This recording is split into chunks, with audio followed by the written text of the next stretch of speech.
Book 2, 1805. Chapter 1. In October 1805, a Russian army was occupying the villages and towns of the Archduchy of Austria, and yet other regiments freshly arriving from Russia were settling near the fortress of Braunau and burdening the inhabitants on whom they were quartered. Braunau was the headquarters of the commander-in-chief, Kutuzov. On October 11, 1805, one of the infantry regiments that had just reached Braunau had halted half a mile from the town, waiting to be inspected by the commander-in-chief. Despite the Russian appearance of the locality and surroundings, fruit gardens, stone fences, tiled roofs, and hills in the distance, and despite the fact that the inhabitants, who gazed with curiosity at the soldiers, were not Russians, the regiment had just the appearance of any Russian regiment preparing for an inspection anywhere in the heart of Russia. On the evening of the last day's march, an order had been received that the commander-in-chief would inspect the regiment on the march. Though the words of the order were not clear to the regimental commander, and the question arose whether the troops were to be in marching order or not, it was decided at a consultation between the battalion commanders to present the regiment in parade order, on the principle that it is always better to bow too low than not bow low enough. So the soldiers, after a 20-mile march, were kept mending and cleaning all night long without closing their eyes, while the adjutants and company commanders calculated and reckoned, and by morning the regiment, instead of the straggling, disorderly crowd it had been on its last march the day before, presented a well-ordered array of 2,000 men, each of whom knew his place and his duty, had every button and every strap in place, and shone with cleanliness. And not only externally was all in order, but had it pleased the commander-in-chief to look under the uniforms, he would have found on every man a clean shirt, and in every knapsack the appointed number of articles, all, soap, and all, as the soldiers say. There was only one circumstance concerning which no one could be at ease. It was the state of the soldiers' boots. More than half the men's boots were in holes. But this defect was not due to any fault of the regimental commander, for in spite of repeated demands boots had not been issued by the Austrian commissariat, and the regiment had marched some 700 miles. The commander of the regiment was an elderly, choleric, stout, and thick-set general with grizzled eyebrows and whiskers, and wider from chest to back than across the shoulders. He had on a brand-new uniform showing the creases where it had been folded and thick gold epaulets which seemed to stand rather than lie down on his massive shoulders. He had the air of a man happily performing one of the most solemn duties of his life. He walked about in front of the line and at every step pulled himself up, slightly arching his back. It was plain that the commander admired his regiment, rejoiced in it, and that his whole mind was engrossed by it, yet his strut seemed to indicate that, besides military matters, social interests and the fair sex occupied no small part of his thoughts. "Well, Michael Mitrich, sir," he said, addressing one of the battalion commanders who smilingly pressed forward, it was plain that they both felt happy. "We had our hands full last night. However, I think the regiment is not a bad one, eh?" The battalion commander perceived the jovial irony and laughed. "It would not be turned off the field even on the Tsaritsyn meadow." "What?" asked the commander. At that moment, on the road from the town on which signallers had been posted, two men appeared on horseback. They were an aide-de-camp followed by a Cossack. The aide-de-camp was sent to confirm the order which had not been clearly worded the day before, namely, that the commander-in-chief wished to see the regiment just in the state in which it had been on the march, in their greatcoats and packs, and without any preparation whatever. A member of the Hofkriegsrath from Vienna had come to Kutuzov the day before with proposals and demands for him to join up with the army of the Archduke Ferdinand and Mack, and Kutuzov, not considering this junction advisable, meant, among other arguments in support of his view, to show the Austrian general the wretched state in which the troops arrived from Russia. With this object he intended to meet the regiment, so the worse the condition it was in, the better pleased the commander-in-chief would be. Though the aide-de-camp did not know these circumstances, he nevertheless delivered the definite order that the men should be in their greatcoats and in marching order, and that the commander-in-chief would otherwise be dissatisfied. On hearing this the regimental commander hung his head, silently shrugged his shoulders, and spread out his arms with a choleric gesture. "A fine mess we've made of it," he remarked. "There now! Didn't I tell you, Michael Mitrich, that if it was said on the march it meant in greatcoats," said he reproachfully to the battalion commander. "Oh, my God," he added, stepping resolutely forward. "Company commanders," he shouted in a voice accustomed to command. Sergeants Major. How soon will he be here? He asked the aide-de-camp with a respectful politeness evidently relating to the personage he was referring to. In an hour's time, I should say. Shall we have time to change clothes? I don't know, General. The regimental commander, going up to the line himself, ordered the soldiers to change into their greatcoats. The company commanders ran off to their companies, the sergeants major began bustling, the greatcoats were not in very good condition, and instantly the squares that had up to then been in regular order and silent began to sway and stretch and hum with voices. On all sides soldiers were running to and fro, throwing up their knapsacks with a jerk of their shoulders and pulling the straps over their heads, unstrapping their overcoats and drawing the sleeves on with upraised arms. In half an hour all was again in order, only the squares had become grey instead of black. The regimental commander walked with his jerky steps to the front of the regiment and examined it from a distance. "Whatever is this?" "This," he shouted and stood still.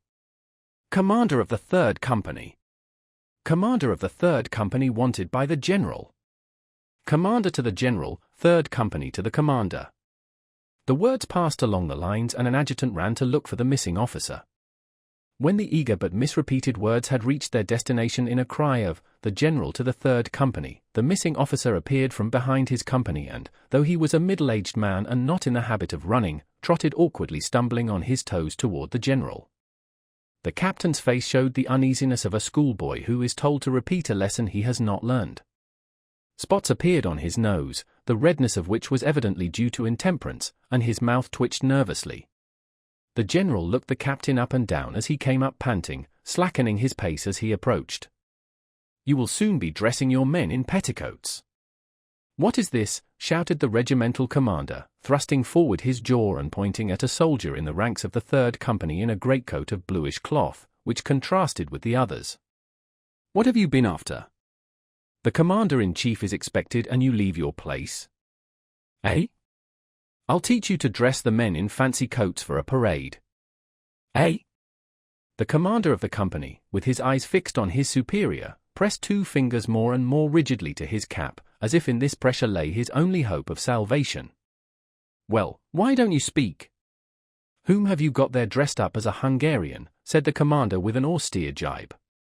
"Your Excellency." "Well, Your Excellency, what?" "Your Excellency." "But what about Your Excellency?" "Nobody knows." "Your Excellency, it's the officer Dolokhov, who has been reduced to the ranks," said the captain softly.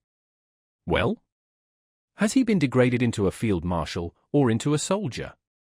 If a soldier, he should be dressed in regulation uniform like the others." "Your Excellency, you gave him leave yourself, on the march." "Gave him leave? Leave? That's just like you young men," said the regimental commander cooling down a little. "Leave indeed. One says a word to you and you. What," he added with renewed irritation, "I beg you to dress your men decently." And the commander, turning to look at the adjutant, directed his jerky steps down the line. He was evidently pleased at his own display of anger and walking up to the regiment wished to find a further excuse for wrath.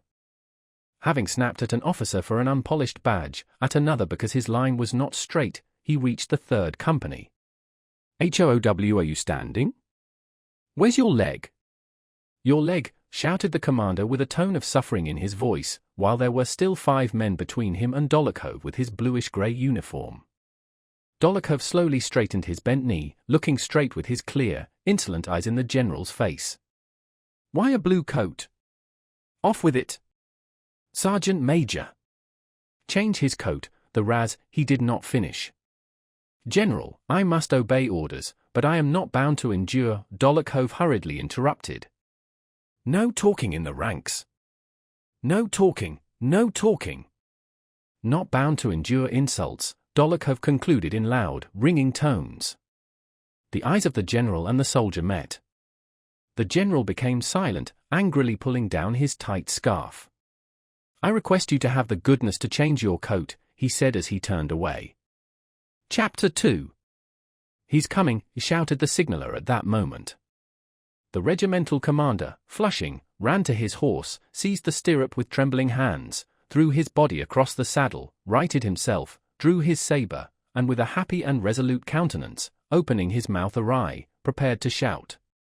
The regiment fluttered like a bird preening its plumage and became motionless. "Attention!" shouted the regimental commander in a soul-shaking voice which expressed joy for himself, severity for the regiment, and welcome for the approaching chief. Along the broad country road, edged on both sides by trees, came a high, light blue Viennese caleche, slightly creaking on its springs and drawn by 6 horses at a smart trot. Behind the caleche galloped the suite and a convoy of Croats. Beside Kutuzov sat an Austrian general, in a white uniform that looked strange among the Russian black ones. The caleche stopped in front of the regiment. Kutuzov and the Austrian general were talking in low voices, and Kutuzov smiled slightly as, treading heavily, he stepped down from the carriage, just as if those 2,000 men breathlessly gazing at him and the regimental commander did not exist. The word of command rang out, and again the regiment quivered, as with a jingling sound it presented arms. Then amidst a dead silence the feeble voice of the commander-in-chief was heard. The regiment roared, "Health to your ex. Lenzi," and again all became silent. At first Kutuzov stood still while the regiment moved, then he and the general in white, accompanied by the suite, walked between the ranks. From the way the regimental commander saluted the commander-in-chief and devoured him with his eyes, drawing himself up obsequiously, and from the way he walked through the ranks behind the generals, bending forward and hardly able to restrain his jerky movements, and from the way he darted forward at every word or gesture of the commander-in-chief, it was evident that he performed his duty as a subordinate with even greater zeal than his duty as a commander. Thanks to the strictness and assiduity of its commander, the regiment, in comparison with others that had reached Braunau at the same time, was in splendid condition. There were only 217 sick and stragglers. Everything was in good order except the boots. Kutuzov walked through the ranks, sometimes stopping to say a few friendly words to officers he had known in the Turkish War, sometimes also to the soldiers. Looking at their boots, he several times shook his head sadly, pointing them out to the Austrian general with an expression which seemed to say that he was not blaming anyone, but could not help noticing what a bad state of things it was. The regimental commander ran forward on each such occasion, fearing to miss a single word of the commander-in-chief's regarding the regiment. Behind Kutuzov, at a distance that allowed every softly spoken word to be heard, followed some 20 men of his suite. These gentlemen talked among themselves and sometimes laughed. Nearest of all to the commander-in-chief walked a handsome adjutant. This was Prince Bolkonsky. Beside him was his comrade Nesvitsky, a tall staff officer, extremely stout, with a kindly, smiling, handsome face and moist eyes. Nesvitsky could hardly keep from laughter provoked by a swarthy hussar officer who walked beside him. This hussar, with a grave face and without a smile or a change in the expression of his fixed eyes, watched the regimental commander's back and mimicked his every movement. Each time the commander started and bent forward, the hussar started and bent forward in exactly the same manner. Nesvitsky laughed and nudged the others to make them look at the wag. Kutuzov walked slowly and languidly past thousands of eyes which were starting from their sockets to watch their chief. On reaching the 3rd company he suddenly stopped. His suite, not having expected this, involuntarily came closer to him. "Ah, Timokhin," said he, recognizing the red-nosed captain who had been reprimanded on account of the blue greatcoat. One would have thought it impossible for a man to stretch himself more than Timokhin had done when he was reprimanded by the regimental commander, but now that the commander-in-chief addressed him he drew himself up to such an extent that it seemed he could not have sustained it had the commander-in-chief continued to look at him, and so Kutuzov, who evidently understood his case and wished him nothing but good, quickly turned away, a scarcely perceptible smile flitting over his scarred and puffy face. "Another Ismail, comrade," said he. "A brave officer." "Are you satisfied with him?" he asked the regimental commander. And the latter, unconscious that he was being reflected in the hussar officer as in a looking-glass, started, moved forward, and answered, "Highly satisfied, Your Excellency." "We all have our weaknesses," said Kutuzov, smiling and walking away from him. He used to have a predilection for Bacchus. The regimental commander was afraid he might be blamed for this and did not answer. The hussar at that moment noticed the face of the red-nosed captain and his drawn-in stomach, and mimicked his expression and pose with such exactitude that Nesvitsky could not help laughing. Kutuzov turned round. The officer evidently had complete control of his face, and while Kutuzov was turning managed to make a grimace and then assume a most serious, deferential, and innocent expression. The third company was the last, and Kutuzov pondered, apparently trying to recollect something. Prince Andrew stepped forward from among the suite and said in French, "You told me to remind you of the officer Dolokhov, reduced to the ranks in this regiment." "Where is Dolokhov?" asked Kutuzov. Dolokhov, who had already changed into a soldier's grey greatcoat, did not wait to be called. The shapely figure of the fair-haired soldier, with his clear blue eyes, stepped forward from the ranks, went up to the commander-in-chief, and presented arms. "Have you a complaint to make?" Kutuzov asked with a slight frown. "This is Dolokhov," said Prince Andrew. "Ah," said Kutuzov. "I hope this will be a lesson to you. Do your duty. The Emperor is gracious, and I shan't forget you if you deserve well." The clear blue eyes looked at the commander-in-chief just as boldly as they had looked at the regimental commander, seeming by their expression to tear open the veil of convention that separates a commander-in-chief so widely from a private. "One thing I ask of your Excellency," Dolokhov said in his firm, ringing, deliberate voice. "I ask an opportunity to atone for my fault and prove my devotion to His Majesty the Emperor and to Russia." Kutuzov turned away. The same smile of the eyes with which he had turned from Captain Timokhin again flitted over his face. He turned away with a grimace as if to say that everything Dolokhov had said to him and everything he could say had long been known to him, that he was weary of it and it was not at all what he wanted. He turned away and went to the carriage. The regiment broke up into companies, which went to their appointed quarters near Braunau, where they hoped to receive boots and clothes and to rest after their hard marches. "You won't bear me a grudge, Prokhor Ignatych," said the regimental commander, overtaking the third company on its way to its quarters and riding up to Captain Timokhin who was walking in front. The regimental commander's face now that the inspection was happily over beamed with irrepressible delight. "It's in the Emperor's service, it can't be helped, one is sometimes a bit hasty on parade. I am the first to apologize, you know me." He was very pleased. And he held out his hand to the captain. "Don't mention it, General, as if I'd be so bold," replied the captain, his nose growing redder as he gave a smile which showed where two front teeth were missing that had been knocked out by the butt end of a gun at Ismail. "And tell Mr. Dolokhov that I won't forget him, he may be quite easy. And tell me, please, I've been meaning to ask, how is he behaving himself, and in general?" "As far as the service goes he is quite punctilious, Your Excellency, but his character," said Timokhin.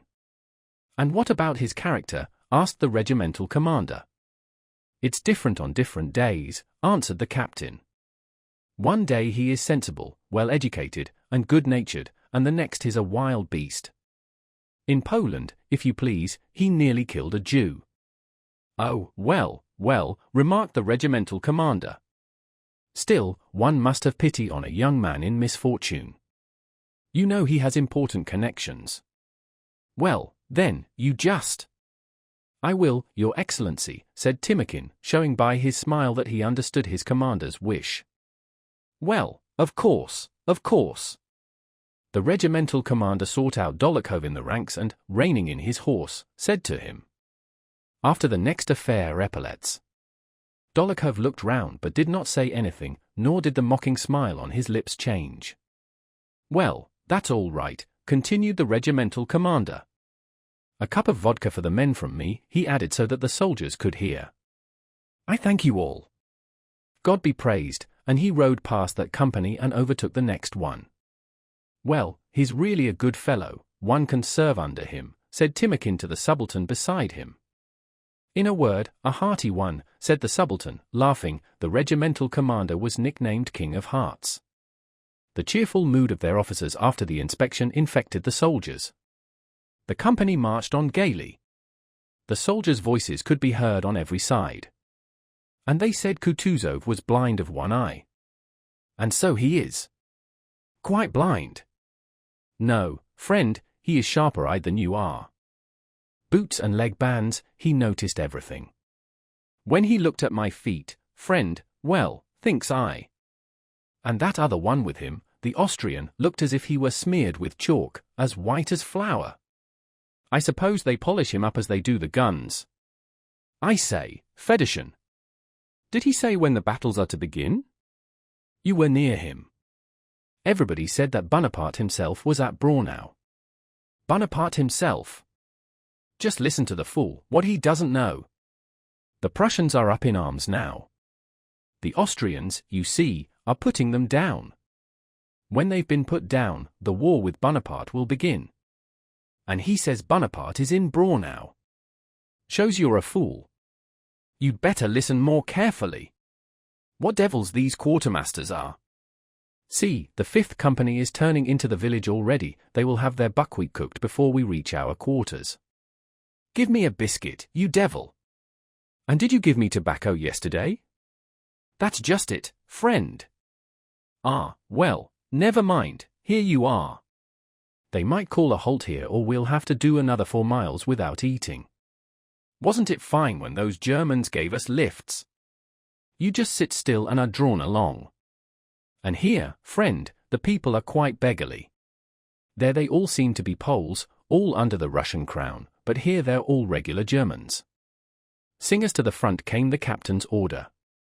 And from the different ranks some 20 men ran to the front. A drummer, their leader, turned round facing the singers, and flourishing his arm, began a long drawn-out soldier's song, commencing with the words, "Morning dawned, the sun was rising," and concluding, "On then, brothers, on to glory," led by Father Kamensky. This song had been composed in the Turkish campaign and now being sung in Austria, the only change being that the words Father Kamensky were replaced by Father Kutuzov. Having jerked out these last words as soldiers do and waved his arms as if flinging something to the ground, the drummer, a lean, handsome soldier of 40, looked sternly at the singers and screwed up his eyes. Then, having satisfied himself that all eyes were fixed on him, he raised both arms as if carefully lifting some invisible but precious object above his head and, holding it there for some seconds, suddenly flung it down and began. "Oh, my bower, oh, my bower.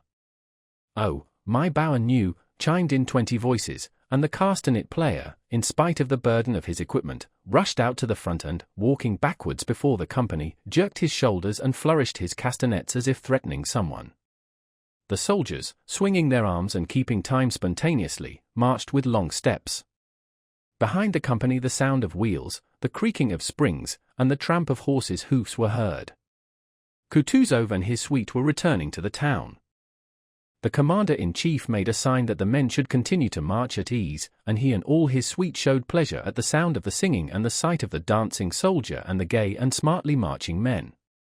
In the second file from the right flank, beside which the carriage passed the company, a blue-eyed soldier involuntarily attracted notice.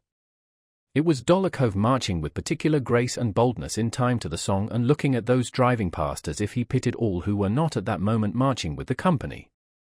The hussar cornet of Kutuzov's suite, who had mimicked the regimental commander, fell back from the carriage and rode up to Dolokhov.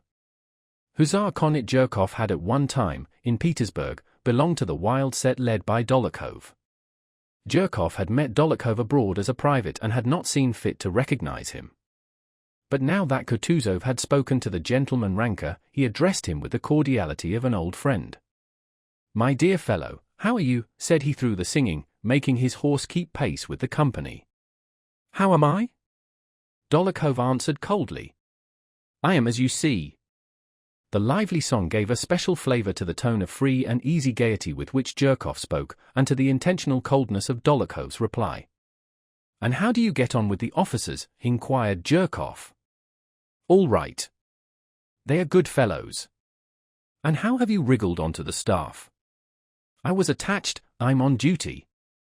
Both were silent. She let the hawk fly upward from her wide right sleeve, went the song, arousing an involuntary sensation of courage and cheerfulness. Their conversation would probably have been different but for the effect of that song. "Is it true that Austrians have been beaten?" asked Dolokhov. "The devil only knows. They say so." "I'm glad," answered Dolokhov briefly and clearly, as the song demanded. "I say, come round some evening and we'll have a game of Pharaoh," said Zherkov. "Why, have you too much money?" "Do come." "I can't. I've sworn not to. I won't drink and won't play till I get reinstated." Well, that's only till the first engagement. We shall see. They were again silent. Come if you need anything. One can at least be of use on the staff. Dólokhov smiled. Don't trouble. If I want anything, I won't beg, I'll take it. Well, never mind, I only. Goodbye. Good health. It's a long, long way. To my native land. Zherkov touched his horse with the spurs. It pranced excitedly from foot to foot, uncertain with which to start, then settled down, galloped past the company, and overtook the carriage, still keeping time to the song. Chapter 3. On returning from the review, Kutuzov took the Austrian general into his private room and, calling his adjutant, asked for some papers relating to the condition of the troops on their arrival, and the letters that had come from the Archduke Ferdinand, who was in command of the advanced army. Prince Andrew Bolkonsky came into the room with the required papers. Kutuzov and the Austrian member of the Hofkriegsrath were sitting at the table on which a plan was spread out. Ah, said Kutuzov, glancing at Bolkonsky as if by this exclamation he was asking the adjutant to wait, and he went on with the conversation in French. All I can say, General, said he with a pleasant elegance of expression and intonation that obliged one to listen to each deliberately spoken word. It was evident that Kutuzov himself listened with pleasure to his own voice. All I can say, General, is that if the matter depended on my personal wishes, the will of His Majesty the Emperor Francis would have been fulfilled long ago. I should long ago have joined the Archduke. And believe me on my honor that to me personally it would be a pleasure to hand over the supreme command of the army into the hands of a better informed and more skillful general, of whom Austria has so many, and to lay down all this heavy responsibility. But circumstances are sometimes too strong for us, General. And Kutuzov smiled in a way that seemed to say, you are quite at liberty not to believe me, and I don't even care whether you do or not, but you have no grounds for telling me so. And that is the whole point. The Austrian general looked dissatisfied, but had no option but to reply in the same tone. On the contrary, he said, in a querulous and angry tone that contrasted with his flattering words, on the contrary, Your Excellency's participation in the common action is highly valued by His Majesty, but we think the present delay is depriving the splendid Russian troops and their commander of the laurels they have been accustomed to win in their battles. He concluded his evidently prearranged sentence. Kutuzov bowed with the same smile. But that is my conviction, and judging by the last letter with which His Highness the Archduke Ferdinand has honored me, I imagine that the Austrian troops, under the direction of so skillful a leader as General Mack, have by now already gained a decisive victory and no longer need our aid, said Kutuzov. The general frowned. Though there was no definite news of an Austrian defeat, there were many circumstances confirming the unfavorable rumors that were afloat, and so Kutuzov's suggestion of an Austrian victory sounded much like irony. But Kutuzov went on blandly smiling with the same expression, which seemed to say that he had a right to suppose so. And, in fact, the last letter he had received from Mack's army informed him of a victory and stated strategically the position of the army was very favorable. Give me that letter, said Kutuzov, turning to Prince Andrew. Please have a look at it, and Kutuzov with an ironical smile about the corners of his mouth read to the Austrian general the following passage, in German, from the Archduke Ferdinand's letter. We have fully concentrated forces of nearly 70,000 men with which to attack and defeat the enemy should he cross the Lech. Also, as we are masters of Ulm, we cannot be deprived of the advantage of commanding both sides of the Danube, so that should the enemy not cross the Lech, we can cross the Danube, throw ourselves on his line of communications, recross the river lower down, and frustrate his intention should he try to direct his whole force against our faithful ally. We shall therefore confidently await the moment when the Imperial Russian army will be fully equipped, and shall then, in conjunction with it, easily find a way to prepare for the enemy the fate he deserves. Kutuzov sighed deeply on finishing this paragraph and looked at the member of the Hofkriegsrath mildly and attentively. But you know the wise maxim, Your Excellency, advising one to expect the worst, said the Austrian general, evidently wishing to have done with jests and to come to business. He involuntarily looked round at the aide-de-camp. Excuse me, General, interrupted Kutuzov, also turning to Prince Andrew. Look here, my dear fellow, get from Kozlovsky all the reports from our scouts. "Here are 2 letters from Count Nostitz and here is one from His Highness the Archduke Ferdinand and here are these," he said, handing him several papers. "Make a neat memorandum in French out of all this, showing all the news we have had of the movements of the Austrian army, and then give it to His Excellency." Prince Andrew bowed his head in token of having understood from the first not only what had been said but also what Kutuzov would have liked to tell him. He gathered up the papers and with a bow to both, stepped softly over the carpet and went out into the waiting room. Though not much time had passed since Prince Andrew had left Russia, he had changed greatly during that period. In the expression of his face, in his movements, in his walk, scarcely a trace was left of his former affected languor and indolence.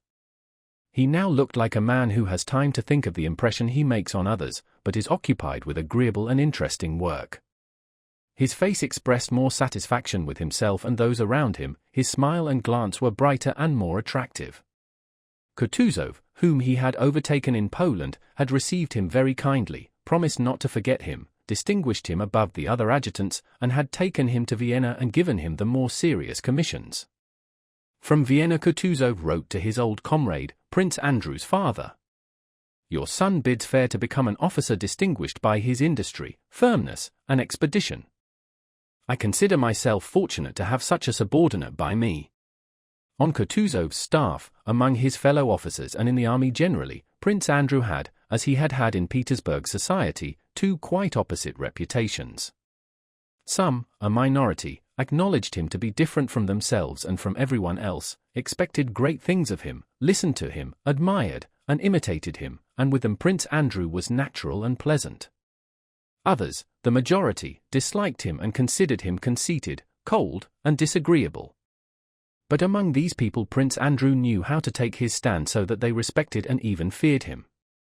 Coming out of Kutuzov's room into the waiting room with the papers in his hand, Prince Andrew came up to his comrade, the aide-de-camp on duty, Kozlovsky, who was sitting at the window with a book. "Well, Prince," asked Kozlovsky. "I am ordered to write a memorandum explaining why we are not advancing." "And why is it?" Prince Andrew shrugged his shoulders. "Any news from Mack?" "No.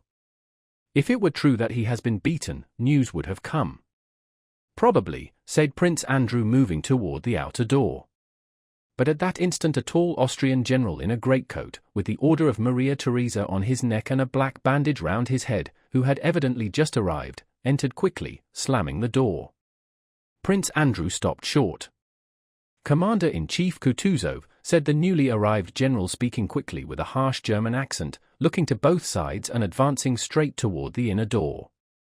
"The commander-in-chief is engaged," said Kozlovsky, going hurriedly up to the unknown general and blocking his way to the door. "Whom shall I announce?" The unknown general looked disdainfully down at Kozlovsky, who was rather short, as if surprised that anyone should not know him. "The commander-in-chief is engaged," repeated Kozlovsky calmly. The general's face clouded, his lips quivered and trembled. He took out a notebook, hurriedly scribbled something in pencil, tore out the leaf, gave it to Kozlovsky, stepped quickly to the window, and threw himself into a chair, gazing at those in the room as if asking, "Why do they look at me?" Then he lifted his head, stretched his neck as if he intended to say something, but immediately, with affected indifference, began to hum to himself, producing a queer sound which immediately broke off. The door of the private room opened and Kutuzov appeared in the doorway. The general with the bandaged head bent forward as though running away from some danger, and, making long, quick strides with his thin legs, went up to Kutuzov. "Vous voyez le malheureux Mack," he uttered in a broken voice. Kutuzov's face as he stood in the open doorway remained perfectly immobile for a few moments. Then wrinkles ran over his face like a wave and his forehead became smooth again. He bowed his head respectfully, closed his eyes, silently let Mack enter his room before him, and closed the door himself behind him. The report which had been circulated that the Austrians had been beaten and that the whole army had surrendered at Ulm proved to be correct. Within half an hour adjutants had been sent in various directions with orders which showed that the Russian troops, who had hitherto been inactive, would also soon have to meet the enemy. Prince Andrew was one of those rare staff officers whose chief interest lay in the general progress of the war. When he saw Mack and heard the details of his disaster, he understood that half the campaign was lost, understood all the difficulties of the Russian army's position, and vividly imagined what awaited it and the part he would have to play. Involuntarily he felt a joyful agitation at the thought of the humiliation of arrogant Austria, and that in a week's time he might, perhaps, see and take part in the first Russian encounter with the French since Suvorov met them. He feared that Bonaparte's genius might outweigh all the courage of the Russian troops, and at the same time could not admit the idea of his hero being disgraced.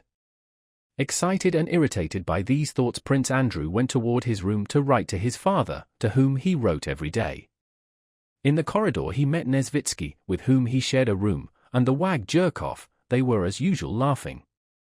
"Why are you so glum?" asked Nesvitsky, noticing Prince Andrew's pale face and glittering eyes. "There's nothing to be gay about," answered Bolkonsky.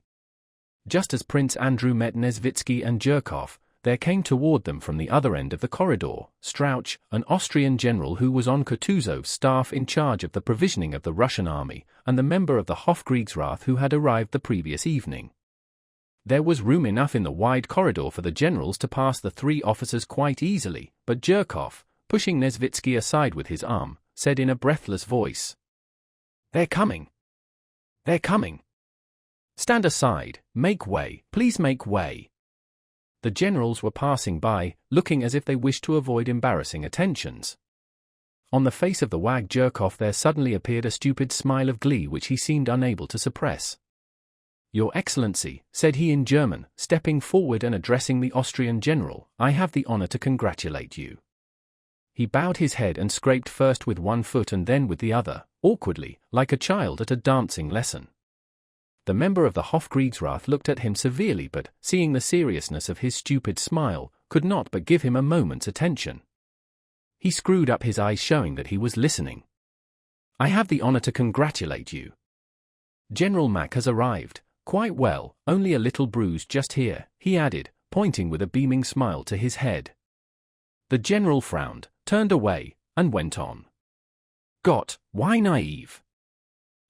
Said he angrily, after he had gone a few steps.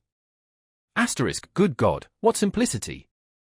Nesvitsky with a laugh threw his arms round Prince Andrew, but Bolkonsky, turning still paler, pushed him away with an angry look and turned to Jerkov. The nervous irritation aroused by the appearance of Mack, the news of his defeat, and the thought of what lay before the Russian army found vent in anger at Jerkov's untimely jest. "If you, sir, choose to make a buffoon of yourself," he said sharply, with a slight trembling of the lower jaw, "I can't prevent your doing so, but I warn you that if you dare to play the fool in my presence, I will teach you to behave yourself." Nesvitsky and Jerkov were so surprised by this outburst that they gazed at Bolkonsky silently with wide-open eyes. "What's the matter?"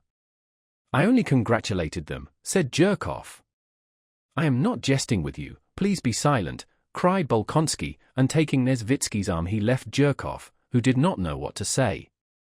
"Come, what's the matter, old fellow?" said Nesvitsky, trying to soothe him. "What's the matter?" exclaimed Prince Andrew, standing still in his excitement. "Don't you understand that either we are officers serving our Tsar and our country, rejoicing in the successes and grieving at the misfortunes of our common cause, or we are merely lackeys who care nothing for their master's business? 40,000 massacres et l'armée de numbers allies détruite, et vous trouvez là le mot pour rire, *, he said, as if strengthening his views by this French sentence. C'est bien pour un garçon de rire comme cet individu dont vous avez fait un ami, mais pas pour vous, pas pour vous.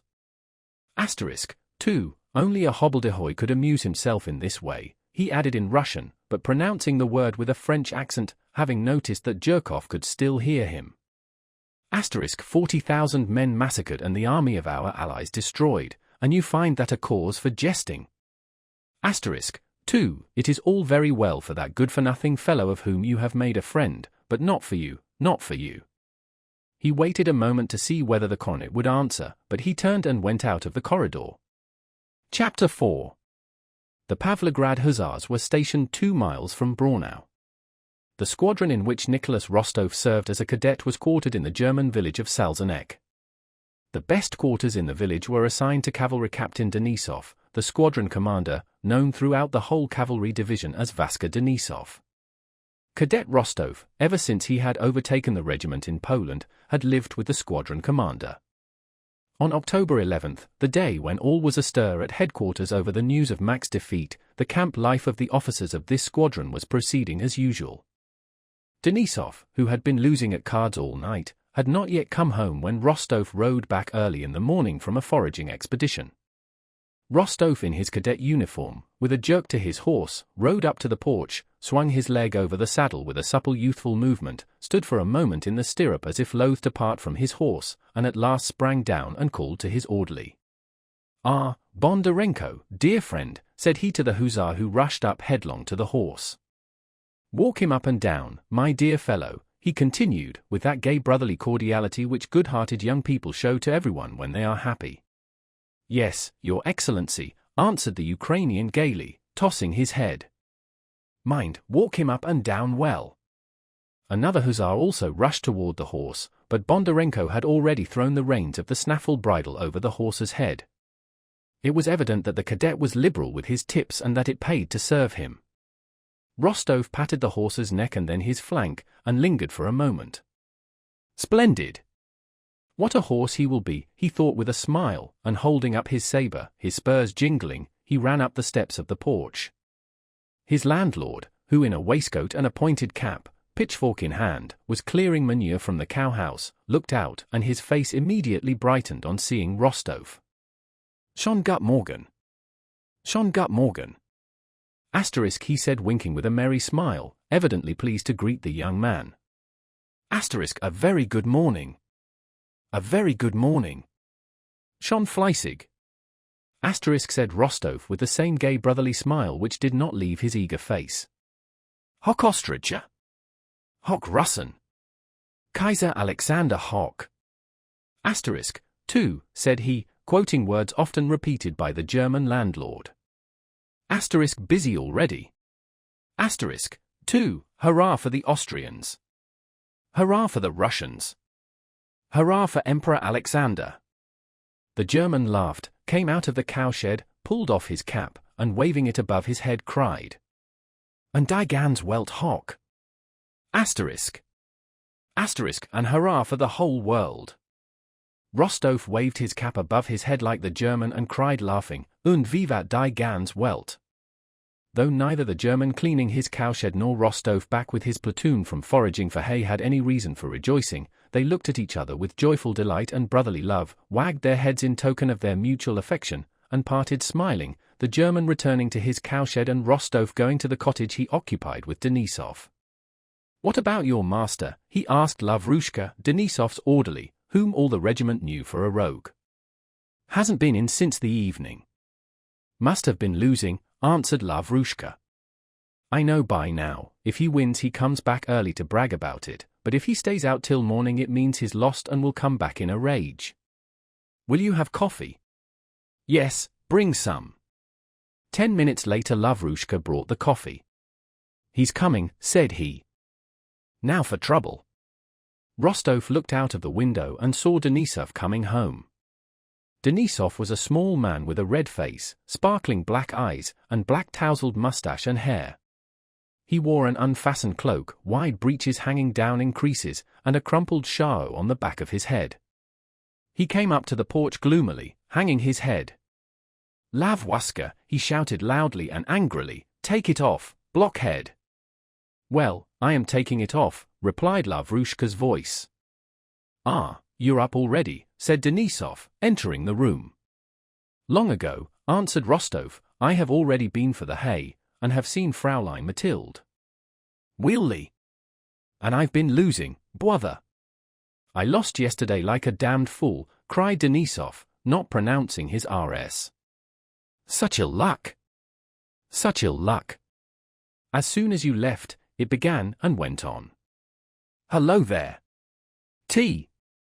Puckering up his face though smiling, and showing his short strong teeth, he began with stubby fingers of both hands to ruffle up his thick tangled black hair.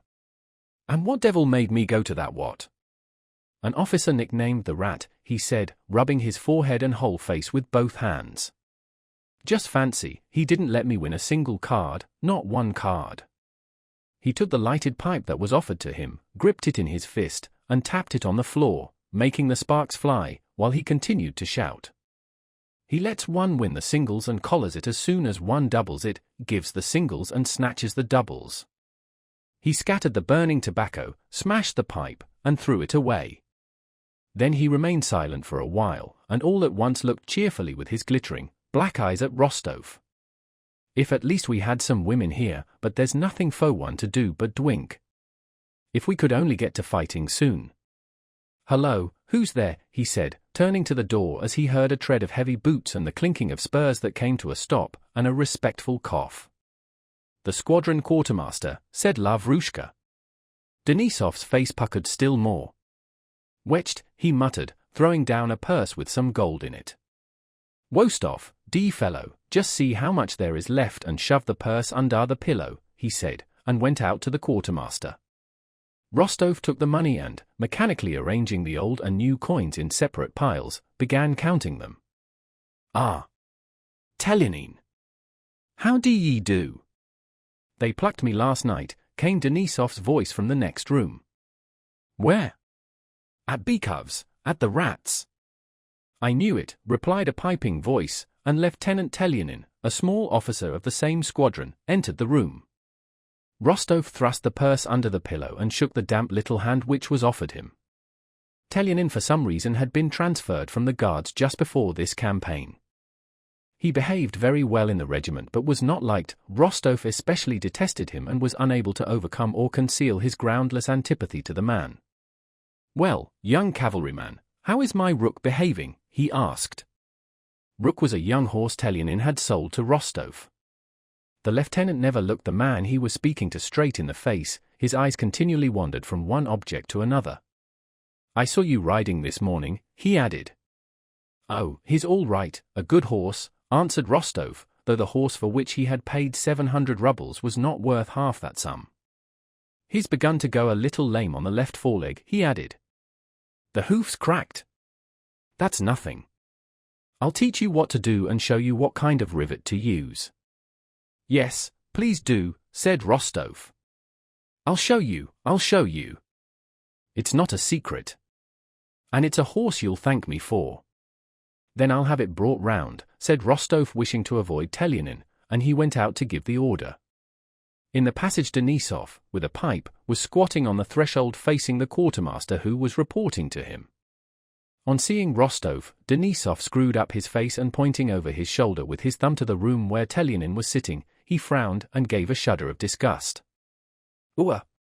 I don't like that fellow, he said, regardless of the quartermaster's presence. Rostov shrugged his shoulders as much as to say, nor do I, but what's one to do, and, having given his order, he returned to Telyanin.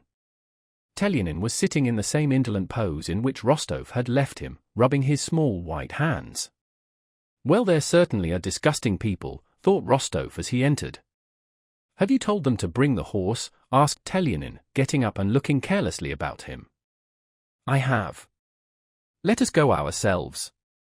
I only came round to ask Denisov about yesterday's order. Have you got it, Denisov? Not yet. But where are you off to? I want to teach this young man how to shoe a horse, said Telyanin. They went through the porch and into the stable. The lieutenant explained how to rivet the hoof and went away to his own quarters.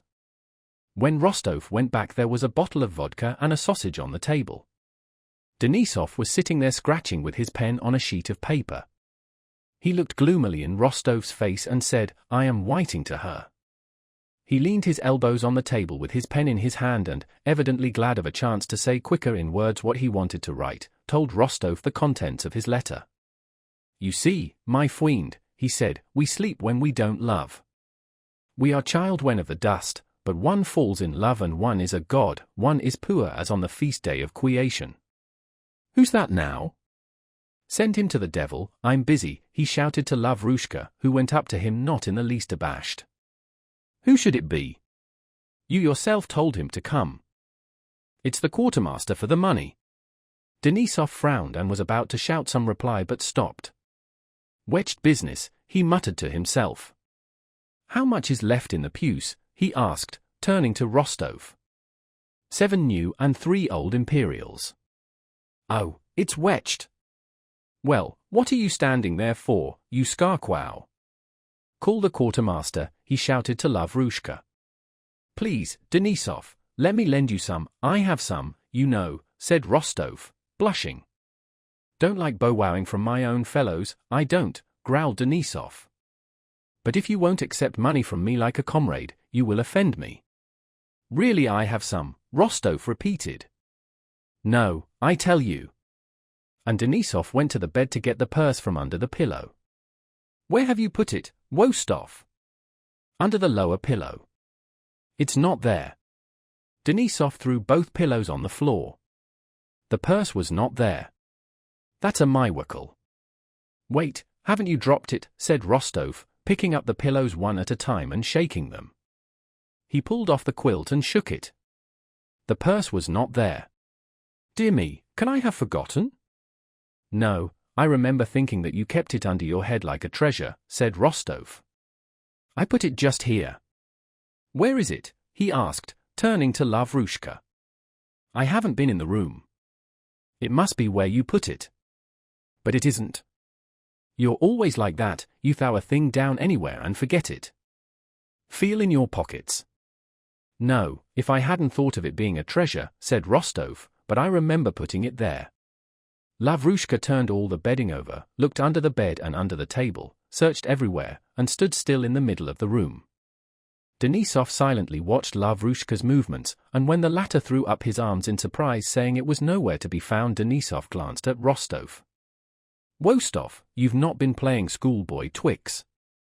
Rostov felt Denisov's gaze fixed on him, raised his eyes, and instantly dropped them again.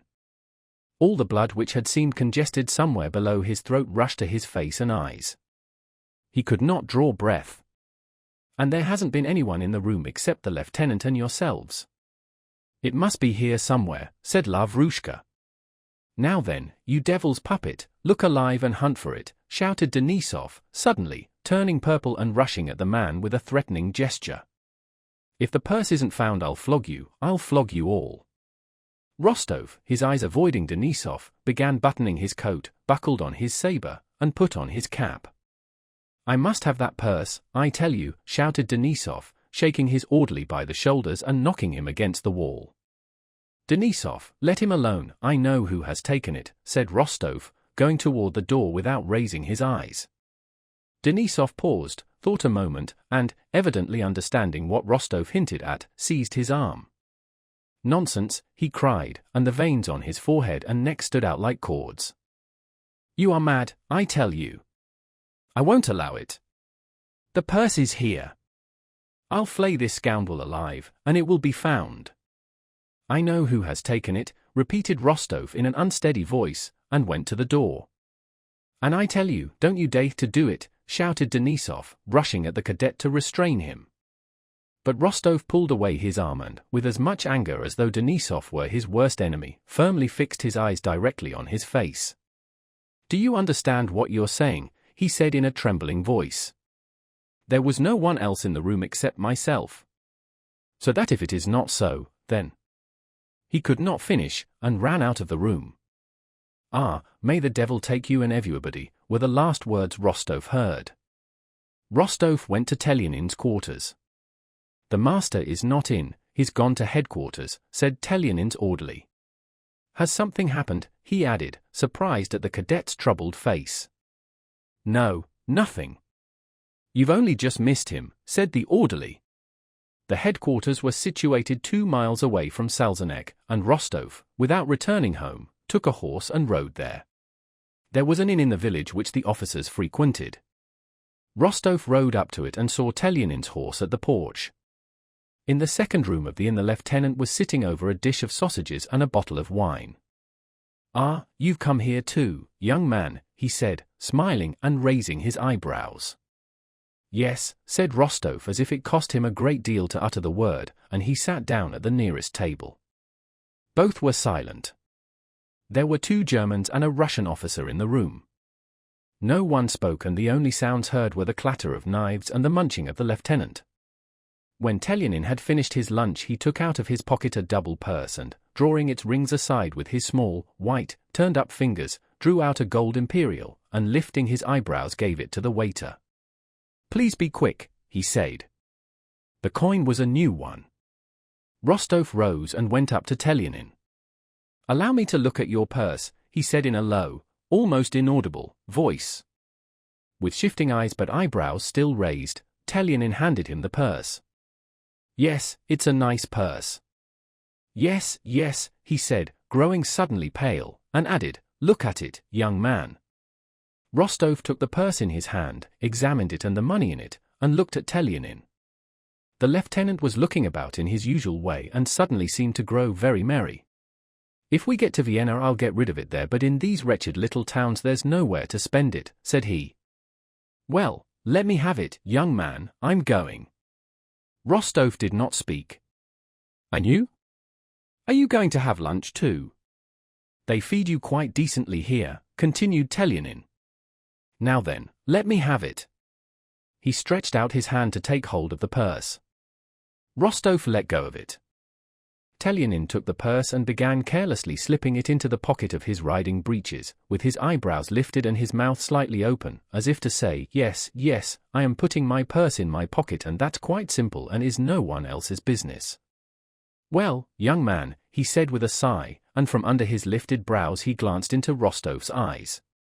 Some flash as of an electric spark shot from Telyanin's eyes to Rostov's and back again and again in an instant. "Come here," said Rostov, catching hold of Telyanin's arm and almost dragging him to the window. "That money is Denisov's, you took it," he whispered just above Telyanin's ear. "What? What? How dare you?" "What?" said Telyanin. But these words came like a piteous, despairing cry and an entreaty for pardon. As soon as Rostov heard them, an enormous load of doubt fell from him. He was glad, and at the same instant began to pity the miserable man who stood before him, but the task he had begun had to be completed. "Heaven only knows what the people here may imagine," muttered Telyanin, taking up his cap and moving toward a small empty room. "We must have an explanation." "I know it and shall prove it," said Rostov. "I?" Every muscle of Telyanin's pale, terrified face began to quiver, his eyes still shifted from side to side but with a downward look not rising to Rostov's face, and his sobs were audible. "Count! Don't ruin a young fellow, here is this wretched money, take it," he threw it on the table. "I have an old father and mother." Rostov took the money, avoiding Telyanin's eyes, and went out of the room without a word.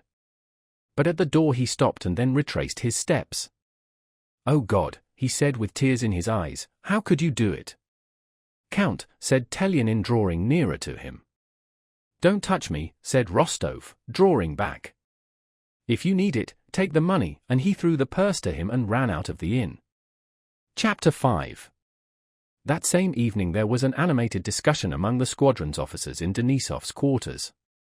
"And I tell you, Rostov, that you must apologize to the colonel," said a tall, grizzly-haired staff captain, with enormous mustaches and many wrinkles on his large features, to Rostov who was crimson with excitement. The staff captain, Kirstin, had twice been reduced to the ranks for affairs of honor and had twice regained his commission. "I will allow no one to call me a liar," cried Rostov. "He told me I lied, and I told him he lied. And there it rests. He may keep me on duty every day, or may place me under arrest, but no one can make me apologize, because if he, as commander of this regiment, thinks it beneath his dignity to give me satisfaction, then—" "You just wait a moment, my dear fellow, and listen," interrupted the staff captain in his deep bass, calmly stroking his long mustache. "You tell the colonel in the presence of other officers that an officer has stolen. I'm not to blame that the conversation began in the presence of other officers. Perhaps I ought not to have spoken before them, but I am not a diplomatist. That's why I joined the hussars, thinking that here one would not need finesse, and he tells me that I am lying, so let him give me satisfaction. That's all right. No one thinks you a coward, but that's not the point. Ask Denisov whether it is not out of the question for a cadet to demand satisfaction of his regimental commander." Denisov sat gloomily biting his mustache and listening to the conversation, evidently with no wish to take part in it. He answered the staff captain's question by a disapproving shake of his head. you speak to the colonel about this nasty business before other officers," continued the staff captain, "and Bogdanich, the colonel was called Bogdanich, shuts you up." "He did not shut me up, he said I was telling an untruth." "Well, have it so, and you talked a lot of nonsense to him and must apologize." "Not on any account," exclaimed Rostov. "I did not expect this of you," said the staff captain seriously and severely. "You don't wish to apologize, but, man, it's not only to him but to the whole regiment, all of us, you're to blame all round. The case is this, you ought to have thought the matter over and taken advice, but no, you go and blurt it all straight out before the officers." Now what was the colonel to do? Had the officer tried and disgraced the whole regiment? Disgraced the whole regiment because of one scoundrel? Is that how you look at it? We don't see it like that. And Bogdanich was a brick, he told you you were saying what was not true. It's not pleasant, but what's to be done, my dear fellow? You landed yourself in it. And now, when one wants to smooth the thing over, some conceit prevents your apologizing, and you wish to make the whole affair public. You are offended at being put on duty a bit, but why not apologize to an old and honorable officer? Whatever Bogdanich may be, anyway he is an honorable and brave old colonel. You're quick at taking offense, but you don't mind disgracing the whole regiment. The staff captain's voice began to tremble. You have been in the regiment next to no time, my lad, you're here today and tomorrow you'll be appointed adjutant somewhere and can snap your fingers when it is said there are thieves among the Pavlograd officers. But it's not all the same to us. Am I not right, Denisov? It's not the same. Denisov remained silent and did not move, but occasionally looked with his glittering black eyes at Rostov. You value your own pride and don't wish to apologize, continued the staff captain, but we old fellows, who have grown up in and, God willing, are going to die in the regiment, we prize the honor of the regiment, and Bogdanich knows it. Oh, we do prize it, old fellow. And all this is not right, it's not right. You may take offense or not, but I always stick to mother truth. It's not right. And the staff captain rose and turned away from Rostov. That's true, devil take it, shouted Denisov, jumping up. Now then, Wostov, now then. Rostov, growing red and pale alternately, looked first at one officer and then at the other. No, gentlemen, no. You mustn't think. I quite understand. You're wrong to think that of me. For the honor of the regiment I'd.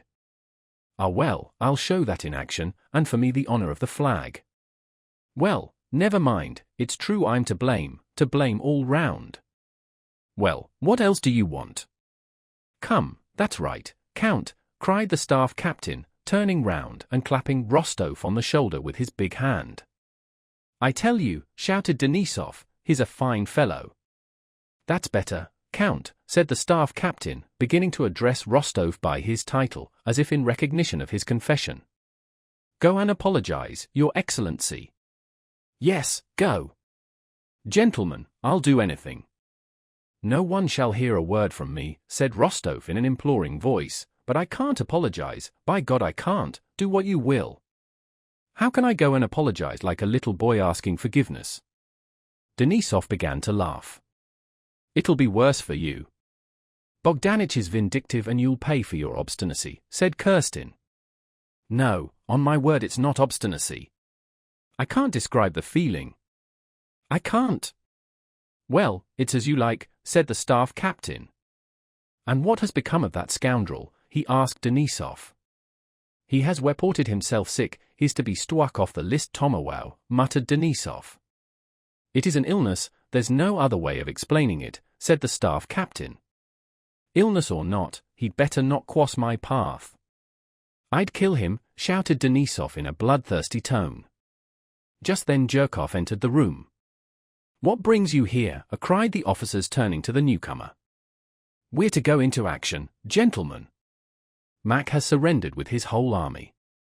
It's not true. I've seen him myself. What? Saw the real Mack? With hands and feet. Into action. Into action. Bring him a bottle for such news. But how did you come here? I've been sent back to the regiment all on account of that devil, Mack. An Austrian general complained of me. I congratulated him on Mack's arrival. What's the matter, Rostov? You look as if you'd just come out of a hot bath. Oh, my dear fellow, we're in such a stew here these last 2 days. The regimental adjutant came in and confirmed the news brought by Jerkov. They were under orders to advance next day. We're going into action, gentlemen. Well, thank God. We've been sitting here too long. Chapter 6. Kutuzov fell back toward Vienna, destroying behind him the bridges over the rivers Inn, at Braunau, and Traun, near Linz. On October 23 the Russian troops were crossing the river Enns. At midday the Russian baggage train, the artillery, and columns of troops were defiling through the town of Enns on both sides of the bridge. It was a warm, rainy, autumnal day. The wide expanse that opened out before the heights on which the Russian battery stood guarding the bridge was at times veiled by a diaphanous curtain of slanting rain, and then, suddenly spread out in the sunlight, far distant objects could be clearly seen glittering as though freshly varnished. Down below, the little town could be seen with its white, red-roofed houses, its cathedral, and its bridge, on both sides of which streamed jostling masses of Russian troops. At the bend of the Danube, vessels, an island, and a castle with a park surrounded by the waters of the confluence of the Enns and the Danube became visible, and the rocky left bank of the Danube covered with pine forests, with a mystic background of green treetops and bluish gorges. The turrets of a convent stood out beyond a wild virgin pine forest, and far away on the other side of the Enns the enemy's horse patrols could be discerned. Among the field guns on the brow of the hill the general in command of the rearguard stood with a staff officer, scanning the country through his field glass. A little behind them Nesvitsky, who had been sent to the rearguard by the commander-in-chief, was sitting on the trail of a gun carriage. A Cossack who accompanied him had handed him a knapsack and a flask, and Nesvitsky was treating some officers to pies and real doppelkummel. The officers gladly gathered round him, some on their knees, some squatting Turkish fashion on the wet grass. Yes, the Austrian prince who built that castle was no fool. It's a fine place. Why are you not eating anything, gentlemen? Nesvitsky was saying. Thank you very much, Prince, answered one of the officers, pleased to be talking to a staff officer of such importance. It's a lovely place. We passed close to the park and saw 2 deer, and what a splendid house. Look, Prince, said another, who would have dearly liked to take another pie but felt shy, and therefore pretended to be examining the countryside. See, our infantrymen have already got there. Look there in the meadow behind the village, 3 of them are dragging something. They'll ransack that castle, he remarked with evident approval. So they will, said Nesvitsky. No, but what I should like, added he, munching a pie in his moist-lipped handsome mouth, would be to slip in over there. He pointed with a smile to a turreted nunnery, and his eyes narrowed and gleamed. That would be fine, gentlemen. The officers laughed. Just to flutter the nuns a bit. They say there are Italian girls among them. On my word, I'd give 5 years of my life for it. They must be feeling dull, too, said one of the bolder officers, laughing. Meanwhile the staff officer standing in front pointed out something to the general, who looked through his field glass. Yes, so it is, said the general angrily, lowering the field glass and shrugging his shoulders, so it is. They'll be fired on at the crossing. And why are they dawdling there? On the opposite side the enemy could be seen by the naked eye, and from their battery a milk-white cloud arose. Then came the distant report of a shot, and our troops could be seen hurrying to the crossing. Nesvitsky rose, puffing, and went up to the general, smiling. Would not your excellency like a little refreshment, he said. It's a bad business, said the general without answering him, our men have been wasting time. Hadn't I better ride over, your excellency, asked Nesvitsky. Yes, please do, answered the general, and he repeated the order that had already once been given in detail, and tell the hussars that they are to cross last and to fire the bridge as I ordered, and the inflammable material on the bridge must be re-inspected. Very good, answered Nesvitsky. He called the Cossack with his horse, told him to put away the knapsack and flask, and swung his heavy person easily into the saddle. I'll really call in on the nuns, he said to the officers who watched him smilingly, and he rode off by the winding path down the hill. "Now then, let's see how far it will carry, Captain." "Just try," said the general, turning to an artillery officer. "Have a little fun to pass the time." "Crew, to your guns," commanded the officer. In a moment the men came running gaily from their campfires and began loading. "One," came the command. Number 1 jumped briskly aside. The gun rang out with a deafening metallic roar, and a whistling grenade flew above the heads of our troops below the hill and fell far short of the enemy, a little smoke showing the spot where it burst. The faces of officers and men brightened up at the sound. Everyone got up and began watching the movements of our troops below, as plainly visible as if but a stone's throw away, and the movements of the approaching enemy farther off. At the same instant the sun came fully out from behind the clouds, and the clear sound of the solitary shot and the brilliance of the bright sunshine merged in a single joyous and spirited impression. Chapter 7. 2 of the enemy's shots had already flown across the bridge, where there was a crush. Halfway across stood Prince Nesvitsky, who had alighted from his horse and whose big body was jammed against the railings. He looked back laughing to the Cossack who stood a few steps behind him holding 2 horses by their bridles.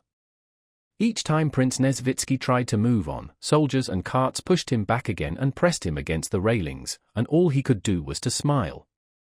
"What a fine fellow you are, friend," said the Cossack to a convoy soldier with a wagon, who was pressing onto the infantrymen who were crowded together close to his wheels and his horses. "What a fellow! You can't wait a moment. Don't you see the general wants to pass?" But the convoyman took no notice of the word general and shouted at the soldiers who were blocking his way. "Hi there, boys! Keep to the left! Wait a bit!" But the soldiers, crowded together shoulder to shoulder, their bayonets interlocking, moved over the bridge in a dense mass. Looking down over the rails, Prince Nesvitsky saw the rapid, noisy little waves of the ends, which rippling and eddying round the piles of the bridge chased each other along.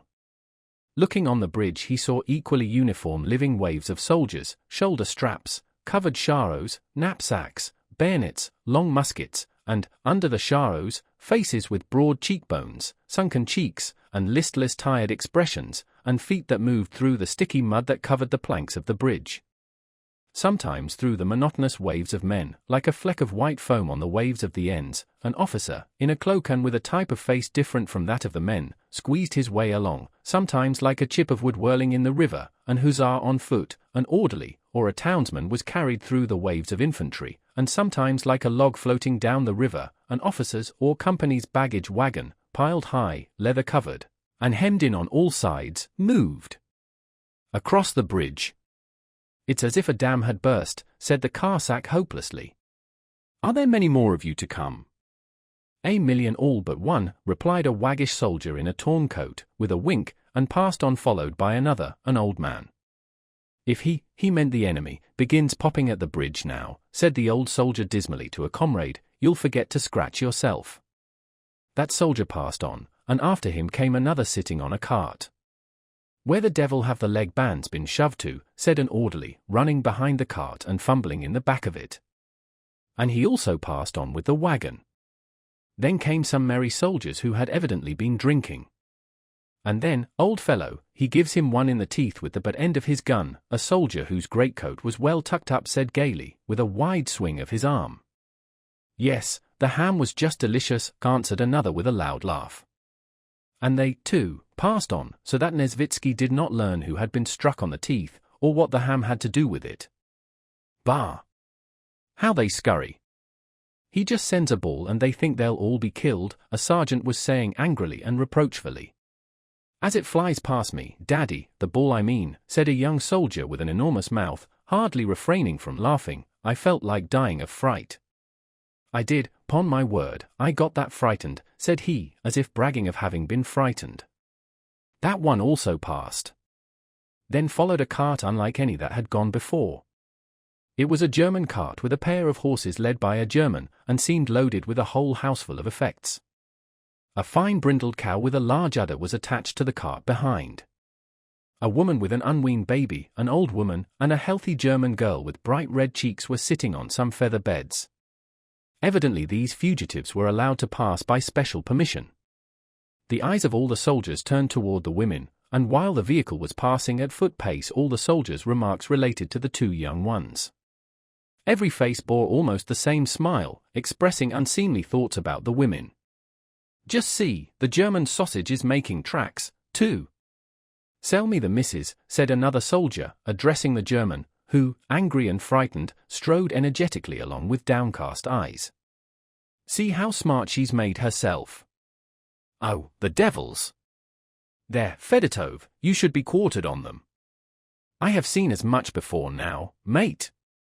"Where are you going?" asked an infantry officer who was eating an apple, also half smiling as he looked at the handsome girl. The German closed his eyes, signifying that he did not understand. "Take it if you like," said the officer, giving the girl an apple. The girl smiled and took it.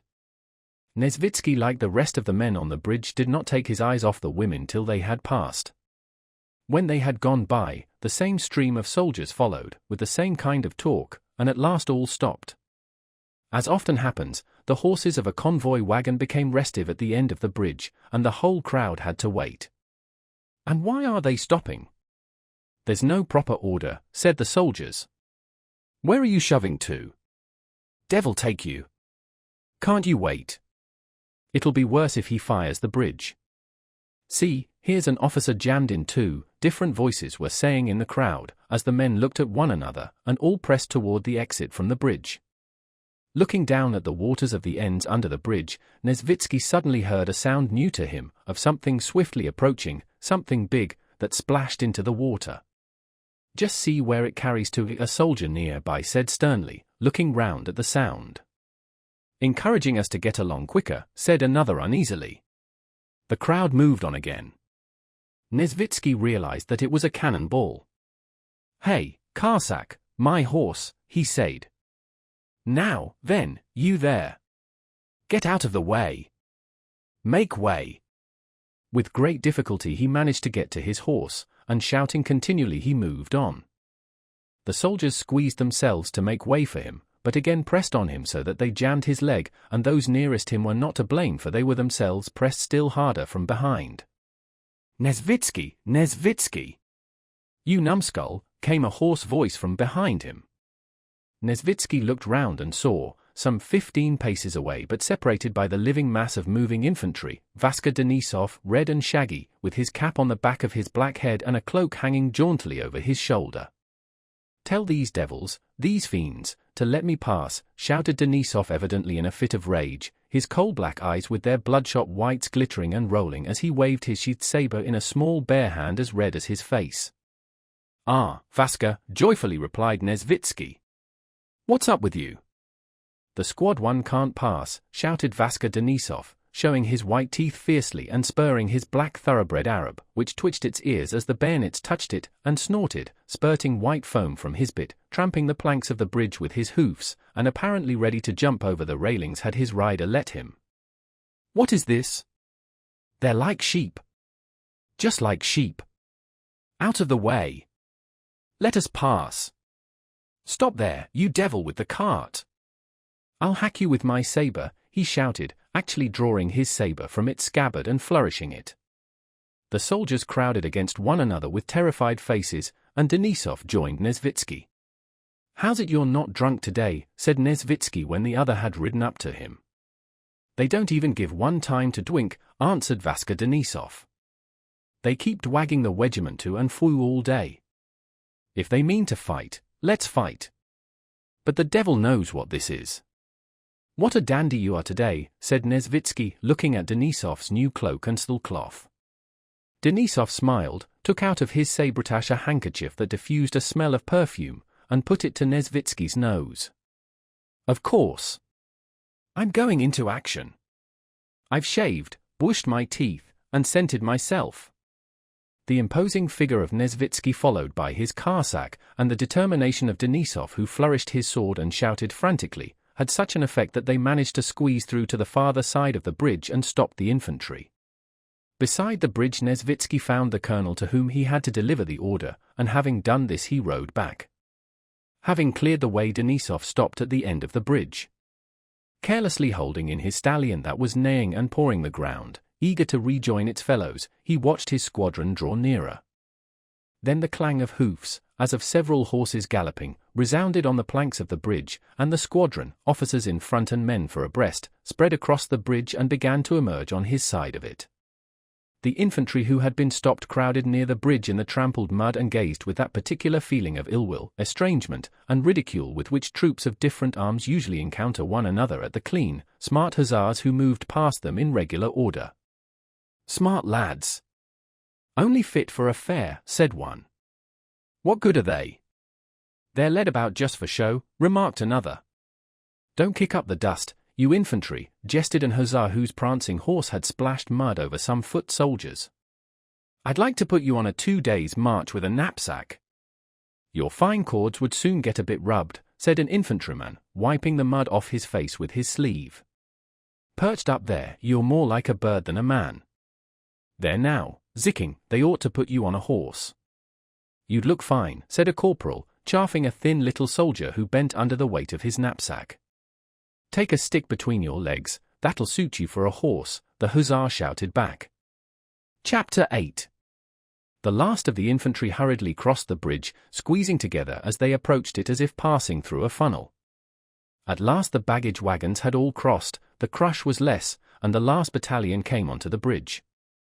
Only Denisov's squadron of hussars remained on the farther side of the bridge facing the enemy, who could be seen from the hill on the opposite bank but was not yet visible from the bridge, for the horizon as seen from the valley through which the river flowed was formed by the rising ground only half a mile away. At the foot of the hill lay wasteland over which a few groups of our Cossack scouts were moving. Suddenly on the road at the top of the high ground, artillery and troops in blue uniform were seen. These were the French. A group of Cossack scouts retired down the hill at a trot. All the officers and men of Denisov's squadron, though they tried to talk of other things and to look in other directions, thought only of what was there on the hilltop, and kept constantly looking at the patches appearing on the skyline, which they knew to be the enemy's troops. The weather had cleared again since noon and the sun was descending brightly upon the Danube and the dark hills around it. It was calm, and at intervals the bugle calls and the shouts of the enemy could be heard from the hill. There was no one now between the squadron and the enemy except a few scattered skirmishers. An empty space of some 700 yards was all that separated them. The enemy ceased firing, and that stern, threatening, inaccessible, and intangible line which separates two hostile armies was all the more clearly felt. One step beyond that boundary line which resembles the line dividing the living from the dead lies uncertainty, suffering, and death. And what is there? Who is there beyond that field, that tree, that roof lit up by the sun? No one knows, but one wants to know. You fear and yet long to cross that line, and know that sooner or later it must be crossed and you will have to find out what is there, just as you will inevitably have to learn what lies the other side of death. But you are strong, healthy, cheerful, and excited, and are surrounded by other such excitedly animated and healthy men.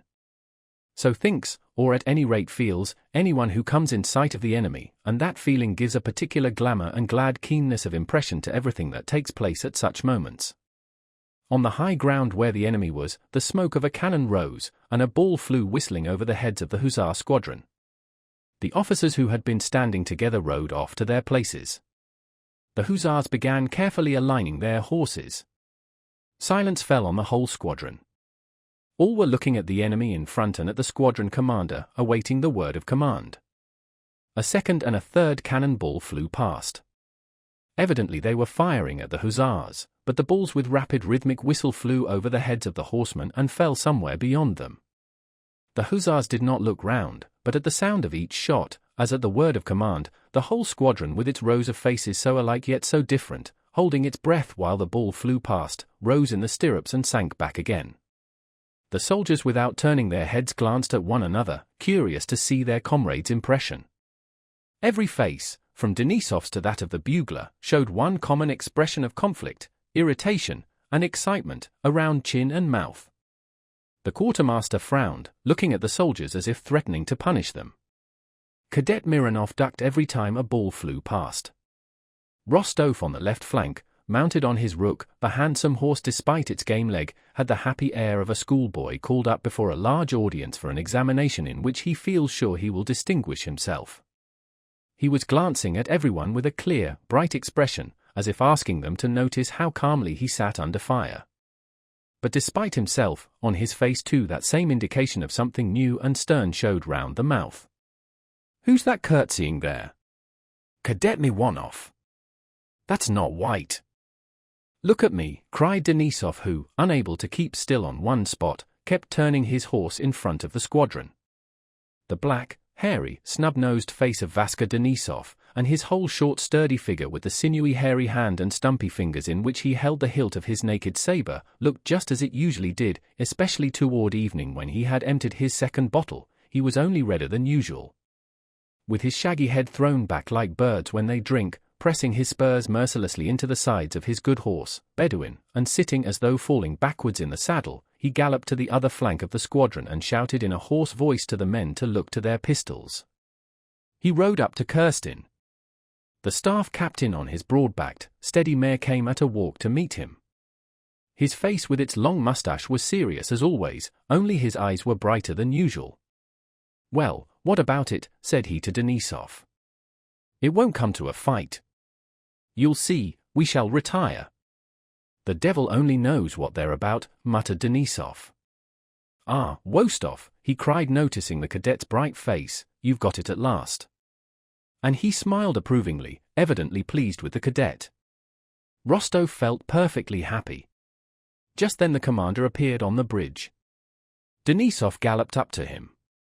"Your Excellency, let us attack them. I'll drive them off." "Attack indeed," said the colonel in a bored voice, puckering up his face as if driving off a troublesome fly. "And why are you stopping here? Don't you see the skirmishers are retreating? Lead the squadron back." The squadron crossed the bridge and drew out of range of fire without having lost a single man. The second squadron that had been in the front line followed them across, and the last Cossacks quitted the farther side of the river.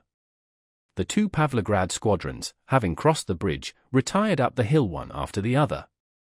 Their colonel, Karl Bogdanich Schubert, came up to Denisov's squadron and rode at a foot-pace not far from Rostov, without taking any notice of him, although they were now meeting for the first time since their encounter concerning Telyanin.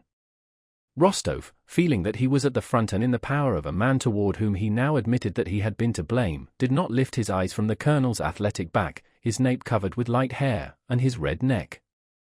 It seemed to Rostov that Bogdanich was only pretending not to notice him, and that his whole aim now was to test the cadet's courage, so he drew himself up and looked around him merrily. Then it seemed to him that Bogdanich rode so near in order to show him his courage. Next he thought that his enemy would send the squadron on a desperate attack just to punish him, Rostov. Then he imagined how, after the attack, Bogdanich would come up to him as he lay wounded and would magnanimously extend the hand of reconciliation. The high-shouldered figure of Zhirkov, familiar to the Pavlograds as he had but recently left their regiment, rode up to the colonel.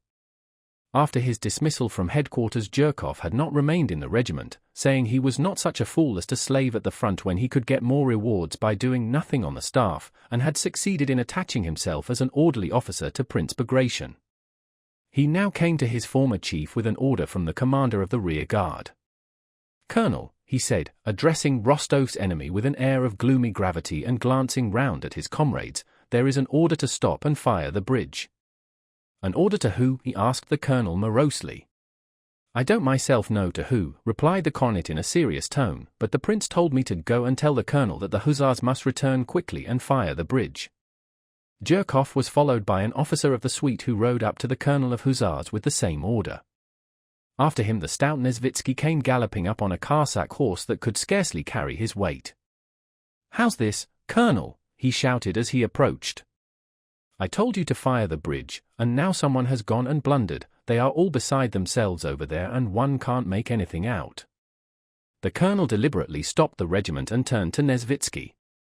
"You spoke to me of inflammable material," said he, "but you said nothing about firing it." "But, my dear sir," said Nesvitsky as he drew up, taking off his cap and smoothing his hair wet with perspiration with his plump hand, "wasn't I telling you to fire the bridge, when inflammable material had been put in position? I am not your dear sir, Mr. Staff Officer, and you did not tell me to burn the bridge. I know the service, and it is my habit orders strictly to obey. You said the bridge would be burned, but who would burn it? I could not know by the Holy Spirit." "Ah, that's always the way," said Nesvitsky with a wave of the hand. "How did you get here?" said he, turning to Jerkov. "On the same business." "But you are damp. Let me wring you out." "You were saying, Mr. Staff Officer," continued the colonel in an offended tone. "Colonel," interrupted the officer of the suite, "you must be quick or the enemy will bring up his guns to use grapeshot." The colonel looked silently at the officer of the suite, at the stout staff officer, and at Jerkov, and he frowned. "I will the bridge fire," he said in a solemn tone as if to announce that in spite of all the unpleasantness he had to endure he would still do the right thing. Striking his horse with his long muscular legs as if it were to blame for everything, the colonel moved forward and ordered the second squadron, that in which Rostov was serving under Denisov, to return to the bridge. "There, it's just as I thought," said Rostov to himself. "He wishes to test me." His heart contracted and the blood rushed to his face. "Let him see whether I am a coward," he thought. Again on all the bright faces of the squadron the serious expression appeared that they had worn when under fire. Rostov watched his enemy, the colonel, closely, to find in his face confirmation of his own conjecture, but the colonel did not once glance at Rostov, and looked as he always did when at the front, solemn and stern. Then came the word of command. "Look sharp!"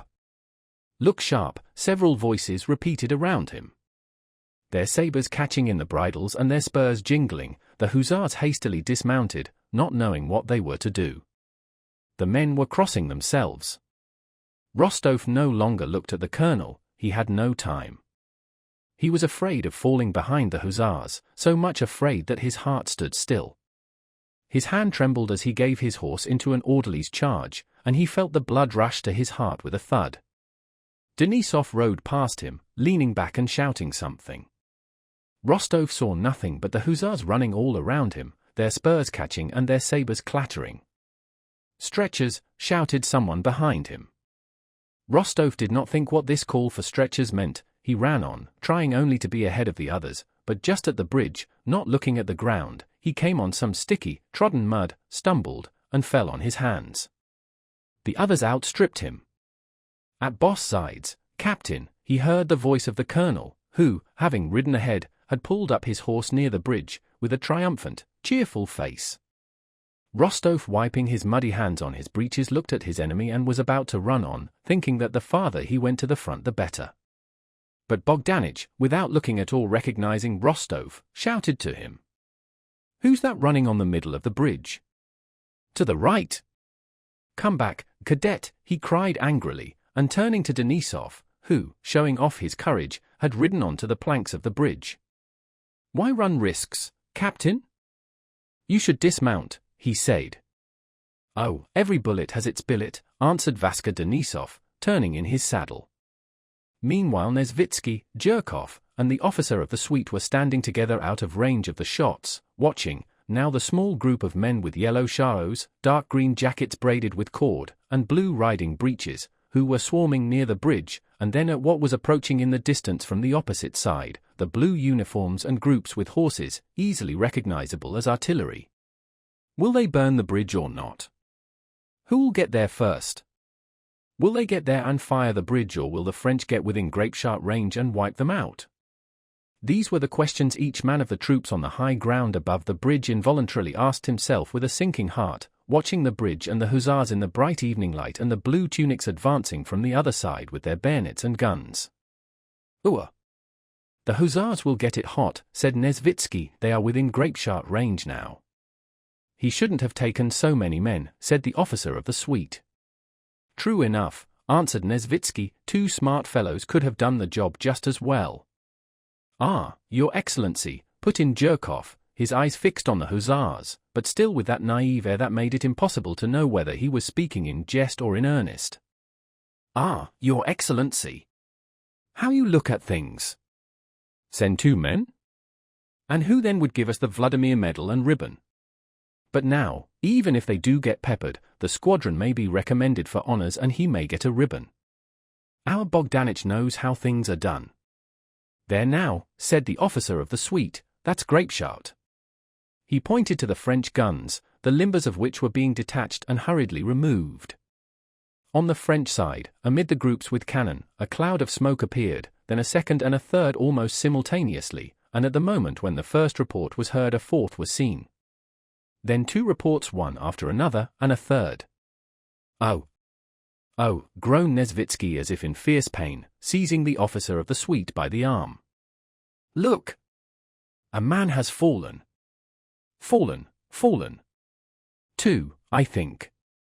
"If I were Tsar I would never go to war," said Nesvitsky, turning away. The French guns were hastily reloaded. The infantry in their blue uniforms advanced toward the bridge at a run. Smoke appeared again but at irregular intervals, and grapeshot cracked and rattled onto the bridge. But this time Nesvitsky could not see what was happening there, as a dense cloud of smoke arose from it. The hussars had succeeded in setting it on fire, and the French batteries were now firing at them, no longer to hinder them but because the guns were trained and there was someone to fire at. The French had time to fire 3 rounds of grapeshot before the hussars got back to their horses. 2 were misdirected and the shot went too high, but the last round fell in the midst of a group of hussars and knocked 3 of them over. Rostov, absorbed by his relations with Bogdanich, had paused on the bridge not knowing what to do. There was no one to hew down, as he had always imagined battles to himself, nor could he help to fire the bridge because he had not brought any burning straw with him like the other soldiers. He stood looking about him, when suddenly he heard a rattle on the bridge as if nuts were being spilt, and the hussar nearest to him fell against the rails with a groan. Rostov ran up to him with the others. Again someone shouted, "Stretchers!" For men seized the hussar and began lifting him. "Oh! For Christ's sake let me alone," cried the wounded man, but still he was lifted and laid on the stretcher. Nicholas Rostov turned away and, as if searching for something, gazed into the distance, at the waters of the Danube, at the sky, and at the sun. How beautiful the sky looked, how blue, how calm, and how deep! How bright and glorious was the setting sun! With what soft glitter the waters of the distant Danube shone! And fairer still were the faraway blue mountains beyond the river, the nunnery, the mysterious gorges, and the pine forests veiled in the mist of their summits. There was peace and happiness. I should wish for nothing else, nothing, if only I were there, thought Rostov. In myself alone and in that sunshine there is so much happiness, but here, groans, suffering, fear, and this uncertainty and hurry. There, they are shouting again, and again are all running back somewhere, and I shall run with them, and it, death, is here above me and around. Another instant and I shall never again see the sun, this water, that gorge. At that instant the sun began to hide behind the clouds, and other stretchers came into view before Rostov. And the fear of death and of the stretchers, and love of the sun and of life, all merged into one feeling of sickening agitation. O Lord God! Thou who art in that heaven, save, forgive, and protect me. Rostov whispered. The hussars ran back to the men who held their horses, their voices sounded louder and calmer, the stretchers disappeared from sight. Well, fiend? So you've smelt powder, shouted Vaska Denisov just above his ear. It's all over, but I am a coward, yes, a coward, thought Rostov, and sighing deeply he took Rook, his horse, which stood resting 1 foot, from the orderly and began to mount. Was that grapeshot? He asked Denisov. Yes, and no mistake, cried Denisov. You work like regular bwicks and it's nasty work. An attack's pleasant work. Hacking away at the dogs. But this sort of thing is the very devil, with them shooting at you like a target. And Denisov rode up to a group that had stopped near Rostov, composed of the colonel, Nesvitsky, Zherkov, and the officer from the suite. Well, it seems that no one has noticed, thought Rostov. And this was true. No one had taken any notice, for everyone knew the sensation which the cadet under fire for the first time had experienced. Here's something for you to report, said Zherkov. See if I don't get promoted to a sub-lieutenancy. Inform the prince that I the bridge fired, said the colonel triumphantly and gaily. And if he asks about the losses? A trifle, said the colonel in his bass voice, 2 hussars wounded, and 1 knocked out, he added, unable to restrain a happy smile, and pronouncing the phrase, knocked out with ringing distinctness. Chapter 9. pursued by the French army of 100,000 men under the command of Bonaparte, encountering a population that was unfriendly to it, losing confidence in its allies, suffering from shortness of supplies, and compelled to act under conditions of war unlike anything that had been foreseen. The Russian army of 35,000 men commanded by Kutuzov was hurriedly retreating along the Danube, stopping where overtaken by the enemy and fighting rearguard actions only as far as necessary to enable it to retreat without losing its heavy equipment. There had been actions at Lambach, Amston, and Melk, but despite the courage and endurance, acknowledged even by the enemy, with which the Russians fought, the only consequence of these actions was a yet more rapid retreat. Austrian troops that had escaped capture at Ulm and had joined Kutuzov at Braunau now separated from the Russian army, and Kutuzov was left with only his own weak and exhausted forces. The defense of Vienna was no longer to be thought of. Instead of an offensive, the plan of which, carefully prepared in accord with the modern science of strategics, had been handed to Kutuzov when he was in Vienna by the Austrian Hofkriegsrath, the sole and almost unattainable aim remaining for him was to effect a junction with the forces that were advancing from Russia without losing his army as Mack had done at Ulm. On the 28th of October, Kutuzov with his army crossed to the left bank of the Danube and took up a position for the first time with the river between himself and the main body of the French. On the 30th he attacked Mortier's division, which was on the left bank, and broke it up. In this action for the first time trophies were taken, banners, cannon, and 2 enemy generals. For the first time, after a fortnight's retreat, the Russian troops had halted and after a fight had not only held the field but had repulsed the French. Though the troops were ill-clad, exhausted, and had lost a third of their number in killed, wounded, sick, and stragglers, though a number of sick and wounded had been abandoned on the other side of the Danube with a letter in which Kutuzov entrusted them to the humanity of the enemy, and though the big hospitals and the houses in Krems converted into military hospitals could no longer accommodate all the sick and wounded, yet the stand made at Krems and the victory over Mortier raised the spirits of the army considerably. Throughout the whole army and at headquarters most joyful though erroneous rumors were rife of the imaginary approach of columns from Russia, of some victory gained by the Austrians, and of the retreat of the frightened Bonaparte. Prince Andrew during the battle had been in attendance on the Austrian General Schmidt, who was killed in the action. His horse had been wounded under him and his own arm slightly grazed by a bullet. As a mark of the commander-in-chief's special favor he was sent with the news of this victory to the Austrian court, now no longer at Vienna, which was threatened by the French, but at Brunn. Despite his apparently delicate build, Prince Andrew could endure physical fatigue far better than many very muscular men, and on the night of the battle, having arrived at Krems excited but not weary, with dispatches from Dokhtcherov to Kutuzov, he was sent immediately with a special dispatch to Brunn.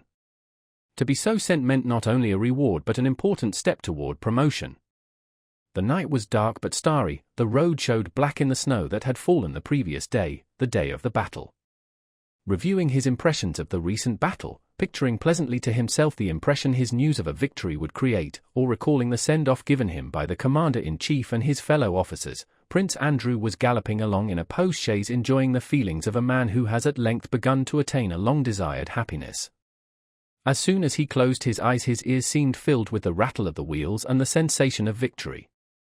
Then he began to imagine that the Russians were running away and that he himself was killed, but he quickly roused himself with a feeling of joy, as if learning afresh that this was not so but that on the contrary the French had run away. He again recalled all the details of the victory and his own calm courage during the battle, and feeling reassured he dozed off.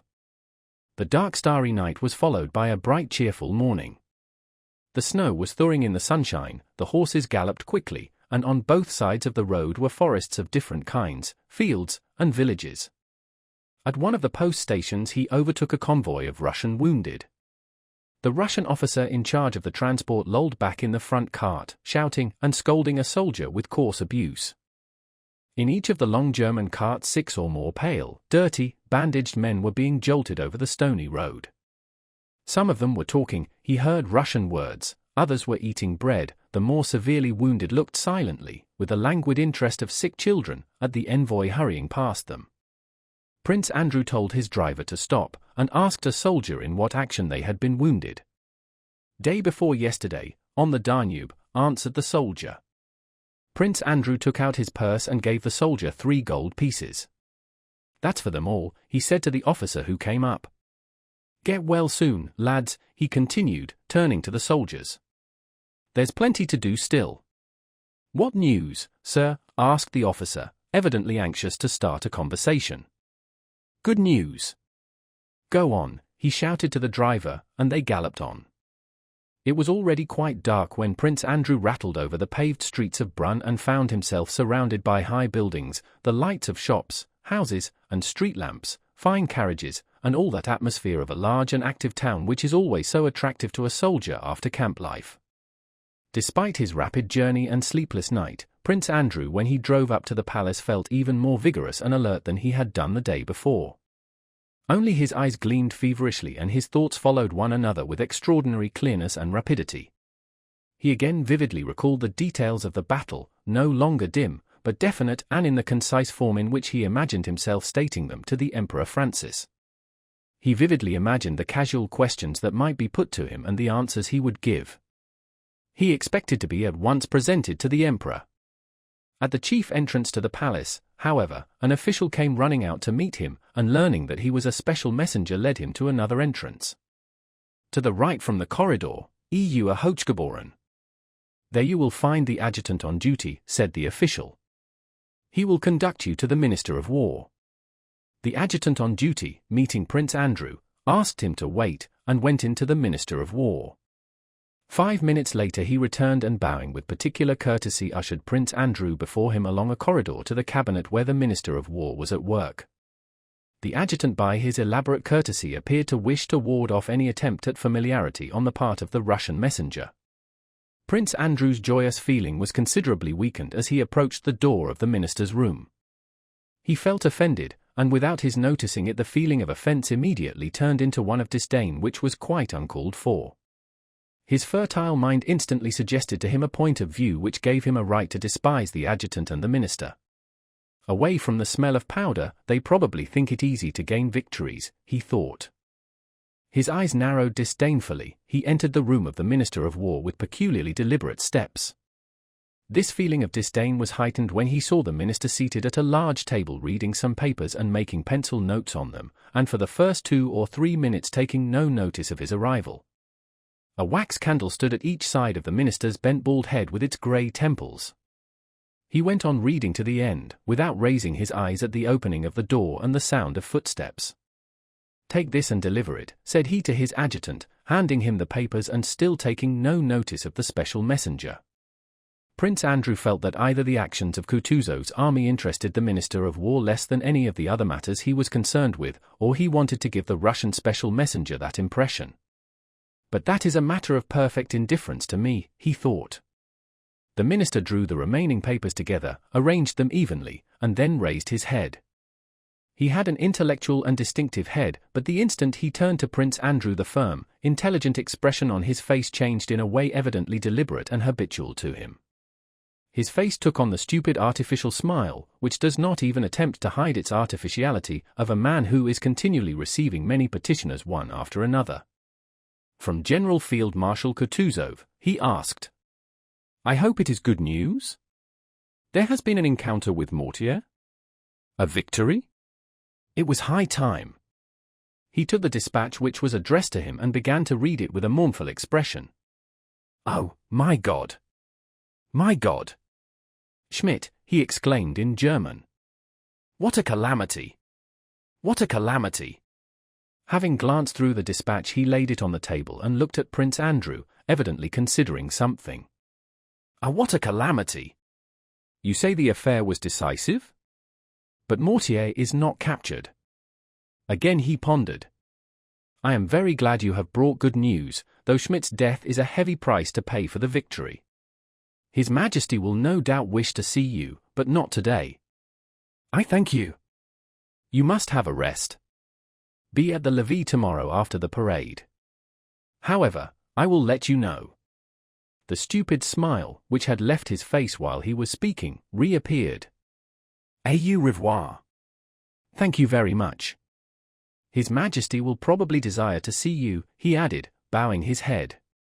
When Prince Andrew left the palace he felt that all the interest and happiness the victory had afforded him had been now left in the indifferent hands of the Minister of War and the polite adjutant.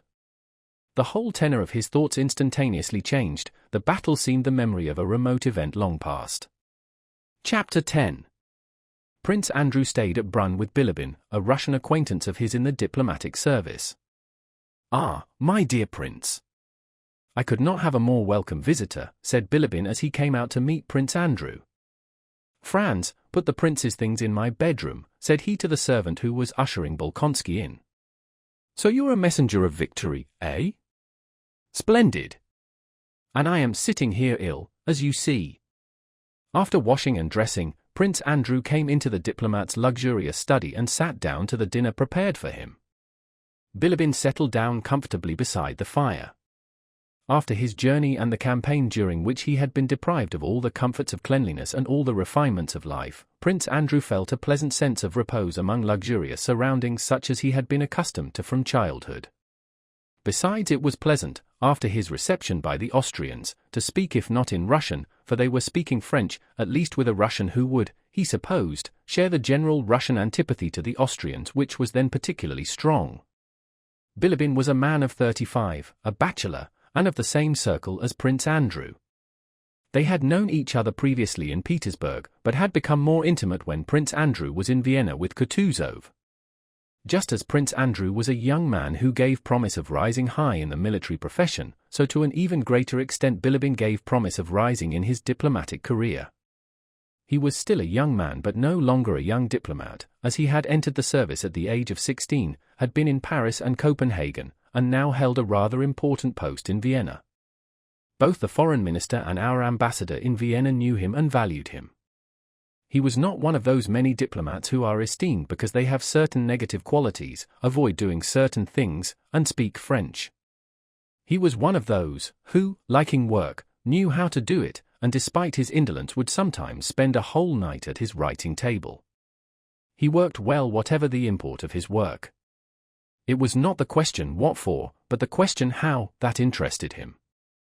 What the diplomatic matter might be he did not care, but it gave him great pleasure to prepare a circular, memorandum, or report, skillfully, pointedly, and elegantly.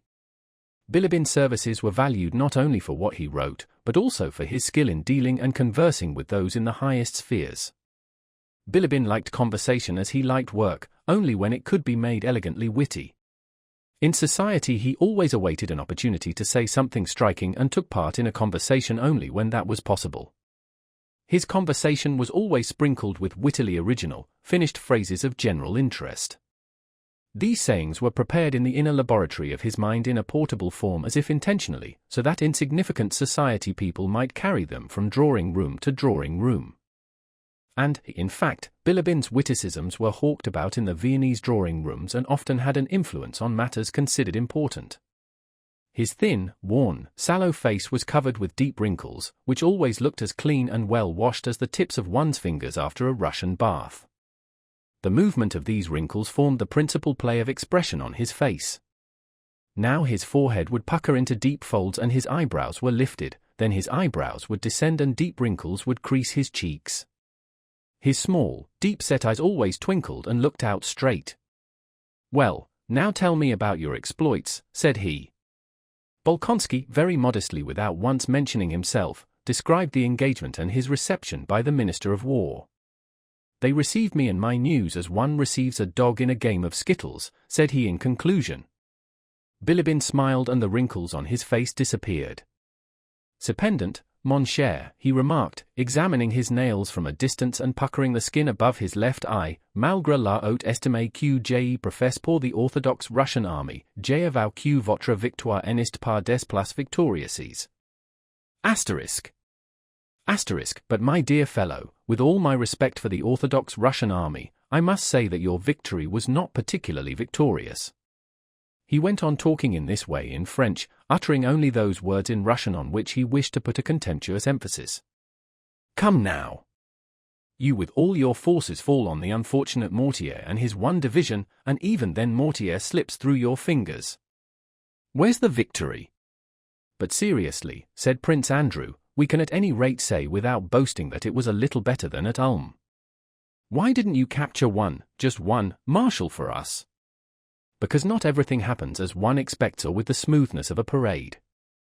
We had expected, as I told you, to get at their rear by 7 in the morning but had not reached it by 5 in the afternoon. And why didn't you do it at 7 in the morning? You ought to have been there at 7 in the morning, returned Bilibin with a smile. You ought to have been there at 7 in the morning. Why did you not succeed in impressing on Bonaparte by diplomatic methods that he had better leave Genoa alone, retorted Prince Andrew in the same tone. I know, interrupted Bilibin, you're thinking it's very easy to take marshals, sitting on a sofa by the fire. That is true, but still why didn't you capture him? So don't be surprised if not only the Minister of War but also His Most August Majesty the Emperor and King Francis is not much delighted by your victory. Even I, a poor secretary of the Russian embassy, do not feel any need in token of my joy to give my Franz a thaler, or let him go with his Liebchen to the Praetor. True, we have no Praetor here. He looked straight at Prince Andrew and suddenly unwrinkled his forehead. It is now my turn to ask you why, mon cher, said Bolkonsky. I confess I do not understand, perhaps there are diplomatic subtleties here beyond my feeble intelligence, but I can't make it out. Mack loses a whole army, the Archduke Ferdinand and the Archduke Karl give no signs of life and make blunder after blunder. Kutuzov alone at last gains a real victory, destroying the spell of the invincibility of the French, and the Minister of War does not even care to hear the details. That's just it, my dear fellow. You see, it's hurrah for the Tsar, for Russia, for the Orthodox Greek faith. All that is beautiful, but what do we, I mean the Austrian court, care for your victories? Bring us nice news of a victory by the Archduke Karl or Ferdinand, one archduke's as good as another, as you know, and even if it is only over a fire brigade of Bonaparte's, that will be another story and we'll fire off some cannon. But this sort of thing seems done on purpose to vex us. The Archduke Karl does nothing, the Archduke Ferdinand disgraces himself. You abandon Vienna, give up its defense, as much as to say, heaven is with us, but heaven help you and your capital. The one general whom we all loved, Schmidt, you expose to a bullet, and then you congratulate us on the victory. Admit that more irritating news than yours could not have been conceived. It's as if it had been done on purpose, on purpose. Besides, suppose you did gain a brilliant victory, if even the Archduke Karl gained a victory, what effect would that have on the general course of events? It's too late now when Vienna is occupied by the French army. What? Occupied? Vienna occupied. Not only occupied, but Bonaparte is at Schönbrunn, and the Count, our dear Count Verbner, goes to him for orders. After the fatigues and impressions of the journey, his reception, and especially after having dined, Bolkonsky felt that he could not take in the full significance of the words he heard. Count Lichtenfels was here this morning, Bilibin continued, and showed me a letter in which the parade of the French in Vienna was fully described. Prince Murat it tout le tremblement. You see that your victory is not a matter for great rejoicing and that you can't be received as a savior. Really, I don't care about that, I don't care at all, said Prince Andrew, beginning to understand that his news of the battle before Krems was really of small importance in view of such events as the fall of Austria's capital. How is it Vienna was taken? What of the bridge and its celebrated bridgehead and Prince Auersperg? We heard reports that Prince Auersperg was defending Vienna, he said. Prince Auersperg is on our side of the river, and is defending us, doing it very badly, I think, but still he is defending us. But Vienna is on the other side. No, the bridge has not yet been taken and I hope it will not be, for it is mined and orders have been given to blow it up. Otherwise we should long ago have been in the mountains of Bohemia, and you and your army would have spent a bad quarter of an hour between two fires. But still this does not mean that the campaign is over, said Prince Andrew. Well, I think it is.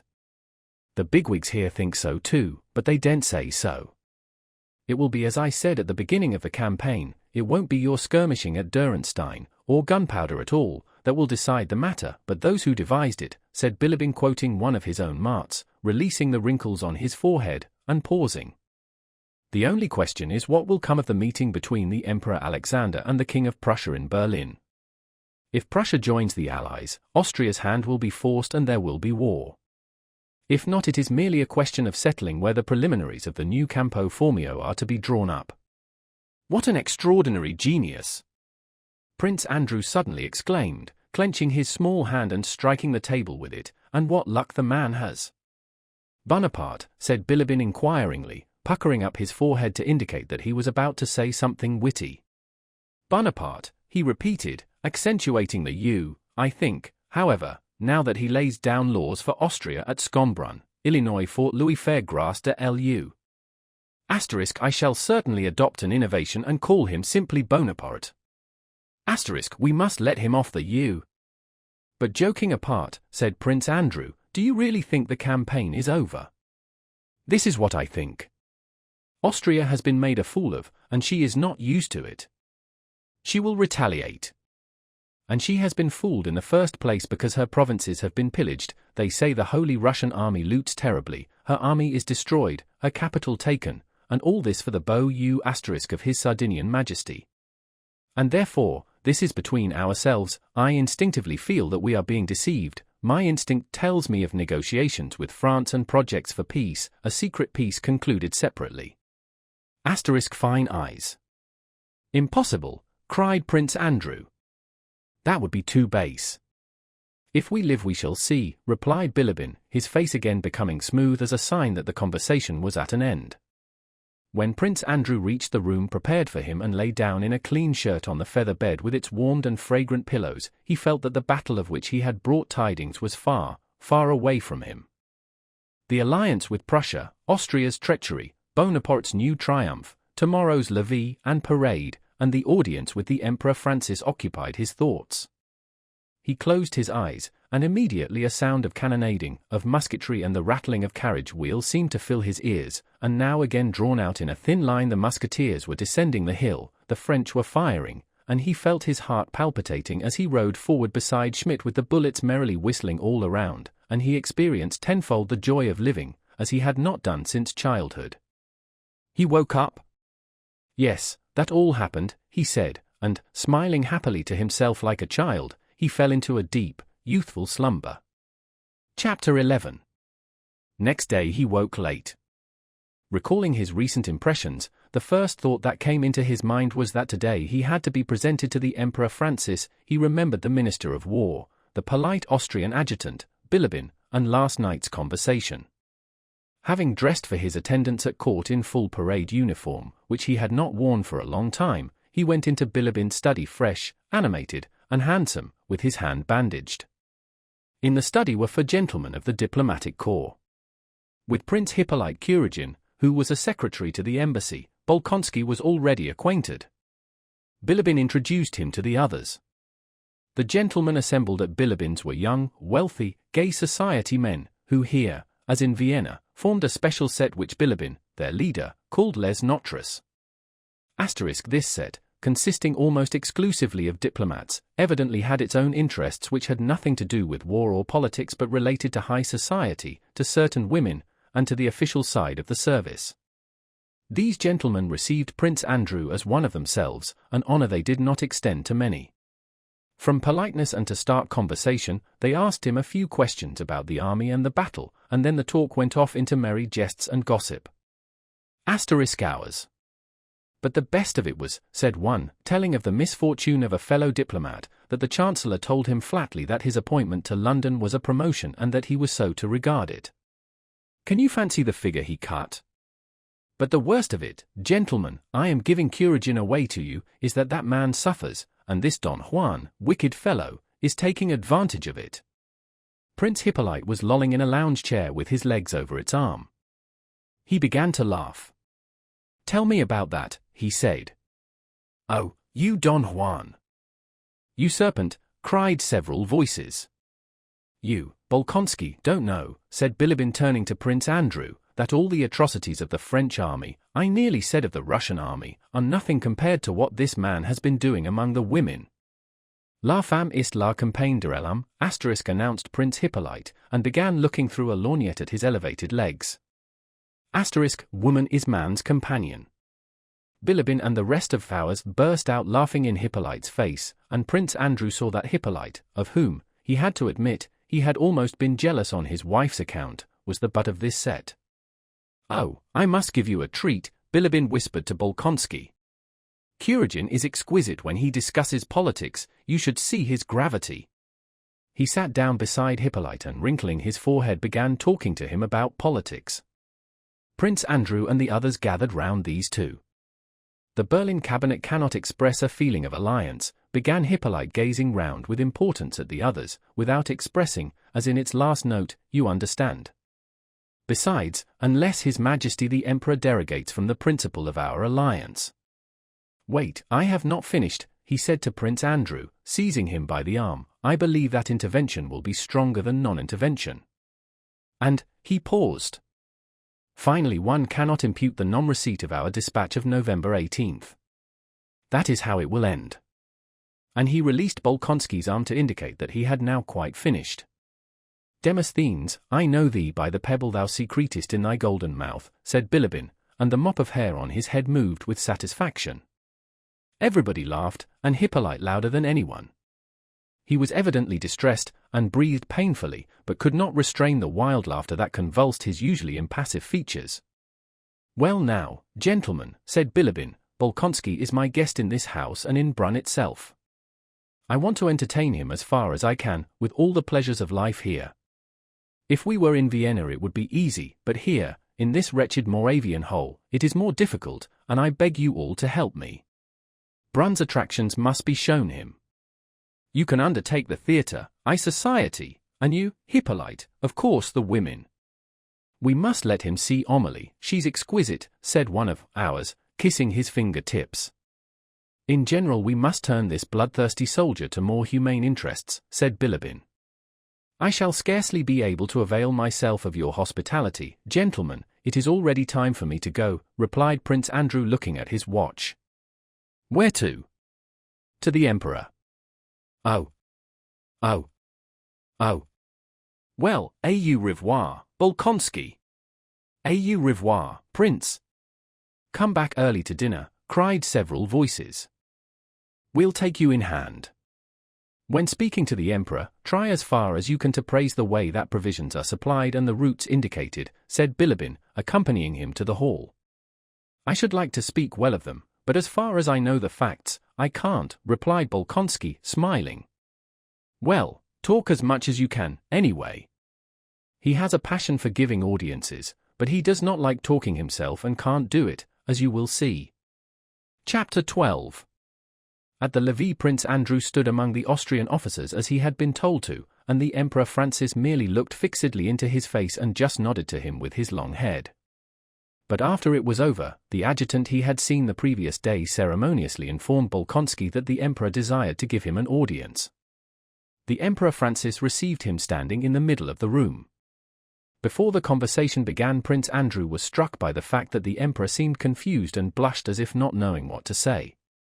Tell me, when did the battle begin? He asked hurriedly. Prince Andrew replied. Then followed other questions just as simple, was Kutuzov well? When had he left Krems, and so on. The Emperor spoke as if his sole aim were to put a given number of questions. The answers to these questions, as was only too evident, did not interest him. At what o'clock did the battle begin? Asked the Emperor. I cannot inform your Majesty at what o'clock the battle began at the front, but at Dürrenstein, where I was, our attack began after 5 in the afternoon, replied Bolkonsky, growing more animated and expecting that he would have a chance to give a reliable account, which he had ready in his mind, of all he knew and had seen. But the Emperor smiled and interrupted him. How many miles?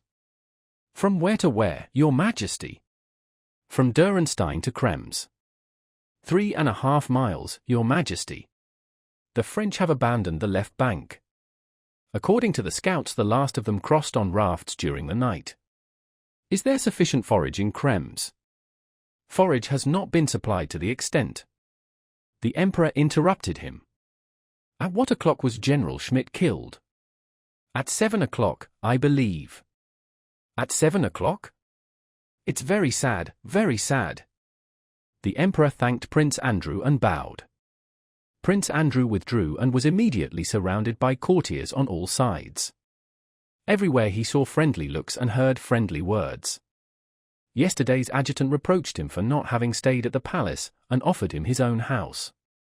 The Minister of War came up and congratulated him on the Maria Theresa Order of the 3rd grade, which the Emperor was conferring on him. The Empress Chamberlain invited him to see Her Majesty. The Archduchess also wished to see him. He did not know whom to answer, and for a few seconds collected his thoughts.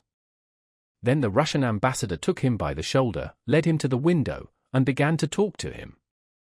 Contrary to Bilibin's forecast, the news he had brought was joyfully received. A Thanksgiving service was arranged, Kutuzov was awarded the Grand Cross of Maria Theresa, and the whole army received rewards.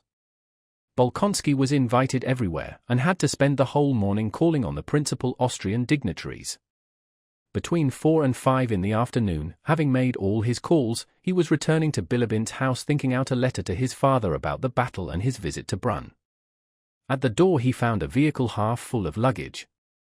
Franz, Bilibin's man, was dragging a portmanteau with some difficulty out of the front door. Before returning to Bilibin's, Prince Andrew had gone to a bookshop to provide himself with some books for the campaign, and had spent some time in the shop. "What is it?" he asked. "Oh, Your Excellency," said Franz, with difficulty rolling the portmanteau into the vehicle, "we are to move on still farther. The scoundrel is again at our heels." "Eh? What?" asked Prince Andrew. Bilibin came out to meet him.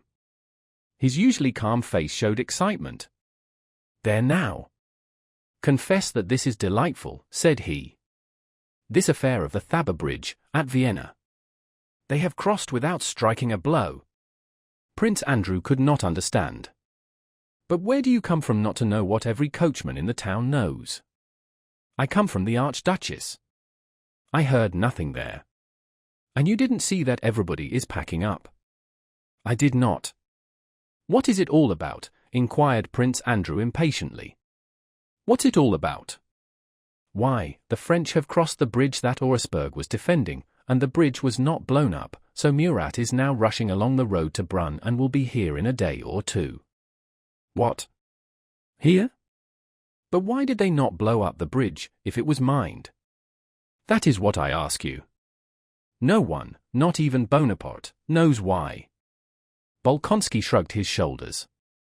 "But if the bridge is crossed, it means that the army too is lost." "It will be cut off," said he. "That's just it," answered Bilibin. "Listen. The French entered Vienna as I told you." "Very well. Next day, which was yesterday, those gentlemen, Messrs. Les Maréchaux, Murat, Lannes, and Belliard, mount and ride to the bridge. Observe that all three are Gascons. 'Gentlemen,' says one of them, 'you know the Thabor Bridge is mined and doubly mined, and that there are menacing fortifications at its head, and an army of 15,000 men has been ordered to blow up the bridge and not let us cross. But it will please our sovereign the Emperor Napoleon if we take this bridge, so let us three go and take it.' 'Yes, let's,' say the others. And off they go and take the bridge, cross it, and now with their whole army are on this side of the Danube, marching on us, you, and your lines of communication. The marshals." "Stop jesting," said Prince Andrew sadly and seriously. This news grieved him, and yet he was pleased. As soon as he learned that the Russian army was in such a hopeless situation, it occurred to him that it was he who was destined to lead it out of this position, that here was the Toulon that would lift him from the ranks of obscure officers and offer him the first step to fame. Listening to Bilibin, he was already imagining how on reaching the army he would give an opinion at the war council which would be the only one that could save the army, and how he alone would be entrusted with the executing of the plan. "Stop this jesting," he said. "I am not jesting," Bilibin went on. "Nothing is truer or sadder. These gentlemen ride onto the bridge alone and wave white handkerchiefs. They assure the officer on duty that they, the marshals, are on their way to negotiate with Prince Auersperg. He lets them enter the Tete de Pont. They spin him 1,000 gasconades, saying that the war is over, that the Emperor Francis is arranging a meeting with Bonaparte, that they desire to see Prince Auersperg, and so on. The officer sends for Auersperg, these gentlemen embrace the officers, crack jokes, sit on the cannon, and meanwhile a French battalion gets to the bridge unobserved, flings the bags of incendiary material into the water, and approaches the Tete de Pont. At length appears the Lieutenant General, our dear Prince Auersperg von Morten himself. Dearest foe! Flower of the Austrian army, hero of the Turkish wars! Hostilities are ended, we can shake one another's hand. the Emperor Napoleon burns with impatience to make Prince Auersperg's acquaintance. In a word, those gentlemen, Gascons indeed, so bewildered him with fine words, and he is so flattered by his rapidly established intimacy with the French marshals, and so dazzled by the sight of Murat's mantle and ostrich plumes, tu Illinois ny voit que du feu, et oublie celui tu Illinois devait faire sur l'ennemi. Asterisk. 2. In spite of the animation of his speech, Bilibin did not forget to pause after this mot to give time for its due appreciation. The French battalion rushes to the bridgehead, spikes the guns, and the bridge is taken.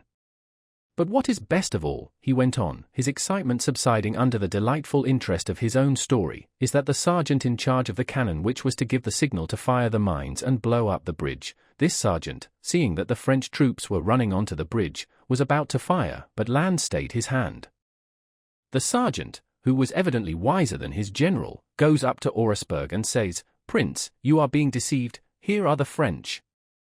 Murat, seeing that all is lost if the sergeant is allowed to speak, turns to Auersperg with feigned astonishment, he is a true Gascon, and says, "I don't recognize the world-famous Austrian discipline, if you allow a subordinate to address you like that." It was a stroke of genius. Prince Auersperg feels his dignity at stake and orders the sergeant to be arrested.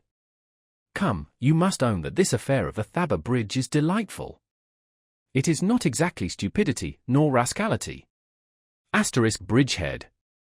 Asterisk, 2, that their fire gets into his eyes and he forgets that he ought to be firing at the enemy. It may be treachery," said Prince Andrew, vividly imagining the grey overcoats, wounds, the smoke of gunpowder, the sounds of firing, and the glory that awaited him. "Not that either. That puts the court in too bad a light," replied Bilibin. "It's not treachery nor rascality nor stupidity, it is just as at Ulm, it is," he seemed to be trying to find the right expression. Say du Mac. Now Somers Max, it is a bit of Mac. We are Macked, he concluded, feeling that he had produced a good epigram, a fresh one that would be repeated. His hitherto puckered brow became smooth as a sign of pleasure, and with a slight smile he began to examine his nails. "Where are you off to?" he said suddenly to Prince Andrew, who had risen and was going toward his room. "I am going away." "Where to?" "To the army." "But you meant to stay another 2 days." "But now I am off at once." And Prince Andrew, after giving directions about his departure, went to his room. "Do you know, mon cher," said Bilibin following him, "I have been thinking about you." "Why are you going?" And in proof of the conclusiveness of his opinion all the wrinkles vanished from his face. Prince Andrew looked inquiringly at him and gave no reply. "Why are you going?" "I know you think it your duty to gallop back to the army now that it is in danger." "I understand that." "Mon cher, it is heroism." "Not at all," said Prince Andrew. "But as you are a philosopher, be a consistent one, look at the other side of the question and you will see that your duty, on the contrary, is to take care of yourself. Leave it to those who are no longer fit for anything else. You have not been ordered to return and have not been dismissed from here, therefore, you can stay and go with us wherever our ill luck takes us. They say we are going to Olmutz, and Olmutz is a very decent town. You and I will travel comfortably in my caleche." "Do stop joking, Bilibin," cried Bolkonsky. "I am speaking sincerely as a friend. Consider. Where and why are you going, when you might remain here? You are faced by one of two things," and the skin over his left temple puckered, "either you will not reach your regiment before peace is concluded, or you will share defeat and disgrace with Kutuzov's whole army." And Bilibin unwrinkled his temple, feeling that the dilemma was insoluble. "I cannot argue about it," replied Prince Andrew coldly, but he thought, "I am going to save the army." "My dear fellow, you are a hero," said Bilibin. Chapter 13. That same night, having taken leave of the Minister of War, Bolkonsky set off to rejoin the army, not knowing where he would find it and fearing to be captured by the French on the way to Krems. In Brunn everybody attached to the court was packing up, and the heavy baggage was already being dispatched to Olmutz. Near Hetzelsdorf Prince Andrew struck the high road along which the Russian army was moving with great haste and in the greatest disorder. The road was so obstructed with carts that it was impossible to get by in a carriage. Prince Andrew took a horse and a car-sack from a car-sack commander, and hungry and weary, making his way past the baggage wagons, rode in search of the commander-in-chief and of his own luggage. Very sinister reports of the position of the army reached him as he went along, and the appearance of the troops in their disorderly flight confirmed these rumors. Cette armée rasque hors de l'Angleterre transportée des extrémités de l'univers, nous allons lui faire éprouver la même sorte, la sorte de l'armée d'Elm. He remembered these words in Bonaparte's address to his army at the beginning of the campaign, and they awoke in him astonishment at the genius of his hero, a feeling of wounded pride, and a hope of glory. And should there be nothing left but to die, he thought. Well, if need be, I shall do it no worse than others. That Russian army which has been brought from the ends of the earth by English gold, we shall cause to share the same fate, the fate of the army at Ulm.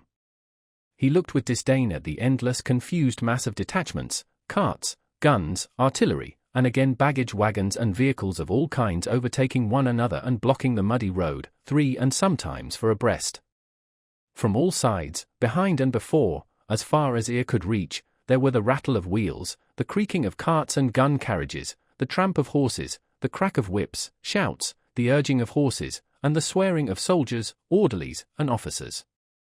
All along the sides of the road fallen horses were to be seen, some flayed, some not, and broken down carts beside which solitary soldiers sat waiting for something, and again soldiers straggling from their companies, crowds of whom set off to the neighboring villages, or returned from them dragging sheep, fowls, hay, and bulging sacks. At each ascent or descent of the road the crowds were yet denser and the din of shouting more incessant. Soldiers floundering knee-deep in mud pushed the guns and wagons themselves. Whips cracked, hoofs slipped, traces broke, and lungs were strained with shouting. The officers directing the march rode backward and forward between the carts. Their voices were but feebly heard amid the uproar, and one saw by their faces that they despaired of the possibility of checking this disorder. Here is our dear Orthodox Russian army, thought Bolkonsky, recalling Bilibin's words. Wishing to find out where the commander-in-chief was, he rode up to a convoy. Directly opposite to him came a strange one-horse vehicle, evidently rigged up by soldiers out of any available materials and looking like something between a cart, a cabriolet, and a calèche. A soldier was driving, and a woman enveloped in shawls sat behind the apron under the leather hood of the vehicle. Prince Andrew rode up and was just putting his question to a soldier when his attention was diverted by the desperate shrieks of the woman in the vehicle. An officer in charge of transport was beating the soldier who was driving the woman's vehicle for trying to get ahead of others, and the strokes of his whip fell on the apron of the equipage. The woman screamed piercingly. Seeing Prince Andrew, she leaned out from behind the apron and, waving her thin arms from under the woolen shawl, cried, "Mr. Aide-de-camp! Mr. Aide-de-camp! For heaven's sake! Protect me! What will become of us? I am the wife of the doctor of the 7th Chasseurs. They won't let us pass, we are left behind and have lost our people. I'll flatten you into a pancake," shouted the angry officer to the soldier. "Turn back with your slut! Mr. Aide-de-camp! Help me!" "What does it all mean?" screamed the doctor's wife. "Kindly let this cart pass." "Don't you see it's a woman?" said Prince Andrew, riding up to the officer. The officer glanced at him, and without replying turned again to the soldier. "I'll teach you to push on. Back! Let them pass, I tell you," repeated Prince Andrew, compressing his lips. "And who are you?" cried the officer, turning on him with tipsy rage. "Who are you? Are you in command here? Eh? I am commander here, not you. Go back or I'll flatten you into a pancake," repeated he. This expression evidently pleased him. "That was a nice snub for the little aide-de-camp," came a voice from behind. Prince Andrew saw that the officer was in that state of senseless, tipsy rage when a man does not know what he is saying. He saw that his championship of the doctor's wife in her queer trap might expose him to what he dreaded more than anything in the world, to ridicule, but his instinct urged him on. Before the officer finished his sentence, Prince Andrew, his face distorted with fury, rode up to him and raised his riding whip. Let them pass." The officer flourished his arm and hastily rode away. "It's all the fault of these fellows on the staff that there's this disorder," he muttered. "Do as you like. Prince Andrew, without lifting his eyes, rode hastily away from the doctor's wife, who was calling him her deliverer, and recalling with a sense of disgust the minutest details of this humiliating scene, he galloped on to the village, where he was told who the commander-in-chief was. On reaching the village, he dismounted and went to the nearest house, intending to rest if but for a moment, eat something, and try to sort out the stinging and tormenting thoughts that confused his mind. "This is a mob of scoundrels and not an army," he was thinking as he went up to the window of the first house, when a familiar voice called him by name. He turned round. Nesvitsky's handsome face looked out of the little window. Nesvitsky, moving his moist lips as he chewed something, and flourishing his arm, called him to enter. "Bolkonsky! Bolkonsky! Don't you hear? Eh? Come quick," he shouted. Entering the house, Prince Andrew saw Nesvitsky and another adjutant having something to eat. They hastily turned round to him, asking if he had any news. On their familiar faces he read agitation and alarm. This was particularly noticeable on Nesvitsky's usually laughing countenance. "Where is the commander-in-chief?" asked Bolkonsky. "Here, in that house," answered the adjutant. "Well, is it true that it's peace and capitulation?" asked Nesvitsky. "I was going to ask you. I know nothing except that it was all I could do to get here. And we, my dear boy. It's terrible. I was wrong to laugh at Mac, we're getting it still worse," said Nesvitsky. "But sit down and have something to eat. You won't be able to find either your baggage or anything else now, Prince. And God only knows where your man Peter is," said the other adjutant. "Where are headquarters?" "We are to spend the night in Zyme." "Well, I have got all I need into packs for 2 horses," said Nesvitsky. "They've made up splendid packs for me, fit to cross the Bohemian mountains with. It's a bad lookout, old fellow. But what's the matter with you? You must be ill to shiver like that," he added, noticing that Prince Andrew winced as at an electric shock. "It's nothing," replied Prince Andrew. He had just remembered his recent encounter with the doctor's wife and the convoy officer. "What is the commander-in-chief doing here?" he asked. "I can't make out at all," said Nesvitsky. "Well, all I can make out is that everything is abominable, abominable, quite abominable," said Prince Andrew, and he went off to the house where the commander-in-chief was. Passing by Kutuzov's carriage and the exhausted saddle horses of his suite, with their Cossacks who were talking loudly together, Prince Andrew entered the passage. Kutuzov himself, he was told, was in the house with Prince Bagration and Weyrother. Weyrother was the Austrian general who had succeeded Schmidt. In the passage little Kozlovsky was squatting on his heels in front of a clerk. The clerk, with cuffs turned up, was hastily writing at a tub turned bottom upwards. Kozlovsky's face looked worn, he too had evidently not slept all night. He glanced at Prince Andrew and did not even nod to him. "Second line, have you written it?" he continued, dictating to the clerk. "The Kiev Grenadiers, Podolian." "One can't write so fast, Your Honor," said the clerk, glancing angrily and disrespectfully at Kozlovsky. Through the door came the sounds of Kutuzov's voice, excited and dissatisfied, interrupted by another, an unfamiliar voice. From the sound of these voices, the inattentive way Kozlovsky looked at him, the disrespectful manner of the exhausted clerk, the fact that the clerk and Kozlovsky were squatting on the floor by a tub so near to the commander-in-chief, and from the noisy laughter of the Cossacks holding the horses near the window, Prince Andrew felt that something important and disastrous was about to happen. He turned to Kozlovsky with urgent questions. "Immediately, Prince," said Kozlovsky. "Dispositions for Bagration." "What about capitulation?" "Nothing of the sort. Orders are issued for a battle." Prince Andrew moved toward the door from whence voices were heard. Just as he was going to open it, the sound ceased, the door opened, and Kutuzov with his eagle nose and puffy face appeared in the doorway.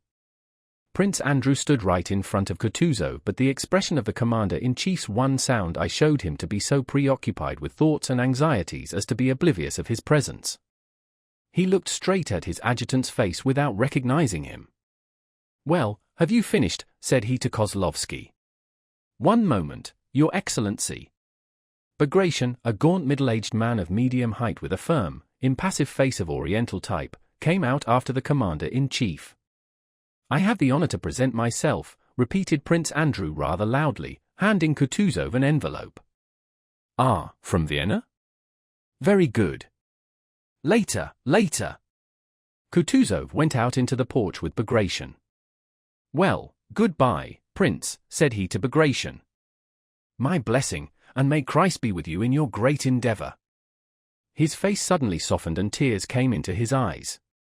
With his left hand he drew Bagration toward him, and with his right, on which he wore a ring, he made the sign of the cross over him with a gesture evidently habitual, offering his puffy cheek, but Bagration kissed him on the neck instead. "Christ be with you," Kutuzov repeated and went toward his carriage. "Get in with me," said he to Bolkonsky. "Your Excellency, I should like to be of use here. Allow me to remain with Prince Bagration's detachment." "Get in," said Kutuzov, and noticing that Bolkonsky still delayed, he added, "I need good officers myself, need them myself." They got into the carriage and drove for a few minutes in silence. "There is still much before us," he said, as if with an old man's penetration he understood all that was passing in Bolkonsky's mind. "If a 10th part of his detachment returns I shall thank God," he added as if speaking to himself.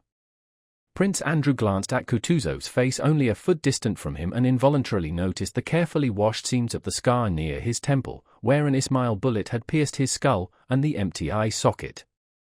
"Yes, he has a right to speak so calmly of those men's death," thought Bolkonsky. "That is why I beg to be sent to that detachment," he said. Kutuzov did not reply. He seemed to have forgotten what he had been saying, and sat plunged in thought. 5 minutes later, gently swaying on the soft springs of the carriage, he turned to Prince Andrew. There was not a trace of agitation on his face.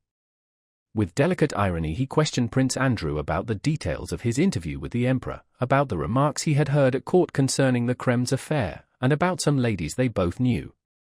Chapter 14. On November 1st Kutuzov had received, through a spy, news that the army he commanded was in an almost hopeless position. The spy reported that the French, after crossing the bridge at Vienna, were advancing in immense force upon Kutuzov's line of communication with the troops that were arriving from Russia. If Kutuzov decided to remain at Krems, Napoleon's army of 150,000 men would cut him off completely and surround his exhausted army of 40,000, and he would find himself in the position of Mack at Ulm. If Kutuzov decided to abandon the road connecting him with the troops arriving from Russia, he would have to march with no road into unknown parts of the Bohemian mountains, defending himself against superior forces of the enemy and abandoning all hope of a junction with Buxhowden. If Kutuzov decided to retreat along the road from Krems to Olmutz to unite with the troops arriving from Russia, he risked being forestalled on that road by the French who had crossed the Vienna Bridge, and encumbered by his baggage and transport, having to accept battle on the march against an enemy 3 times as strong, who would hem him in from 2 sides. Kutuzov chose this latter course. The French, the spy reported, having crossed the Vienna Bridge, were advancing by forced marches towards Znaim, which lay 66 miles off on the line of Kutuzov's retreat. If he reached Znaim before the French, there would be great hope of saving the army. To let the French forestall him at Znaim meant the exposure of his whole army to a disgrace such as that of Ulm, or to utter destruction. But to forestall the French with his whole army was impossible. The road for the French from Vienna to Znaim was shorter and better than the road for the Russians from Krems to Znaim. The night he received the news, Kutuzov sent Bagration's vanguard, 4,000 strong, to the right across the hills from the Krems-Znaim to the Vienna-Znaim road. Bagration was to make this march without resting, and to halt facing Vienna with Znaim to his rear, and if he succeeded in forestalling the French he was to delay them as long as possible. Kutuzov himself with all his transport took the road to Znaim. Marching 30 miles that stormy night across roadless hills, with his hungry, ill-shod soldiers, and losing a third of his men as stragglers by the way, Bagration came out on the Vienna-Znaim road at Hollabrunn a few hours ahead of the French who were approaching Hollabrunn from Vienna. Kutuzov with his transport had still to march for some days before he could reach Znaim. Hence Bagration with his 4,000 hungry, exhausted men would have to detain for days the whole enemy army that came upon him at Hollabrunn, which was clearly impossible. But a freak of fate made the impossible possible. The success of the trick that had placed the Vienna Bridge in the hands of the French without a fight led Murat to try to deceive Kutuzov in a similar way. Meeting Bagration's weak detachment on the Znaim road, he supposed it to be Kutuzov's whole army. To be able to crush it absolutely, he awaited the arrival of the rest of the troops who were on their way from Vienna, and with this object offered a 3 days' truce on condition that both armies should remain in position without moving. Murat declared that negotiations for peace were already proceeding, and that he therefore offered this truce to avoid unnecessary bloodshed. Count Nostitz, the Austrian general occupying the advanced posts, believed Murat's emissary and retired, leaving Bagration's division exposed. Another emissary rode to the Russian line to announce the peace negotiations and to offer the Russian army the 3 days' truce. Bagration replied that he was not authorized either to accept or refuse a truce and sent his adjutant to Kutuzov to report the offer he had received. A truce was Kutuzov's sole chance of gaining time, giving Bagration's exhausted troops some rest, and letting the transport and heavy convoys, whose movements were concealed from the French, advance if but one stage nearer Znaim. The offer of a truce gave the only, and a quite unexpected, chance of saving the army. On receiving the news, he immediately dispatched Adjutant General Wintzingerode, who was in attendance on him, to the enemy camp. Wintzingerode was not merely to agree to the truce but also to offer terms of capitulation, and meanwhile Kutuzov sent his adjutants back to hasten to the utmost the movements of the baggage trains of the entire army along the Kremsheim road. Bagration's exhausted and hungry detachment, which alone covered this movement of the transport and of the whole army, had to remain stationary in face of an enemy 8 times as strong as itself. Kutuzov's expectations that the proposals of capitulation, which were in no way binding, might give time for part of the transport to pass, and also that Murat's mistake would very soon be discovered, proved correct. As soon as Bonaparte, who was at Schönbrunn, 16 miles from Hollabrunn, received Murat's dispatch with the proposal of a truce and a capitulation, he detected a ruse and wrote the following letter to Murat. Schönbrunn, 25th Brumaire, 1805. At 8 o'clock in the morning. To Prince Murat. I cannot find words to express to you my displeasure. You command only my advance guard, and have no right to arrange an armistice without my order. You are causing me to lose the fruits of a campaign. Break the armistice immediately and march on the enemy. Inform him that the general who signed that capitulation had no right to do so, and that no one but the Emperor of Russia has that right. If, however, the Emperor of Russia ratifies that convention, I will ratify it, but it is only a trick. March on, destroy the Russian army. You are in a position to seize its baggage and artillery. The Russian Emperor's aide-de-camp is an impostor. Officers are nothing when they have no powers, this one had none. The Austrians let themselves be tricked at the crossing of the Vienna Bridge, you are letting yourself be tricked by an aide-de-camp of the Emperor. Napoleon. Bonaparte's adjutant rode full gallop with this menacing letter to Murat. Bonaparte himself, not trusting to his generals, moved with all the guards to the field of battle, afraid of letting a ready victim escape, and Bagration's 4,000 men merrily lighted campfires, dried and warmed themselves, cooked their porridge for the first time for 3 days, and not one of them knew or imagined what was in store for him. Chapter 15. Between 3 and 4 o'clock in the afternoon, Prince Andrew, who had persisted in his request to Kutuzov, arrived at Grunth and reported himself to Bagration. Bonaparte's adjutant had not yet reached Murat's detachment and the battle had not yet begun. In Bagration's detachment no one knew anything of the general position of affairs. They talked of peace but did not believe in its possibility, others talked of a battle but also disbelieved in the nearness of an engagement. Bagration, knowing Bolkonsky to be a favorite and trusted adjutant, received him with distinction and special marks of favor, explaining to him that there would probably be an engagement that day or the next, and giving him full liberty to remain with him during the battle or to join the rearguard and have an eye on the order of retreat, which is also very important. However, there will hardly be an engagement today, said Bagration as if to reassure Prince Andrew. If he is one of the ordinary little staff dandies sent to earn a medal, he can get his reward just as well in the rearguard, but if he wishes to stay with me, let him, he'll be of use here if he's a brave officer, thought Bagration. Prince Andrew, without replying, asked the prince's permission to ride round the position to see the disposition of the forces, so as to know his bearings should he be sent to execute an order. The officer on duty, a handsome, elegantly dressed man with a diamond ring on his forefinger, who was fond of speaking French though he spoke it badly, offered to conduct Prince Andrew. On all sides they saw rain-soaked officers with dejected faces who seemed to be seeking something, and soldiers dragging doors, benches, and fencing from the village. "There now, Prince!" "We can't stop those fellows," said the staff officer pointing to the soldiers. "The officers don't keep them in hand. And there," he pointed to a sutler's tent, "they crowd in and sit. This morning I turned them all out and now look, it's full again. I must go there, Prince, and scare them a bit. It won't take a moment." "Yes, let's go in and I will get myself a roll and some cheese," said Prince Andrew, who had not yet had time to eat anything. "Why didn't you mention it, Prince? I would have offered you something." They dismounted and entered the tent.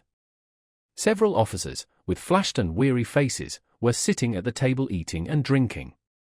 "Now what does this mean, gentlemen?" said the staff officer, in the reproachful tone of a man who has repeated the same thing more than once. "You know it won't do to leave your posts like this." The prince gave orders that no one should leave his post. "Now you, Captain," and he turned to a thin, dirty little artillery officer who, without his boots, he had given them to the canteen keeper to dry, in only his stockings, rose when they entered, smiling not altogether comfortably.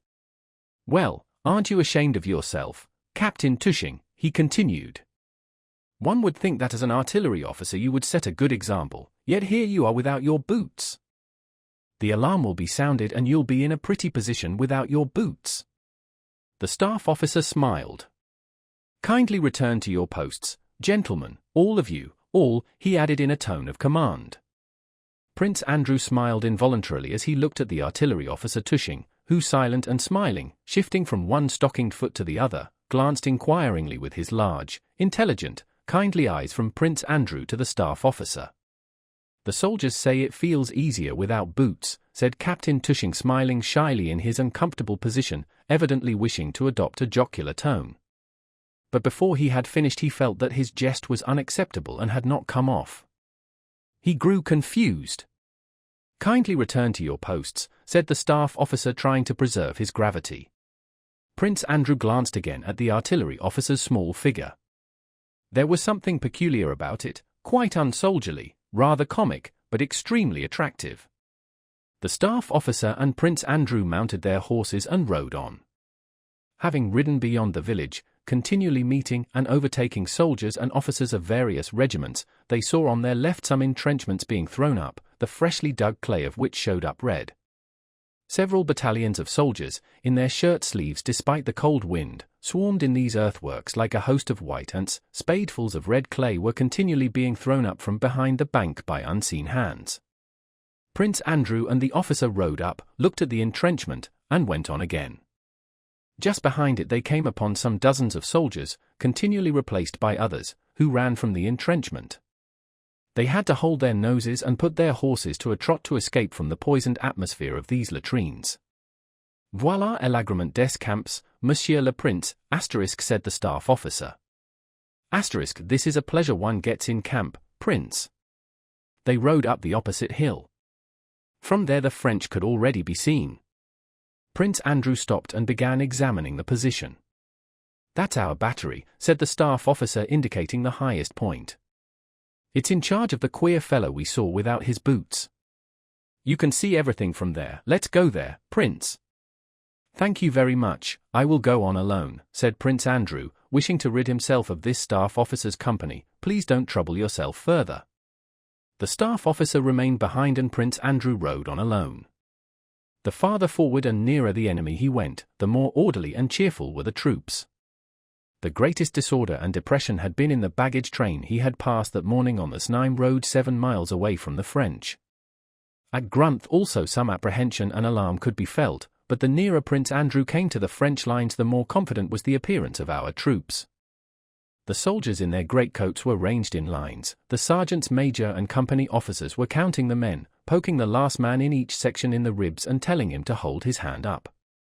Soldiers scattered over the whole place were dragging logs and brushwood and were building shelters with merry chatter and laughter. Around the fires sat others, dressed and undressed, drying their shirts and leg bands or mending boots or overcoats and crowding round the boilers and porridge cookers. In one company dinner was ready, and the soldiers were gazing eagerly at the steaming boiler, waiting till the sample, which a quartermaster sergeant was carrying in a wooden bowl to an officer who sat on a log before his shelter, had been tasted. Another company, a lucky one for not all the companies had vodka, crowded round a pockmarked, broad-shouldered sergeant major who, tilting a keg, filled one after another the canteen lids held out to him. The soldiers lifted the canteen lids to their lips with reverential faces, emptied them, rolling the vodka in their mouths, and walked away from the sergeant major with brightened expressions, licking their lips and wiping them on the sleeves of their greatcoats. All their faces were as serene as if all this were happening at home awaiting peaceful encampment, and not within sight of the enemy before an action in which at least half of them would be left on the field. After passing a chasseur regiment and in the lines of the Kiev Grenadiers, fine fellows busy with similar peaceful affairs, near the shelter of the regimental commander, higher than and different from the others, Prince Andrew came out in front of a platoon of grenadiers before whom lay a naked man. 2 soldiers held him while 2 others were flourishing their switches and striking him regularly on his bare back. The man shrieked unnaturally. A stout major was pacing up and down the line, and regardless of the screams kept repeating, "It's a shame for a soldier to steal, a soldier must be honest, honorable, and brave, but if he robs his fellows there is no honor in him, he's a scoundrel. Go on. Go on." So the swishing sound of the strokes, and the desperate but unnatural screams, continued. Go on, said the major. A young officer with a bewildered and pained expression on his face stepped away from the man and looked round inquiringly at the adjutant as he rode by. Prince Andrew, having reached the front line, rode along it. Our front line and that of the enemy were far apart on the right and left flanks, but in the center where the men with a flag of truce had passed that morning, the lines were so near together that the men could see one another's faces and speak to one another. Besides the soldiers who formed the picket line on either side, there were many curious onlookers who, jesting and laughing, stared at their strange foreign enemies. Since early morning, despite an injunction not to approach the picket line, the officers had been unable to keep sightseers away. The soldiers forming the picket line, like showmen exhibiting a curiosity, no longer looked at the French but paid attention to the sightseers and grew weary waiting to be relieved. Prince Andrew halted to have a look at the French. "Look! Look there," one soldier was saying to another, pointing to a Russian musketeer who had gone up to the picket line with an officer and was rapidly and excitedly talking to a French grenadier. "Hark to him jabbering! Fine, isn't it? It's all the Frenchy can do to keep up with him. There now, Sidorov! Wait a bit and listen." "It's fine," answered Sidorov, who was considered an adept at French. The soldier to whom the laughers referred was Dolokhov. Prince Andrew recognized him and stopped to listen to what he was saying. Dolokhov had come from the left flank where their regiment was stationed, with his captain.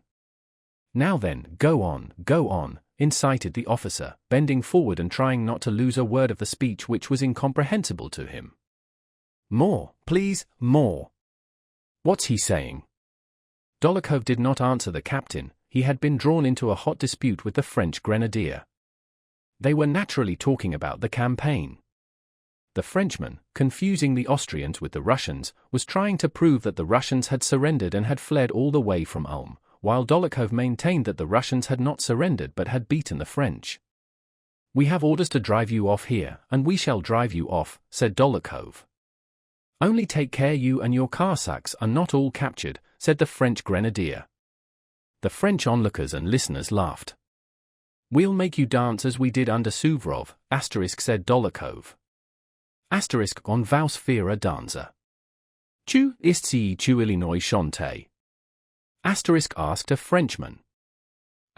What's he singing about? "It's ancient history," said another, guessing that it referred to a former war. "The emperor will teach your Suvara as he has taught the others." "Bonaparte," began Dolokhov, but the Frenchman interrupted him. "Not Bonaparte. He is the emperor." "Sacre nom," cried he angrily. "The devil skin your emperor." And Dolokhov swore at him in coarse soldier's Russian and shouldering his musket walked away.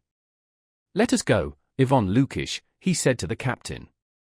"Ah, that's the way to talk French," said the picket soldiers. "Now, Sidorov, you have a try."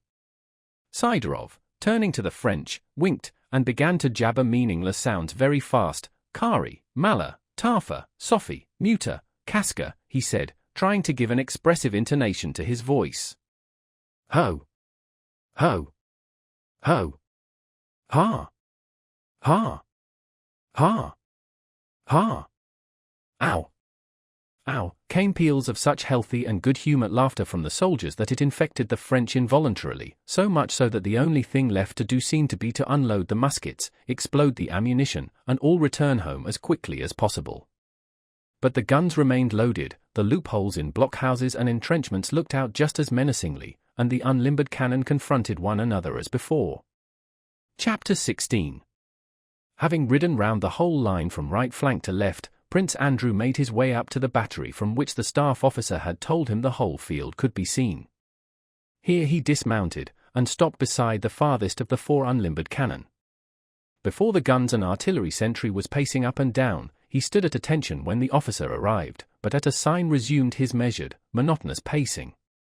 Behind the guns were their limbers and still farther back picket ropes and artillerymen's bonfires. To the left, not far from the farthest cannon, was a small, newly constructed wattle shed from which came the sound of officers' voices in eager conversation. It was true that a view over nearly the whole Russian position and the greater part of the enemy's opened out from this battery.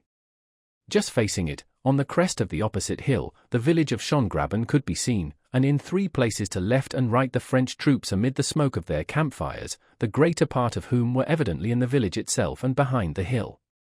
To the left from that village, amid the smoke, was something resembling a battery, but it was impossible to see it clearly with the naked eye. Our right flank was posted on a rather steep incline which dominated the French position. Our infantry were stationed there, and at the farthest point the dragoons. In the centre, where Tushing's battery stood and from which Prince Andrew was surveying the position, was the easiest and most direct descent and ascent to the brook separating us from Schongraben. On the left our troops were close to a copse, in which smoked the bonfires of our infantry who were felling wood. The French line was wider than ours, and it was plain that they could easily outflank us on both sides.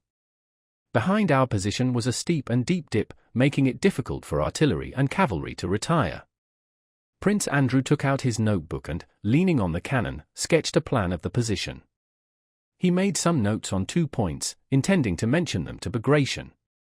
His idea was, first, to concentrate all the artillery in the center, and secondly, to withdraw the cavalry to the other side of the dip. Prince Andrew, being always near the commander-in-chief, closely following the mass movements and general orders, and constantly studying historical accounts of battles, involuntarily pictured to himself the course of events in the forthcoming action in broad outline. He imagined only important possibilities. If the enemy attacks the right flank, he said to himself, the Kiev Grenadiers and the Podolsk Chasseurs must hold their position till reserves from the center come up. In that case the dragoons could successfully make a flank counterattack. If they attack our center we, having the center battery on this high ground, shall withdraw the left flank under its cover, and retreat to the dip by echelons. So he reasoned. All the time he had been beside the gun, he had heard the voices of the officers distinctly, but as often happens had not understood a word of what they were saying. Suddenly, however, he was struck by a voice coming from the shed, and its tone was so sincere that he could not but listen. "No, friend," said a pleasant and, as it seemed to Prince Andrew, a familiar voice, "what I say is that if it were possible to know what is beyond death, none of us would be afraid of it." "That's so, friend." Another, a younger voice, interrupted him, "Afraid or not, you can't escape it anyhow." "All the same, one is afraid." "Oh, you clever people," said a third manly voice interrupting them both. "Of course you artillery men are very wise, because you can take everything along with you, a vodka and snacks." And the owner of the manly voice, evidently an infantry officer, laughed. "Yes, one is afraid," continued the first speaker, he of the familiar voice. "One is afraid of the unknown, that's what it is. Whatever we may say about the soul going to the sky, we know there is no sky but only an atmosphere." The manly voice again interrupted the artillery officer. "Well, stand us some of your herb vodka, Tushing," it said. "Why," thought Prince Andrew, "that's the captain who stood up in the sutler's hut without his boots." He recognized the agreeable, philosophizing voice with pleasure. Some herb vodka? Certainly, said Tushing. But still, to conceive a future life. He did not finish. Just then there was a whistle in the air, nearer and nearer, faster and louder, louder and faster. A cannonball, as if it had not finished saying what was necessary, thudded into the ground near the shed with superhuman force, throwing up a mass of earth. The ground seemed to groan at the terrible impact. And immediately Tushing, with a short pipe in the corner of his mouth and his kind, intelligent face rather pale, rushed out of the shed followed by the owner of the manly voice, a dashing infantry officer who hurried off to his company, buttoning up his coat as he ran. Chapter 17. Mounting his horse again, Prince Andrew lingered with the battery, looking at the puff from the gun that had sent the ball.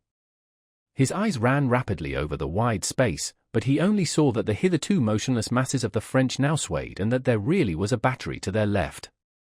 The smoke above it had not yet dispersed. 2 mounted Frenchmen, probably adjutants, were galloping up the hill. A small but distinctly visible enemy column was moving down the hill, probably to strengthen the front line.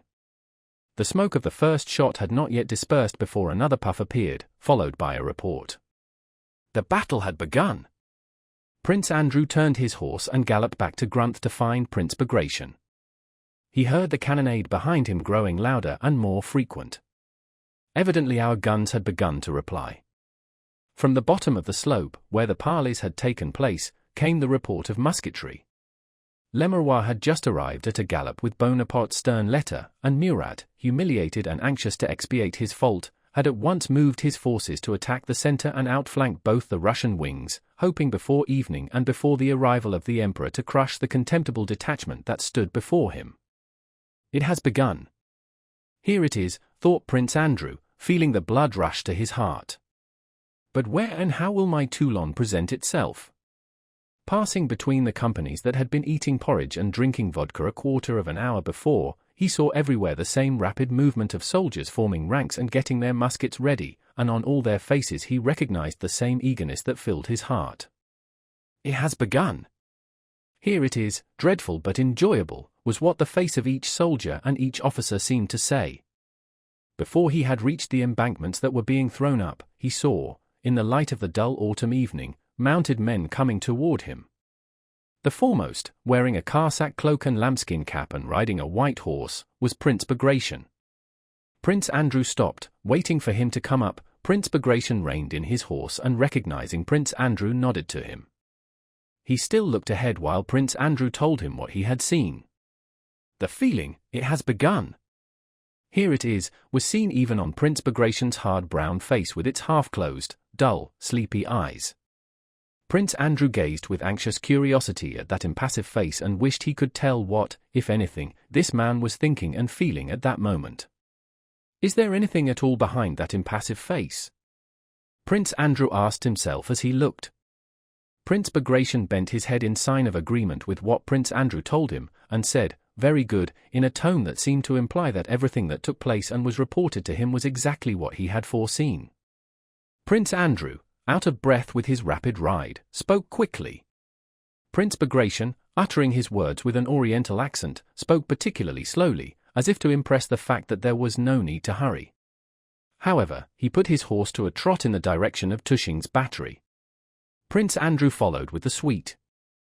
Behind Prince Bagration rode an officer of the suite, the prince's personal adjutant, Jerkov, an orderly officer, the staff officer on duty, riding a fine bobtailed horse, and a civilian, an accountant who had asked permission to be present at the battle out of curiosity.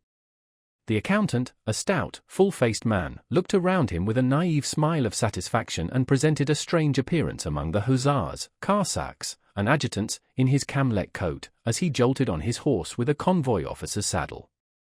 "He wants to see a battle," said Jerkov to Bolkonsky, pointing to the accountant, "but he feels a pain in the pit of his stomach already."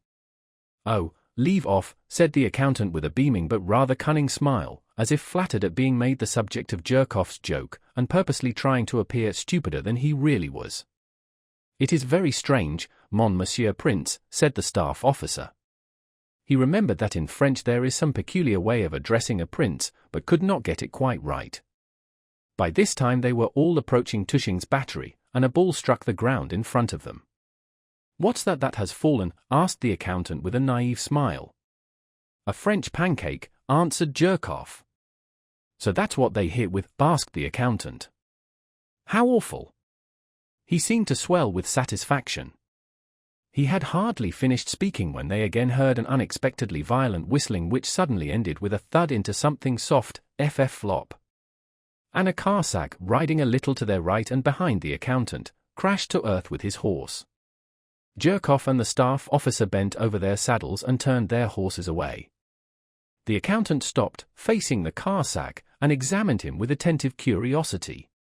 The car sack was dead, but the horse still struggled.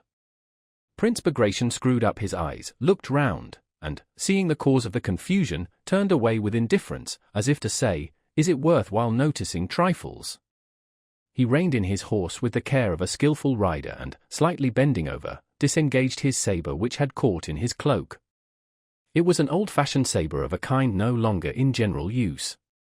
Prince Andrew remembered the story of Suvorov giving his saber to Bagration in Italy, and the recollection was particularly pleasant at that moment.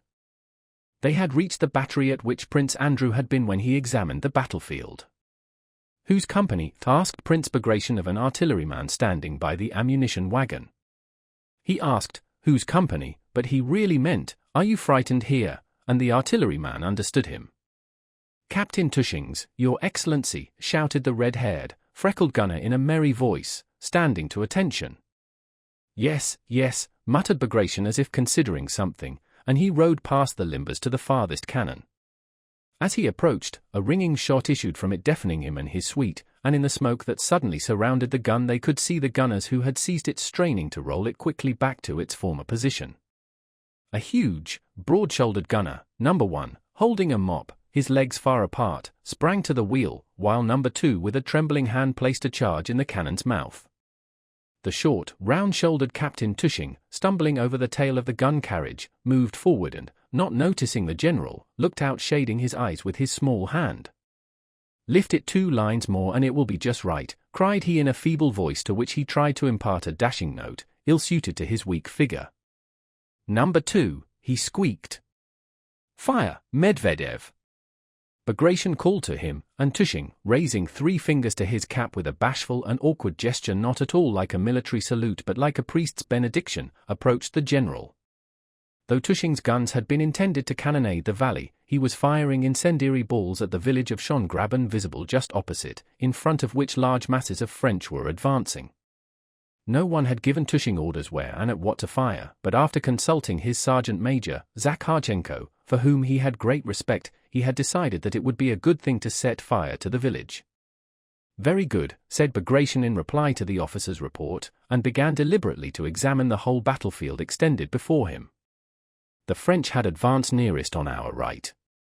Below the height on which the Kiev regiment was stationed, in the hollow where the rivulet flowed, the soul-stirring rolling and crackling of musketry was heard, and much farther to the right beyond the dragoons, the officer of the suite pointed out to Bagration a French column that was outflanking us. To the left the horizon bounded by the adjacent wood. Prince Bagration ordered 2 battalions from the center to be sent to reinforce the right flank. The officer of the suite ventured to remark to the prince that if these battalions went away, the guns would remain without support. Prince Bagration turned to the officer and with his dull eyes looked at him in silence. It seemed to Prince Andrew that the officer's remark was just and that really no answer could be made to it. But at that moment an adjutant galloped up with a message from the commander of the regiment in the hollow and news that immense masses of the French were coming down upon them and that his regiment was in disorder and was retreating upon the Kiev grenadiers. Prince Bagration bowed his head in sign of assent and approval. He rode off at a walk to the right and sent an adjutant to the dragoons with orders to attack the French. But this adjutant returned half an hour later with the news that the commander of the dragoons had already retreated beyond the dip in the ground, as a heavy fire had been opened on him and he was losing men uselessly, and so had hastened to throw some sharpshooters into the wood. "Very good," said Bagration. As he was leaving the battery, firing was heard on the left also, and as it was too far to the left flank for him to have time to go there himself, Prince Bagration sent Jerkoff to tell the general in command, the one who had paraded his regiment before Kutuzov at Braunau, that he must retreat as quickly as possible behind the hollow in the rear, as the right flank would probably not be able to withstand the enemy's attack very long. About Tushing and the battalion that had been in support of his battery all was forgotten. Prince Andrew listened attentively to Bagration's colloquies with the commanding officers and the orders he gave them and, to his surprise, found that no orders were really given, but that Prince Bagration tried to make it appear that everything done by necessity, by accident, or by the will of subordinate commanders was done, if not by his direct command, at least in accord with his intentions. Prince Andrew noticed, however, that though what happened was due to chance and was independent of the commander's will, owing to the tact Bagration showed, his presence was very valuable. Officers who approached him with disturbed countenances became calm, soldiers and officers greeted him gaily, grew more cheerful in his presence, and were evidently anxious to display their courage before him. Chapter 18. Prince Bagration, having reached the highest point of our right flank, began riding downhill to where the roll of musketry was heard but where on account of the smoke nothing could be seen. The nearer they got to the hollow the less they could see, but the more they felt the nearness of the actual battlefield. They began to meet wounded men. One with a bleeding head and no cap was being dragged along by two soldiers who supported him under the arms. There was a gurgle in his throat and he was spitting blood. A bullet had evidently hit him in the throat or mouth. Another was walking sturdily by himself but without his musket, groaning aloud and swinging his arm which had just been hurt, while blood from it was streaming over his greatcoat as from a bottle. He had that moment been wounded and his face showed fear rather than suffering. Crossing a road they descended a steep incline and saw several men lying on the ground. They also met a crowd of soldiers, some of whom were unwounded. The soldiers were ascending the hill breathing heavily, and despite the general's presence were talking loudly and gesticulating. In front of them rows of grey cloaks were already visible through the smoke, and an officer catching sight of Bagration rushed shouting after the crowd of retreating soldiers, ordering them back. Bagration rode up to the ranks along which shots crackled now here and now there, drowning the sound of voices and the shouts of command. The whole air reeked with smoke. The excited faces of the soldiers were blackened with it. Some were using their ramrods, others putting powder on the touchpans or taking charges from their pouches, while others were firing, though who they were firing at could not be seen for the smoke which there was no wind to carry away. A pleasant humming and whistling of bullets were often heard. "What is this?" thought Prince Andrew approaching the crowd of soldiers. "It can't be an attack, for they are not moving, it can't be a square, for they are not drawn up for that." The commander of the regiment, a thin, feeble-looking old man with a pleasant smile, his eyelids drooping more than half over his old eyes, giving him a mild expression, rode up to Bagration and welcomed him as a host welcomes an honored guest. He reported that his regiment had been attacked by French cavalry and that, though the attack had been repulsed, he had lost more than half his men. He said the attack had been repulsed, employing this military term to describe what had occurred to his regiment, but in reality he did not himself know what had happened during that half-hour to the troops entrusted to him, and could not say with certainty whether the attack had been repulsed or his regiment had been broken up. All he knew was that at the commencement of the action balls and shells began flying all over his regiment and hitting men, and that afterwards someone had shouted, "Cavalry," and our men had begun firing. They were still firing, not at the cavalry which had disappeared, but at French infantry who had come into the hollow and were firing at our men. Prince Bagration bowed his head as a sign that this was exactly what he had desired and expected. Turning to his adjutant he ordered him to bring down the 2 battalions of the 6th Chasseurs whom they had just passed. Prince Andrew was struck by the changed expression on Prince Bagration's face at this moment. It expressed the concentrated and happy resolution you see on the face of a man who on a hot day takes a final run before plunging into the water. The dull, sleepy expression was no longer there, nor the affectation of profound thought. The round, steady, hawk's eyes looked before him eagerly and rather disdainfully, not resting on anything although his movements were still slow and measured. The commander of the regiment turned to Prince Bagration, entreating him to go back as it was too dangerous to remain where they were. "Please, Your Excellency, for God's sake," he kept saying, glancing for support at an officer of the suite who turned away from him. "There, you see," and he drew attention to the bullets whistling, singing, and hissing continually around them. He spoke in the tone of entreaty and reproach that a carpenter uses to a gentleman who has picked up an axe. "We are used to it, but you, sir, will blister your hands." He spoke as if those bullets could not kill him, and his half-closed eyes gave still more persuasiveness to his words. The staff officer joined in the colonel's appeals, but Bagration did not reply. He only gave an order to cease firing and reform, so as to give room for the two approaching battalions. While he was speaking, the curtain of smoke that had concealed the hollow, driven by a rising wind, began to move from right to left as if drawn by an invisible hand, and the hill opposite, with the French moving about on it, opened out before them. All eyes fastened involuntarily on this French column advancing against them and winding down over the uneven ground. One could already see the soldiers' shaggy caps, distinguish the officers from the men, and see the standard flapping against its staff. "They march splendidly," remarked someone in Bagration's suite. The head of the column had already descended into the hollow. The clash would take place on this side of it. The remains of our regiment, which had been in action, rapidly formed up and moved to the right. From behind it, dispersing the laggards, came 2 battalions of the 6th Chasseurs in fine order. Before they had reached Bagration, the weighty tread of the mass of men marching in step could be heard. On their left flank, nearest to Bagration, marched a company commander, a fine round-faced man, with a stupid and happy expression, the same man who had rushed out of the wattle shed. At that moment he was clearly thinking of nothing but how dashing a fellow he would appear as he passed the commander. With the self-satisfaction of a man on parade, he stepped lightly with his muscular legs as if sailing along, stretching himself to his full height without the smallest effort, his ease contrasting with the heavy tread of the soldiers who were keeping step with him. He carried close to his leg a narrow unsheathed sword, small, curved, and not like a real weapon, and looked now at the superior officers and now back at the men without losing step, his whole powerful body turning flexibly. It was as if all the powers of his soul were concentrated on passing the commander in the best possible manner, and feeling that he was doing it well, he was happy. "Left, left, left," he seemed to repeat to himself at each alternate step, and in time to this, with stern but varied faces, the wall of soldiers burdened with knapsacks and muskets marched in step, and each one of these hundreds of soldiers seemed to be repeating to himself at each alternate step, "Left, left, left." A fat major skirted a bush, puffing and falling out of step. A soldier who had fallen behind, his face showing alarm at his defection, ran at a trot, panting to catch up with his company. A cannonball, cleaving the air, flew over the heads of Bagration and his suite, and fell into the column to the measure of "left, left." Close up came the company commander's voice in jaunty tones. The soldiers passed in a semicircle round something where the ball had fallen, and an old trooper on the flank, a non-commissioned officer who had stopped beside the dead men, ran to catch up his line and, falling into step with a hop, looked back angrily, and through the ominous silence and the regular tramp of feet beating the ground in unison, one seemed to hear "left, left, left."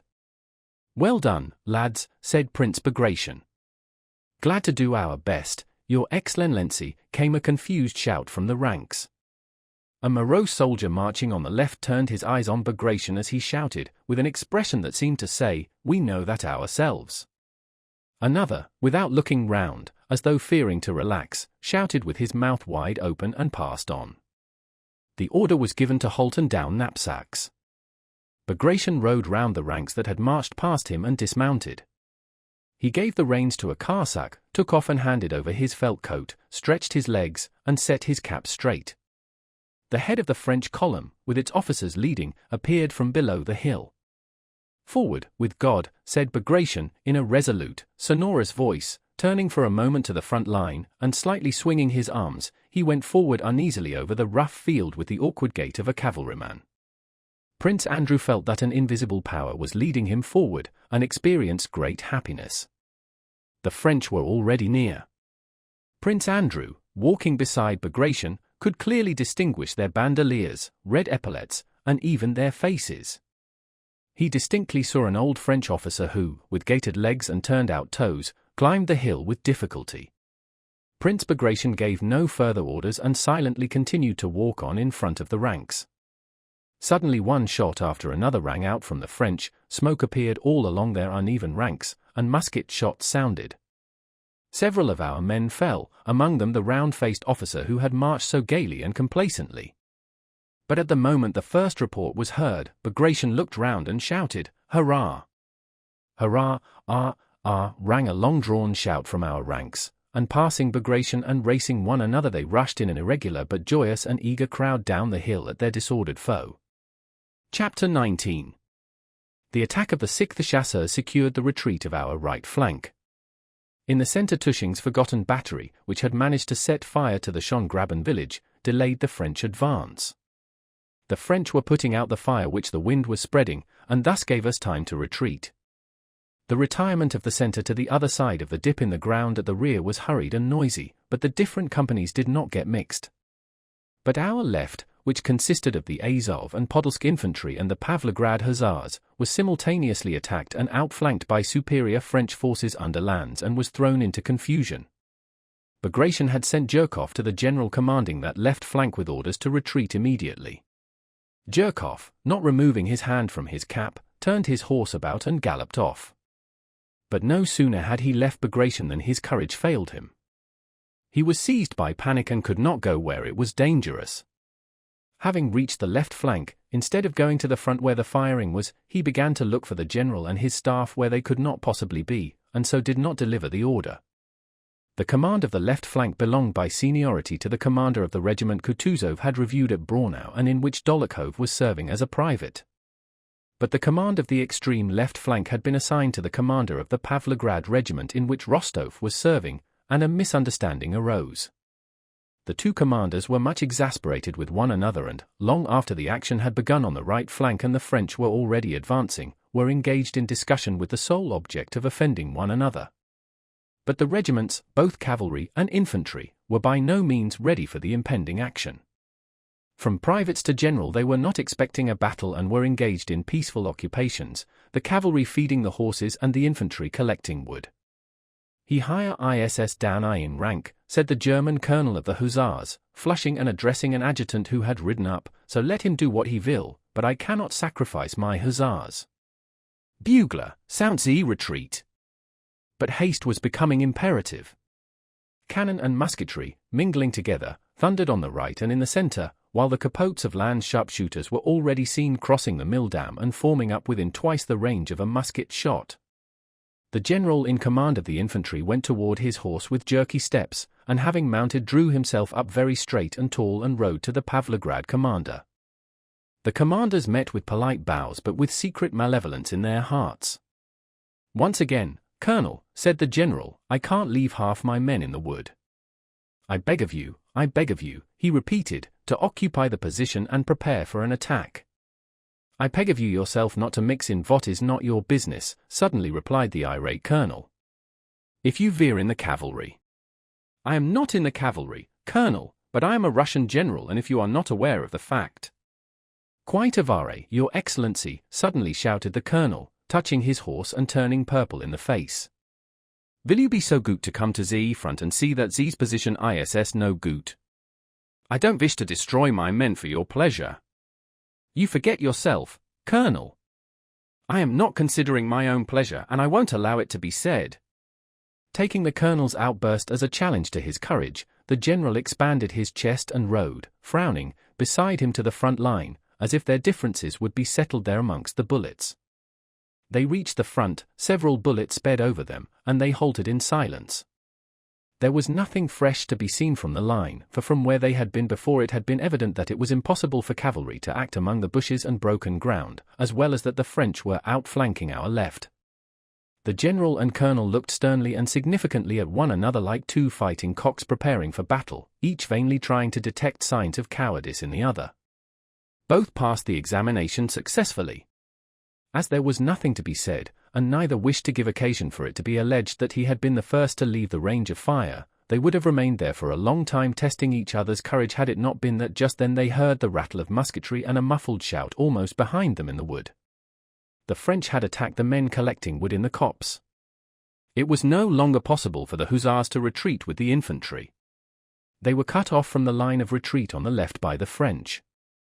However inconvenient the position, it was now necessary to attack in order to cut a way through for themselves. The squadron in which Rostov was serving had scarcely time to mount before it was halted facing the enemy. Again, as at the Enns Bridge, there was nothing between the squadron and the enemy, and again that terrible dividing line of uncertainty and fear, resembling the line separating the living from the dead, lay between them. All were conscious of this unseen line, and the question whether they would cross it or not, and how they would cross it, agitated them all. The colonel rode to the front, angrily gave some reply to questions put to him by the officers, and, like a man desperately insisting on having his own way, gave an order. No one said anything definite, but the rumor of an attack spread through the squadron. The command to form up rang out and the sabres whizzed as they were drawn from their scabbards. Still no one moved. The troops of the left flank, infantry and hussars alike, felt that the commander did not himself know what to do, and this irresolution communicated itself to the men. If only they would be quick, thought Rostov, feeling that at last the time had come to experience the joy of an attack of which he had so often heard from his fellow hussars. "Forward, with God, lads," rang out Denisov's voice. "At a toot forward!" The horses' croups began to sway in the front line. Rook pulled at the reins and started of his own accord.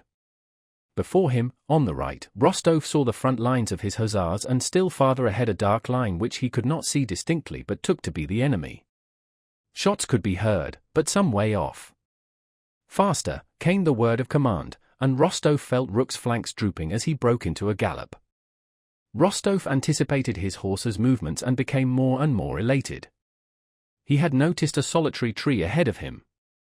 This tree had been in the middle of the line that had seemed so terrible, and now he had crossed that line and not only was there nothing terrible, but everything was becoming more and more happy and animated.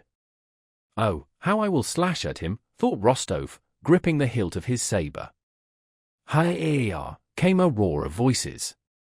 "Let anyone come my way now," thought Rostov, driving his spurs into Rook and letting him go at a full gallop so that he outstripped the others. Ahead, the enemy was already visible. Suddenly something like a birch broom seemed to sweep over the squadron. Rostov raised his saber, ready to strike, but at that instant the trooper Nikitenko, who was galloping ahead, shot away from him, and Rostov felt as in a dream that he continued to be carried forward with unnatural speed but yet stayed on the same spot. From behind him Bondarchuk, an hussar he knew, jolted against him and looked angrily at him. Bondarchuk's horse swerved and galloped past. "How is it I am not moving? I have fallen, I am killed," Rostov asked and answered at the same instant. He was alone in the middle of a field. Instead of the moving horses and hussars' backs, he saw nothing before him but the motionless earth and the stubble around him. There was warm blood under his arm. "No, I am wounded and the horse is killed." Rook tried to rise on his forelegs but fell back, pinning his rider's leg. Blood was flowing from his head, he struggled but could not rise. Rostov also tried to rise but fell back, his sabretache having become entangled in the saddle. Where our men were, and where the French, he did not know. There was no one near. Having disentangled his leg, he rose. Where, on which side, was now the line that had so sharply divided the two armies, he asked himself and could not answer. Can something bad have happened to me, he wondered as he got up, and at that moment he felt that something superfluous was hanging on his benumbed left arm. The wrist felt as if it were not his. He examined his hand carefully, vainly trying to find blood on it. "Ah, here are people coming," he thought joyfully, seeing some men running toward him. "They will help me." In front came a man wearing a strange shao and a blue cloak, swarthy, sunburned, and with a hooked nose. Then came two more, and many more running behind. One of them said something strange, not in Russian. In among the hindmost of these men wearing similar sharos was a Russian hussar. He was being held by the arms and his horse was being led behind him. "It must be one of ours, a prisoner." "Yes. Can it be that they will take me too?" Who are these men, thought Rostov, scarcely believing his eyes. Can they be French? He looked at the approaching Frenchmen, and though but a moment before he had been galloping to get at them and hack them to pieces, their proximity now seemed so awful that he could not believe his eyes. Who are they? Why are they running? Can they be coming at me? And why? To kill me? Me whom everyone is so fond of. He remembered his mother's love for him, and his family's, and his friends, and the enemy's intention to kill him seemed impossible. But perhaps they may do it. For more than 10 seconds he stood not moving from the spot or realizing the situation. The foremost Frenchman, the one with the hooked nose, was already so close that the expression of his face could be seen. And the excited, alien face of that man, his bayonet hanging down, holding his breath, and running so lightly, frightened Rostov. He seized his pistol and, instead of firing it, flung it at the Frenchman and ran with all his might toward the bushes. He did not now run with the feeling of doubt and conflict with which he had trodden the Enns Bridge, but with the feeling of a hare fleeing from the hounds. One single sentiment, that of fear for his young and happy life, possessed his whole being. Rapidly leaping the furrows, he fled across the field with the impetuosity he used to show at catch-play, now and then turning his good-natured, pale, young face to look back. A shudder of terror went through him. No, better not look, he thought, but having reached the bushes he glanced round once more. The French had fallen behind, and just as he looked round the first man changed his run to a walk and, turning, shouted something loudly to a comrade farther back. Rostov paused. No, there's some mistake, thought he. They can't have wanted to kill me. But at the same time, his left arm felt as heavy as if a 70-pound weight were tied to it. He could run no more. The Frenchman also stopped and took aim. Rostov closed his eyes and stooped down. One bullet and then another whistled past him. He mustered his last remaining strength, took hold of his left hand with his right, and reached the bushes. Behind these were some Russian sharpshooters. Chapter 20. The infantry regiments that had been caught unawares in the outskirts of the wood ran out of it, the different companies getting mixed, and retreated as a disorderly crowd. One soldier, in his fear, uttered the senseless cry, "Cut off," that is so terrible in battle, and that word infected the whole crowd with a feeling of panic. Surrounded. Cut off? We're lost, shouted the fugitives. The moment he heard the firing and the cry from behind, the general realized that something dreadful had happened to his regiment, and the thought that he, an exemplary officer of many years' service who had never been to blame, might be held responsible at headquarters for negligence or inefficiency so staggered him that, forgetting the recalcitrant cavalry colonel, his own dignity as a general, and above all quite forgetting the danger and all regard for self-preservation, he clutched the crupper of his saddle and, spurring his horse, galloped to the regiment under a hail of bullets which fell around, but fortunately missed him. His one desire was to know what was happening and at any cost correct, or remedy, the mistake if he had made one, so that he, an exemplary officer of 22 years' service, who had never been censured, should not be held to blame. Having galloped safely through the French, he reached a field behind the copse across which our men, regardless of orders, were running and descending the valley. That moment of moral hesitation which decides the fate of battles had arrived. Would this disorderly crowd of soldiers attend to the voice of their commander, or would they, disregarding him, continue their flight? Despite his desperate shouts that used to seem so terrible to the soldiers, despite his furious purple countenance distorted out of all likeness to his former self, and the flourishing of his saber, the soldiers all continued to run, talking, firing into the air, and disobeying orders. The moral hesitation which decided the fate of battles was evidently culminating in a panic. The general had a fit of coughing as a result of shouting and of the powder smoke and stopped in despair. Everything seemed lost. But at that moment the French who were attacking, suddenly and without any apparent reason, ran back and disappeared from the outskirts, and Russian sharpshooters showed themselves in the copse.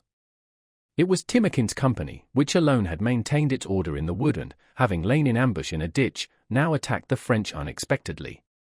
Timokhin, armed only with a sword, had rushed at the enemy with such a desperate cry and such mad, drunken determination that, taken by surprise, the French had thrown down their muskets and run. Dolokhov, running beside Timokhin, killed a Frenchman at close quarters and was the first to seize the surrendering French officer by his collar. Our fugitives returned, the battalions reformed, and the French who had nearly cut our left flank in half were for the moment repulsed. Our reserve units were able to join up, and the fight was at an end. The regimental commander and Major Economov had stopped beside a bridge, letting the retreating companies pass by them, when a soldier came up and took hold of the commander's stirrup, almost leaning against him. The man was wearing a bluish coat of broadcloth, he had no knapsack or cap, his head was bandaged, and over his shoulder a French munition pouch was slung. He had an officer's sword in his hand. The soldier was pale, his blue eyes looked impudently into the commander's face, and his lips were smiling. Though the commander was occupied in giving instructions to Major Economov, he could not help taking notice of the soldier. "Your Excellency, here are 2 trophies," said Dólokhov, pointing to the French sword and pouch. "I have taken an officer prisoner. I stopped the company." Dólokhov breathed heavily from weariness and spoke in abrupt sentences. "The whole company can bear witness. I beg you will remember this, Your Excellency." All right," replied the commander and turned to Major Economov.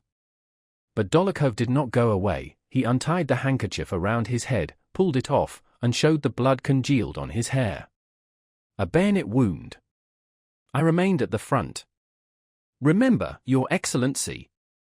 Tushing's battery had been forgotten, and only at the very end of the action did Prince Bagration, still hearing the cannonade in the center, send his orderly staff officer, and later Prince Andrew also, to order the battery to retire as quickly as possible. When the supports attached to Tushing's battery had been moved away in the middle of the action by someone's order, the battery had continued firing and was only not captured by the French because the enemy could not surmise that anyone could have the effrontery to continue firing from 4 quite undefended guns. On the contrary, the energetic action of that battery led the French to suppose that here, in the center, the main Russian forces were concentrated. Twice they had attempted to attack this point, but on each occasion had been driven back by grapeshot from the 4 isolated guns on the hillock. Soon after Prince Bagration had left him, Tushing had succeeded in setting fire to Schöngraben. "Look at them scurrying. It's burning. Just see the smoke. Fine. Grand. Look at the smoke," exclaimed the artilleryman, brightening up. All the guns, without waiting for orders, were being fired in the direction of the conflagration. As if urging each other on, the soldiers cried at each shot, "Fine. That's good. Look at it. Grand." The fire, fanned by the breeze, was rapidly spreading. The French columns that had advanced beyond the village went back, but as though in revenge for this failure, the enemy placed 10 guns to the right of the village and began firing them at Tushing's battery. In their childlike glee, aroused by the fire and their luck in successfully cannonading the French, our artillerymen only noticed this battery when 2 balls, and then 4 more, fell among our guns, one knocking over 2 horses and another tearing off a munition wagon driver's leg. Their spirits once roused were, however, not diminished, but only changed character. The horses were replaced by others from a reserve gun carriage, the wounded were carried away, and the 4 guns were turned against the 10-gun battery. Tushing's companion officer had been killed at the beginning of the engagement, and within an hour 17 of the 40 men of the gun's crews had been disabled, but the artillerymen were still as merry and lively as ever. Twice they noticed the French appearing below them, and then they fired grapeshot at them. Little Tushing, moving feebly and awkwardly, kept telling his orderly to refill my pipe for that one, and then, scattering sparks from it, ran forward shading his eyes with his small hand to look at the French. "Smack at 'em, lads," he kept saying, seizing the guns by the wheels and working the screws himself.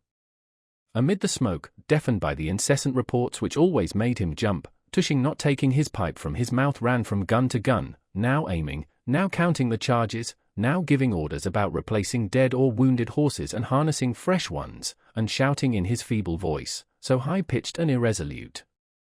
His face grew more and more animated.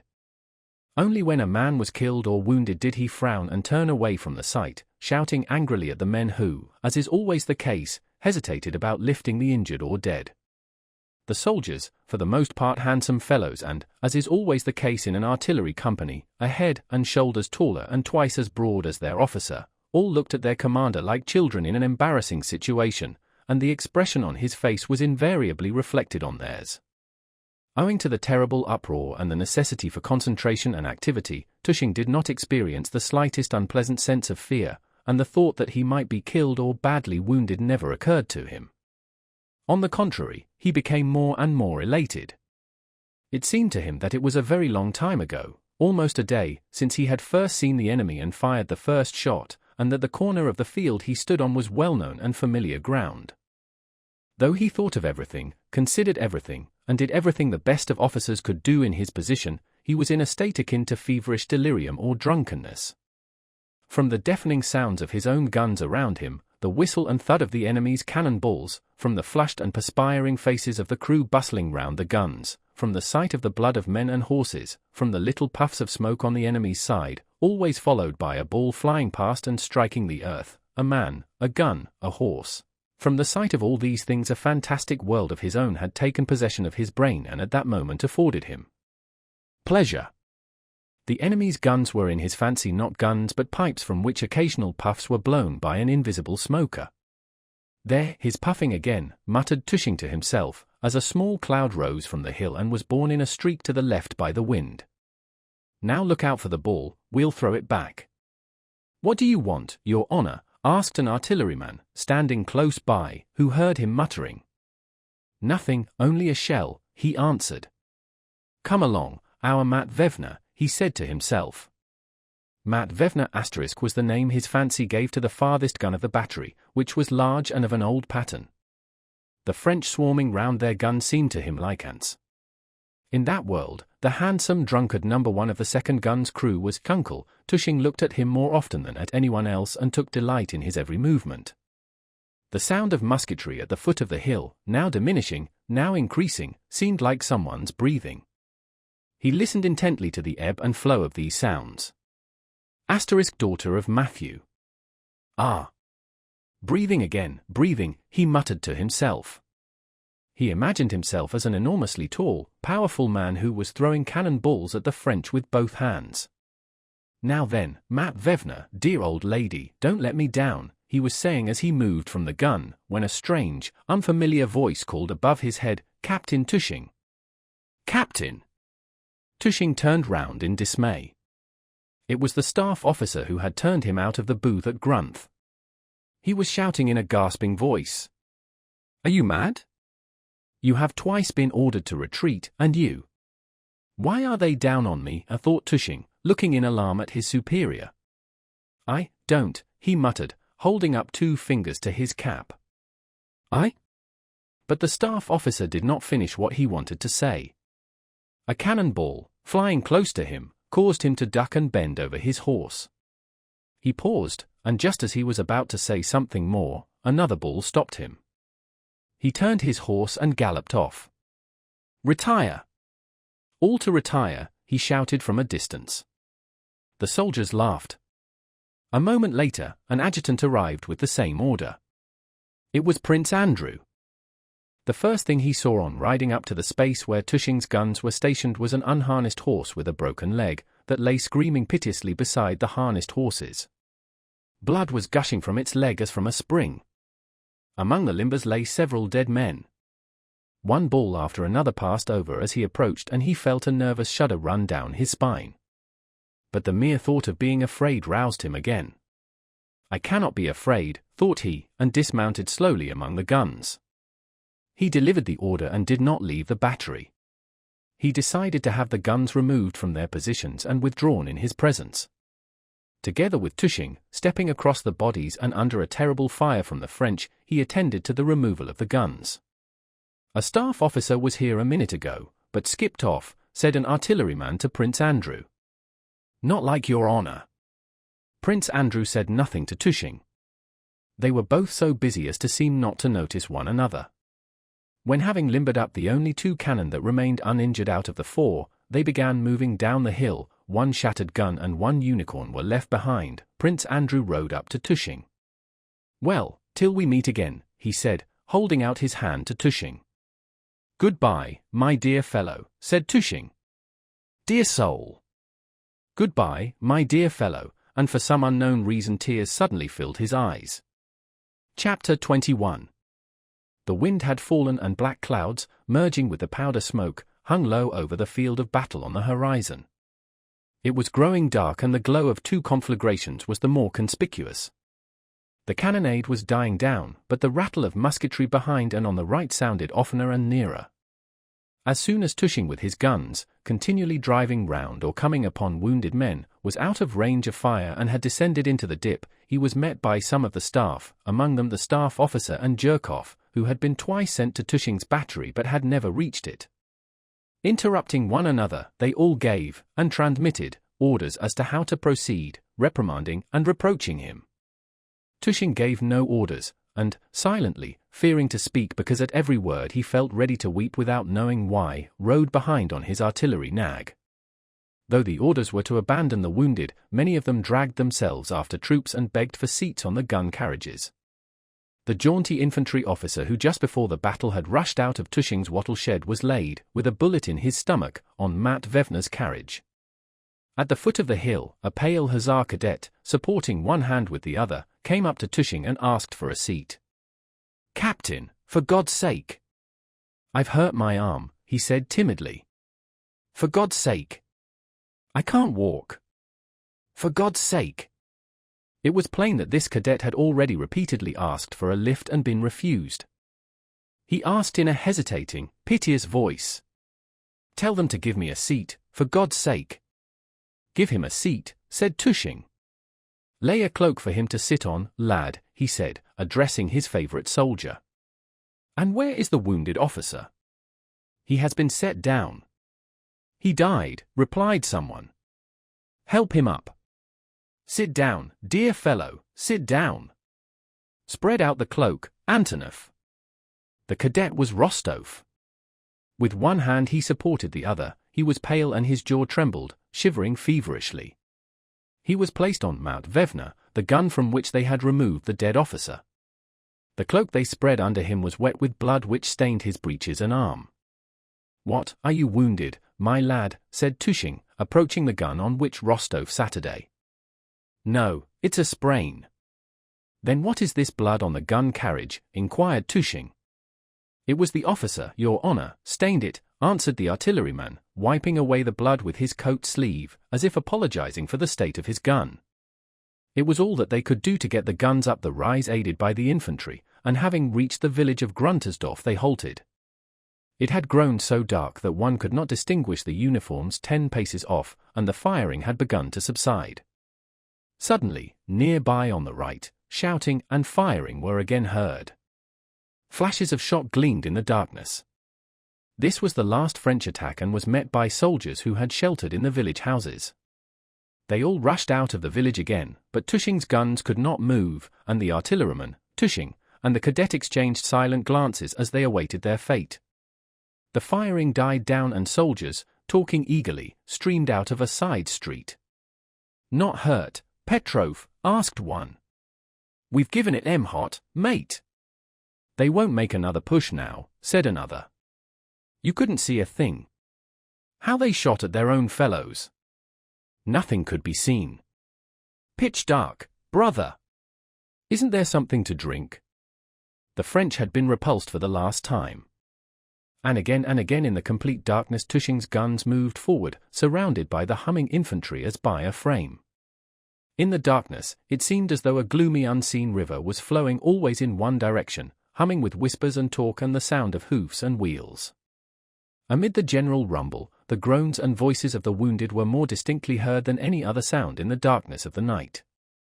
The gloom that enveloped the army was filled with their groans, which seemed to melt into one with the darkness of the night. After a while the moving mass became agitated. Someone rode past on a white horse followed by his suite, and said something in passing. What did he say? "Where to, now?"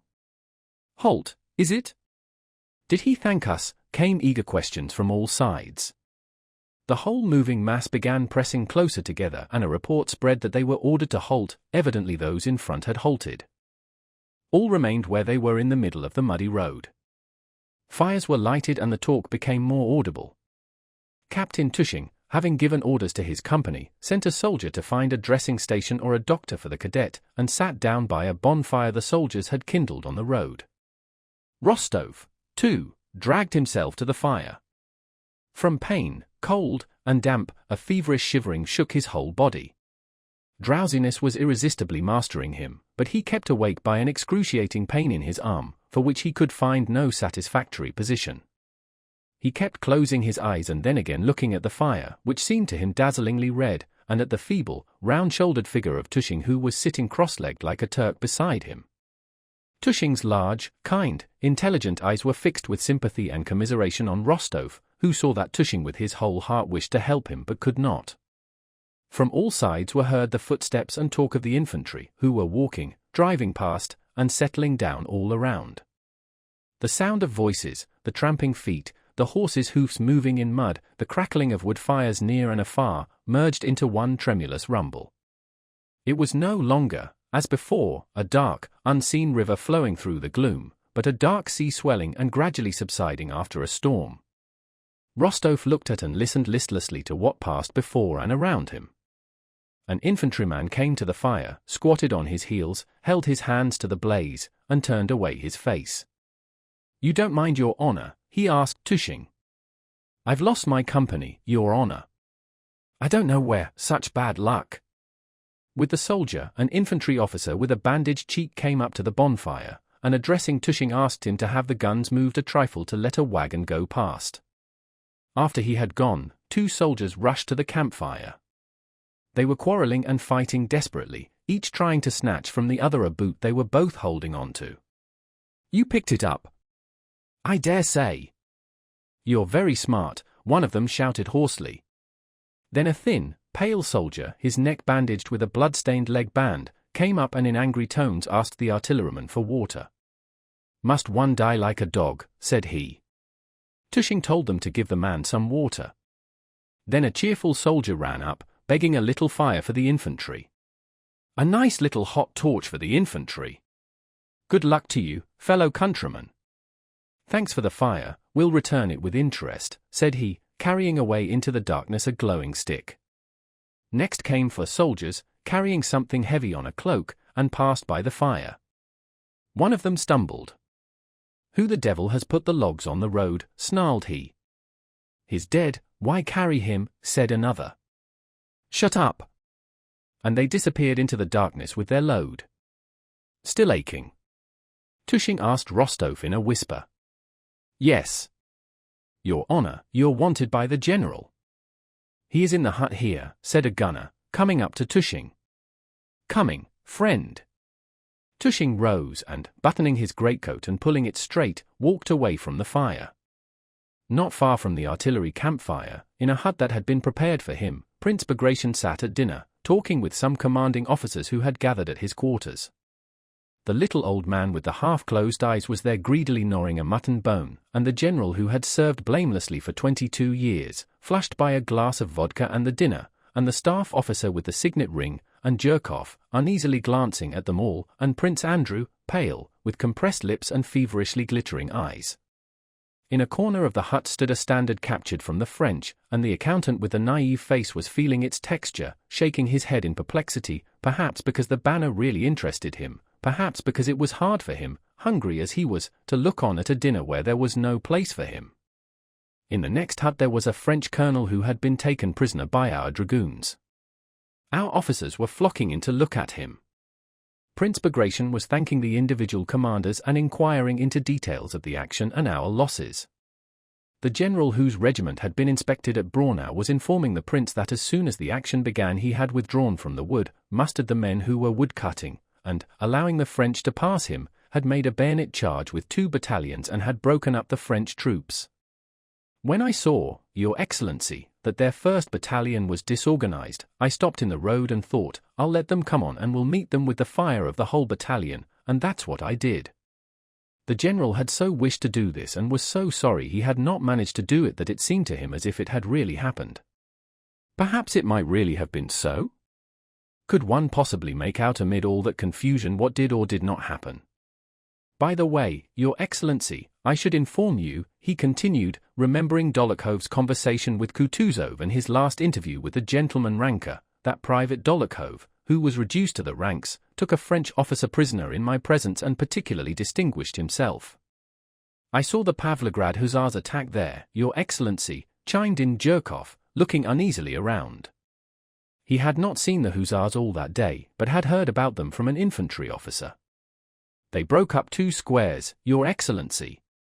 Several of those present smiled at Jerkov's words, expecting one of his usual jokes, but noticing that what he was saying redounded to the glory of our arms and of the day's work, they assumed a serious expression, though many of them knew that what he was saying was a lie devoid of any foundation. Prince Bagration turned to the old colonel. Gentlemen, I thank you all. All arms have behaved heroically, infantry, cavalry, and artillery. How was it that 2 guns were abandoned in the center? He inquired, searching with his eyes for someone. Prince Bagration did not ask about the guns on the left flank. He knew that all the guns there had been abandoned at the very beginning of the action. I think I sent you, he added, turning to the staff officer on duty. One was damaged, answered the staff officer, and the other I can't understand. I was there all the time giving orders and had only just left. It is true that it was hot there, he added, modestly. Someone mentioned that Captain Tushing was bivouacking close to the village and had already been sent for. Oh, but you were there, said Prince Bagration, addressing Prince Andrew. Of course, we only just missed one another, said the staff officer, with a smile to Bolkonsky. I had not the pleasure of seeing you, said Prince Andrew, coldly and abruptly. All were silent. Tushing appeared at the threshold and made his way timidly from behind the backs of the generals. As he stepped past the generals in the crowded hut, feeling embarrassed as he always was by the sight of his superiors, he did not notice the staff of the banner and stumbled over it. Several of those present laughed. How was it a gun was abandoned? Asked Bagration, frowning, not so much at the captain as at those who were laughing, among whom Jerkov laughed loudest. Only now, when he was confronted by the stern authorities, did his guilt and the disgrace of having lost 2 guns and yet remaining alive present themselves to Tushing in all their horror. He had been so excited that he had not thought about it until that moment. The officer's laughter confused him still more. He stood before Bagration with his lower jaw trembling and was hardly able to mutter, I don't know, Your Excellency. I had no men, Your Excellency. You might have taken some from the covering troops. Tushing did not say that there were no covering troops, though that was perfectly true. He was afraid of getting some other officer into trouble, and silently fixed his eyes on Bagration as a schoolboy who has blundered looks at an examiner. The silence lasted some time. Prince Bagration, apparently not wishing to be severe, found nothing to say. The others did not venture to intervene. Prince Andrew looked at Tushing from under his brows and his fingers twitched nervously. Your Excellency! Prince Andrew broke the silence with his abrupt voice, you were pleased to send me to Captain Tushing's battery. I went there and found 2/3 of the men and horses knocked out, 2 guns smashed, and no supports at all. Prince Bagration and Tushing looked with equal intentness at Bolkonsky, who spoke with suppressed agitation. And, if Your Excellency will allow me to express my opinion, he continued, we owe today's success chiefly to the action of that battery and the heroic endurance of Captain Tushing and his company, and without awaiting a reply, Prince Andrew rose and left the table. Prince Bagration looked at Tushing, evidently reluctant to show distrust in Bolkonsky's emphatic opinion yet not feeling able fully to credit it, bent his head, and told Tushing that he could go. Prince Andrew went out with him. Thank you, you saved me, my dear fellow, said Tushing. Prince Andrew gave him a look, but said nothing and went away. He felt sad and depressed. It was all so strange, so unlike what he had hoped. Who are they? Why are they here? What do they want? And when will all this end, thought Rostov, looking at the changing shadows before him. The pain in his arm became more and more intense. Irresistible drowsiness overpowered him, red rings danced before his eyes, and the impression of those voices and faces and a sense of loneliness merged with the physical pain.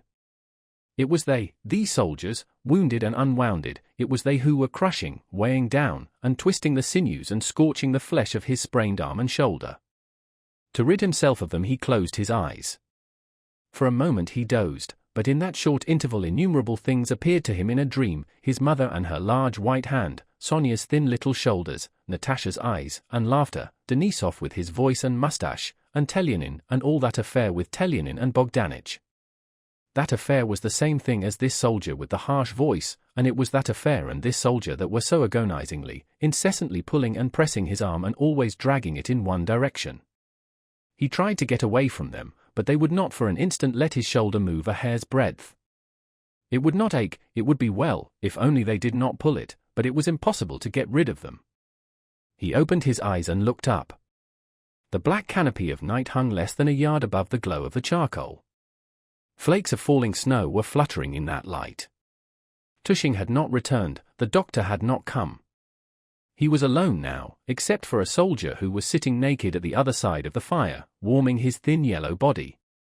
Nobody wants me, thought Rostov. There is no one to help me or pity me. Yet I was once at home, strong, happy, and loved. He sighed and, doing so, groaned involuntarily. Is anything hurting you? Asked the soldier, shaking his shirt out over the fire, and not waiting for an answer he gave a grunt and added, "What a lot of men have been crippled today, frightful." Rostov did not listen to the soldier. He looked at the snowflakes fluttering above the fire and remembered a Russian winter at his warm, bright home, his fluffy fur coat, his quickly gliding sleigh, his healthy body, and all the affection and care of his family. And why did I come here, he wondered. Next day the French army did not renew their attack, and the remnant of Bagration's detachment was reunited to Kutuzov's army. Book 3, 1805. Chapter 1. Prince Vasily was not a man who deliberately thought out his plans. Still less did he think of injuring anyone for his own advantage. He was merely a man of the world who had got on and to whom getting on had become a habit. Schemes and devices for which he never rightly accounted to himself, but which formed the whole interest of his life, were constantly shaping themselves in his mind, arising from the circumstances and persons he met. Of these plans he had not merely one or two in his head but dozens, some only beginning to form themselves, some approaching achievement, and some in course of disintegration. He did not, for instance, say to himself, "This man now has influence, I must gain his confidence and friendship and through him obtain a special grant." Nor did he say to himself, "Pierre is a rich man, I must entice him to marry my daughter and lend me the 40,000 rubles I need." But when he came across a man of position his instinct immediately told him that this man could be useful, and without any premeditation Prince Vasily took the first opportunity to gain his confidence, flatter him, become intimate with him, and finally make his request. He had Pierre at hand in Moscow and procured for him an appointment as gentleman of the bedchamber, which at that time conferred the status of Councillor of State, and insisted on the young man accompanying him to Petersburg and staying at his house. With apparent absent-mindedness, yet with unhesitating assurance that he was doing the right thing, Prince Vasily did everything to get Pierre to marry his daughter. Had he thought out his plans beforehand he could not have been so natural and shown such unaffected familiarity in intercourse with everybody both above and below him in social standing. Something always drew him toward those richer and more powerful than himself, and he had rare skill in seizing the most opportune moment for making use of people. Pierre, on unexpectedly becoming Count Bezukhov and a rich man, felt himself after his recent loneliness and freedom from cares so beset and preoccupied that only in bed was he able to be by himself. He had to sign papers, to present himself at government offices, the purpose of which was not clear to him, to question his chief steward, to visit his estate near Moscow, and to receive many people who formerly did not even wish to know of his existence but would now have been offended and grieved had he chosen not to see them. These different people, businessmen, relations, and acquaintances alike, were all disposed to treat the young heir in the most friendly and flattering manner. They were all evidently firmly convinced of Pierre's noble qualities. He was always hearing such words as, "with your remarkable kindness," or, "with your excellent heart, you are yourself so honorable, Count," or, "were he as clever as you," and so on, till he began sincerely to believe in his own exceptional kindness and extraordinary intelligence, the more so as in the depth of his heart it had always seemed to him that he really was very kind and intelligent.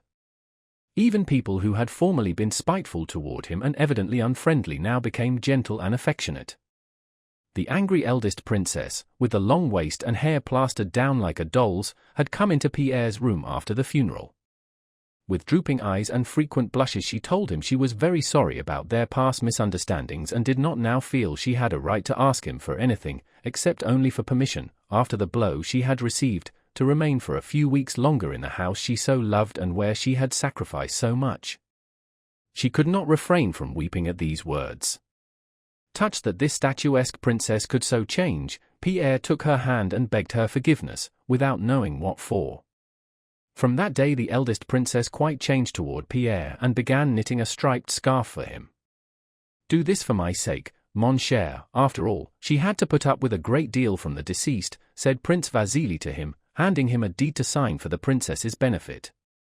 Prince Vasily had come to the conclusion that it was necessary to throw this bone, a bill for 30,000 rubles, to the poor princess that it might not occur to her to speak of his share in the affair of the inlaid portfolio. Pierre signed the deed, and after that the princess grew still kinder. The younger sisters also became affectionate to him, especially the youngest, the pretty one with the mole, who often made him feel confused by her smiles and her own confusion when meeting him. It seemed so natural to Pierre that everyone should like him, and it would have seemed so unnatural had anyone disliked him, that he could not but believe in the sincerity of those around him. Besides, he had no time to ask himself whether these people were sincere or not.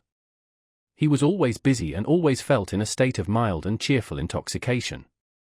He felt as though he were the center of some important and general movement, that something was constantly expected of him, that if he did not do it he would grieve and disappoint many people, but if he did this and that, all would be well, and he did what was demanded of him, but still that happy result always remained in the future.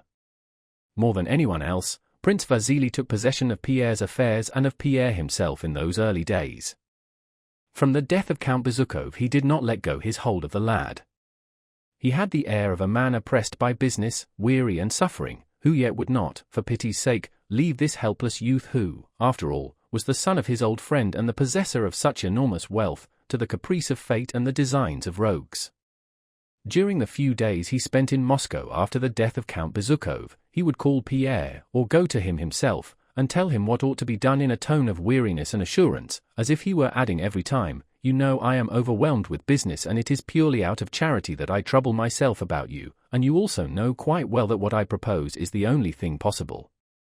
"Well, my dear fellow, tomorrow we are off at last," said Prince Vasily one day, closing his eyes and fingering Pierre's elbow, speaking as if he were saying something which had long since been agreed upon and could not now be altered. "We start tomorrow and I'm giving you a place in my carriage. I am very glad. All our important business here is now settled, and I ought to have been off long ago. Here is something I have received from the Chancellor. I asked him for you, and you have been entered in the diplomatic corps and made a gentleman of the bedchamber. The diplomatic career now lies open before you." Notwithstanding the tone of wearied assurance with which these words were pronounced, Pierre, who had so long been considering his career, wished to make some suggestion. But Prince Vasily interrupted him in the special deep cooing tone, precluding the possibility of interrupting his speech, which he used in extreme cases when special persuasion was needed.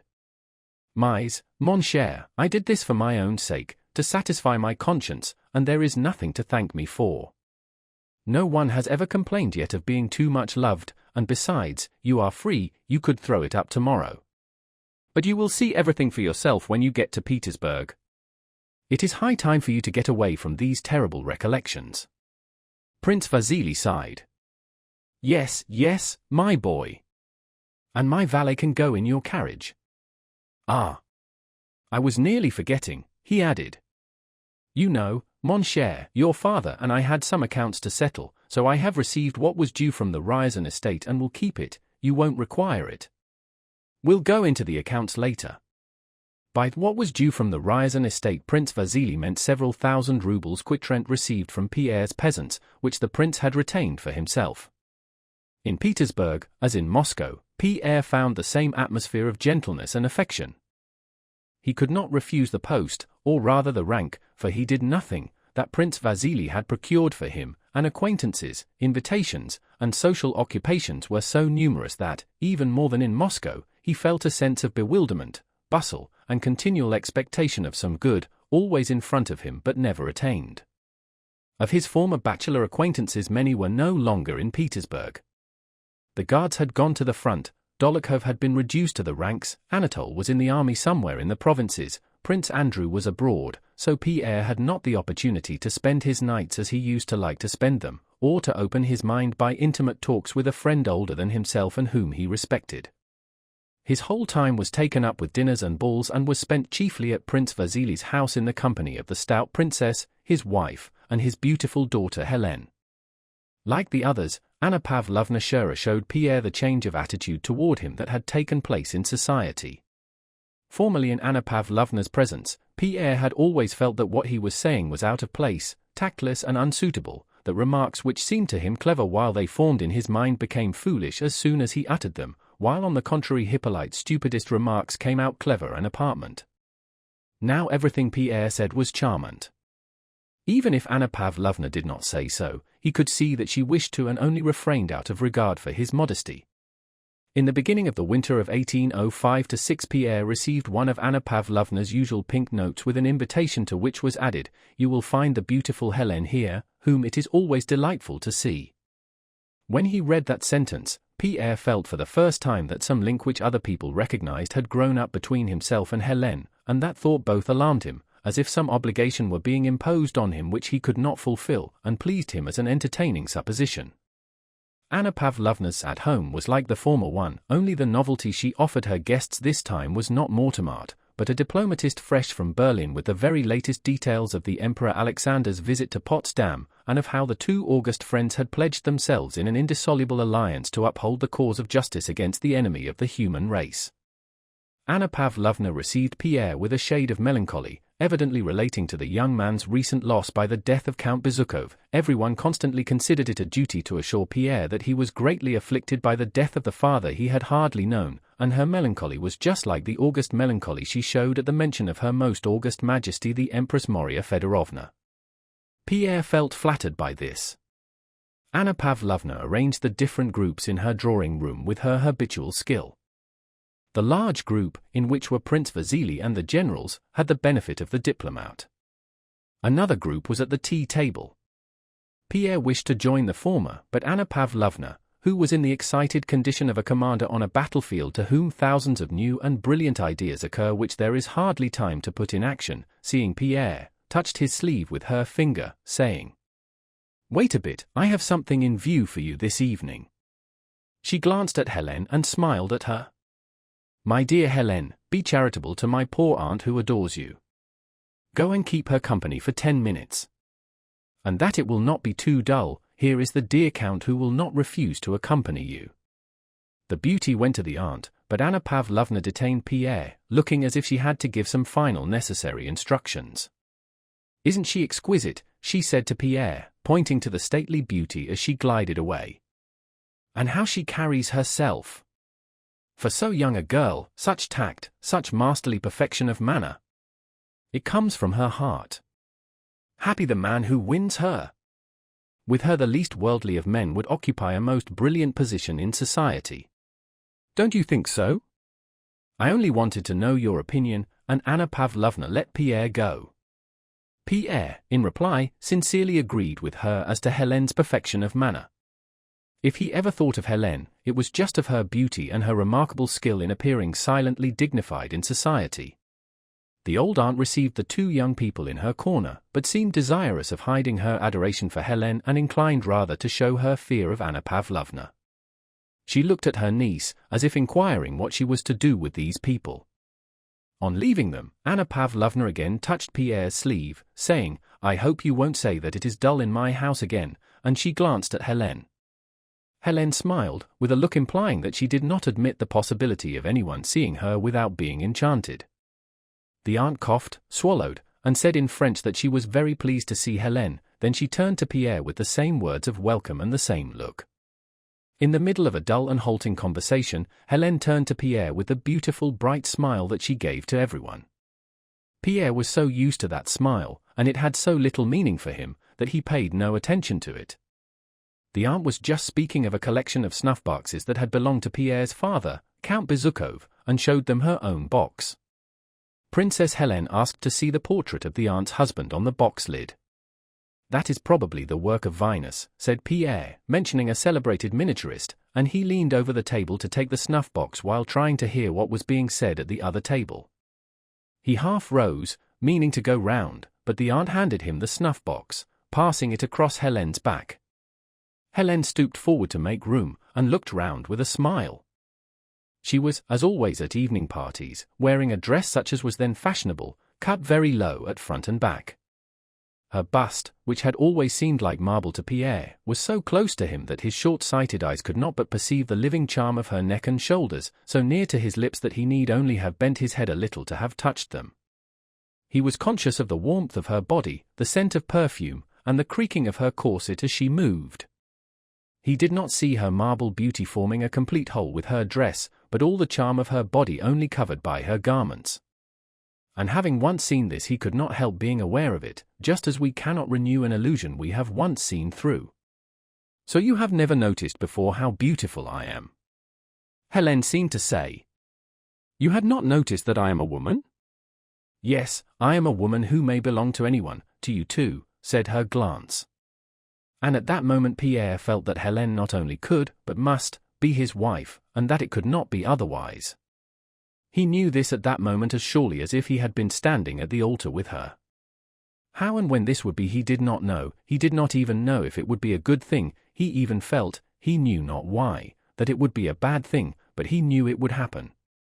Pierre dropped his eyes, lifted them again, and wished once more to see her as a distant beauty far removed from him, as he had seen her every day until then, but he could no longer do it. He could not, any more than a man who has been looking at a tuft of steppe grass through the mist and taking it for a tree can again take it for a tree after he has once recognized it to be a tuft of grass. She was terribly close to him. She already had power over him, and between them there was no longer any barrier except the barrier of his own will. Well, I will leave you in your little corner, came Anna Pavlovna's voice. I see you are all right there. And Pierre, anxiously trying to remember whether he had done anything reprehensible, looked round with a blush. It seemed to him that everyone knew what had happened to him as he knew it himself.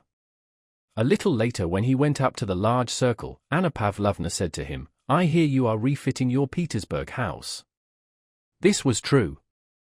The architect had told him that it was necessary, and Pierre, without knowing why, was having his enormous Petersburg house done up. That's a good thing, but don't move from Prince Vasily's.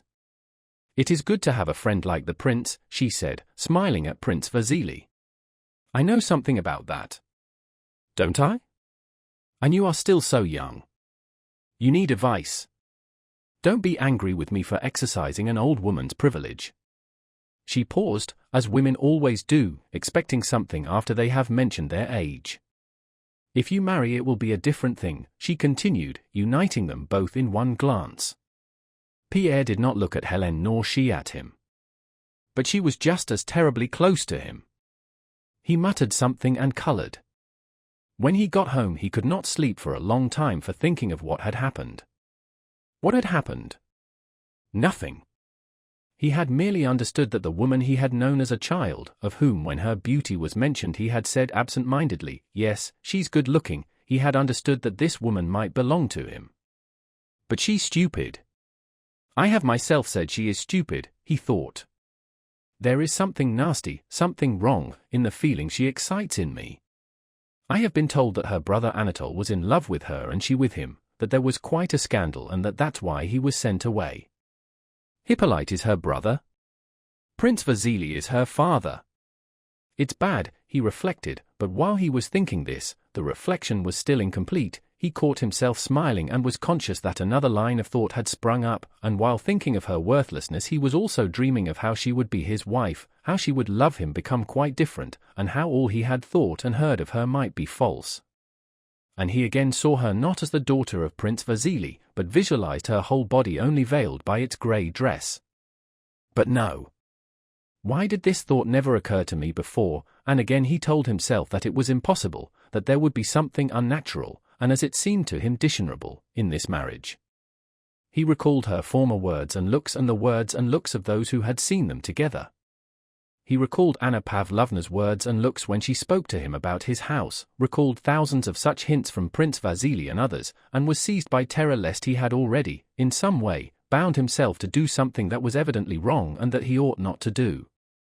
But at the very time he was expressing this conviction to himself, in another part of his mind her image rose in all its womanly beauty. Chapter 2. In November 1805, Prince Vasily had to go on a tour of inspection in 4 different provinces.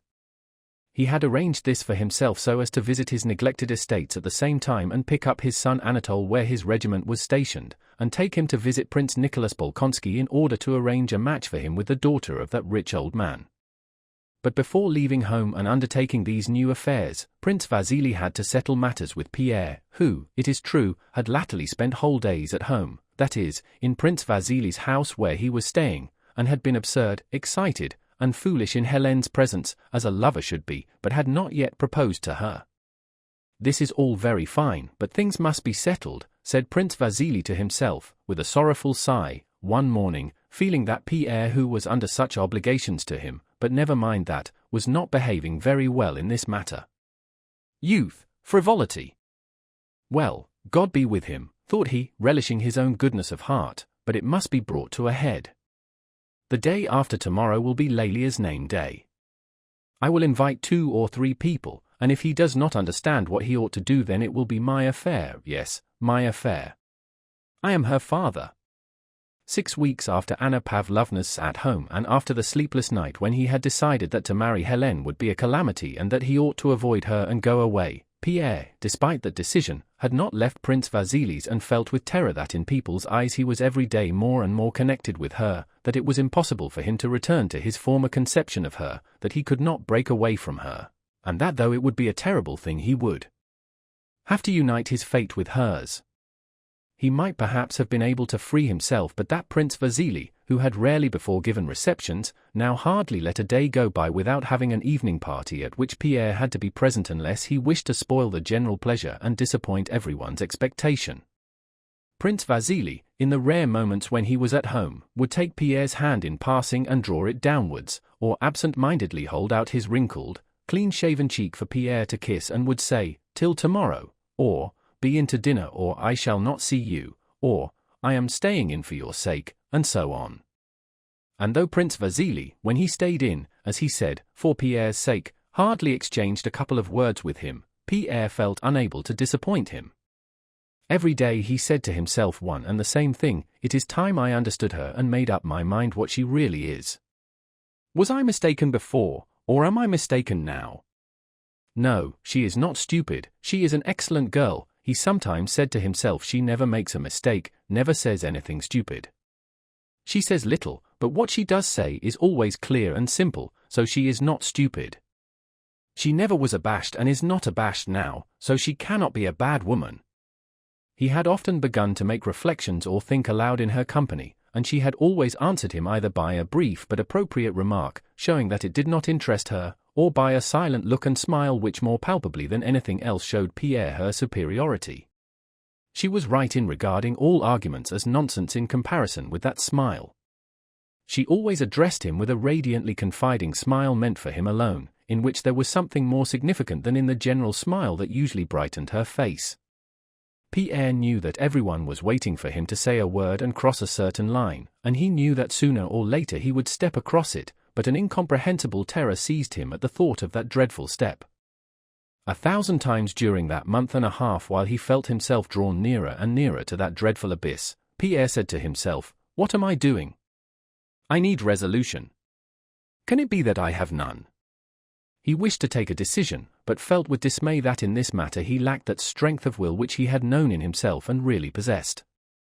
Pierre was one of those who are only strong when they feel themselves quite innocent, and since that day when he was overpowered by a feeling of desire while stooping over the snuff-box at Anna Pavlovna's, an unacknowledged sense of the guilt of that desire paralyzed his will. On Helene's name day, a small party of just their own people, as his wife said, met for supper at Prince Vasily's. All these friends and relations had been given to understand that the fate of the young girl would be decided that evening. The visitors were seated at supper. Princess Kuragina, a portly imposing woman who had once been handsome, was sitting at the head of the table. On either side of her sat the more important guests, an old general and his wife, and Anna Pavlovna Shura.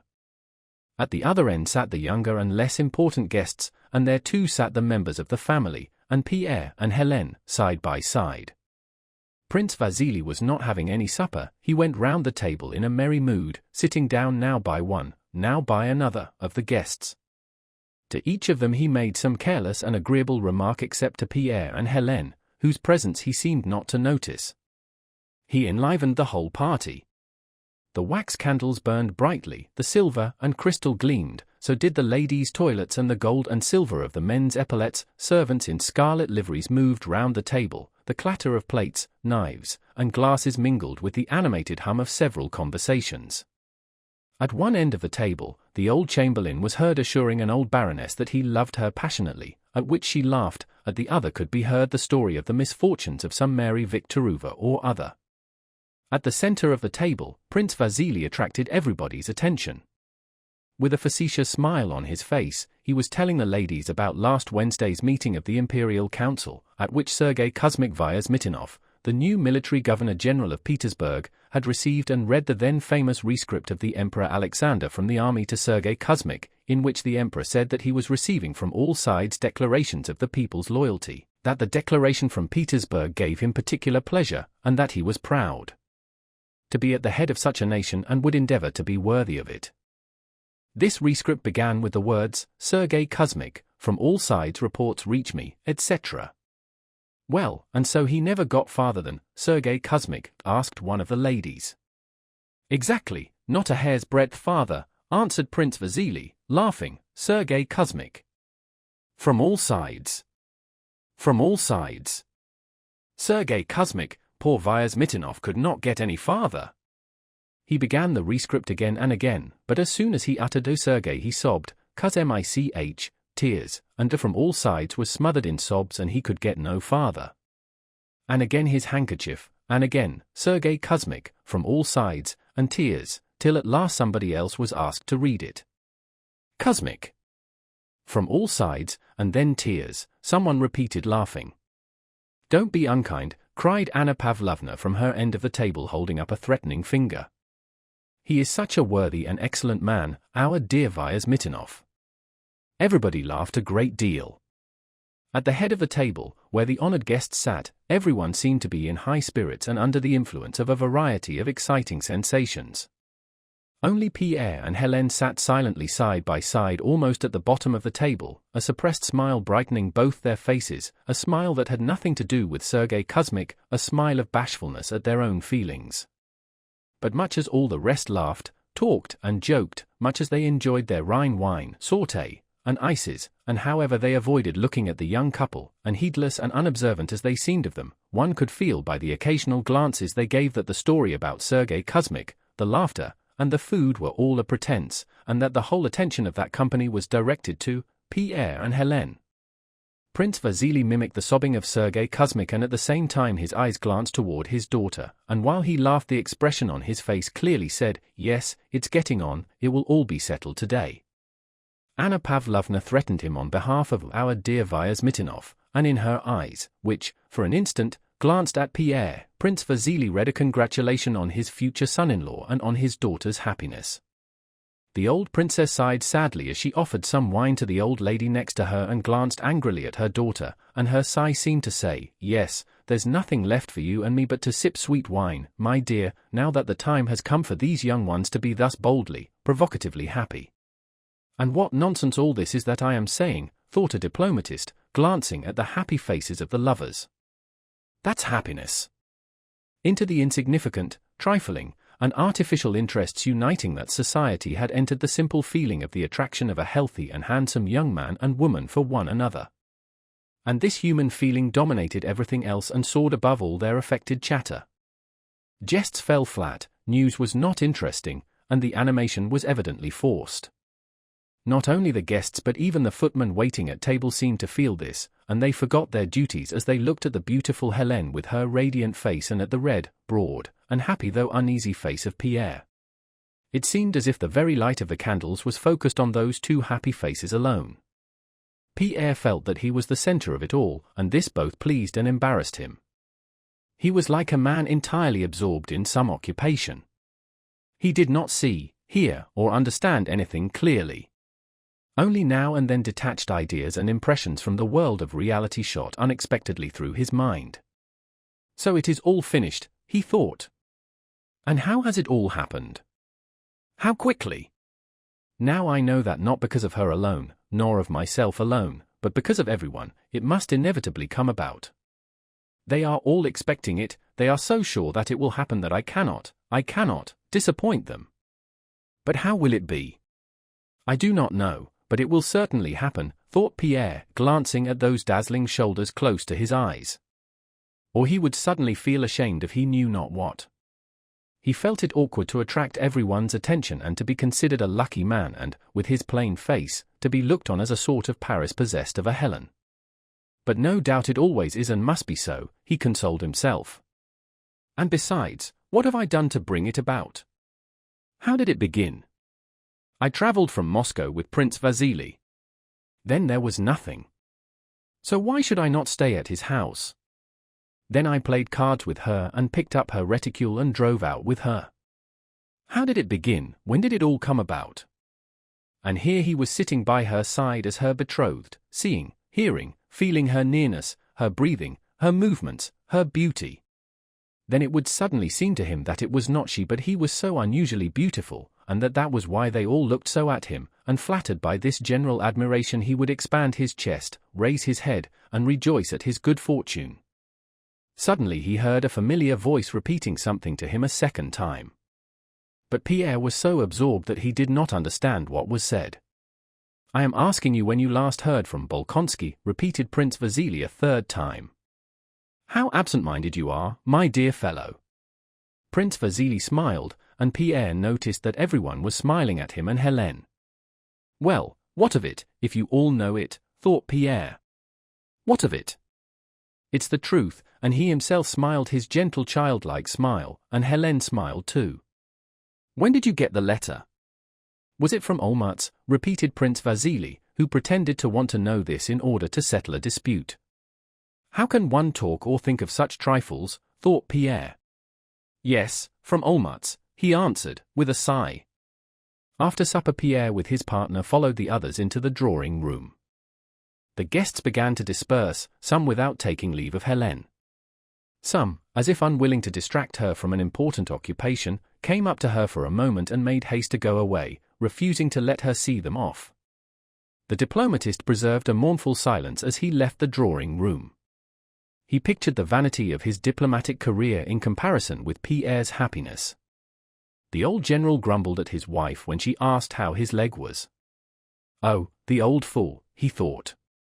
That Princess Helene will be beautiful still when she's 50. I think I may congratulate you, whispered Anna Pavlovna to the old princess, kissing her soundly. If I hadn't this headache I'd have stayed longer.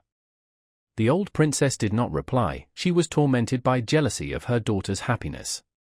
While the guests were taking their leave Pierre remained for a long time alone with Helene in the little drawing room where they were sitting. He had often before, during the last 6 weeks, remained alone with her, but had never spoken to her of love. Now he felt that it was inevitable, but he could not make up his mind to take the final step. He felt ashamed, he felt that he was occupying someone else's place here beside Helene. This happiness is not for you, some inner voice whispered to him. This happiness is for those who have not in them what there is in you. But as he had to say something, he began by asking her whether she was satisfied with the party. She replied in her usual simple manner that this name day of hers had been one of the pleasantest she had ever had. Some of the nearest relatives had not yet left. They were sitting in the large drawing room. Prince Vasily came up to Pierre with languid footsteps. Pierre rose and said it was getting late.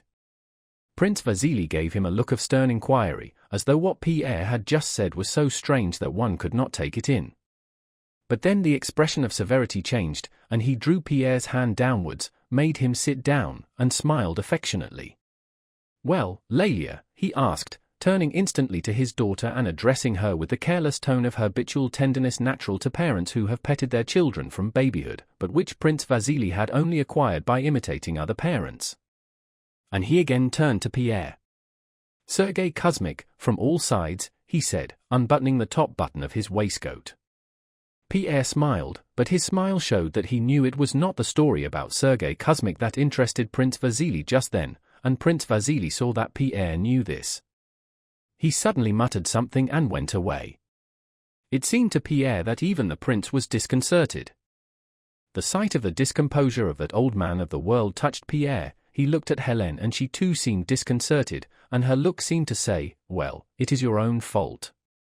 The step must be taken but I cannot, thought Pierre, and he again began speaking about indifferent matters, about Sergei Kuzmich, asking what the point of the story was as he had not heard it properly. Helene answered with a smile that she too had missed it.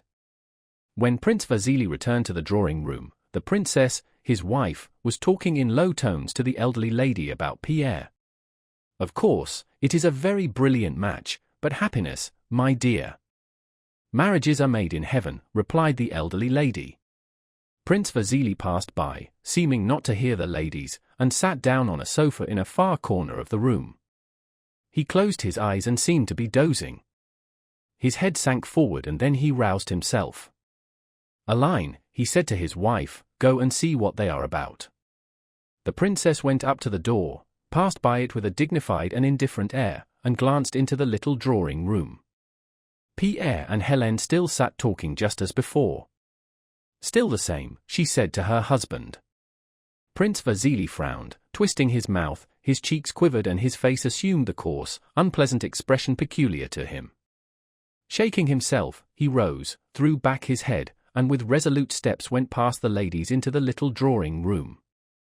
With quick steps he went joyfully up to Pierre. His face was so unusually triumphant that Pierre rose in alarm on seeing it. "Thank God," said Prince Vasily. "My wife has told me everything." He put one arm around Pierre and the other around his daughter. "My dear boy. Lélia. I am very pleased." His voice trembled. "I loved your father, and she will make you a good wife. God bless you." He embraced his daughter, and then again Pierre, and kissed him with his malodorous mouth. Tears actually moistened his cheeks. "Princess, come here," he shouted. The old princess came in and also wept. The elderly lady was using her handkerchief too. Pierre was kissed, and he kissed the beautiful Hélène's hand several times. After a while they were left alone again. All this had to be and could not be otherwise, thought Pierre, so it is useless to ask whether it is good or bad. It is good because it's definite and one is rid of the old tormenting doubt. Pierre held the hand of his betrothed in silence, looking at her beautiful bosom as it rose and fell. "Hélène," he said aloud and paused. Something special is always said in such cases, he thought, but could not remember what it was that people say. He looked at her face. She drew nearer to him. Her face flushed. "Oh, take those off, those," she said, pointing to his spectacles. Pierre took them off, and his eyes, besides the strange look eyes have from which spectacles have just been removed, had also a frightened and inquiring look. He was about to stoop over her hand and kiss it, but with a rapid, almost brutal movement of her head, she intercepted his lips and met them with her own. Her face struck Pierre by its altered, unpleasantly excited expression. "It is too late now, it's done, besides I love her," thought Pierre. "Je vous aime." Asterisk, he said, remembering what has to be said at such moments, but his words sounded so weak that he felt ashamed of himself. Asterisk, I love you. 6 weeks later he was married, and settled in Count Bezukhov's large, newly furnished Petersburg house, the happy possessor, as people said, of a wife who was a celebrated beauty and of millions of money. Chapter 3. Old Prince Nicholas Bolkonsky received a letter from Prince Vasily in November, 1805, announcing that he and his son would be paying him a visit. "I am starting on a journey of inspection, and of course I shall think nothing of an extra 70 miles to come and see you at the same time, my honored benefactor," wrote Prince Vasily. "My son Anatole is accompanying me on his way to the army, so I hope you will allow him personally to express the deep respect that, emulating his father, he feels for you. It seems that there will be no need to bring Mary out, suitors are coming to us of their own accord," incautiously remarked the little princess on hearing the news. Prince Nicholas frowned, but said nothing. A fortnight after the letter Prince Vasily's servants came one evening in advance of him, and he and his son arrived next day. Old Bolkonsky had always had a poor opinion of Prince Vasily's character, but more so recently, since in the new reigns of Paul and Alexander Prince Vasily had risen to high position and honors. And now, from the hints contained in his letter and given by the little princess, he saw which way the wind was blowing, and his low opinion changed into a feeling of contemptuous ill will. He snorted whenever he mentioned him. On the day of Prince Vasily's arrival, Prince Bolkonsky was particularly discontented and out of temper. Whether he was in a bad temper because Prince Vasily was coming, or whether his being in a bad temper made him specially annoyed at Prince Vasily's visit, he was in a bad temper, and in the morning Tikhon had already advised the architect not to go to the prince with his report. "Do you hear how he's walking?" said Tikhon, drawing the architect's attention to the sound of the prince's footsteps. Stepping flat on his heels, we know what that means. However, at 9 o'clock the prince, in his velvet coat with a sable collar and cap, went out for his usual walk. It had snowed the day before and the path to the hothouse, along which the prince was in the habit of walking, had been swept. The marks of the broom were still visible in the snow and a shovel had been left sticking in one of the soft snowbanks that bordered both sides of the path.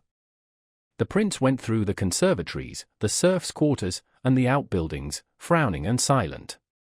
"Can a sleigh pass?" he asked his overseer, a venerable man, resembling his master in manners and looks, who was accompanying him back to the house. "The snow is deep. I am having the avenue swept, Your Honor." The prince bowed his head and went up to the porch. "God be thanked," thought the overseer, "the storm has blown over. It would have been hard to drive up, Your Honor," he added. "I heard, Your Honor, that a minister is coming to visit Your Honor." The prince turned round to the overseer and fixed his eyes on him, frowning. "What? A minister? What minister? Who gave orders?" he said in his shrill, harsh voice. "The road is not swept for the princess my daughter, but for a minister. For me, there are no ministers." "Your Honor, I thought—" "You thought," shouted the prince, his words coming more and more rapidly and indistinctly. "You thought. Rascals! Blackguards! I'll teach you to think," and lifting his stick he swung it and would have hit Alpatich, the overseer, had not the latter instinctively avoided the blow. "Thought. Blackguards," shouted the prince rapidly. But although Alpatich, frightened at his own temerity in avoiding the stroke, came up to the prince, bowing his bald head resignedly before him, or perhaps for that very reason, the prince, though he continued to shout, "Blackguards! Throw the snow back on the road," did not lift his stick again but hurried into the house. Before dinner, Princess Mary and Mademoiselle Bourrienne, who knew that the prince was in a bad humor, stood awaiting him, Mademoiselle Bourrienne with a radiant face that said, "I know nothing, I am the same as usual," and Princess Mary pale, frightened, and with downcast eyes. What she found hardest to bear was to know that on such occasions she ought to behave like Mademoiselle Bourrienne, but could not. She thought, "If I seem not to notice he will think that I do not sympathize with him, if I seem sad and out of spirits myself, he will say, as he has done before, that I'm in the dumps." The prince looked at his daughter's frightened face and snorted. "Fool, or dummy," he muttered. "And the other one is not here. They've been telling tales," he thought, referring to the little princess who was not in the dining room. "Where is the princess?" he asked. "Hiding?" "She is not very well," answered Mademoiselle Bourrienne with a bright smile, "so she won't come down. It is natural in her state." "Hm. Hm," muttered the prince, sitting down. His plate seemed to him not quite clean, and pointing to a spot he flung it away. Tychon caught it and handed it to a footman. The little princess was not unwell, but had such an overpowering fear of the prince that, hearing he was in a bad humor, she had decided not to appear. "I am afraid for the baby," she said to Mademoiselle Bourrienne. "Heaven knows what a fright might do." In general at Bald Hills the little princess lived in constant fear, and with a sense of antipathy to the old prince which she did not realize because the fear was so much the stronger feeling. The prince reciprocated this antipathy, but it was overpowered by his contempt for her. When the little princess had grown accustomed to life at Bald Hills, she took a special fancy to Mademoiselle Bourrienne, spent whole days with her, asked her to sleep in her room, and often talked with her about the old prince and criticized him. "So we are to have visitors, mon prince," remarked Mademoiselle Bourrienne, unfolding her white napkin with her rosy fingers. "His Excellency Prince Vasily Kuragin and his son, I understand," she said inquiringly. His Excellency is a puppy. I got him his appointment in the service," said the prince disdainfully. "Why his son is coming I don't understand. Perhaps Princess Elizabeth and Princess Mary know. I don't want him." He looked at his blushing daughter. "Are you unwell today? Eh? Afraid of the minister, as that idiot Alpatich called him this morning."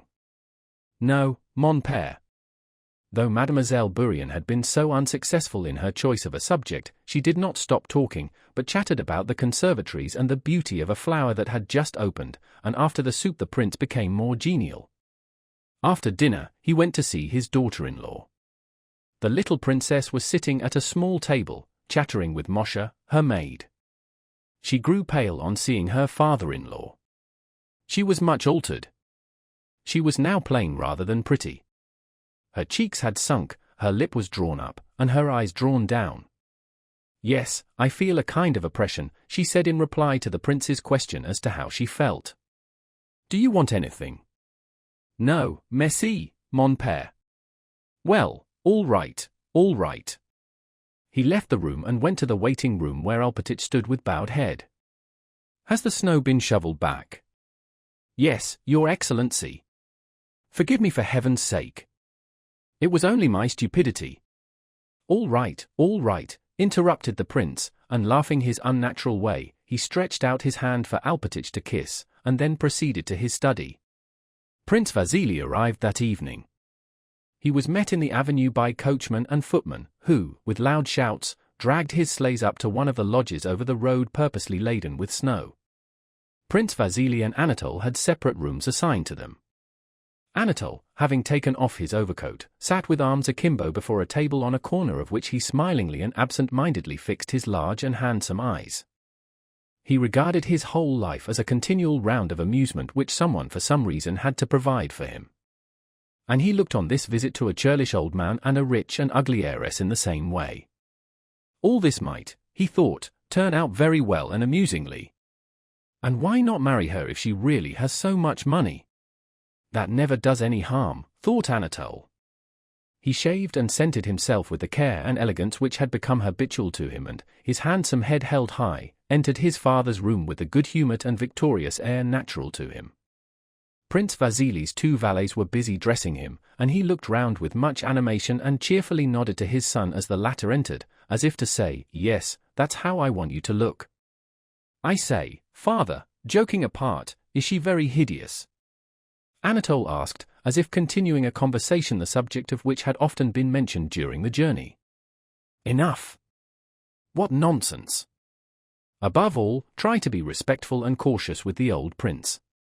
"If he starts a row I'll go away," said Prince Anatole. "I can't bear those old men." "Eh?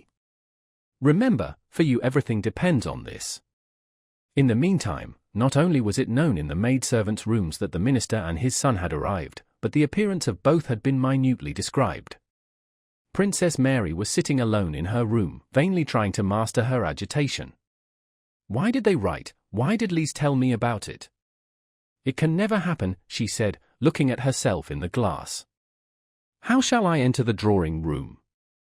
Even if I like him I can't now be myself with him." The mere thought of her father's look filled her with terror. The little princess and Mademoiselle Bourienne had already received from Moshe, the lady's maid, the necessary report of how handsome the minister's son was, with his rosy cheeks and dark eyebrows, and with what difficulty the father had dragged his legs upstairs while the son had followed him like an eagle, 3 steps at a time. Having received this information, the little princess and Mademoiselle Bourienne, whose chattering voices had reached her from the corridor, went into Princess Mary's room. "You know they've come, Marie," said the little princess, waddling in, and sinking heavily into an armchair. She was no longer in the loose gown she generally wore in the morning, but had on one of her best dresses. Her hair was carefully done and her face was animated, which, however, did not conceal its sunken and faded outlines. Dressed as she used to be in Petersburg society, it was still more noticeable how much plainer she had become. Some unobtrusive touch had been added to Mademoiselle Bourienne's toilet which rendered her fresh and pretty face yet more attractive. "What? Are you going to remain as you are, dear princess?" she began. "They'll be announcing that the gentlemen are in the drawing-room and we shall have to go down, and you have not smartened yourself up at all." The little princess got up, rang for the maid, and hurriedly and merrily began to devise and carry out a plan of how Princess Mary should be dressed. Princess Mary's self-esteem was wounded by the fact that the arrival of a suitor agitated her, and still more so by both her companions not having the least conception that it could be otherwise. To tell them that she felt ashamed for herself and for them would be to betray her agitation, while to decline their offers to dress her would prolong their banter and insistence. She flushed, her beautiful eyes grew dim, red blotches came on her face, and it took on the unattractive martyr-like expression it so often wore, as she submitted herself to Mademoiselle Bourienne and Lise. Both these women quite sincerely tried to make her look pretty. She was so plain that neither of them could think of her as a rival, so they began dressing her with perfect sincerity, and with the naive and firm conviction women have that dress can make a face pretty. "No, really, my dear, this dress is not pretty," said Lise, looking sideways at Princess Mary from a little distance. "You have a maroon dress, have it fetched." "Really? You know the fate of your whole life may be at stake." "But this one is too light, it's not becoming." It was not the dress, but the face and whole figure of Princess Mary that was not pretty, but neither Mademoiselle Bourienne nor the little princess felt this. They still thought that if a blue ribbon were placed in the hair combed up, and the blue scarf arranged lower on the best maroon dress, and so on, all would be well. They forgot that the frightened face and the figure could not be altered, and that however they might change the setting and adornment of that face, it would still remain piteous and plain. After 2 or 3 changes to which Princess Mary meekly submitted, just as her hair had been arranged on the top of her head, a style that quite altered and spoiled her looks, and she had put on a maroon dress with a pale blue scarf, the little princess walked twice round her, now adjusting a fold of the dress with her little hand, now arranging the scarf and looking at her with her head bent first on one side and then on the other. "No, it will not do," she said decidedly, clasping her hands. "No, Mary, really this dress does not suit you. I prefer you in your little grey everyday dress. Now please, do it for my sake." "Katie," she said to the maid, "bring the princess her grey dress, and you'll see, Mademoiselle Bourienne, how I shall arrange it," she added, smiling with a foretaste of artistic pleasure. But when Katie brought the required dress, Princess Mary remained sitting motionless before the glass, looking at her face, and saw in the mirror her eyes full of tears and her mouth quivering, ready to burst into sobs. "Come, dear princess," said Mademoiselle Bourienne, "just one more little effort." The little princess, taking the dress from the maid, came up to Princess Mary. "Well, now we'll arrange something quite simple and becoming," she said. The 3 voices, hers, Mademoiselle Bourienne's, and Katie's, who was laughing at something, mingled in a merry sound, like the chirping of birds. "No, leave me alone," said Princess Mary. Her voice sounded so serious and so sad that the chirping of the birds was silenced at once. They looked at the beautiful, large, thoughtful eyes full of tears and of thoughts, gazing shiningly and imploringly at them, and understood that it was useless and even cruel to insist. "At least, change your coiffure," said the little princess. "Didn't I tell you," she went on, turning reproachfully to Mademoiselle Bourienne, "Mary's is a face which such a coiffure does not suit in the least." "Not in the least." "Please change it." "Leave me alone, please leave me alone." "It is all quite the same to me," answered a voice struggling with tears. Mademoiselle Bourienne and the little princess had to own to themselves that Princess Mary in this guise looked very plain, worse than usual, but it was too late. She was looking at them with an expression they both knew, an expression thoughtful and sad. This expression in Princess Mary did not frighten them, she never inspired fear in anyone, but they knew that when it appeared on her face, she became mute and was not to be shaken in her determination. "You will change it, won't you?" said Lise. And as Princess Mary gave no answer, she left the room. Princess Mary was left alone. She did not comply with Lizzie's request. She not only left her hair as it was, but did not even look in her glass. Letting her arms fall helplessly, she sat with downcast eyes and pondered. A husband, a man, a strong, dominant and strangely attractive being rose in her imagination, and carried her into a totally different happy world of his own. She fancied a child, her own, such as she had seen the day before in the arms of her nurse's daughter, at her own breast, the husband standing by and gazing tenderly at her and the child. "But no, it is impossible, I am too ugly," she thought. "Please come to tea." "The prince will be out in a moment," came the maid's voice at the door. She roused herself, and felt appalled at what she had been thinking, and before going down she went into the room where the icons hung and, her eyes fixed on the dark face of a large icon of the Saviour lit by a lamp, she stood before it with folded hands for a few moments. A painful doubt filled her soul. Could the joy of love, of earthly love for a man, be for her? In her thoughts of marriage, Princess Mary dreamed of happiness and of children, but her strongest, most deeply hidden longing was for earthly love.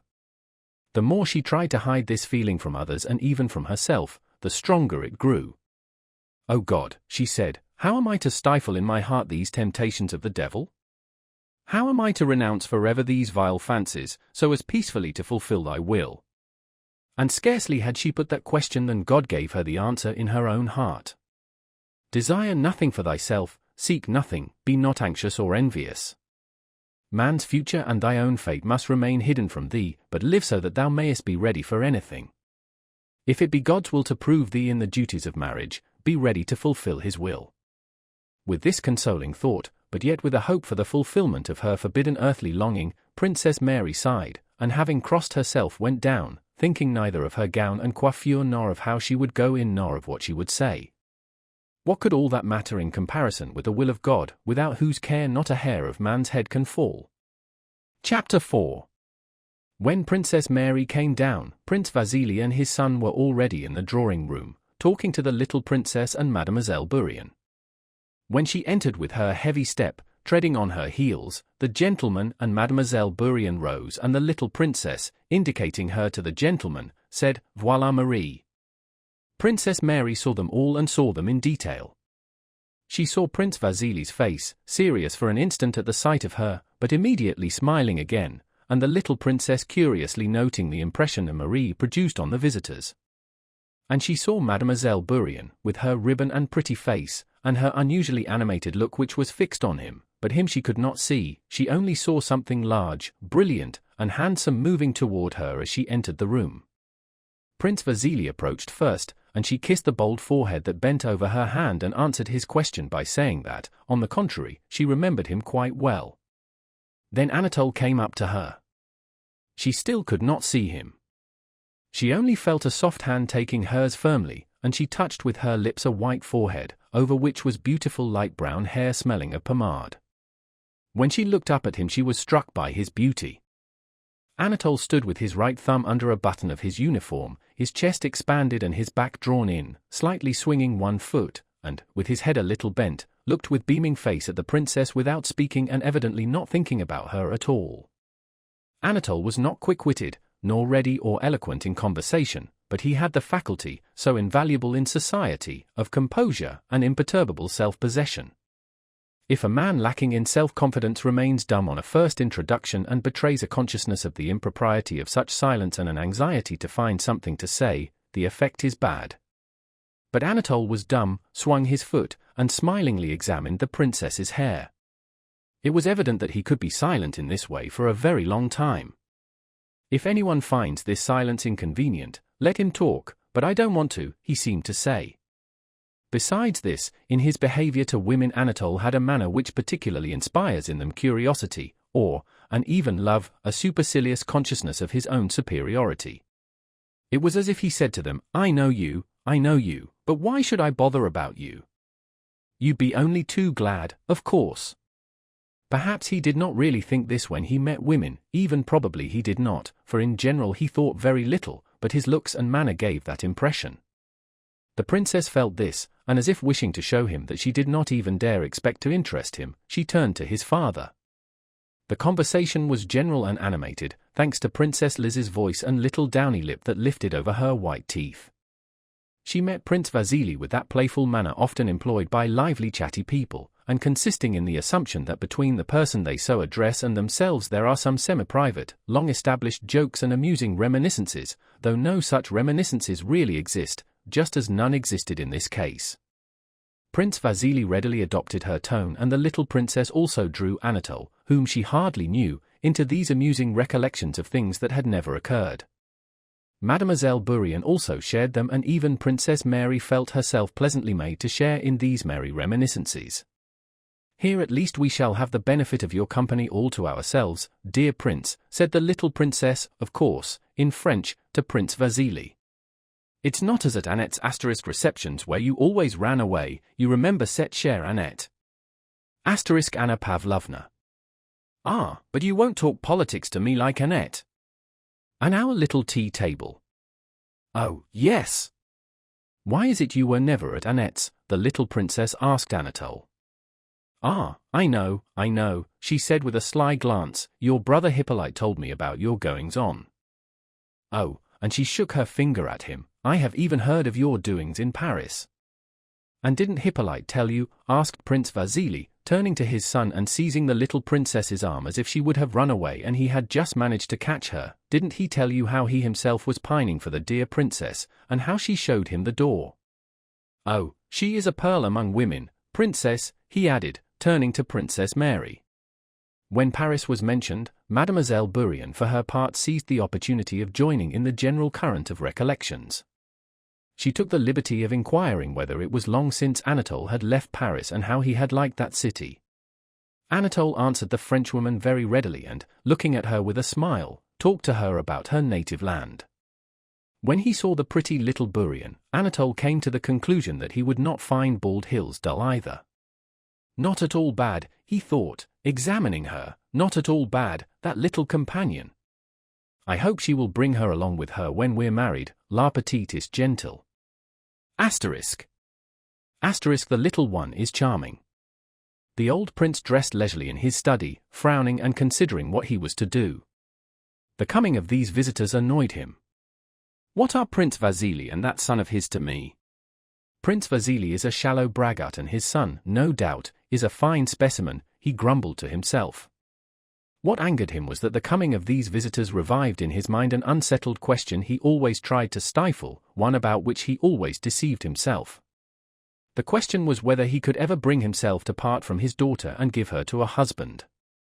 The prince never directly asked himself that question, knowing beforehand that he would have to answer it justly, and justice clashed not only with his feelings but with the very possibility of life. Life without Princess Mary, little as he seemed to value her, was unthinkable to him. And why should she marry, he thought? To be unhappy for certain.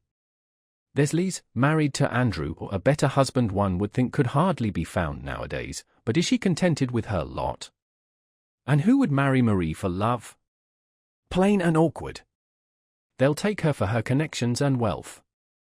Are there no women living unmarried, and even the happier for it? So thought Prince Bolkonsky while dressing, and yet the question he was always putting off demanded an immediate answer. Prince Vasily had brought his son with the evident intention of proposing, and today or tomorrow he would probably ask for an answer. His birth and position in society were not bad. Well, I've nothing against it, the prince said to himself, but he must be worthy of her. And that is what we shall see. That is what we shall see. That is what we shall see, he added aloud. He entered the drawing-room with his usual alert step, glancing rapidly round the company. He noticed the change in the little princess's dress, Mademoiselle Bourrienne's ribbon, Princess Mary's unbecoming coiffure, Mademoiselle Bourrienne's and Anatole's smiles, and the loneliness of his daughter amid the general conversation. Got herself up like a fool, he thought, looking irritably at her. She is shameless, and he ignores her. He went straight up to Prince Vasily. "Well, how do ye do? How do ye do? Glad to see you." "Friendship laughs at distance," began Prince Vasily in his usual rapid, self-confident, familiar tone. "Here is my second son, please love and befriend him." Prince Bolkonsky surveyed Anatole. "Fine young fellow. Fine young fellow," he said. "Well, come and kiss me," and he offered his cheek. Anatole kissed the old man, and looked at him with curiosity and perfect composure, waiting for a display of the eccentricities his father had told him to expect.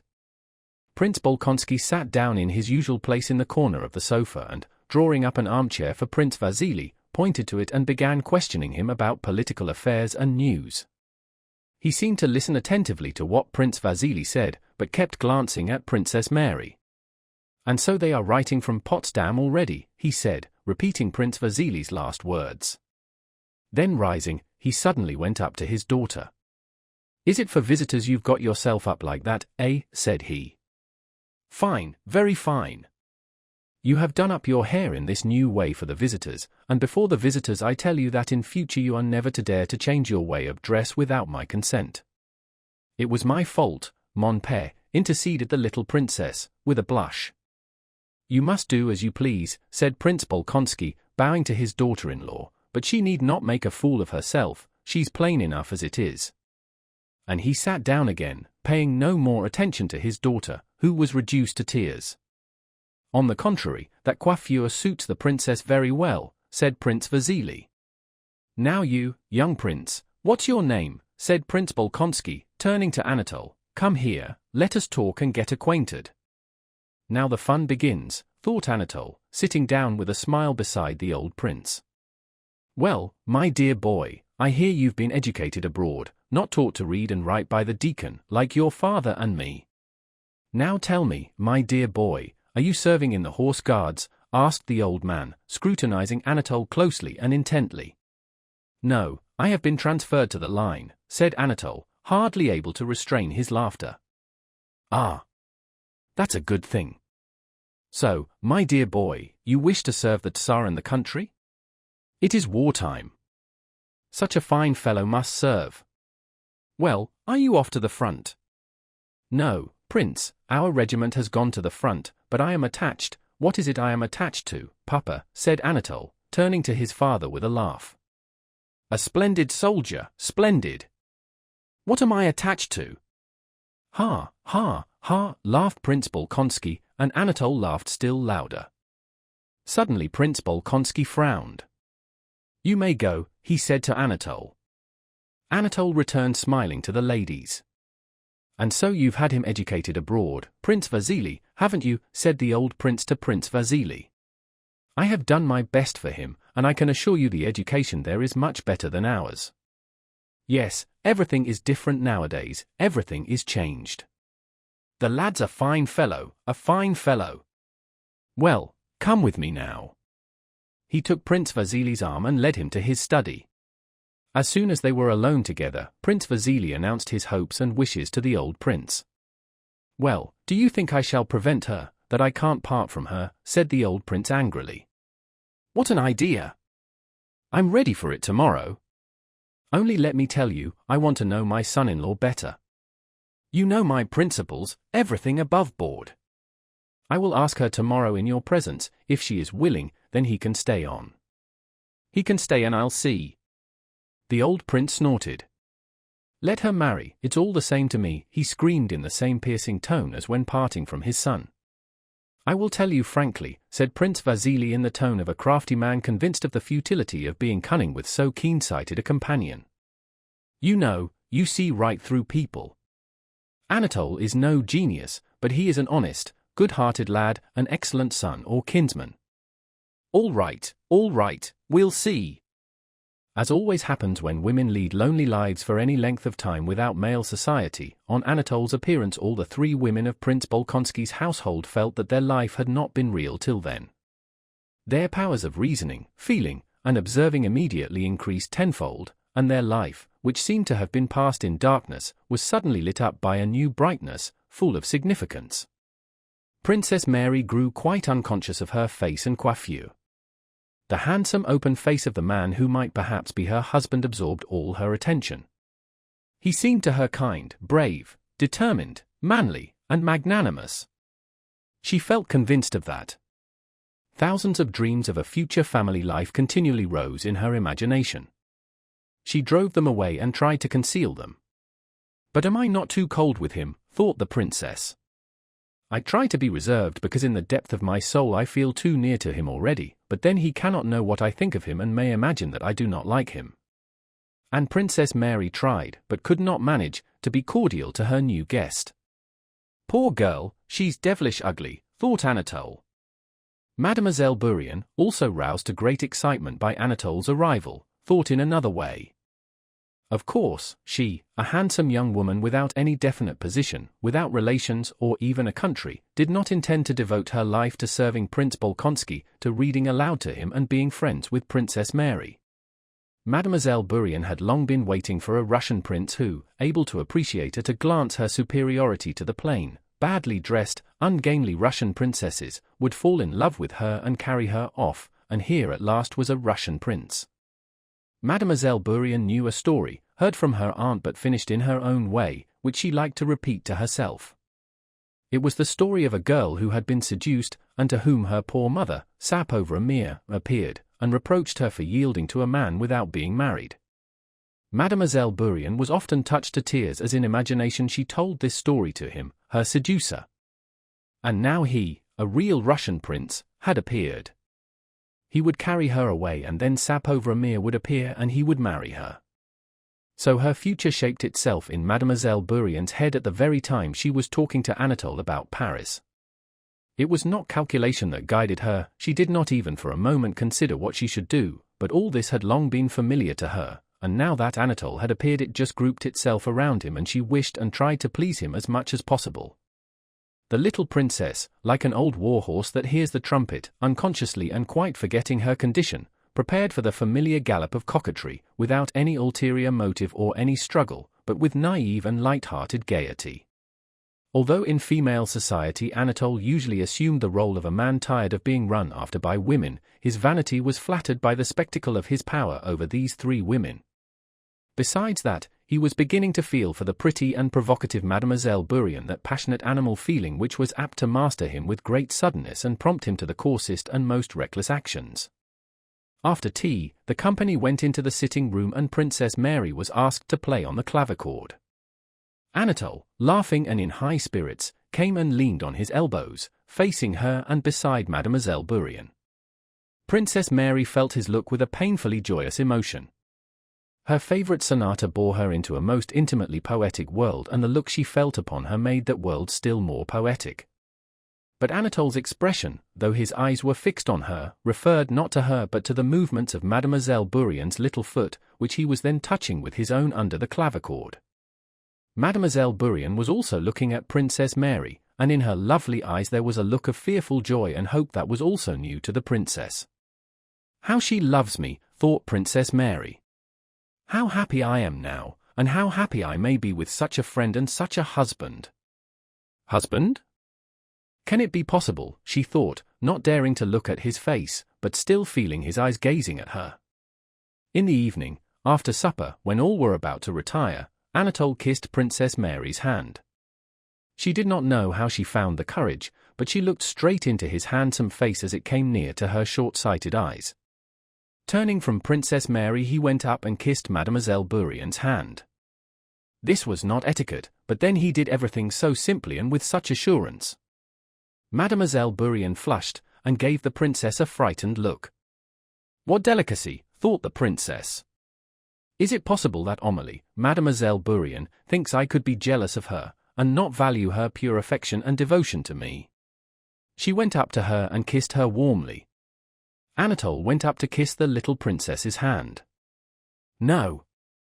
No. No. When your father writes to tell me that you are behaving well I will give you my hand to kiss." "Not till then," she said. And smilingly raising a finger at him, she left the room. Chapter 5. They all separated, but, except Anatole who fell asleep as soon as he got into bed, all kept awake a long time that night. Is he really to be my husband, this stranger who is so kind? Yes, kind, that is the chief thing, thought Princess Mary, and fear, which she had seldom experienced, came upon her. She feared to look round. It seemed to her that someone was there standing behind the screen in the dark corner. And this someone was he, the devil, and he was also this man with the white forehead, black eyebrows, and red lips. She rang for her maid and asked her to sleep in her room. Mademoiselle Bourrienne walked up and down the conservatory for a long time that evening, vainly expecting someone, now smiling at someone, now working herself up to tears with the imaginary words of her pauvre mère rebuking her for her fall. The little princess grumbled to her maid that her bed was badly made. She could not lie either on her face or on her side. Every position was awkward and uncomfortable, and her burden oppressed her now more than ever because Anatole's presence had vividly recalled to her the time when she was not like that and when everything was light and gay. She sat in an armchair in her dressing jacket and nightcap, and Katie, sleepy and dishevelled, beat and turned the heavy feather bed for the third time, muttering to herself. "I told you it was all lumps and holes," the little princess repeated. "I should be glad enough to fall asleep, so it's not my fault," and her voice quivered like that of a child about to cry. The old prince did not sleep either. Tychon, half asleep, heard him pacing angrily about and snorting. The old prince felt as though he had been insulted through his daughter. The insult was the more pointed because it concerned not himself but another, his daughter, whom he loved more than himself. He kept telling himself that he would consider the whole matter and decide what was right and how he should act, but instead of that he only excited himself more and more. The first man that turns up, she forgets her father and everything else, runs upstairs and does up her hair and wags her tail and is unlike herself. Glad to throw her father over. And she knew I should notice it. Fr. Fr. Fr. And don't I see that that idiot had eyes only for Burian? I shall have to get rid of her. And how is it she has not pride enough to see it?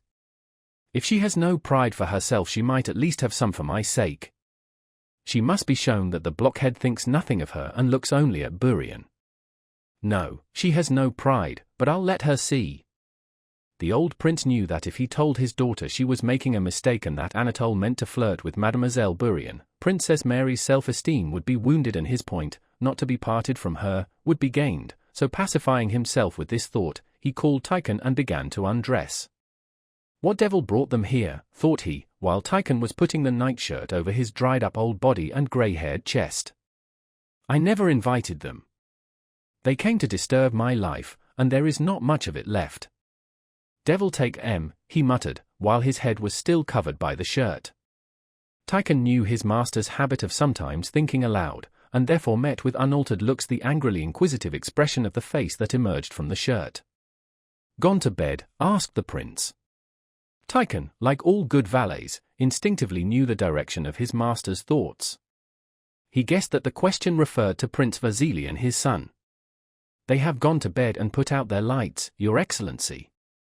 No good, said the prince rapidly, and thrusting his feet into his slippers and his arms into the sleeves of his dressing gown, he went to the couch on which he slept.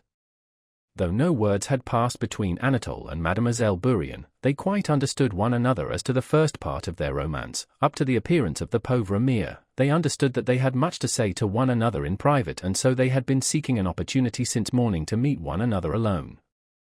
When Princess Mary went to her father's room at the usual hour, Mademoiselle Burian and Anatole met in the conservatory.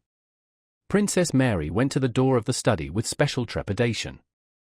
It seemed to her that not only did everybody know that her fate would be decided that day, but that they also knew what she thought about it.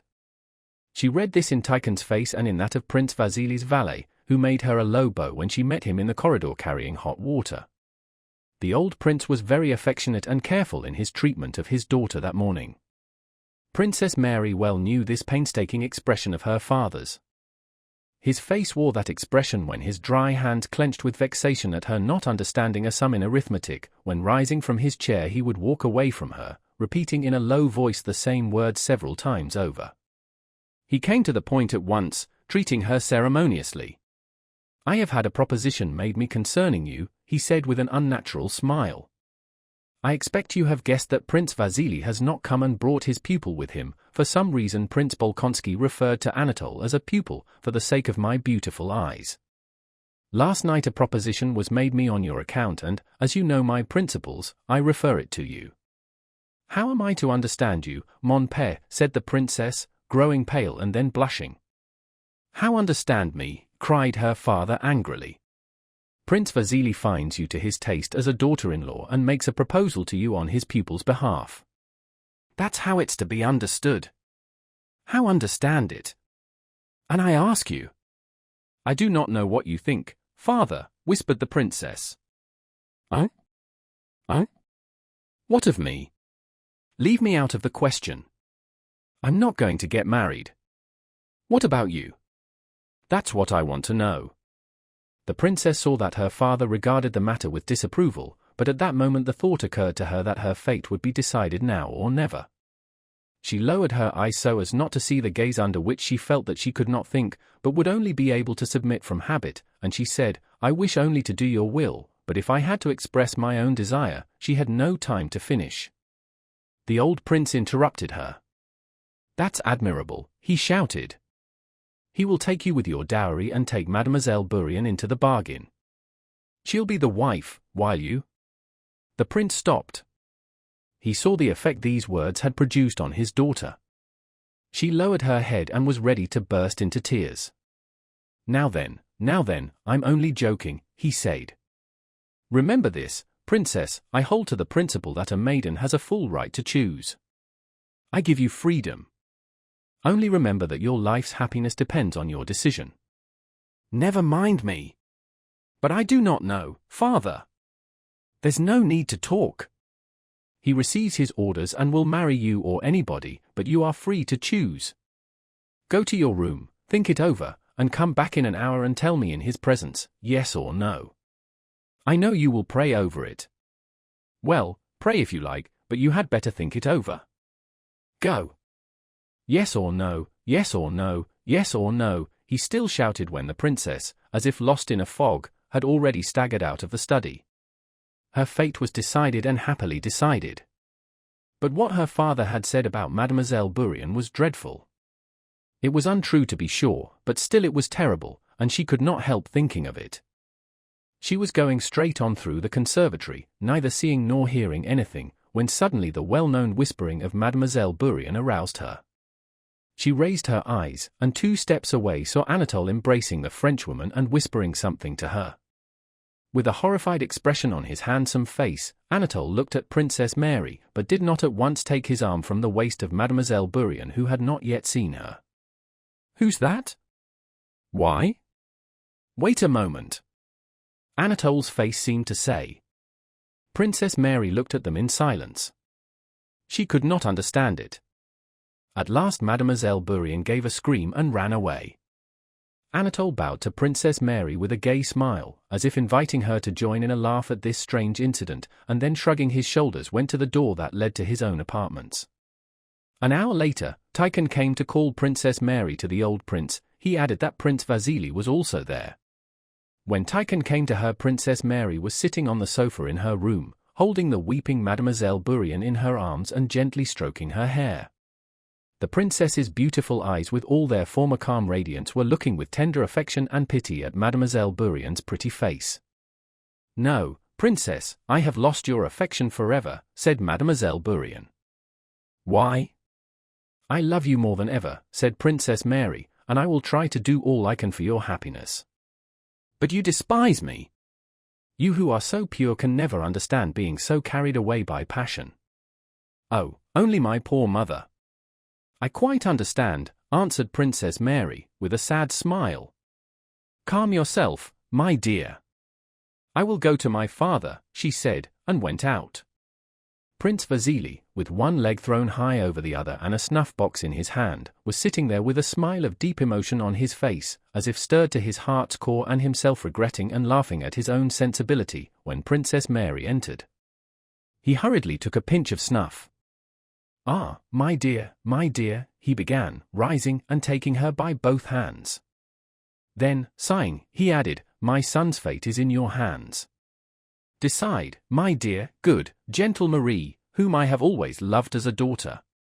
He drew back and a real tear appeared in his eye. "Fr. Snorted Prince Bolkonsky. "The prince is making a proposition to you in his pupil's, I mean, his son's, name. Do you wish or not to be Prince Anatole Kuregin's wife? Reply yes or no," he shouted, "and then I shall reserve the right to state my opinion also." "Yes, my opinion, and only my opinion," added Prince Bolkonsky, turning to Prince Vasily and answering his imploring look. "Yes or no? My desire is never to leave you, father, never to separate my life from yours." "I don't wish to marry," she answered positively, glancing at Prince Vasily and at her father with her beautiful eyes. "Humbug! Nonsense! Humbug, humbug, humbug," cried Prince Bolkonsky, frowning and taking his daughter's hand. He did not kiss her, but only bending his forehead to hers just touched it, and pressed her hand so that she winced and uttered a cry. Prince Vasily rose. "My dear, I must tell you that this is a moment I shall never, never forget. But, my dear, will you not give us a little hope of touching this heart, so kind and generous? Say it perhaps. The future is so long. Say it perhaps. Prince, what I have said is all there is in my heart. I thank you for the honor, but I shall never be your son's wife. Well, so that's finished, my dear fellow. I am very glad to have seen you. Very glad. Go back to your rooms, princess. Go, said the old prince. Very, very glad to have seen you, repeated he, embracing Prince Vasily.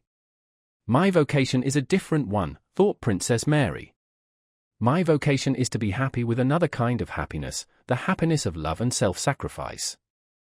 And cost what it may, I will arrange poor Amelie's happiness. She loves him so passionately, and so passionately repents. I will do all I can to arrange the match between them. If he is not rich, I will give her the means. I will ask my father and Andrew. I shall be so happy when she is his wife. She is so unfortunate, a stranger, alone, helpless. And, oh God, how passionately she must love him if she could so far forget herself. Perhaps I might have done the same, thought Princess Mary. Chapter 6. It was long since the Rostovs had news of Nicholas. Not till midwinter was the Count at last handed a letter addressed in his son's handwriting. On receiving it, he ran on tiptoe to his study in alarm and haste, trying to escape notice, closed the door, and began to read the letter. Anna Mikhailovna, who always knew everything that passed in the house, on hearing of the arrival of the letter went softly into the room and found the Count with it in his hand, sobbing and laughing at the same time.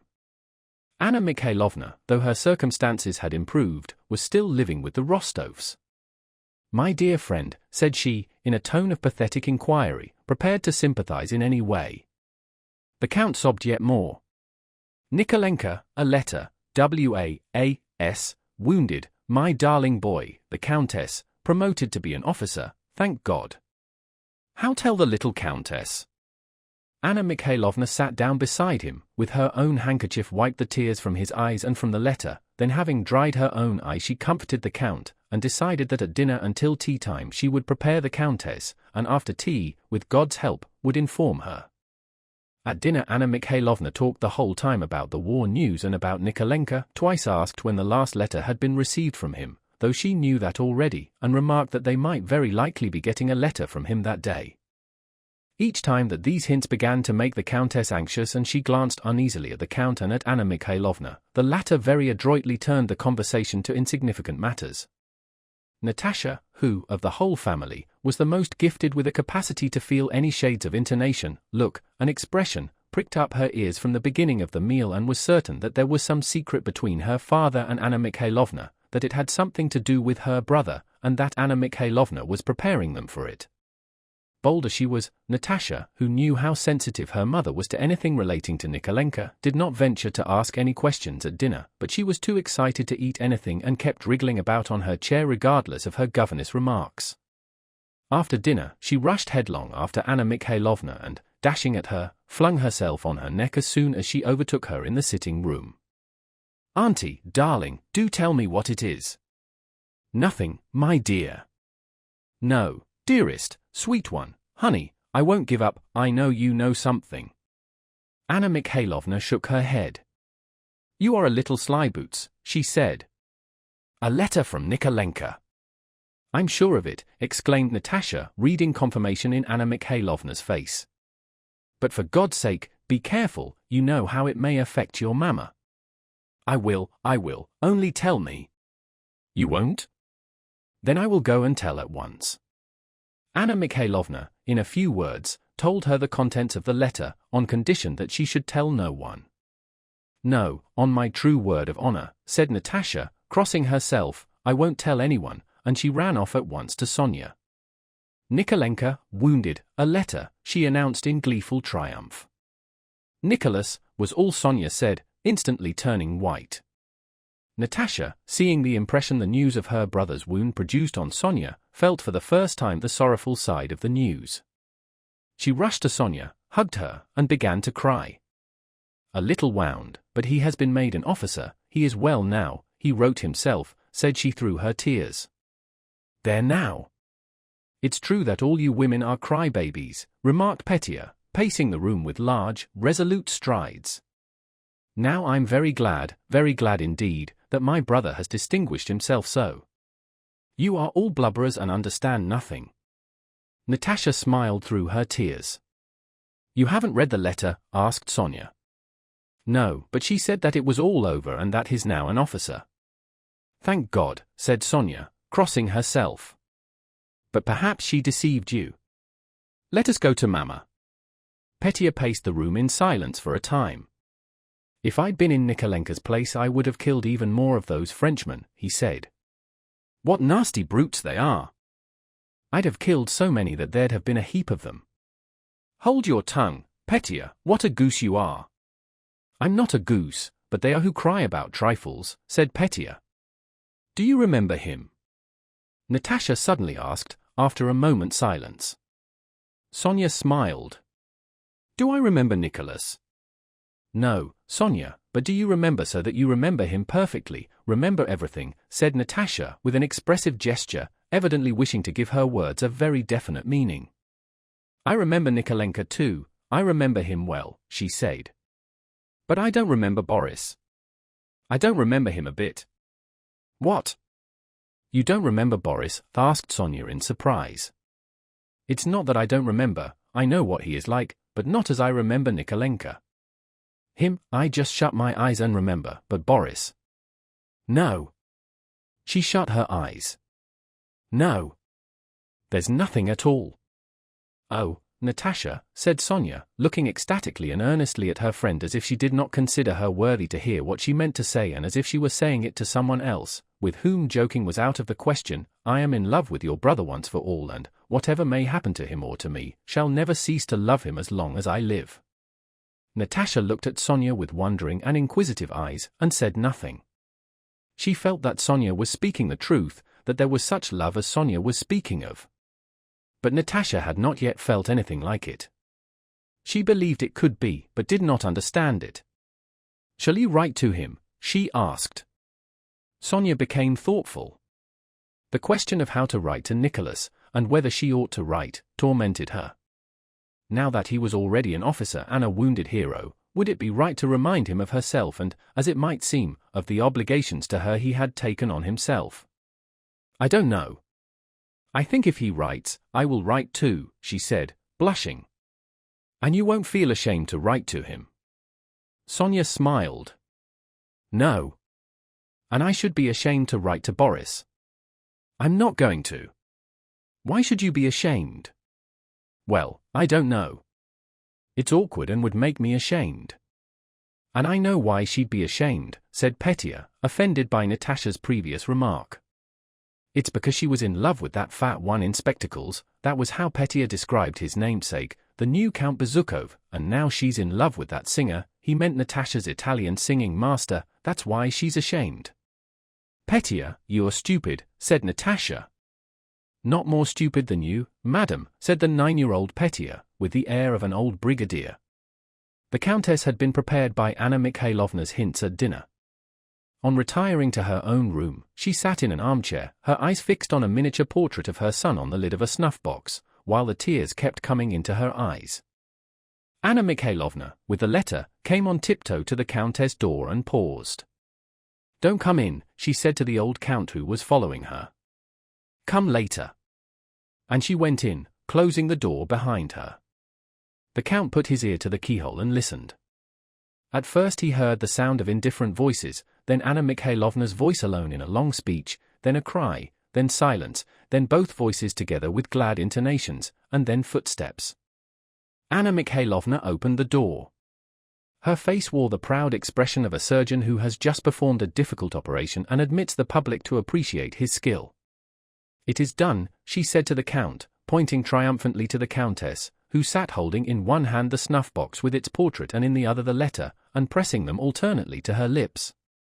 When she saw the Count, she stretched out her arms to him, embraced his bald head, over which she again looked at the letter and the portrait, and in order to press them again to her lips, she slightly pushed away the bald head. Vera, Natasha, Sonia, and Petya now entered the room, and the reading of the letter began. After a brief description of the campaign and the 2 battles in which he had taken part, and his promotion, Nicholas said that he kissed his father's and mother's hands asking for their blessing, and that he kissed Vera, Natasha, and Petya. Besides that, he sent greetings to Monsieur Schelling, Madame Schoss, and his old nurse, and asked them to kiss for him dear Sonia, whom he loved and thought of just the same as ever. When she heard this, Sonia blushed so that tears came into her eyes and, unable to bear the looks turned upon her, ran away into the dancing hall, whirled round it at full speed with her dress puffed out like a balloon, and, flushed and smiling, plumped down on the floor. The Countess was crying. "Why are you crying, Mamma?" asked Vera. "From all he says one should be glad and not cry." This was quite true, but the Count, the Countess, and Natasha looked at her reproachfully. "And who is it she takes after?" thought the Countess. Nicholas' letter was read over hundreds of times, and those who were considered worthy to hear it had to come to the Countess, for she did not let it out of her hands. The tutors came, and the nurses, and Dmitri, and several acquaintances, and the Countess reread the letter each time with fresh pleasure and each time discovered in it fresh proofs of Nikolenka's virtues. How strange, how extraordinary, how joyful it seemed, that her son, the scarcely perceptible motion of whose tiny limbs she had felt 20 years ago within her, that son about whom she used to have quarrels with the too indulgent Count, that son who had first learned to say Père and then Granny, that this son should now be away in a foreign land amid strange surroundings, a manly warrior doing some kind of man's work of his own, without help or guidance. The universal experience of ages, showing that children do grow imperceptibly from the cradle to manhood, did not exist for the Countess. Her son's growth toward manhood, at each of its stages, had seemed as extraordinary to her as if there had never existed the millions of human beings who grew up in the same way.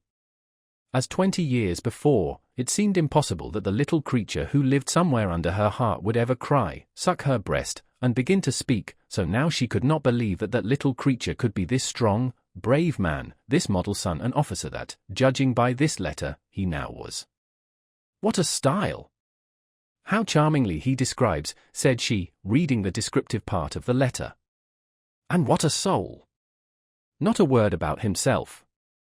Not a word about some Denisov or other, though he himself, I dare say, is braver than any of them. He says nothing about his sufferings. What a heart! How like him it is! And how he has remembered everybody, not forgetting anyone. I always said when he was only so high, I always said." For more than a week preparations were being made, rough drafts of letters to Nicholas from all the household were written and copied out, while under the supervision of the Countess and the solicitude of the Count, money and all things necessary for the uniform and equipment of the newly commissioned officer were collected. Anna Mikhailovna, practical woman that she was, had even managed by favor with army authorities to secure advantageous means of communication for herself and her son. She had opportunities of sending her letters to the Grand Duke Constantine Pavlovich, who commanded the Guards. The Rostovs supposed that the Russian Guards, abroad, was quite a definite address, and that if a letter reached the Grand Duke in command of the Guards there was no reason why it should not reach the Pavlograd regiment, which was presumably somewhere in the same neighborhood. And so it was decided to send the letters and money by the Grand Duke's courier to Boris, and Boris was to forward them to Nicholas. The letters were from the old Count, the Countess, Petya, Vera, Natasha, and Sonia, and finally there were 6,000 rubles for his outfit and various other things the old Count sent to his son. Chapter 7. On the 12th of November, Kutuzov's active army, in camp before Olmutz, was preparing to be reviewed next day by the two emperors, the Russian and the Austrian. The Guards, just arrived from Russia, spent the night 10 miles from Olmutz and next morning were to come straight to the review, reaching the field at Olmutz by 10 o'clock. That day Nicholas Rostov received a letter from Boris, telling him that the Ismailov regiment was quartered for the night 10 miles from Olmutz and that he wanted to see him as he had a letter and money for him. Rostov was particularly in need of money now that the troops, after their active service, were stationed near Olmutz and the camp swarmed with well-provisioned sutlers and Austrian Jews offering all sorts of tempting wares. The Pavlograds held feast after feast, celebrating awards they had received for the campaign, and made expeditions to Olmutz to visit a certain Caroline the Hungarian, who had recently opened a restaurant there with girls as waitresses.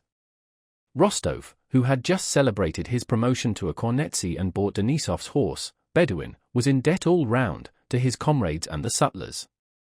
On receiving Boris' letter he rode with a fellow officer to Olmutz, dined there, drank a bottle of wine, and then set off alone to the Guards' camp to find his old playmate. Rostov had not yet had time to get his uniform. He had on a shabby cadet jacket, decorated with a soldier's cross, equally shabby cadet's riding breeches lined with worn leather, and an officer's saber with a sword knot. The Don horse he was riding was one he had bought from a Cossack during the campaign, and he wore a crumpled hussar cap stuck jauntily back on one side of his head. As he rode up to the camp, he thought how he would impress Boris and all his comrades of the Guards by his appearance, that of a fighting hussar who had been under fire. The Guards had made their whole march as if on a pleasure trip, parading their cleanliness and discipline. They had come by easy stages, their knapsacks conveyed on carts, and the Austrian authorities had provided excellent dinners for the officers at every halting place. The regiments had entered and left the town with their bands playing, and by the Grand Duke's orders the men had marched all the way in step, the practice on which the Guards prided themselves, the officers on foot and at their proper posts. Boris had been quartered, and had marched all the way, with Berg, who was already in command of a company.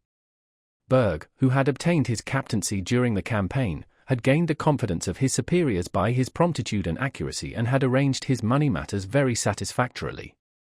Boris, during the campaign, had made the acquaintance of many persons who might prove useful to him, and by a letter of recommendation he had brought from Pierre had become acquainted with Prince Andrew Bolkonsky, through whom he hoped to obtain a post on the Commander-in-Chief's staff. Berg and Boris, having rested after yesterday's march, were sitting, clean and neatly dressed, at a round table in the clean quarters allotted to them, playing chess. Berg held a smoking pipe between his knees. Boris, in the accurate way characteristic of him, was building a little pyramid of chessmen with his delicate white fingers while awaiting Berg's move, and watched his opponent's face, evidently thinking about the game as he always thought only of whatever he was engaged on. "Well, how are you going to get out of that?" he remarked. "We'll try to," replied Berg, touching a pawn and then removing his hand. At that moment the door opened. "Here he is at last," shouted Rostov. "And Berg too." "Oh, you petty senfans, allez coucher dormir," he exclaimed, imitating his Russian nurse's French, at which he and Boris used to laugh long ago. "Dear me, how you have changed." Boris rose to meet Rostov, but in doing so did not omit to steady and replace some chessmen that were falling. He was about to embrace his friend, but Nicholas avoided him. With that peculiar feeling of youth, that dread of beaten tracks, and wish to express itself in a manner different from that of its elders, which is often insincere, Nicholas wished to do something special on meeting his friend. He wanted to pinch him, push him, do anything but kiss him, a thing everybody did. But notwithstanding this, Boris embraced him in a quiet, friendly way and kissed him 3 times. They had not met for nearly half a year and, being at the age when young men take their first steps on life's road, each saw immense changes in the other, quite a new reflection of the society in which they had taken those first steps. Both had changed greatly since they last met and both were in a hurry to show the changes that had taken place in them. "Oh, you damn dandies! Clean and fresh as if you'd been to a fete, not like a sinners of the line," cried Rostov, with martial swagger and with baritone notes in his voice, new to Boris, pointing to his own mud-bespattered breeches. The German landlady, hearing Rostov's loud voice, popped her head in at the door. "Eh, is she pretty?" he asked with a wink. "Why do you shout so?" "You'll frighten them," said Boris. "I did not expect you today," he added. "I only sent you the note yesterday by Bolkonsky, an adjutant of Kutuzov's, who's a friend of mine. I did not think he would get it to you so quickly. Well, how are you?" "Been under fire already?" asked Boris. Without answering, Rostov shook the soldier's cross of St. George fastened to the cording of his uniform and, indicating a bandaged arm, glanced at Berg with a smile. "As you see," he said. "Indeed?" Yes, said Boris, with a smile. "And we too have had a splendid march. You know, of course, that His Imperial Highness rode with our regiment all the time, so that we had every comfort and every advantage. What receptions we had in Poland! What dinners and balls! I can't tell you. And the Tsarevich was very gracious to all our officers." And the two friends told each other of their doings, the one of his hussar revels and life in the fighting line, the other of the pleasures and advantages of service under members of the imperial family. "Oh, you guards," said Rostov. "I say, send for some wine." Boris made a grimace. "If you really want it," said he. He went to his bed, drew a purse from under the clean pillow, and sent for wine. "Yes, and I have some money and a letter to give you," he added. Rostov took the letter and, throwing the money on the sofa, put both arms on the table and began to read. After reading a few lines, he glanced angrily at Berg, then, meeting his eyes, hid his face behind the letter. "Well, they've sent you a tidy sum," said Berg, eyeing the heavy purse that sank into the sofa. "As for us, Count, we get along on our pay. I can tell you for myself." "I say, Berg, my dear fellow," said Rostov, "when you get a letter from home and meet one of your own people whom you want to talk everything over with, and I happen to be there, I'll go at once, to be out of your way." "Do go somewhere, anywhere, to the devil," he exclaimed, and immediately seizing him by the shoulder and looking amiably into his face, evidently wishing to soften the rudeness of his words, he added, "Don't be hurt, my dear fellow, you know I speak from my heart as to an old acquaintance."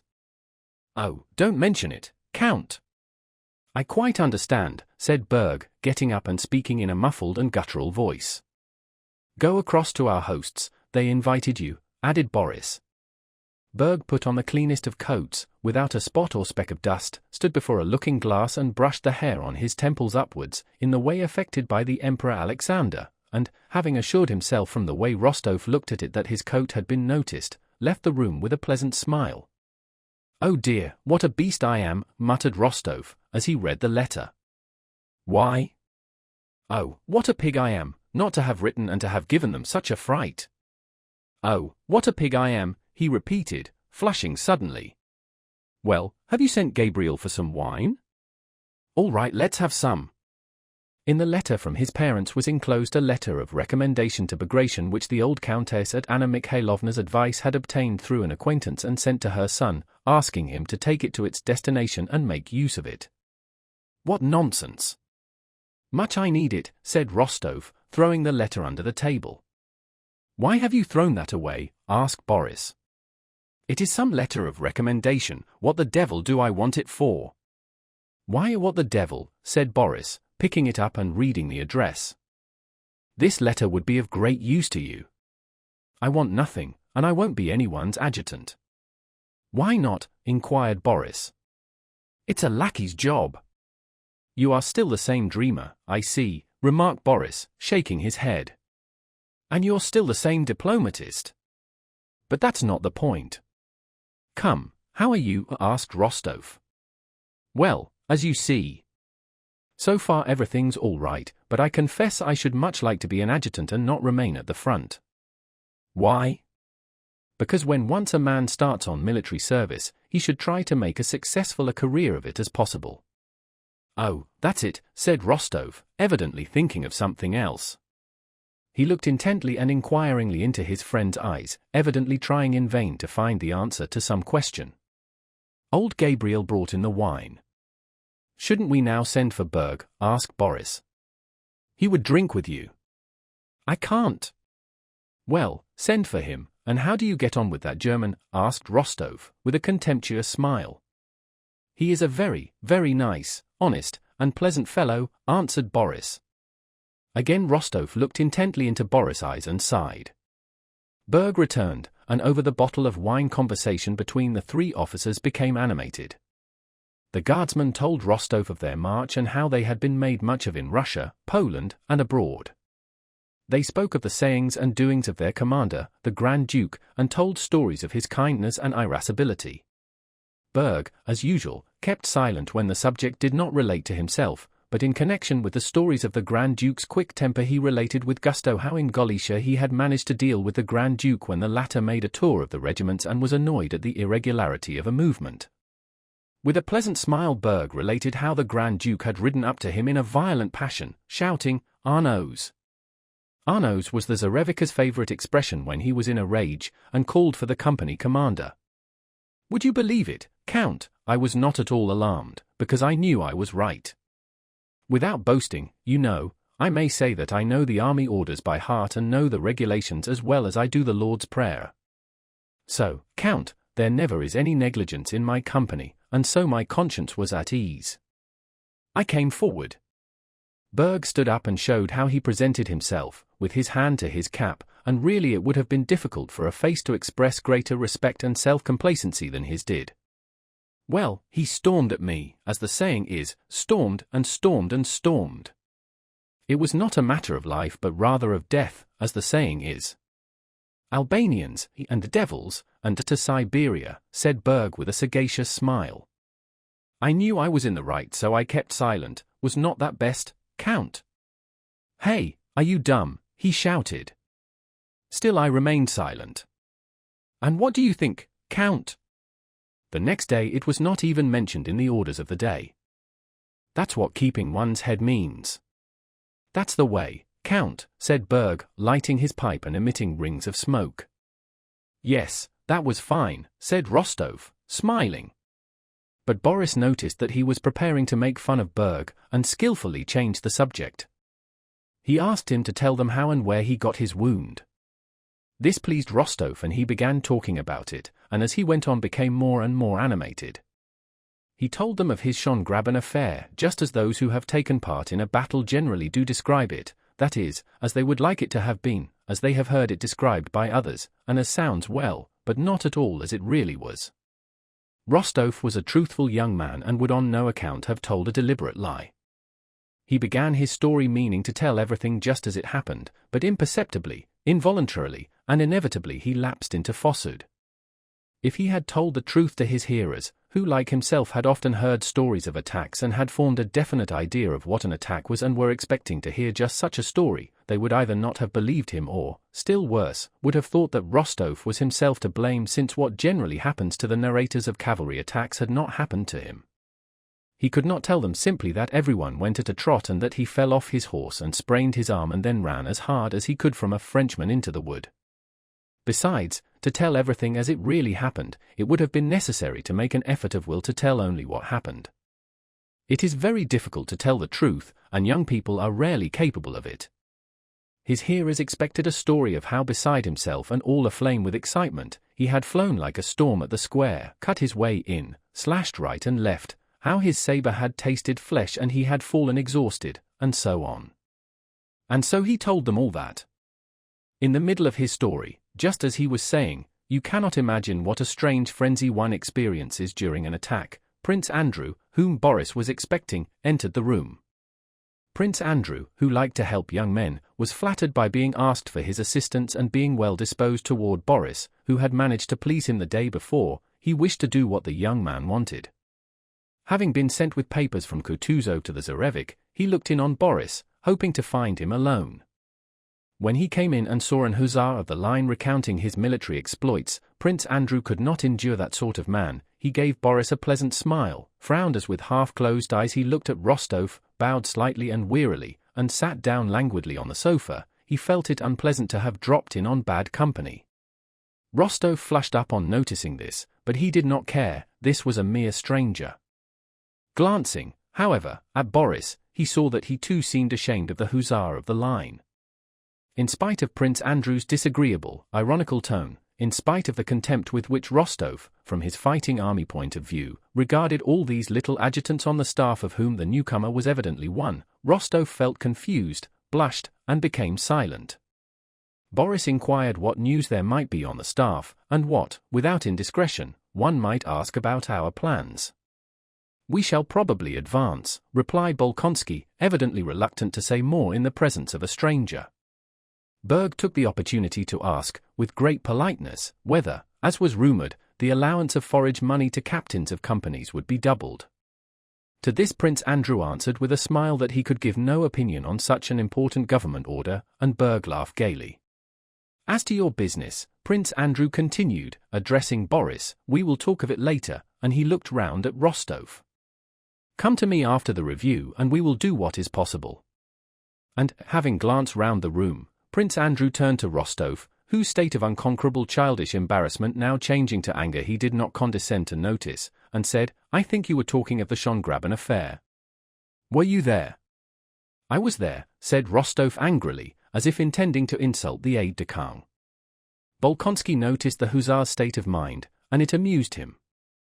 With a slightly contemptuous smile, he said, "Yes, there are many stories now told about that affair. Yes, stories, repeated Rostov loudly, looking with eyes suddenly grown furious, now at Boris, now at Bolkonsky. Yes, many stories. But our stories are the stories of men who have been under the enemy's fire. Our stories have some weight, not like the stories of those fellows on the staff who get rewards without doing anything. Of whom you imagine me to be one, said Prince Andrew, with a quiet and particularly amiable smile. A strange feeling of exasperation and yet of respect for this man's self-possession mingled at that moment in Rostov's soul. I am not talking about you, he said, I don't know you and, frankly, I don't want to. I am speaking of the staff in general. And I will tell you this, Prince Andrew interrupted in a tone of quiet authority, you wish to insult me, and I am ready to agree with you that it would be very easy to do so if you haven't sufficient self-respect, but admit that the time and place are very badly chosen. In a day or two we shall all have to take part in a greater and more serious duel, and besides, Drubetskoy, who says he is an old friend of yours, is not at all to blame that my face has the misfortune to displease you.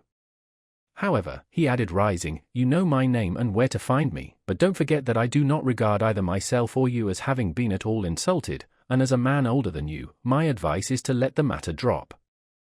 Well then, on Friday after the review I shall expect you, Drubetskoy. Au revoir, exclaimed Prince Andrew, and with a bow to them both he went out. Only when Prince Andrew was gone did Rostov think of what he ought to have said. And he was still more angry at having omitted to say it. He ordered his horse at once and, coldly taking leave of Boris, rode home. Should he go to headquarters next day and challenge that affected adjutant, or really let the matter drop, was the question that worried him all the way.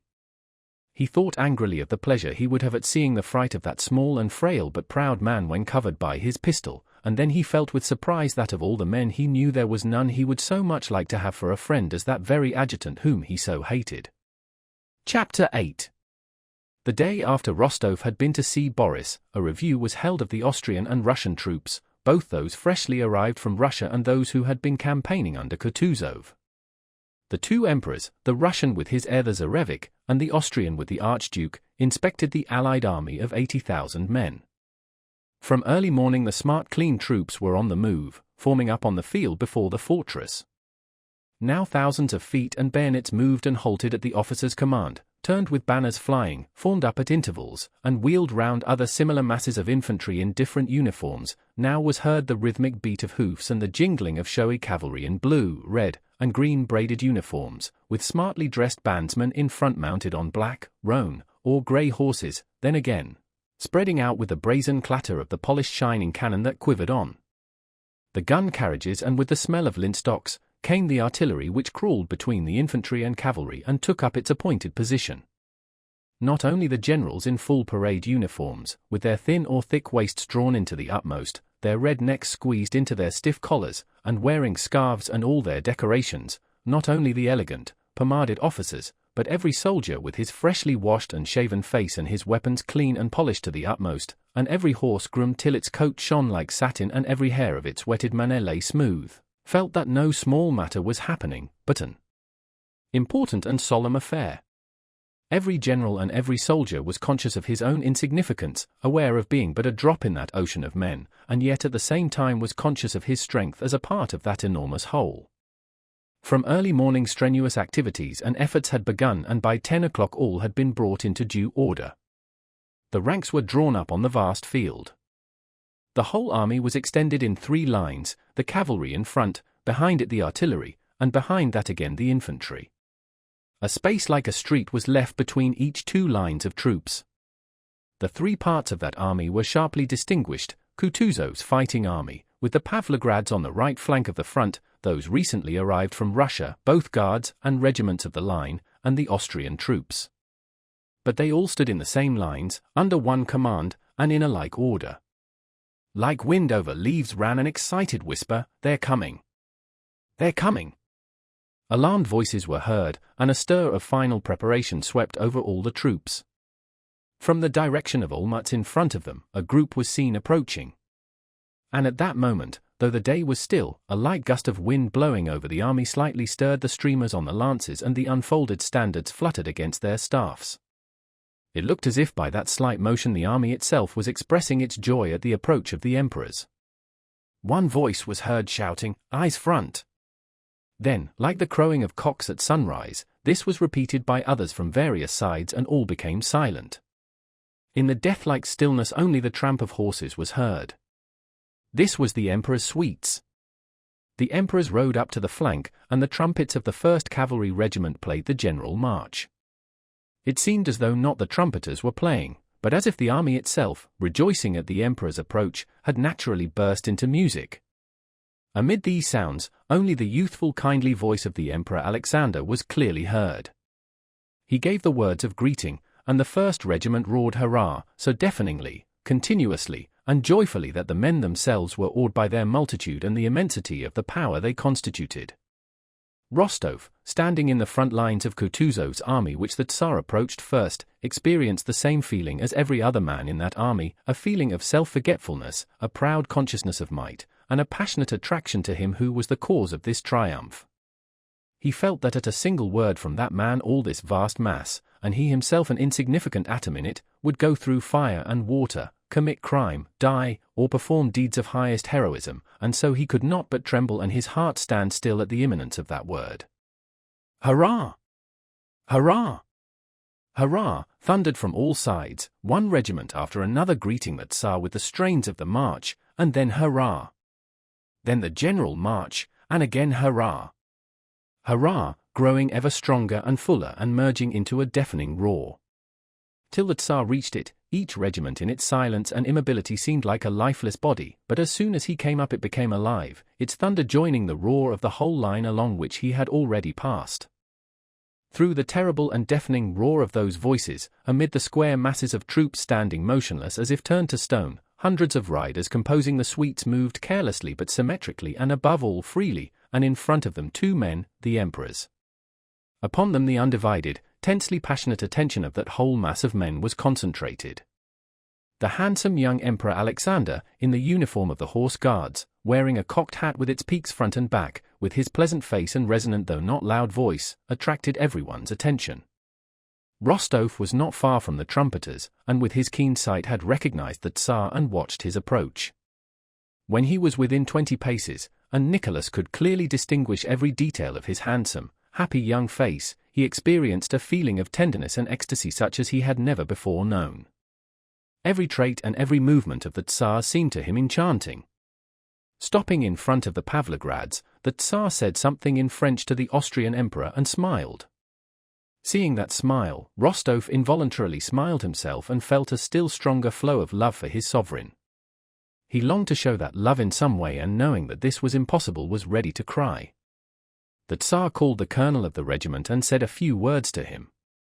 "Oh God, what would happen to me if the emperor spoke to me?" thought Rostov. "I should die of happiness." The Tsar addressed the officers also. "I thank you all, gentlemen, I thank you with my whole heart." To Rostov every word sounded like a voice from heaven. How gladly would he have died at once for his Tsar! You have earned this St. George's standards and will be worthy of them. Oh, to die for him, thought Rostov. The Tsar said something more which Rostov did not hear, and the soldiers, straining their lungs, shouted hurrah. Rostov too, bending over his saddle, shouted hurrah with all his might, feeling that he would like to injure himself by that shout, if only to express his rapture fully. The Tsar stopped a few minutes in front of the hussars as if undecided. How can the emperor be undecided, thought Rostov, but then even this indecision appeared to him majestic and enchanting, like everything else the Tsar did. That hesitation lasted only an instant. The Tsar's foot, in the narrow pointed boot then fashionable, touched the groin of the bobtailed bay mare he rode, his hand in a white glove gathered up the reins, and he moved off accompanied by an irregularly swaying sea of aides-de-camp. Farther and farther he rode away, stopping at other regiments, till at last only his white plumes were visible to Rostov from amid the suites that surrounded the emperors. Among the gentlemen of the suite, Rostov noticed Bolkonsky, sitting his horse indolently and carelessly. Rostov recalled their quarrel of yesterday, and the question presented itself whether he ought or ought not to challenge Bolkonsky. Of course not, he now thought. Is it worth thinking or speaking of it at such a moment? At a time of such love, such rapture, and such self-sacrifice, what do any of our quarrels and affronts matter? I love and forgive everybody now. When the emperor had passed nearly all the regiments, the troops began a ceremonial march past him, and Rostov on Bedouin, recently purchased from Denisov, rode past too, at the rear of his squadron, that is, alone and in full view of the emperor. Before he reached him, Rostov, who was a splendid horseman, spurred Bedouin twice and successfully put him to the showy trot in which the animal went when excited. Bending his foaming muzzle to his chest, his tail extended, Bedouin, as if also conscious of the emperor's eye upon him, passed splendidly, lifting his feet with a high and graceful action, as if flying through the air without touching the ground. Rostov himself, his legs well back and his stomach drawn in and feeling himself one with his horse, rode past the emperor with a frowning but blissful face like a viewy devil, as Denisov expressed it. "Fine fellows, the Pavlograds," remarked the emperor. "My God, how happy I should be if he ordered me to leap into the fire this instant," thought Rostov. When the review was over, the newly arrived officers, and also Kutuzovs, collected in groups and began to talk about the awards, about the Austrians and their uniforms, about their lines, about Bonaparte, and how badly the latter would fare now, especially if the Essen Corps arrived and Prussia took our side. But the talk in every group was chiefly about the Emperor Alexander. His every word and movement was described with ecstasy. They all had but one wish, to advance as soon as possible against the enemy under the emperor's command. Commanded by the emperor himself, they could not fail to vanquish anyone, be it whom it might, so thought Rostov and most of the officers after the review. All were then more confident of victory than the winning of 2 battles would have made them. Chapter 9. The day after the review, Boris, in his best uniform and with his comrade Berg's best wishes for success, rode to Olmutz to see Bolkonsky, wishing to profit by his friendliness and obtain for himself the best post he could, preferably that of adjutant to some important personage, a position in the army which seemed to him most attractive. It is all very well for Rostov, whose father sends him 10,000 rubles at a time, to talk about not wishing to cringe to anybody and not be anyone's lackey, but I who have nothing but my brains have to make a career and must not miss opportunities, but must avail myself of them, he reflected.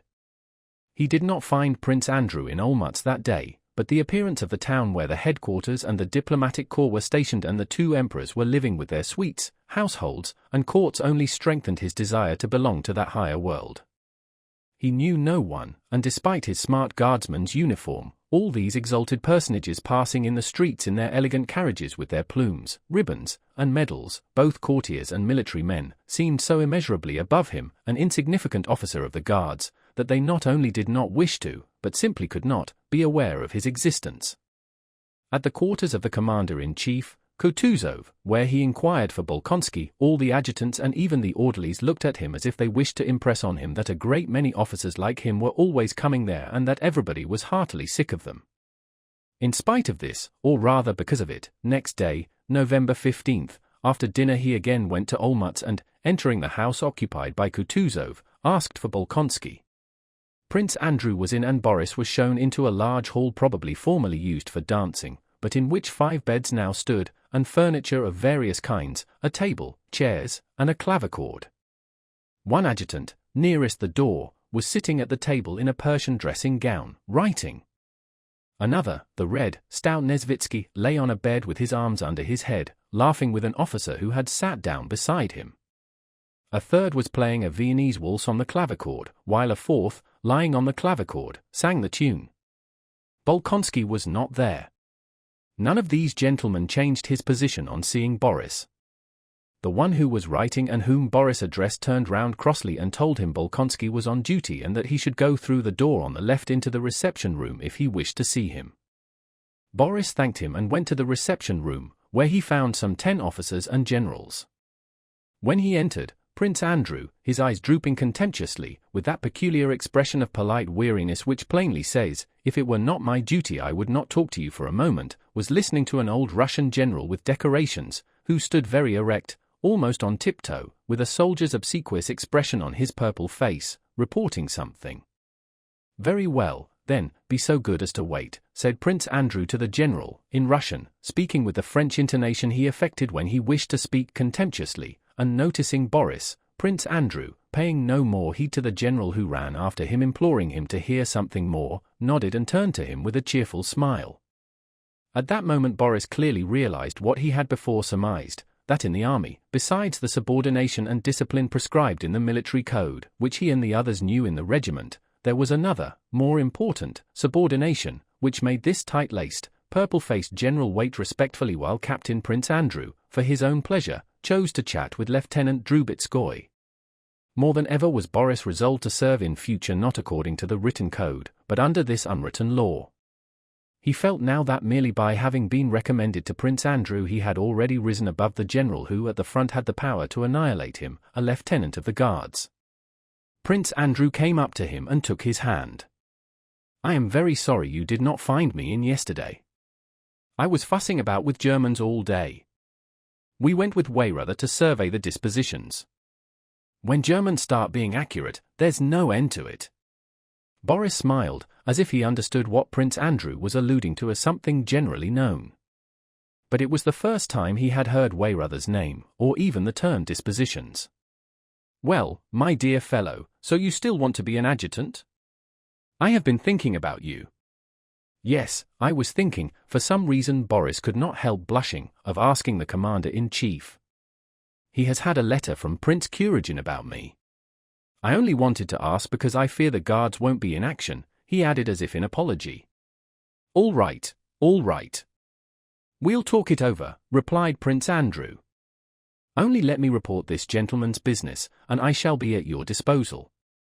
While Prince Andrew went to report about the purple-faced general, that gentleman, evidently not sharing Boris' conception of the advantages of the unwritten code of subordination, looked so fixedly at the presumptuous lieutenant who had prevented his finishing what he had to say to the adjutant that Boris felt uncomfortable. He turned away and waited impatiently for Prince Andrew's return from the commander-in-chief's room.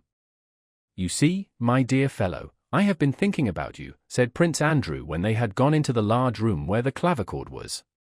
"It's no use your going to the commander-in-chief. He would say a lot of pleasant things, ask you to dinner, that would not be bad as regards the unwritten code, thought Boris, but nothing more would come of it.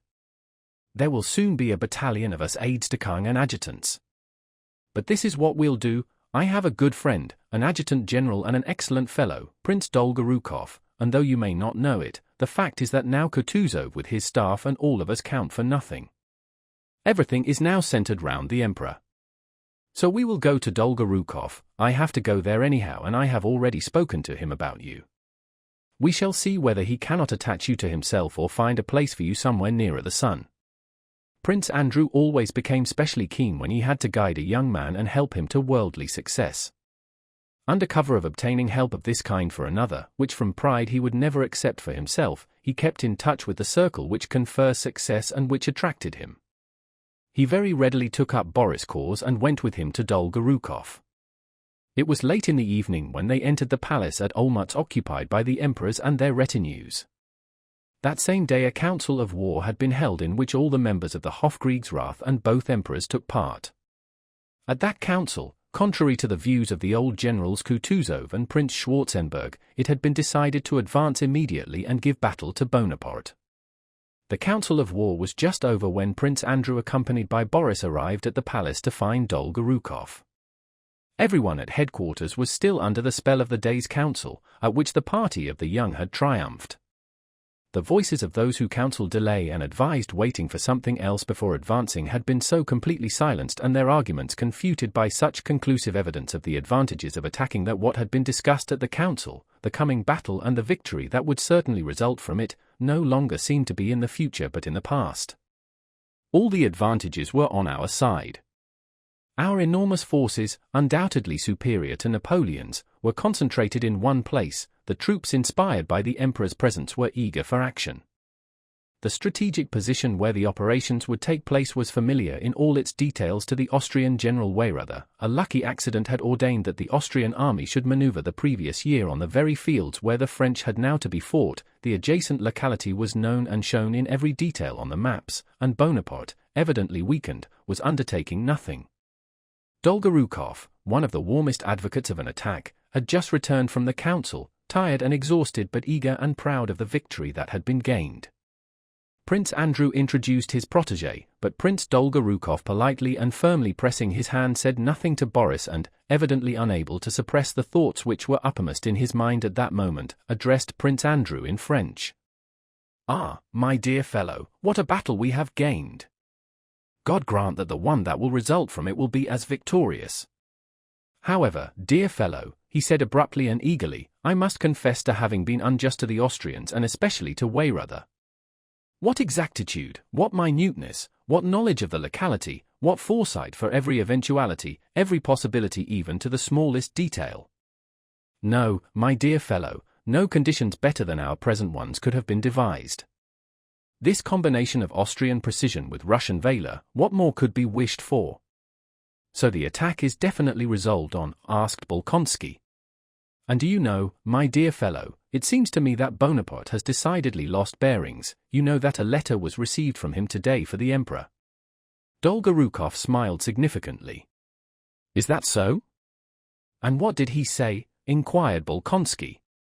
"What can he say? Tra-dir and so on, merely to gain time. I tell you he is in our hands, that's certain. But what was most amusing," he continued, with a sudden, good-natured laugh, "was that we could not think how to address the reply. If not as consul and of course not as emperor, it seemed to me it should be to General Bonaparte. But between not recognizing him as emperor and calling him General Bonaparte, there is a difference," remarked Bolkonsky. "That's just it," interrupted Dolgorukov quickly, laughing. "You know Bilibin, he's a very clever fellow. He suggested addressing him as a usurper and enemy of mankind." Dolgorukov laughed merrily. "Only that," said Bolkonsky. "All the same, it was Bilibin who found a suitable form for the address. He is a wise and clever fellow." "What was it?" "To the head of the French government." "Au chef du gouvernement français," said Dolgorukov, with grave satisfaction.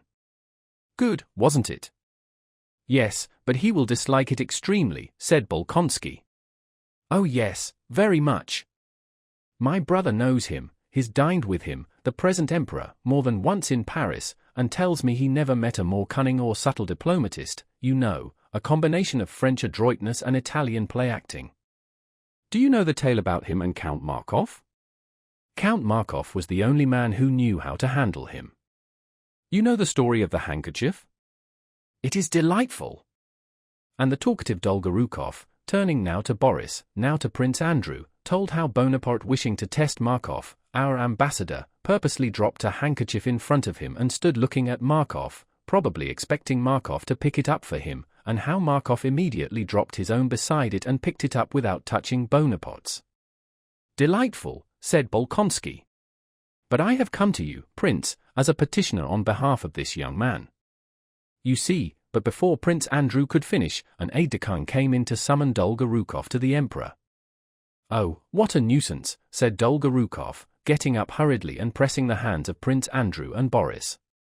"You know I should be very glad to do all in my power both for you and for this dear young man." Again he pressed the hand of the latter with an expression of good-natured, sincere, and animated levity. "But you see, another time." Boris was excited by the thought of being so close to the higher powers as he felt himself to be at that moment. He was conscious that here he was in contact with the springs that set in motion the enormous movements of the mass of which in his regiment he felt himself a tiny, obedient, and insignificant atom. They followed Prince Dolgorukov out into the corridor and met, coming out of the door of the Emperor's room by which Dolgorukov had entered, a short man in civilian clothes with a clever face and sharply projecting jaw which, without spoiling his face, gave him a peculiar vivacity and shiftiness of expression. This short man nodded to Dolgorukov as to an intimate friend and stared at Prince Andrew with cool intensity, walking straight toward him and evidently expecting him to bow or to step out of his way. Prince Andrew did neither. A look of animosity appeared on his face and the other turned away and went down the side of the corridor. "Who was that?" asked Boris. "He is one of the most remarkable, but to me most unpleasant of men, the Minister of Foreign Affairs, Prince Adam Czartoryski. It is such men as he who decide the fate of nations," added Bolkonsky with a sigh he could not suppress, as they passed out of the palace. Next day, the army began its campaign, and up to the very Battle of Austerlitz, Boris was unable to see either Prince Andrew or Dolgorukov again and remained for a while with the Ismailov regiment. Chapter 10. At dawn on the 16th of November, Denisov's squadron, in which Nicholas Rostov served and which was in Prince Bagration's detachment, moved from the place where it had spent the night, advancing into action as arranged, and after going behind other columns for about 2/3 of a mile was stopped on the high road. Rostov saw the Cossacks and then the 1st and 2nd squadrons of hussars and infantry battalions and artillery pass by and go forward, and then Generals Bagration and Dolgorukov ride past with their adjutants. All the fear before action which he had experienced as previously, all the inner struggle to conquer that fear, all his dreams of distinguishing himself as a true hussar in this battle, had been wasted. Their squadron remained in reserve, and Nicholas Rostov spent that day in a dull and wretched mood.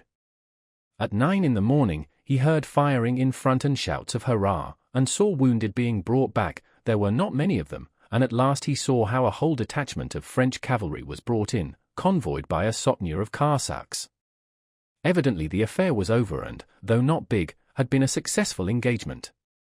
The men and officers returning spoke of a brilliant victory, of the occupation of the town of Wischau and the capture of a whole French squadron. The day was bright and sunny after a sharp night frost, and the cheerful glitter of that autumn day was in keeping with the news of victory which was conveyed, not only by the tales of those who had taken part in it, but also by the joyful expression on the faces of soldiers, officers, generals, and adjutants as they passed Rostov going or coming. And Nicholas, who had vainly suffered all the dread that precedes a battle and had spent that happy day in inactivity, was all the more depressed. "Come here, Wostov. Let's drink to down our grief," shouted Denisov, who had settled down by the roadside with a flask and some food. The officers gathered round Denisov's canteen, eating and talking. "There! They are bringing another," cried one of the officers, indicating a captive French dragoon who was being brought in on foot by 2 Cossacks. One of them was leading by the bridle a fine large French horse he had taken from the prisoner. "Sell us that horse," Denisov called out to the Cossacks. "If you like, your honor." The officers got up and stood round the Cossacks and their prisoner. The French dragoon was a young Alsatian who spoke French with a German accent. He was breathless with agitation, his face was red, and when he heard some French spoken he at once began speaking to the officers, addressing first one, then another. He said he would not have been taken, it was not his fault but the corporals who had sent him to see some horsecloths, though he had told him the Russians were there. And at every word he added, "But don't hurt my little horse," and stroked the animal. It was plain that he did not quite grasp where he was. Now he excused himself for having been taken prisoner and now, imagining himself before his own officers, insisted on his soldierly discipline and zeal in the service. He brought with him into our rearguard all the freshness of atmosphere of the French army, which was so alien to us. The Cossack sold the horse for 2 gold pieces, and Rostov, being the richest of the officers now that he had received his money, bought it. "But don't hurt my little horse," said the Alsatian good-naturedly to Rostov when the animal was handed over to the hussar. Rostov smilingly reassured the dragoon and gave him money. "Ali! Ali," said the Cossack, touching the prisoner's arm to make him go on. "The Emperor!" "The Emperor" was suddenly heard among the hussars. All began to run and bustle, and Rostov saw coming up the road behind him several riders with white plumes in their hats. In a moment everyone was in his place, waiting. Rostov did not know or remember how he ran to his place and mounted. Instantly his regret at not having been in action and his dejected mood amid people of whom he was weary had gone, instantly every thought of himself had vanished. He was filled with happiness at his nearness to the Emperor.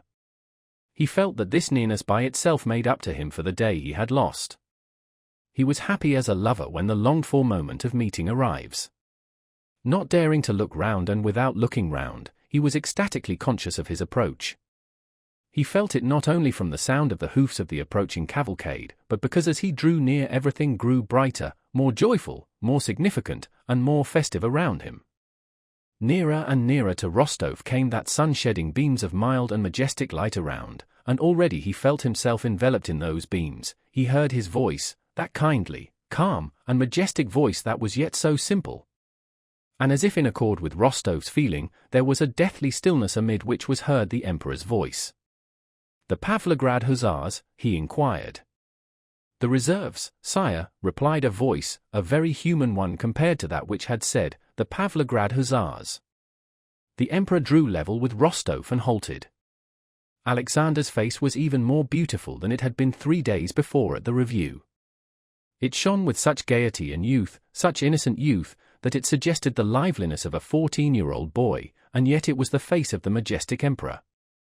Casually, while surveying the squadron, the emperor's eyes met Rostov's and rested on them for not more than 2 seconds. Whether or no the emperor understood what was going on in Rostov's soul, it seemed to Rostov that he understood everything. At any rate, his light blue eyes gazed for about 2 seconds into Rostov's face. A gentle, mild light poured from them. Then all at once he raised his eyebrows, abruptly touched his horse with his left foot, and galloped on. The younger emperor could not restrain his wish to be present at the battle and, in spite of the remonstrances of his courtiers, at 12 o'clock left the third column with which he had been and galloped toward the vanguard. Before he came up with the hussars, several adjutants met him with news of the successful result of the action.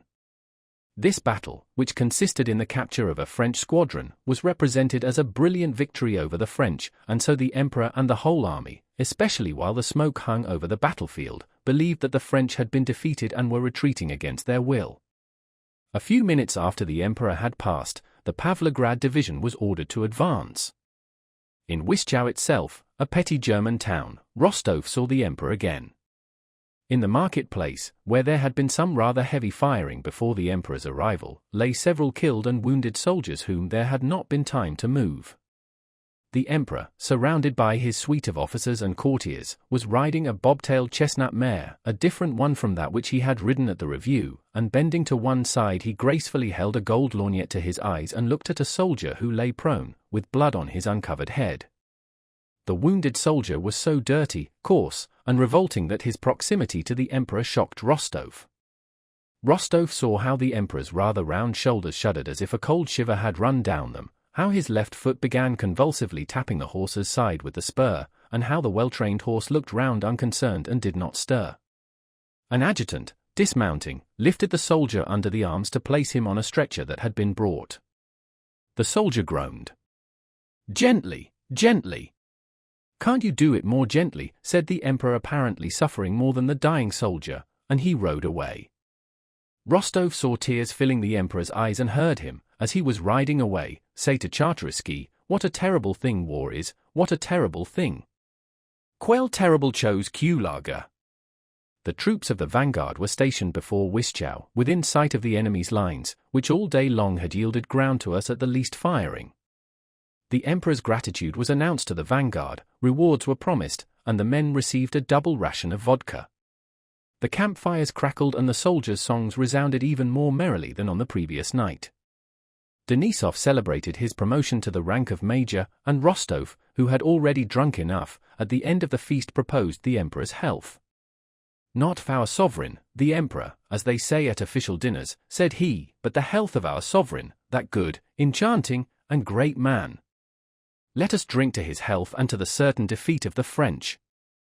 If we fought before," he said, "not letting the French pass, as at Schongraben, what shall we not do now when he is at the front? We will all die for him gladly. Is it not so, gentlemen? Perhaps I am not saying it right, I have drunk a good deal, but that is how I feel, and so do you too. To the health of Alexander I. Hurrah! Hurrah! Rang the enthusiastic voices of the officers. And the old cavalry captain, Kirstin, shouted enthusiastically and no less sincerely than the 20-year-old Rostov. When the officers had emptied and smashed their glasses, Kirstin filled others and, in shirt sleeves and breeches, went glass in hand to the soldiers' bonfires, and with his long grey moustache, his white chest showing under his open shirt, he stood in a majestic pose in the light of the campfire, waving his uplifted arm. "Lads! Here's to our sovereign, the emperor, and victory over our enemies. Hurrah!" he exclaimed in his dashing, old, hussar's baritone. The hussars crowded round and responded heartily with loud shouts. Late that night, when all had separated, Denisov with his short hand patted his favorite, Rostov, on the shoulder. "As there's no one to fall in love with on campaign, he's fallen in love with the Tsar," he said. "Denisov, Don't make fun of it, cried Rostov. It is such a lofty, beautiful feeling, such a... I believe it, Fwiend, and I share an apwove. No, you don't understand. And Rostov got up and went wandering among the campfires, dreaming of what happiness it would be to die, not in saving the emperor's life, he did not even dare to dream of that, but simply to die before his eyes. He really was in love with the Tsar and the glory of the Russian arms and the hope of future triumph.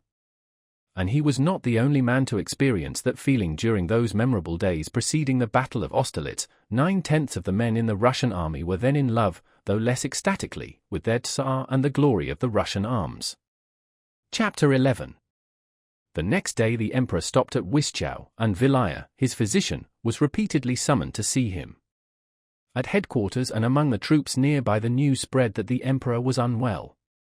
He ate nothing and had slept badly that night, those around him reported.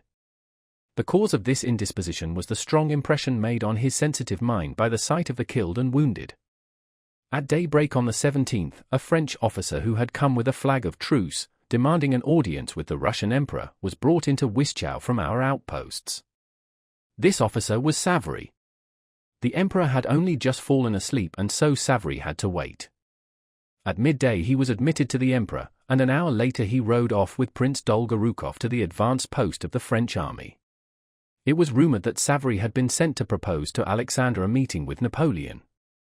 To the joy and pride of the whole army, a personal interview was refused, and instead of the sovereign, Prince Dolgorukov, the victor at Wischau, was sent with Savary to negotiate with Napoleon if, contrary to expectations, these negotiations were actuated by a real desire for peace. Toward evening Dolgorukov came back, went straight to the Tsar, and remained alone with him for a long time. On the 18th and 19th of November, the army advanced 2 days' march and the enemy's outposts after a brief interchange of shots retreated. In the highest army circles from midday on the 19th, a great, excitedly bustling activity began which lasted till the morning of the 20th, when the memorable Battle of Austerlitz was fought.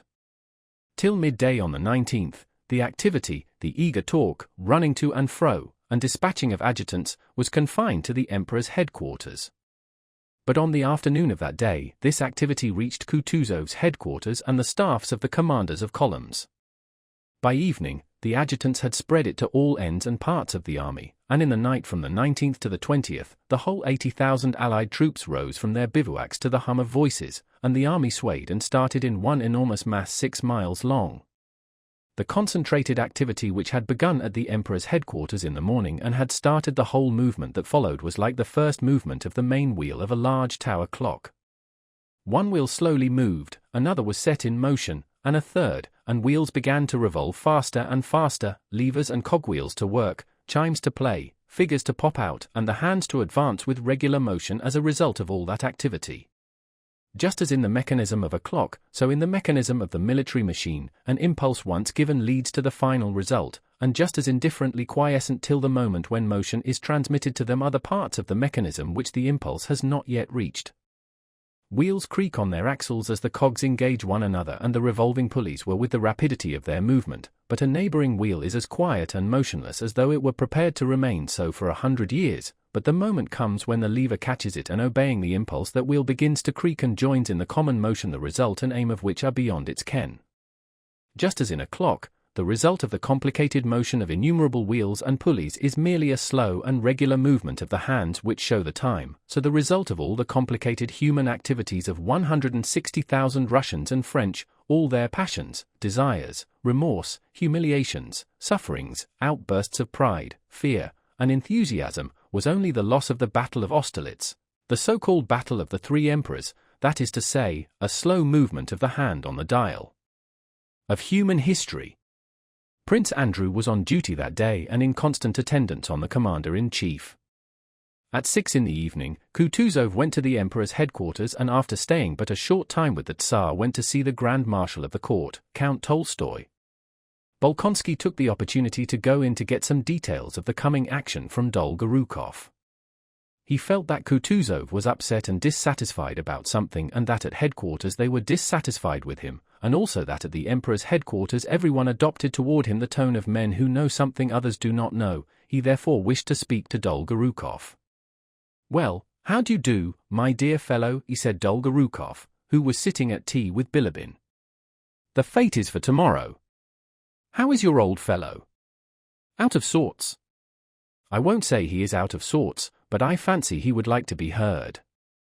"But they heard him at the Council of War and will hear him when he talks sense, but to temporize and wait for something now when Bonaparte fears nothing so much as a general battle is impossible."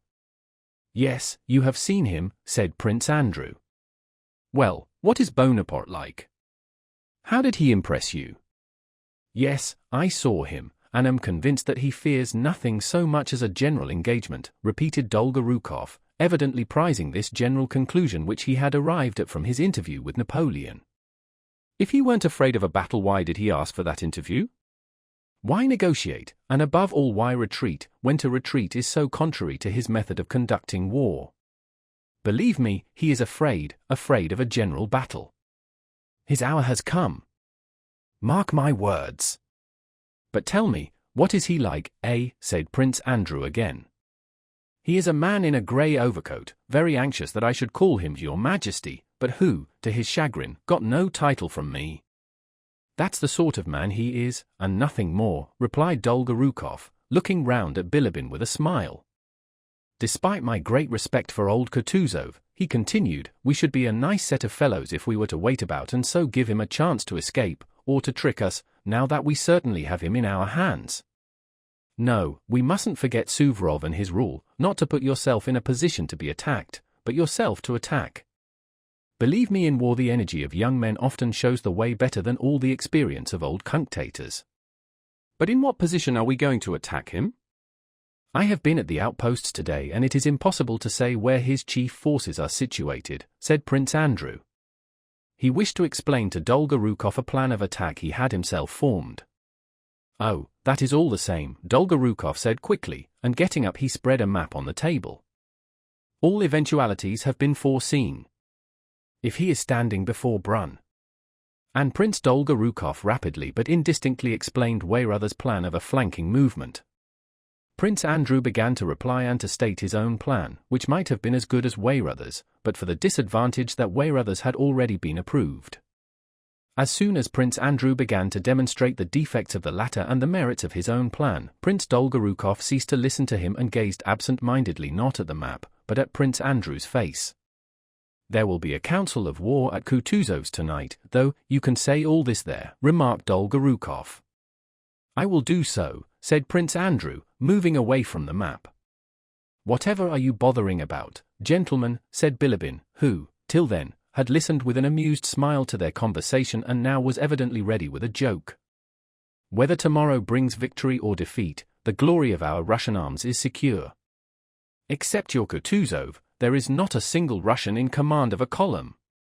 The commanders are Herr General Wimpfen, Le Comte de Langeron, Le Prince de Liechtenstein, Le Prince de Hohenlohe, and finally Prish, and so on, like all those Polish names." "Be quiet, backbiter," said Dolgorukov. "It is not true. There are now 2 Russians, Miloradovich and Dokhtcherov, and there would be a third, Count Arakcheev, if his nerves were not too weak. However, I think General Kutuzov has come out," said Prince Andrew. "I wish you good luck and success, gentlemen," he added, and went out after shaking hands with Dolgorukov and Bilibin. On the way home, Prince Andrew could not refrain from asking Kutuzov, who was sitting silently beside him, what he thought of tomorrow's battle. Kutuzov looked sternly at his adjutant and, after a pause, replied, "I think the battle will be lost, and so I told Count Tolstoy and asked him to tell the Emperor." "What do you think?" he replied. "But, my dear General, I am engaged with rice and cutlets. Look after military matters yourself." "Yes." That was the answer I got. Chapter 12. Shortly after 9 o'clock that evening, Weyrother drove with his plans to Kutuzov's quarters where the council of war was to be held. All the commanders of columns were summoned to the commander-in-chiefs, and with the exception of Prince Bagration, who declined to come, were all there at the appointed time. Weyrother, who was in full control of the proposed battle, by his eagerness and briskness presented a marked contrast to the dissatisfied and drowsy Kutuzov, who reluctantly played the part of chairman and president of the council of war. Weyrother evidently felt himself to be at the head of a movement that had already become unrestrainable. He was like a horse running downhill harnessed to a heavy cart. Whether he was pulling it or being pushed by it he did not know, but rushed along at headlong speed with no time to consider what this movement might lead to. Weyrother had been twice that evening to the enemy's picket line to reconnoiter personally, and twice to the emperors, Russian and Austrian, to report and explain, and to his headquarters where he had dictated the dispositions in German, and now, much exhausted, he arrived at Kutuzov's. He was evidently so busy that he even forgot to be polite to the commander-in-chief. He interrupted him, talked rapidly and indistinctly, without looking at the man he was addressing, and did not reply to questions put to him. He was bespattered with mud and had a pitiful, weary, and distracted air, though at the same time he was haughty and self-confident. Kutuzov was occupying a nobleman's castle of modest dimensions near Austerlitz. In the large drawing-room which had become the commander-in-chief's office were gathered Kutuzov himself, Weyrother, and the members of the Council of War. They were drinking tea, and only awaited Prince Bagration to begin the council. At last Bagration's orderly came with the news that the prince could not attend. Prince Andrew came in to inform the commander-in-chief of this and, availing himself of permission previously given him by Kutuzov to be present at the council, he remained in the room. "Since Prince Bagration is not coming, we may begin," said Weyrother, hurriedly rising from his seat and going up to the table on which an enormous map of the environs of Brunn was spread out. Kutuzov, with his uniform unbuttoned so that his fat neck bulged over his collar as if escaping, was sitting almost asleep in a low chair, with his podgy old hands resting symmetrically on its arms. At the sound of Weyrother's voice, he opened his one eye with an effort. "Yes, yes, if you please." "It is already late," said he, and nodding his head he let it droop and again closed his eye. If at first the members of the council thought that Kutuzov was pretending to sleep, the sounds his nose emitted during the reading that followed proved that the commander-in-chief at that moment was absorbed by a far more serious matter than a desire to show his contempt for the dispositions or anything else. He was engaged in satisfying the irresistible human need for sleep. He really was asleep. Weyrother, with the gesture of a man too busy to lose a moment, glanced at Kutuzov and, having convinced himself that he was asleep, took up a paper and in a loud, monotonous voice began to read out the dispositions for the impending battle, under a heading which he also read out. Dispositions for an attack on the enemy position behind Kobelnitz and Sokolnitz, November 30th, 1805. The dispositions were very complicated and difficult. They began as follows. As the enemy's left wing rests on wooded hills and his right extends along Kobelnitz and Sokolnitz behind the ponds that are there, while we, on the other hand, with our left wing by far outflank his right, it is advantageous to attack the enemy's latter wing especially if we occupy the villages of Sokolnitz and Kobelnitz, whereby we can both fall on his flank and pursue him over the plain between Schlapanitz and the Thur-Rassa forest, avoiding the defiles of Schlapanitz and Belowitz which cover the enemy's front. For this object it is necessary that the first column marches, the second column marches, the third column marches, and so on, read Weyrother. The generals seemed to listen reluctantly to the difficult dispositions. The tall, fair-haired General Buxhowden stood, leaning his back against the wall, his eyes fixed on a burning candle, and seemed not to listen or even to wish to be thought to listen. Exactly opposite Weyrother, with his glistening wide-open eyes fixed upon him and his mustache twisted upwards, sat the ruddy Miloradovich in a military pose, his elbows turned outwards, his hands on his knees, and his shoulders raised. He remained stubbornly silent, gazing at Weyrother's face, and only turned away his eyes when the Austrian chief of staff finished reading. Then Miloradovich looked round significantly at the other generals. But one could not tell from that significant look whether he agreed or disagreed and was satisfied or not with the arrangements. Next to Weyrother sat Count Langeron who, with a subtle smile that never left his typically southern French face during the whole time of the reading, gazed at his delicate fingers which rapidly twirled by its corners a gold snuff-box on which was a portrait. In the middle of one of the longest sentences, he stopped the rotary motion of the snuff-box, raised his head, and with inimical politeness lurking in the corners of his thin lips interrupted Weyrother, wishing to say something. But the Austrian general, continuing to read, frowned angrily and jerked his elbows, as if to say, "You can tell me your views later, but now be so good as to look at the map and listen." Langeron lifted his eyes with an expression of perplexity, turned round to Miloradovich as if seeking an explanation, but meeting the latter's impressive but meaningless gaze drooped his eyes sadly and again took to twirling his snuff-box. A geography lesson, he muttered as if to himself, but loud enough to be heard. Przybysewski, with respectful but dignified politeness, held his hand to his ear toward Weyrother, with the air of a man absorbed in attention. Dokhtcharov, a little man, sat opposite Weyrother, with an assiduous and modest mien, and stooping over the outspread map conscientiously studied the dispositions and the unfamiliar locality. He asked Weyrother several times to repeat words he had not clearly heard and the difficult names of villages. Weyrother complied and Dokhtcharov noted them down. When the reading, which lasted more than an hour, was over, Langeron again brought his snuff-box to rest and, without looking at Weyrother or at anyone in particular, began to say how difficult it was to carry out such a plan in which the enemy's position was assumed to be known, whereas it was perhaps not known, since the enemy was in movement. Langeron's objections were valid, but it was obvious that their chief aim was to show General Weyrother, who had read his dispositions with as much self-confidence as if he were addressing school children, that he had to do, not with fools, but with men who could teach him something in military matters. When the monotonous sound of Weyrother's voice ceased, Kutuzov opened his eye as a miller wakes up when the soporific drone of the mill wheel is interrupted. He listened to what Langeron said, as if remarking, "So you are still at that silly business," quickly closed his eye again, and let his head sink still lower. Langeron, trying as virulently as possible to sting Weyrother's vanity as author of the military plan, argued that Bonaparte might easily attack instead of being attacked, and so render the whole of this plan perfectly worthless. Weyrother met all objections with a firm and contemptuous smile, evidently prepared beforehand to meet all objections, be they what they might. "If he could attack us, he would have done so today," said he. "So you think he is powerless," said Langeron. "He has 40,000 men at most," replied Weyrother, with the smile of a doctor to whom an old wife wishes to explain the treatment of a case. "In that case he is inviting his doom by awaiting our attack," said Langeron, with a subtly ironical smile, again glancing round for support to Miloradovich, who was near him. But Miloradovich was at that moment evidently thinking of anything rather than of what the generals were disputing about. "Ma foi," said he, "tomorrow we shall see all that on the battlefield." Weyrother again gave that smile which seemed to say that to him it was strange and ridiculous to meet objections from Russian generals and to have to prove to them what he had not merely convinced himself of, but had also convinced the sovereign emperors of. "The enemy has quenched his fires and a continual noise is heard from his camp," said he. "What does that mean? Either he is retreating, which is the only thing we need fear, or he is changing his position." He smiled ironically.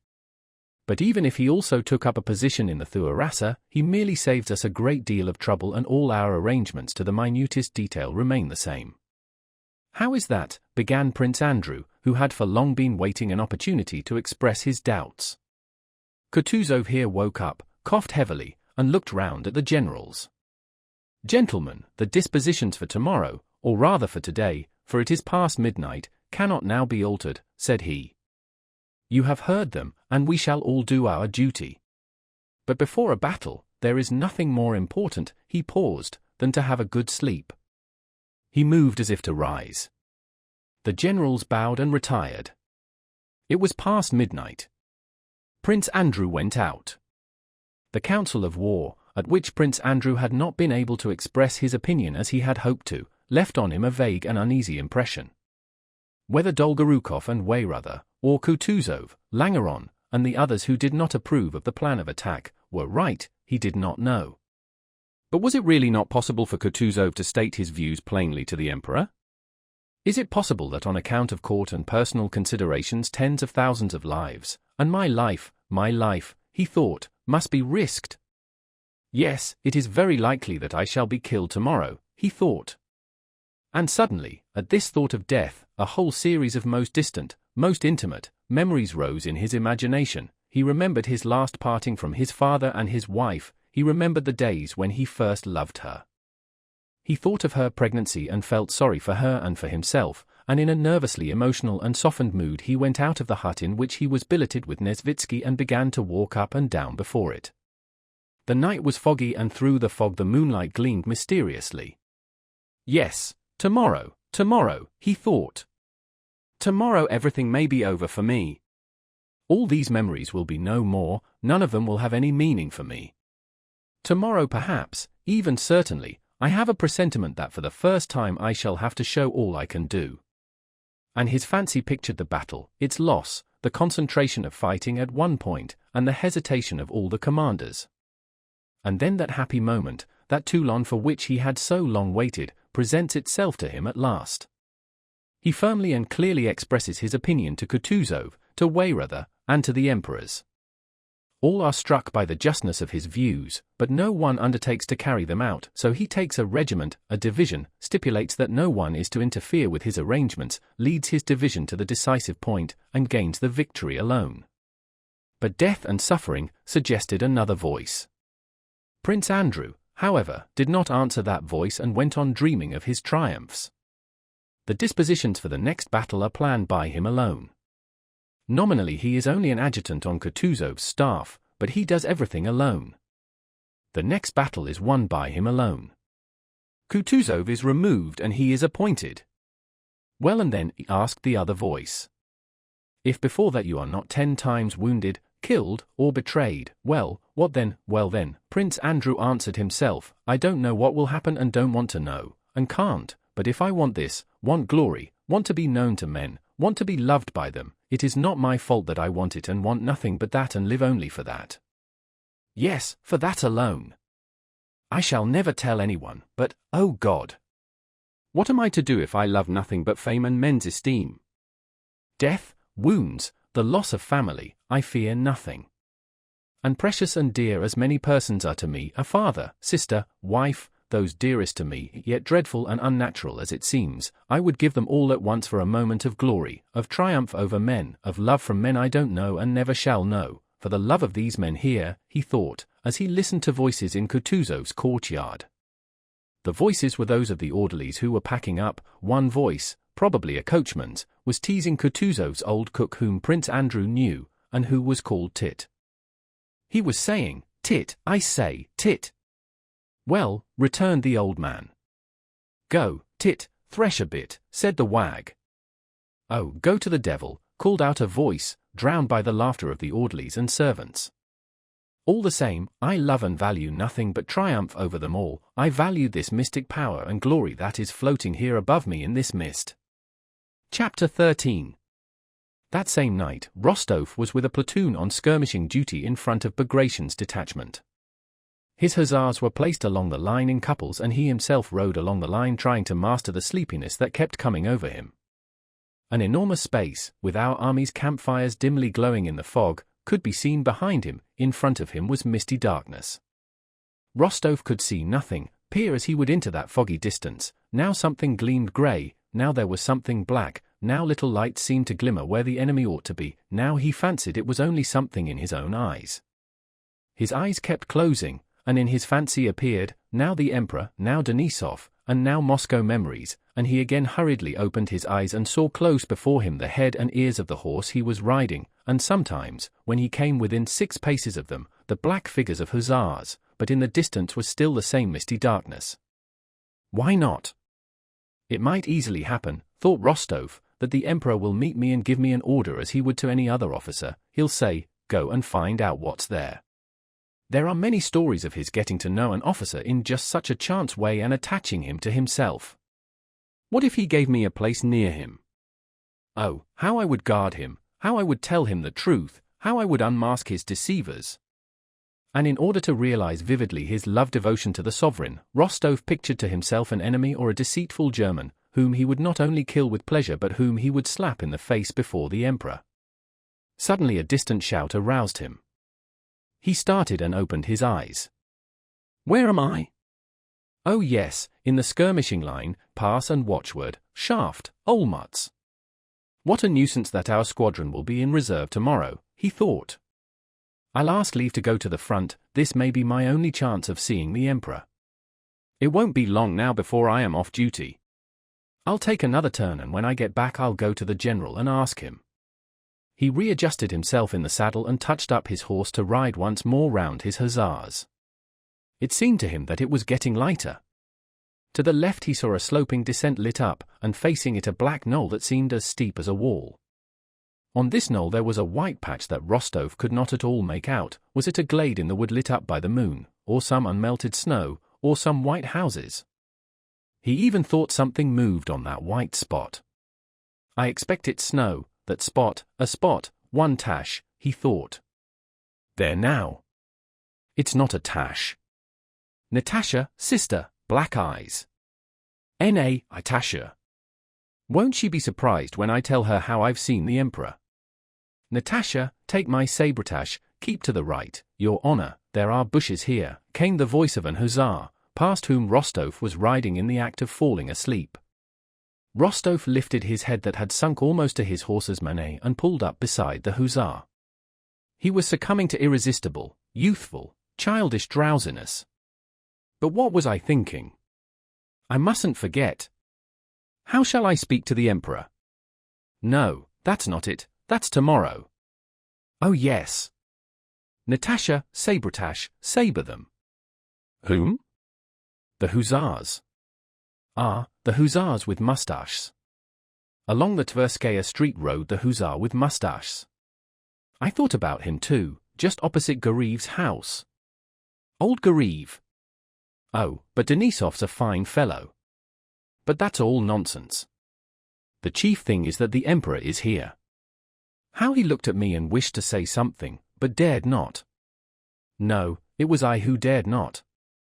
But that's nonsense, the chief thing is not to forget the important thing I was thinking of.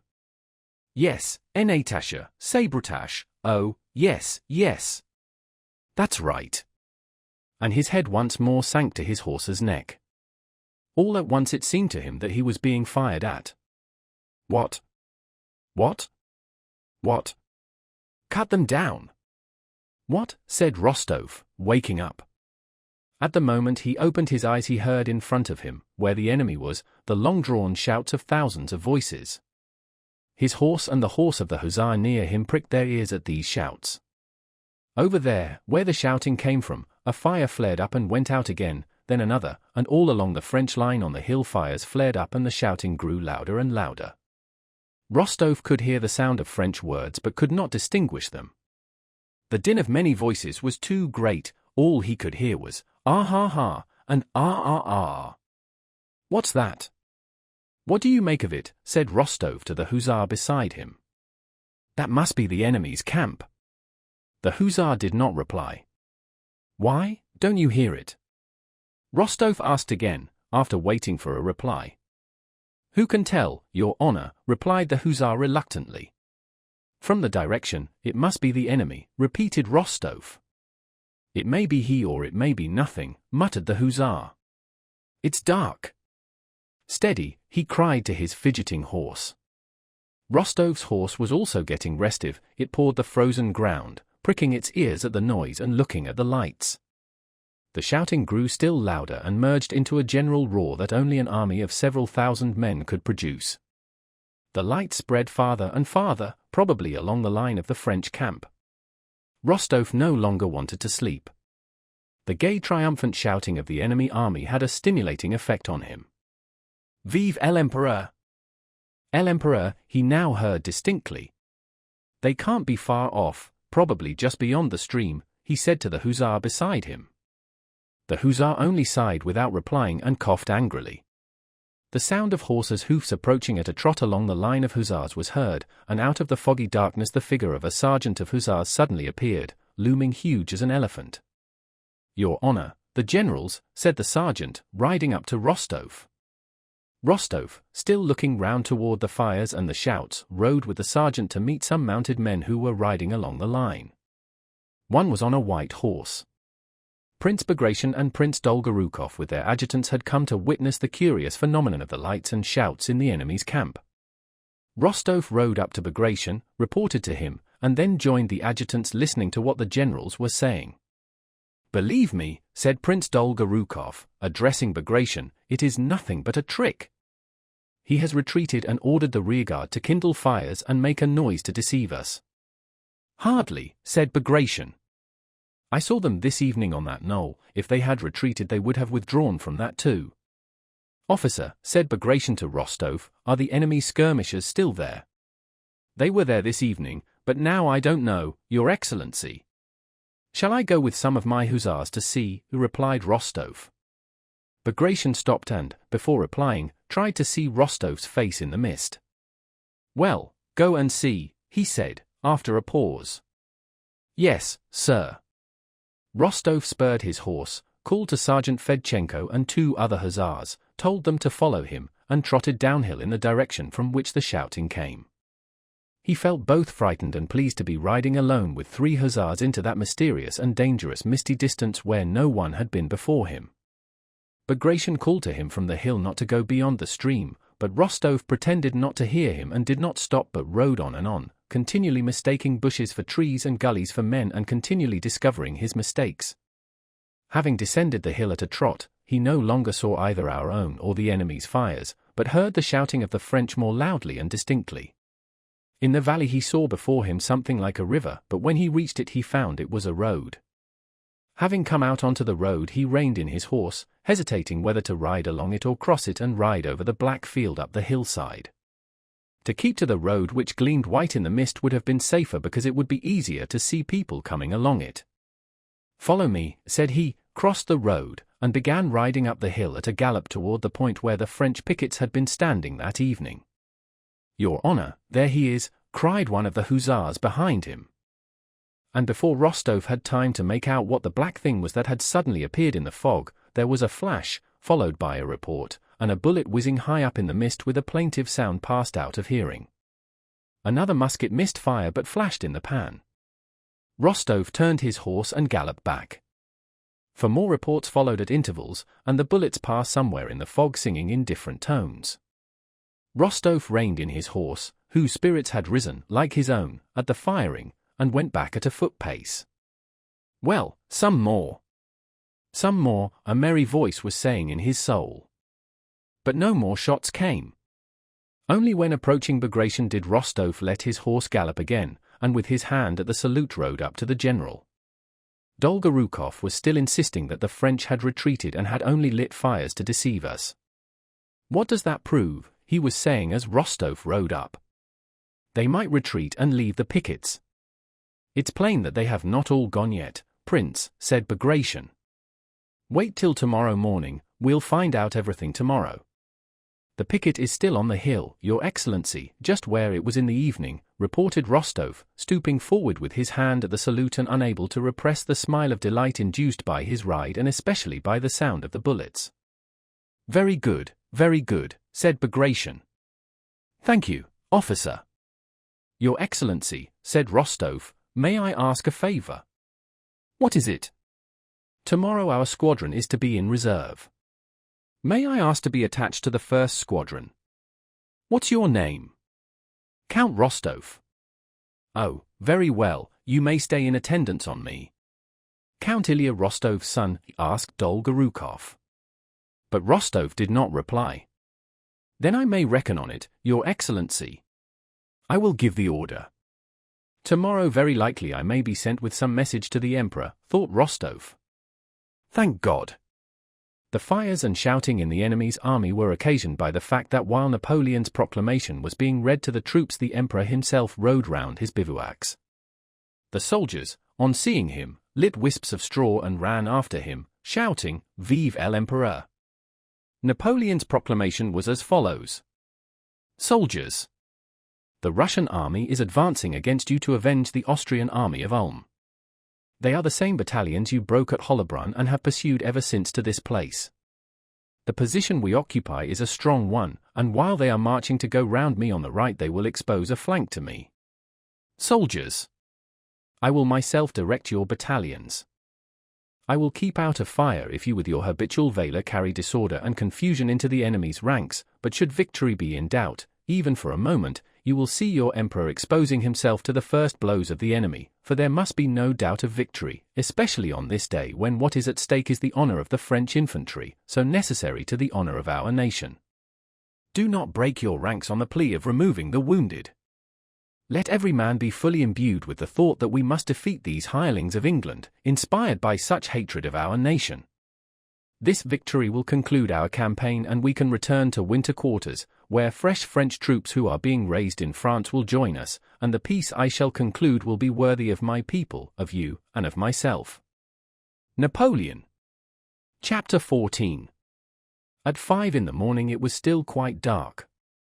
The troops of the centre, the reserves, and Bagration's right flank had not yet moved, but on the left flank the columns of infantry, cavalry, and artillery, which were to be the first to descend the heights to attack the French right flank and drive it into the Bohemian mountains according to plan, were already up and astir. The smoke of the campfires, into which they were throwing everything superfluous, made the eyes smart. It was cold and dark.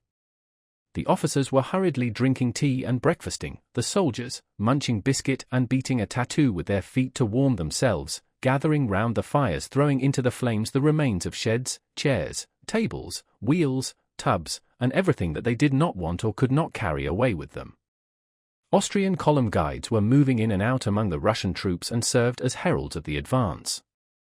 As soon as an Austrian officer showed himself near a commanding officer's quarters, the regiment began to move. The soldiers ran from the fires, thrust their pipes into their boots, their bags into the carts, got their muskets ready, and formed rank. The officers buttoned up their coats, buckled on their swords and pouches, and moved along the ranks shouting. The train drivers and orderlies harnessed and packed the wagons and tied on the loads. The adjutants and battalion and regimental commanders mounted, crossed themselves, gave final instructions, orders, and commissions to the baggage men who remained behind, and the monotonous tramp of thousands of feet resounded. The column moved forward without knowing where and unable, from the masses around them, the smoke and the increasing fog, to see either the place they were leaving or that to which they were going. A soldier on the march is hemmed in and borne along by his regiment as much as a sailor is by his ship. However far he has walked, whatever strange, unknown, and dangerous places he reaches, just as a sailor is always surrounded by the same decks, masts, and rigging of his ship, so the soldier always has around him the same comrades, the same ranks, the same Sergeant Major Ivan Mitrich, the same company dog Jack, and the same commanders. The sailor rarely cares to know the latitude in which his ship is sailing, but on the day of battle, heaven knows how and whence, a stern note of which all are conscious sounds in the moral atmosphere of an army, announcing the approach of something decisive and solemn, and awakening in the men an unusual curiosity. On the day of battle the soldiers excitedly try to get beyond the interests of their regiment. They listen intently, look about, and eagerly ask concerning what is going on around them. The fog had grown so dense that though it was growing light they could not see 10 paces ahead. Bushes looked like gigantic trees and level ground like cliffs and slopes. Anywhere, on any side, one might encounter an enemy invisible 10 paces off. But the columns advanced for a long time, always in the same fog, descending and ascending hills, avoiding gardens and enclosures, going over new and unknown ground, and nowhere encountering the enemy. On the contrary, the soldiers became aware that in front, behind, and on all sides, other Russian columns were moving in the same direction. Every soldier felt glad to know that to the unknown place where he was going, many more of our men were going too. There now, the Kurskys have also gone past, was being said in the ranks. It's wonderful what a lot of our troops have gathered, lads. Last night I looked at the campfires and there was no end of them. A regular Moscow. Though none of the column commanders rode up to the ranks or talked to the men, the commanders, as we saw at the council of war, were out of humor and dissatisfied with the affair, and so did not exert themselves to cheer the men but merely carried out the orders, yet the troops marched gaily, as they always do when going into action, especially to an attack. But when they had marched for about an hour in the dense fog, the greater part of the men had to halt and an unpleasant consciousness of some dislocation and blunder spread through the ranks. How such a consciousness is communicated is very difficult to define, but it certainly is communicated very surely, and flows rapidly, imperceptibly, and irrepressibly, as water does in a creek. Had the Russian army been alone without any allies, it might perhaps have been a long time before this consciousness of mismanagement became a general conviction, but as it was, the disorder was readily and naturally attributed to the stupid Germans, and everyone was convinced that a dangerous muddle had been occasioned by the sausage-eaters. Why have we stopped? Is the way blocked? Or have we already come up against the French? No, one can't hear them. They'd be firing if we had. They were in a hurry enough to start us, and now here we stand in the middle of a field without rhyme or reason. It's all those damned Germans muddling. What stupid devils! Yes, I'd send them on in front, but no fear, they're crowding up behind. And now here we stand hungry. I say, shall we soon be clear? They say the cavalry are blocking the way, said an officer. Ah, those damned Germans! They don't know their own country, said another. What division are you? Shouted an adjutant, riding up. The 18th. Then why are you here? You should have gone on long ago, now you won't get there till evening. What stupid orders! They don't themselves know what they're doing, said the officer and rode off. Then a general rode past shouting something angrily, not in Russian.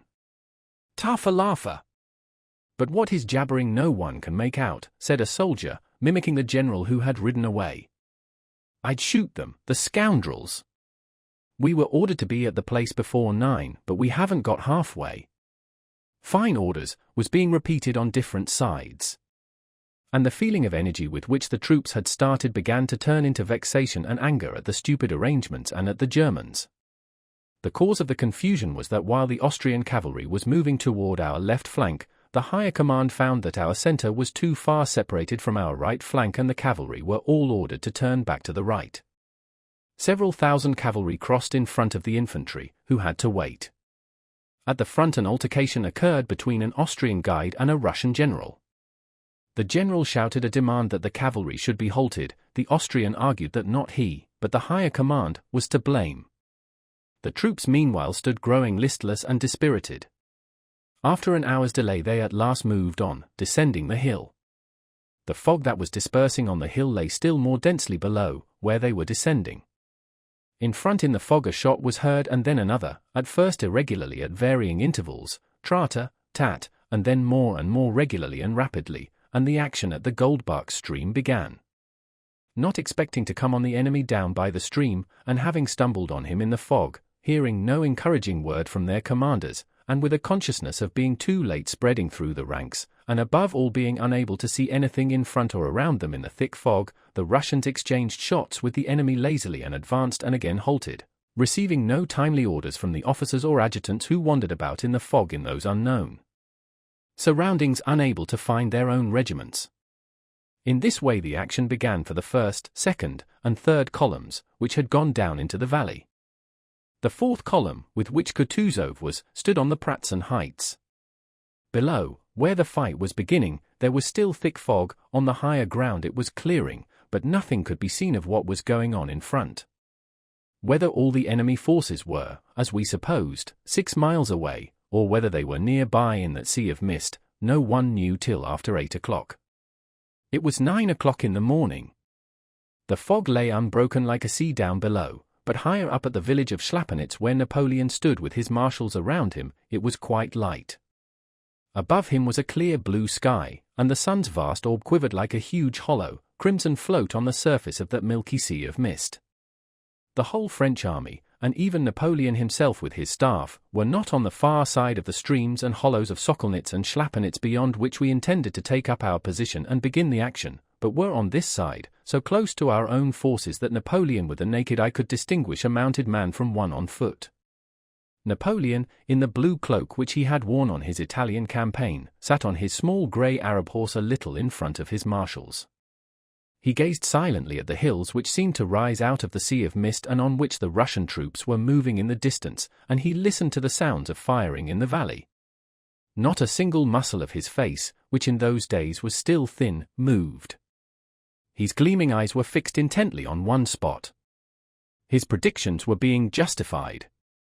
Part of the Russian force had already descended into the valley toward the ponds and lakes, and part were leaving these Pratzen heights which he intended to attack and regarded as the key to the position.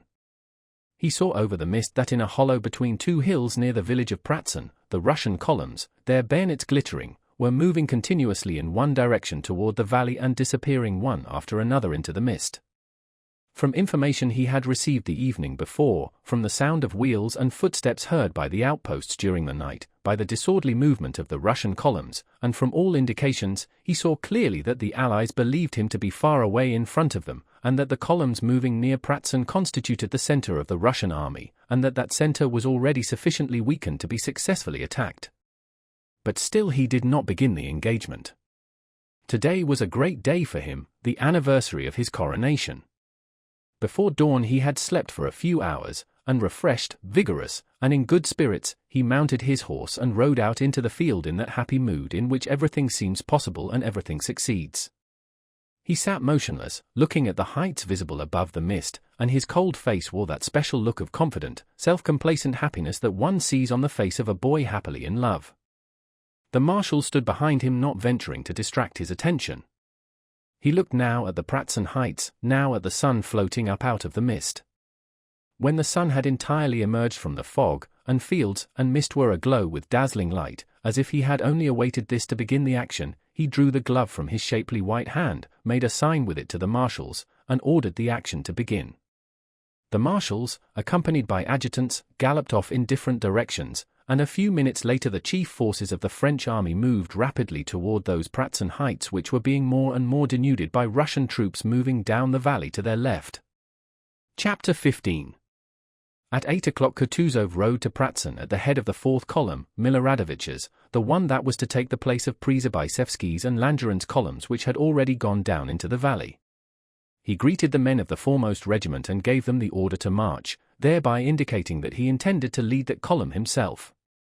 When he had reached the village of Pratzen he halted. Prince Andrew was behind, among the immense number forming the commander-in-chief's suite. He was in a state of suppressed excitement and irritation, though controlledly calm as a man is at the approach of a long-awaited moment. He was firmly convinced that this was the day of his Toulon, or his bridge of Arcola. How it would come about he did not know, but he felt sure it would do so. The locality and the position of our troops were known to him as far as they could be known to anyone in our army. His own strategic plan, which obviously could not now be carried out, was forgotten. Now, entering into Weyrother's plan, Prince Andrew considered possible contingencies and formed new projects such as might call for his rapidity of perception and decision. To the left down below in the mist, the musketry fire of unseen forces could be heard. It was there Prince Andrew thought the fight would concentrate. There we shall encounter difficulties, and there, thought he, I shall be sent with a brigade or division, and there, standard in hand, I shall go forward and break whatever is in front of me.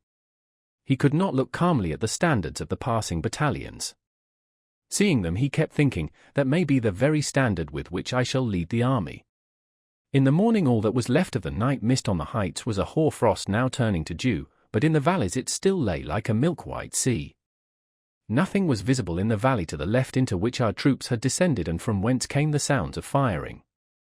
Above the heights was the dark clear sky, and to the right the vast orb of the sun. In front, far off on the farther shore of that sea of mist, some wooded hills were discernible, and it was there the enemy probably was, for something could be descried.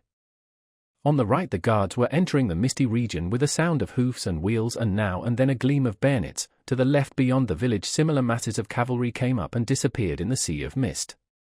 In front and behind moved infantry. The commander-in-chief was standing at the end of the village letting the troops pass by him. That morning Kutuzov seemed worn and irritable. The infantry passing before him came to a halt without any command being given, apparently obstructed by something in front. Do order them to form into battalion columns and go round the village, he said angrily to a general who had ridden up. Don't you understand, Your Excellency, my dear sir, that you must not defile through narrow village streets when we are marching against the enemy? I intended to reform them beyond the village, Your Excellency, answered the general. Kutuzov laughed bitterly. You'll make a fine thing of it, deploying in sight of the enemy. Very fine. The enemy is still far away, Your Excellency. According to the dispositions? The dispositions, exclaimed Kutuzov bitterly. Who told you that? Kindly do as you are ordered. Yes, sir. My dear fellow, Nesvitsky whispered to Prince Andrew, the old man is as surly as a dog. An Austrian officer in a white uniform with green plumes in his hat galloped up to Kutuzov and asked in the Emperor's name had the fourth column advanced into action. Kutuzov turned round without answering and his eye happened to fall upon Prince Andrew, who was beside him. Seeing him, Kutuzov's malevolent and caustic expression softened, as if admitting that what was being done was not his adjutant's fault, and still not answering the Austrian adjutant, he addressed Bolkonsky. "Go, my dear fellow, and see whether the 3rd Division has passed the village. Tell it to stop and await my orders." Hardly had Prince Andrew started than he stopped him. "And ask whether sharpshooters have been posted," he added. "What are they doing? What are they doing?" he murmured to himself, still not replying to the Austrian. Prince Andrew galloped off to execute the order. Overtaking the battalions that continued to advance, he stopped the 3rd Division and convinced himself that there really were no sharpshooters in front of our columns. The colonel at the head of the regiment was much surprised at the commander-in-chief's order to throw out skirmishers. He had felt perfectly sure that there were other troops in front of him and that the enemy must be at least 6 miles away. There was really nothing to be seen in front except a barren descent hidden by dense mist. Having given orders in the commander-in-chief's name to rectify this omission, Prince Andrew galloped back. Kutuzov, still in the same place, his stout body resting heavily in the saddle with the lassitude of age, sat yawning wearily with closed eyes. The troops were no longer moving, but stood with the butts of their muskets on the ground. All right," he said to Prince Andrew, and turned to a general who, watch in hand, was saying it was time they started as all the left flank columns had already descended. "Plenty of time, Your Excellency," muttered Kutuzov in the midst of a yawn. "Plenty of time," he repeated. Just then at a distance behind Kutuzov was heard the sound of regiments saluting, and this sound rapidly came nearer along the whole extended line of the advancing Russian columns. Evidently the person they were greeting was riding quickly. When the soldiers of the regiment in front of which Kutuzov was standing began to shout, he rode a little to one side and looked round with a frown. Along the road from Pratzen galloped what looked like a squadron of horsemen in various uniforms. 2 of them rode side by side in front, at full gallop. One in a black uniform with white plumes in his hat rode a bobtail chestnut horse, the other, who was in a white uniform, rode a black one. These were the 2 emperors, followed by their suites. Kutuzov, affecting the manners of an old soldier at the front, gave the command attention, and rode up to the emperors with a salute. His whole appearance and manner were suddenly transformed. He put on the air of a subordinate who obeys without reasoning. With an affectation of respect which evidently struck Alexander unpleasantly, he rode up and saluted. This unpleasant impression merely flitted over the young and happy face of the emperor like a cloud of haze across a clear sky and vanished. After his illness he looked rather thinner that day than on the field of Olmütz, where Bolkonsky had seen him for the first time abroad, but there was still the same bewitching combination of majesty and mildness in his fine grey eyes, and on his delicate lips the same capacity for varying expression and the same prevalent appearance of good-hearted innocent youth. At the Olmütz review he had seemed more majestic, here he seemed brighter and more energetic. He was slightly flushed after galloping 2 miles, and reining in his horse he sighed restfully and looked round at the faces of his suite, young and animated as his own. Czartoryski, Novosiltsev, Prince Volkonsky, Stroganov, and the others, all richly dressed gay young men on splendid, well-groomed, fresh, only slightly heated horses, exchanging remarks and smiling, had stopped behind the emperor. The Emperor Francis, a rosy, long-faced young man, sat very erect on his handsome black horse, looking about him in a leisurely and preoccupied manner. He beckoned to one of his white adjutants and asked some question. Most likely he is asking at what o'clock they started, thought Prince Andrew, watching his old acquaintance with a smile he could not repress as he recalled his reception at Brunn. In the Emperor's suite were the picked young orderly officers of the Guard and Line regiments, Russian and Austrian. Among them were grooms leading the Tsar's beautiful relay horses covered with embroidered cloths. As when a window is opened, a whiff of fresh air from the fields enters a stuffy room, so a whiff of youthfulness, energy, and confidence of success reached Kutuzov's cheerless staff with the galloping advent of all these brilliant young men.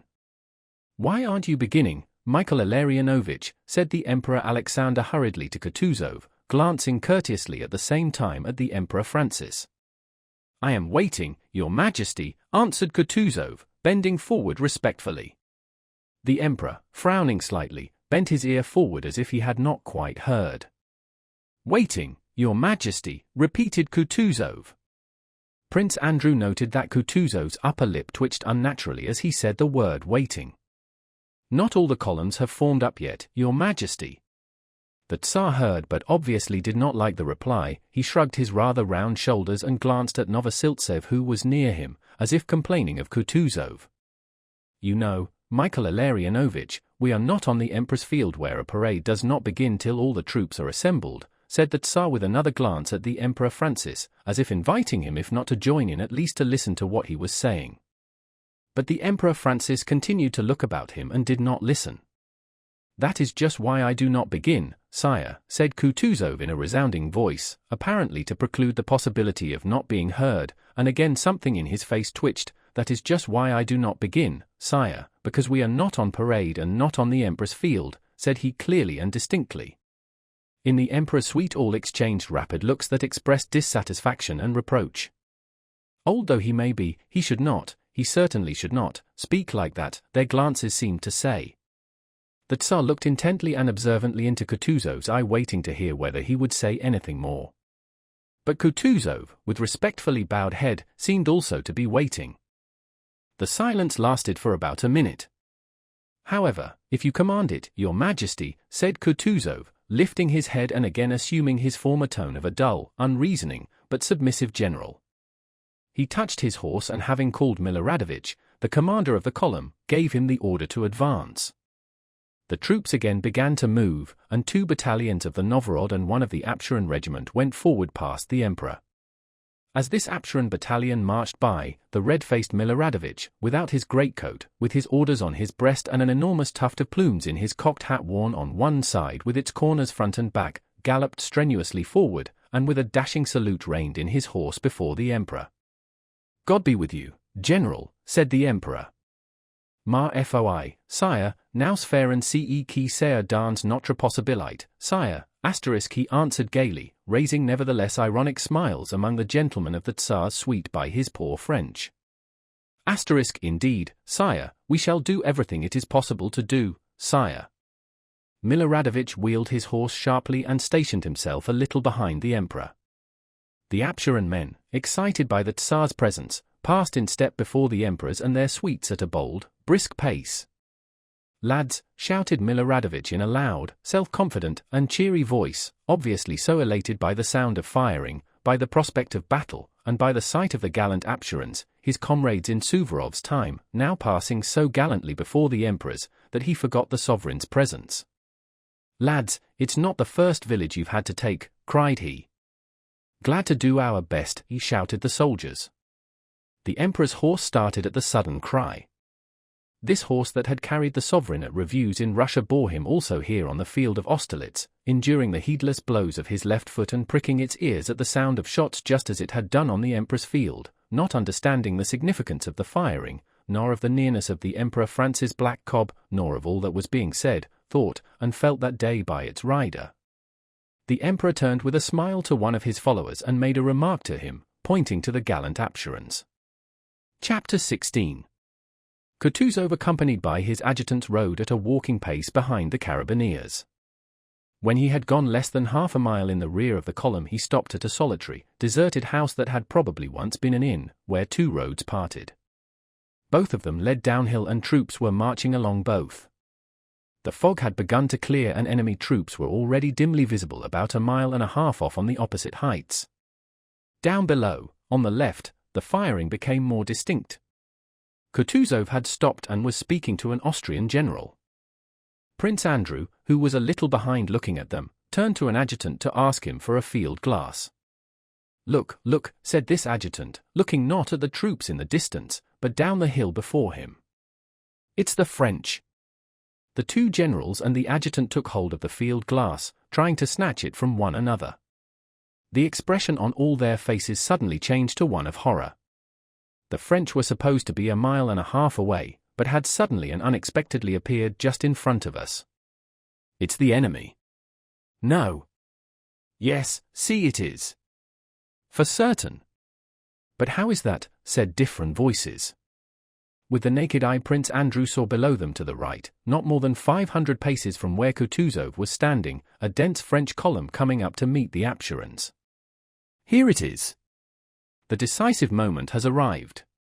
My turn has come, thought Prince Andrew, and striking his horse he rode up to Kutuzov. The Apsherons must be stopped, Your Excellency, cried he. But at that very instant a cloud of smoke spread all round, firing was heard quite close at hand, and a voice of naive terror barely 2 steps from Prince Andrew shouted, "Brothers! All's lost!" And at this, as if at a command, everyone began to run. Confused and ever-increasing crowds were running back to where 5 minutes before the troops had passed the emperors. Not only would it have been difficult to stop that crowd, it was even impossible not to be carried back with it oneself. Bolkonsky only tried not to lose touch with it, and looked around bewildered and unable to grasp what was happening in front of him. Nesvitsky, with an angry face, red and unlike himself, was shouting to Kutuzov that if he did not ride away at once he would certainly be taken prisoner. Kutuzov remained in the same place and without answering drew out a handkerchief. Blood was flowing from his cheek. Prince Andrew forced his way to him. "You are wounded?" he asked, hardly able to master the trembling of his lower jaw. "The wound is not here, it is there," said Kutuzov, pressing the handkerchief to his wounded cheek and pointing to the fleeing soldiers. "Stop them," he shouted, and at the same moment, probably realizing that it was impossible to stop them, spurred his horse and rode to the right. A fresh wave of the flying mob caught him and bore him back with it. The troops were running in such a dense mass that once surrounded by them it was difficult to get out again. One was shouting, "Get on! Why are you hindering us?" Another in the same place turned round and fired in the air. A third was striking the horse Kutuzov himself rode. Having by a great effort got away to the left from that flood of men, Kutuzov, with his suite diminished by more than half, rode toward a sound of artillery fire nearby. Having forced his way out of the crowd of fugitives, Prince Andrew, trying to keep near Kutuzov, saw on the slope of the hill amid the smoke a Russian battery that was still firing and Frenchmen running toward it. Higher up stood some Russian infantry, neither moving forward to protect the battery nor backward with the fleeing crowd. A mounted general separated himself from the infantry and approached Kutuzov. Of Kutuzov's suite only 4 remained. They were all pale and exchanged looks in silence. "Stop those wretches," gasped Kutuzov to the regimental commander, pointing to the flying soldiers, but at that instant, as if to punish him for those words, bullets flew hissing across the regiment and across Kutuzov's suite like a flock of little birds. The French had attacked the battery and, seeing Kutuzov, were firing at him. After this volley the regimental commander clutched at his leg, several soldiers fell, and a second lieutenant who was holding the flag let it fall from his hands. It swayed and fell, but caught on the muskets of the nearest soldiers. The soldiers started firing without orders. "Oh! Oh! Oh!" groaned Kutuzov despairingly and looked around. "Bolkonsky," he whispered, his voice trembling from a consciousness of the feebleness of age. "Bolkonsky," he whispered, pointing to the disordered battalion and at the enemy, "what's that?" But before he had finished speaking, Prince Andrew, feeling tears of shame and anger choking him, had already leapt from his horse and run to the standard. "Forward, lads," he shouted in a voice piercing as a child's. "Here it is," thought he, seizing the staff of the standard and hearing with pleasure the whistle of bullets evidently aimed at him. Several soldiers fell. "Hurrah!" shouted Prince Andrew, and, scarcely able to hold up the heavy standard, he ran forward with full confidence that the whole battalion would follow him. And really he only ran a few steps alone. One soldier moved and then another, and soon the whole battalion ran forward shouting "Hurrah!" and overtook him. A sergeant of the battalion ran up and took the flag that was swaying from its weight in Prince Andrew's hands, but he was immediately killed. Prince Andrew again seized the standard and, dragging it by the staff, ran on with the battalion. In front he saw our artillerymen, some of whom were fighting, while others, having abandoned their guns, were running toward him. He also saw French infantry soldiers who were seizing the artillery horses and turning the guns round. Prince Andrew and the battalion were already within 20 paces of the cannon. He heard the whistle of bullets above him unceasingly, and to right and left of him soldiers continually groaned and dropped. But he did not look at them, he looked only at what was going on in front of him, at the battery. He now saw clearly the figure of a red-haired gunner with his shao knocked awry, pulling one end of a mop while a French soldier tugged at the other. He could distinctly see the distraught yet angry expression on the faces of these 2 men, who evidently did not realize what they were doing. "What are they about?" thought Prince Andrew as he gazed at them. "Why doesn't the red-haired gunner run away as he is unarmed? Why doesn't the Frenchman stab him? He will not get away before the Frenchman remembers his bayonet and stabs him." And really another French soldier, trailing his musket, ran up to the struggling men, and the fate of the red-haired gunner, who had triumphantly secured the mop and still did not realize what awaited him, was about to be decided. But Prince Andrew did not see how it ended. It seemed to him as though one of the soldiers near him hit him on the head with the full swing of a bludgeon. It hurt a little, but the worst of it was that the pain distracted him and prevented his seeing what he had been looking at. "What's this? Am I falling? My legs are giving way," thought he, and fell on his back. He opened his eyes, hoping to see how the struggle of the Frenchman with the gunners ended, whether the red-haired gunner had been killed or not and whether the cannon had been captured or saved. But he saw nothing. Above him there was now nothing but the sky, the lofty sky, not clear yet still immeasurably lofty, with grey clouds gliding slowly across it. How quiet, peaceful, and solemn, not at all as I ran, thought Prince Andrew, not as we ran, shouting and fighting, not at all as the gunner and the Frenchman with frightened and angry faces struggled for the mop. How differently do those clouds glide across that lofty infinite sky. How was it I did not see that lofty sky before? And how happy I am to have found it at last. Yes. All is vanity, all falsehood, except that infinite sky. There is nothing, nothing, but that. But even it does not exist, there is nothing but quiet and peace. Thank God. Chapter 17. On our right flank, commanded by Bagration, at 9 o'clock the battle had not yet begun.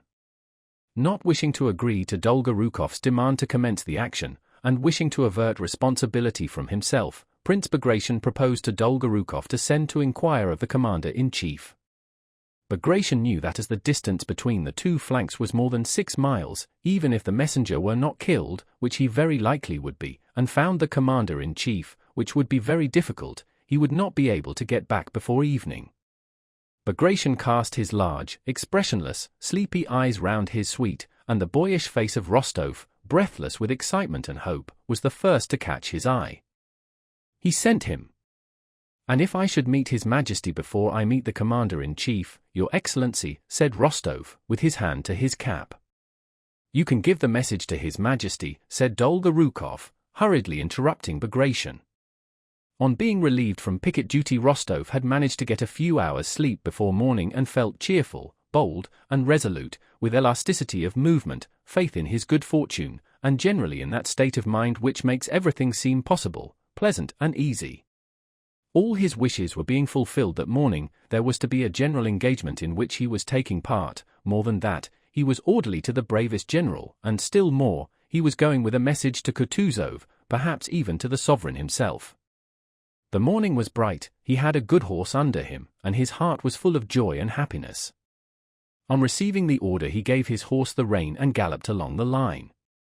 At first he rode along the line of Bagration's troops, which had not yet advanced into action but were standing motionless. Then he came to the region occupied by Uvarov's cavalry, and here he noticed a stir and signs of preparation for battle. Having passed Uvarov's cavalry, he clearly heard the sound of cannon and musketry ahead of him. The firing grew louder and louder. In the fresh morning air were now heard, not 2 or 3 musket shots at irregular intervals as before, followed by 1 or 2 cannon shots, but a roll of volleys of musketry from the slopes of the hill before Pratzen, interrupted by such frequent reports of cannon that sometimes several of them were not separated from one another but merged into a general roar. He could see puffs of musketry smoke that seemed to chase one another down the hillsides, and clouds of cannon smoke rolling, spreading, and mingling with one another. He could also, by the gleam of bayonets visible through the smoke, make out moving masses of infantry and narrow lines of artillery with green cassoons.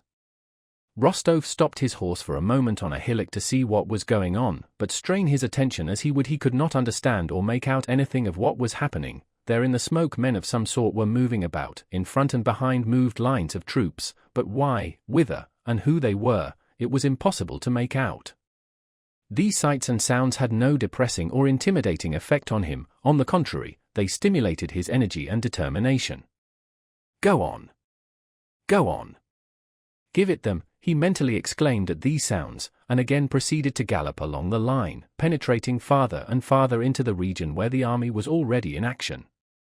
How it will be there I don't know, but all will be well, thought Rostov.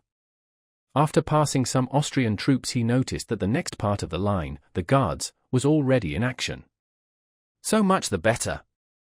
I shall see it close, he thought. He was riding almost along the front line. A handful of men came galloping toward him. They were our Uhlans who with disordered ranks were returning from the attack.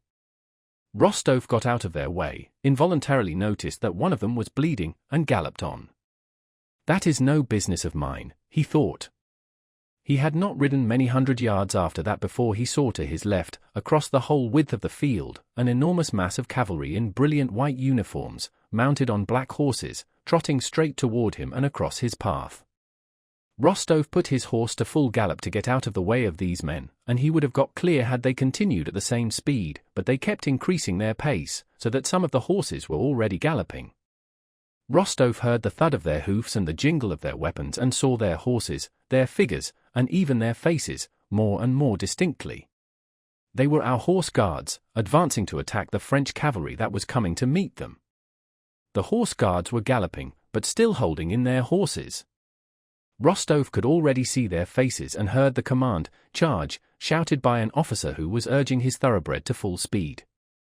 Rostov, fearing to be crushed or swept into the attack on the French, galloped along the front as hard as his horse could go, but still was not in time to avoid them. The last of the horse guards, a huge pockmarked fellow, frowned angrily on seeing Rostov before him, with whom he would inevitably collide. This guardsman would certainly have bowled Rostov and his Bedouin over. Rostov felt himself quite tiny and weak compared to these gigantic men and horses, had it not occurred to Rostov to flourish his whip before the eyes of the guardsman's horse. The heavy black horse, 16 hands high, shied, throwing back its ears, but the pockmarked guardsman drove his huge spurs in violently, and the horse, flourishing its tail and extending its neck, galloped on yet faster.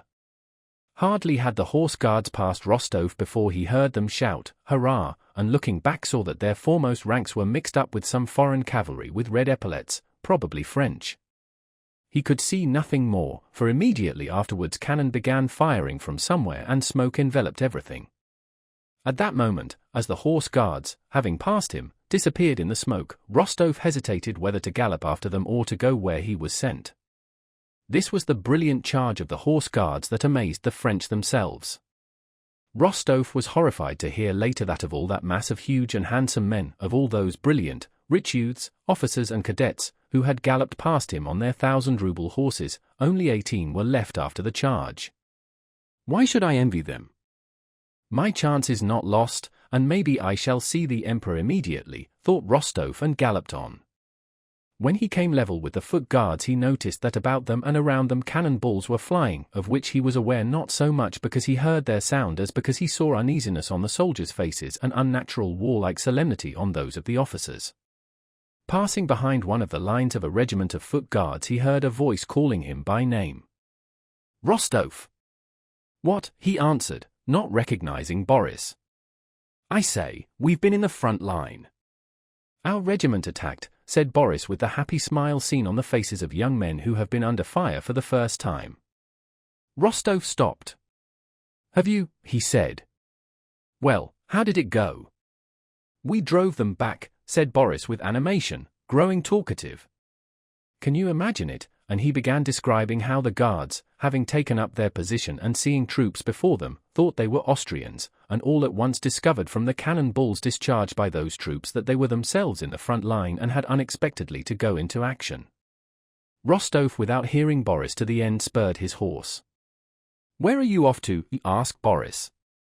"With a message to His Majesty." "There he is," said Boris, thinking Rostov had said His Highness, and pointing to the Grand Duke who with his high shoulders and frowning brows stood 100 paces away from them in his helmet and horse guard's jacket, shouting something to a pale, white-uniformed Austrian officer. "But that's the Grand Duke, and I want the Commander-in-Chief or the Emperor," said Rostov, and was about to spur his horse. "Count! Count!" shouted Berg, who ran up from the other side as eager as Boris. "Count! I am wounded in my right hand, and he showed his bleeding hand with a handkerchief tied round it, and I remained at the front. I held my sword in my left hand, Count. All our family, the von Bergs, have been knights. He said something more, but Rostov did not wait to hear it and rode away. Having passed the guards and traversed an empty space, Rostov, to avoid again getting in front of the first line as he had done when the horse guards charged, followed the line of reserves, going far round the place where the hottest musket fire and cannonade were heard. Suddenly he heard musket fire quite close in front of him and behind our troops, where he could never have expected the enemy to be. What can it be, he thought. The enemy in the rear of our army? Impossible! And suddenly he was seized by a panic of fear for himself and for the issue of the whole battle. But be that what it may, he reflected, there is no riding round it now. I must look for the commander-in-chief here, and if all is lost it is for me to perish with the rest. The foreboding of evil that had suddenly come over Rostov was more and more confirmed the farther he rode into the region behind the village of Pratzen, which was full of troops of all kinds. What does it mean? What is it? Whom are they firing at? Who is firing? Rostov kept asking as he came up to Russian and Austrian soldiers running in confused crowds across his path. The devil knows. They've killed everybody. It's all up now, he was told in Russian, German, and Czech by the crowd of fugitives who understood what was happening as little as he did. Kill the Germans, shouted one. May the devil take them, the traitors. Zamhenkia dies Russen. Asterisk muttered a German. Asterisk hang these Russians. Several wounded men passed along the road, and words of abuse, screams, and groans mingled in a general hubbub, then the firing died down. Rostov learned later that Russian and Austrian soldiers had been firing at one another. My God! What does it all mean, thought he. And here, where at any moment the Emperor may see them. But no, these must be only a handful of scoundrels. It will soon be over, it can't be that, it can't be. Only to get past them quicker, quicker. The idea of defeat and flight could not enter Rostov's head.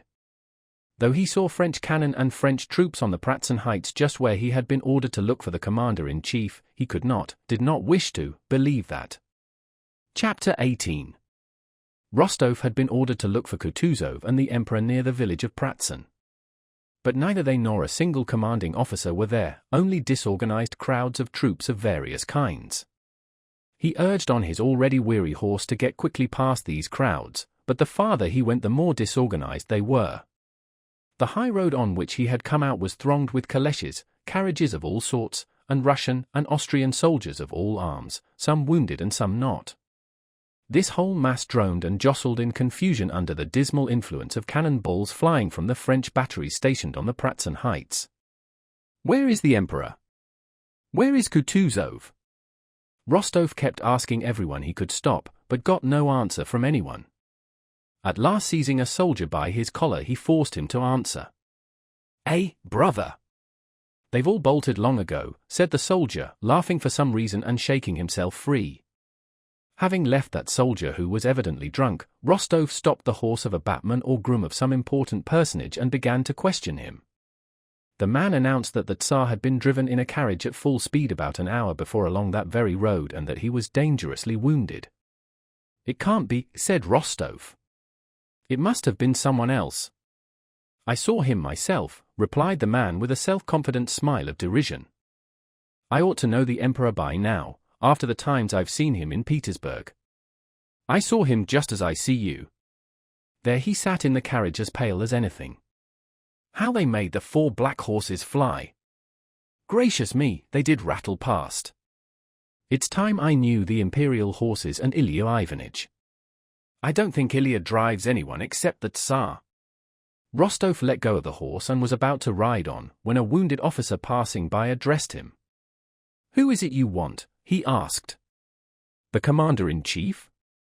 He was killed by a cannonball, struck in the breast before our regiment. Not killed, wounded, another officer corrected him. Who? Kutuzov, asked Rostov. Not Kutuzov, but what's his name? Well, never mind, there are not many left alive. Go that way, to that village, All the commanders are there, said the officer, pointing to the village of Hostiaradik, and he walked on. Rostov rode on at a foot pace, not knowing why or to whom he was now going. The emperor was wounded, the battle lost. It was impossible to doubt it now. Rostov rode in the direction pointed out to him, in which he saw turrets and a church. What need to hurry? What was he now to say to the Tsar or to Kutuzov, even if they were alive and unwounded?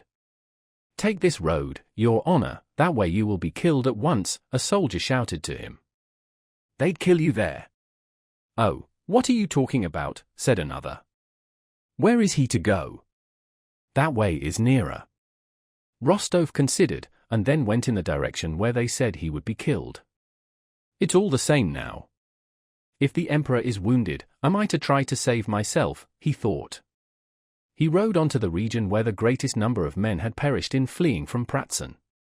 The French had not yet occupied that region, and the Russians, the uninjured and slightly wounded, had left it long ago. All about the field, like heaps of manure on well-kept ploughland, lay from 10 to 15 dead and wounded to each couple of acres. The wounded crept together in twos and threes, and one could hear their distressing screams and groans, sometimes feigned, or so it seemed to Rostov.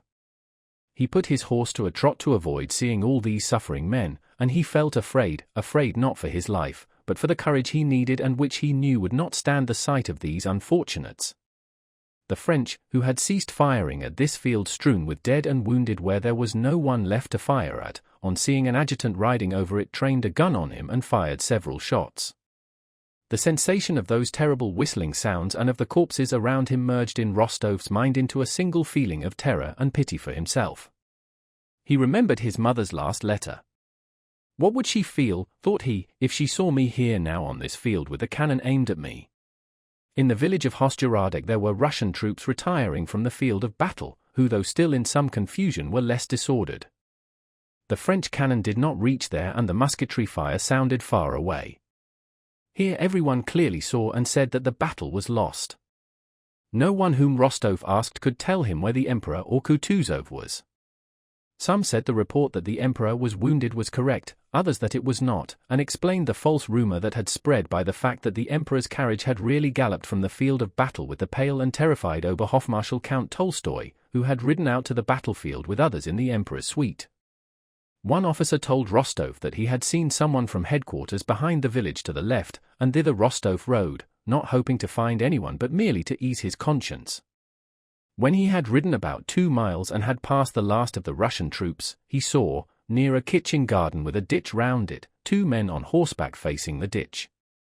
One with a white plume in his hat seemed familiar to Rostov, the other on a beautiful chestnut horse, which Rostov fancied he had seen before, rode up to the ditch, struck his horse with his spurs, and giving it the rein leaped lightly over. Only a little earth crumbled from the bank under the horse's hind hoofs. Turning the horse sharply, he again jumped the ditch, and deferentially addressed the horseman with the white plumes, evidently suggesting that he should do the same. The rider, whose figure seemed familiar to Rostov and involuntarily riveted his attention, made a gesture of refusal with his head and hand, and by that gesture Rostov instantly recognized his lamented and adored monarch. But it can't be he, alone in the midst of this empty field, thought Rostov.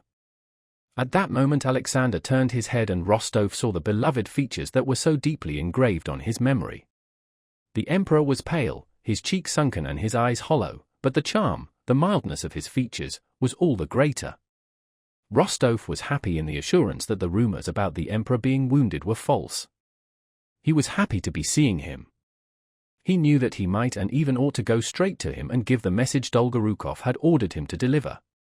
But as a youth in love trembles, is unnerved, and dares not utter the thoughts he has dreamed of for nights, but looks around for help or a chance of delay and flight when the longed-for moment comes and he is alone with her, so Rostov, now that he had attained what he had longed for more than anything else in the world, did not know how to approach the emperor, and 1,000 reasons occurred to him why it would be inconvenient, unseemly, and impossible to do so. What? It is as if I were glad of a chance to take advantage of his being alone and despondent. A strange face may seem unpleasant or painful to him at this moment of sorrow. Besides, what can I say to him now, when my heart fails me and my mouth feels dry at the mere sight of him? Not one of the innumerable speeches addressed to the emperor that he had composed in his imagination could he now recall. Those speeches were intended for quite other conditions. They were for the most part to be spoken at a moment of victory and triumph, generally when he was dying of wounds and the sovereign had thanked him for heroic deeds, and while dying he expressed the love his actions had proved. Besides, how can I ask the emperor for his instructions for the right flank now that it is nearly 4 o'clock and the battle is lost? No, certainly I must not approach him, I must not intrude on his reflections. Better die 1,000 times than risk receiving an unkind look or bad opinion from him, Rostov decided, and sorrowfully and with a heart full despair he rode away, continually looking back at the Tsar, who still remained in the same attitude of indecision. While Rostov was thus arguing with himself and riding sadly away, Captain von Toll chanced to ride to the same spot, and seeing the emperor at once rode up to him, offered his services, and assisted him to cross the ditch on foot.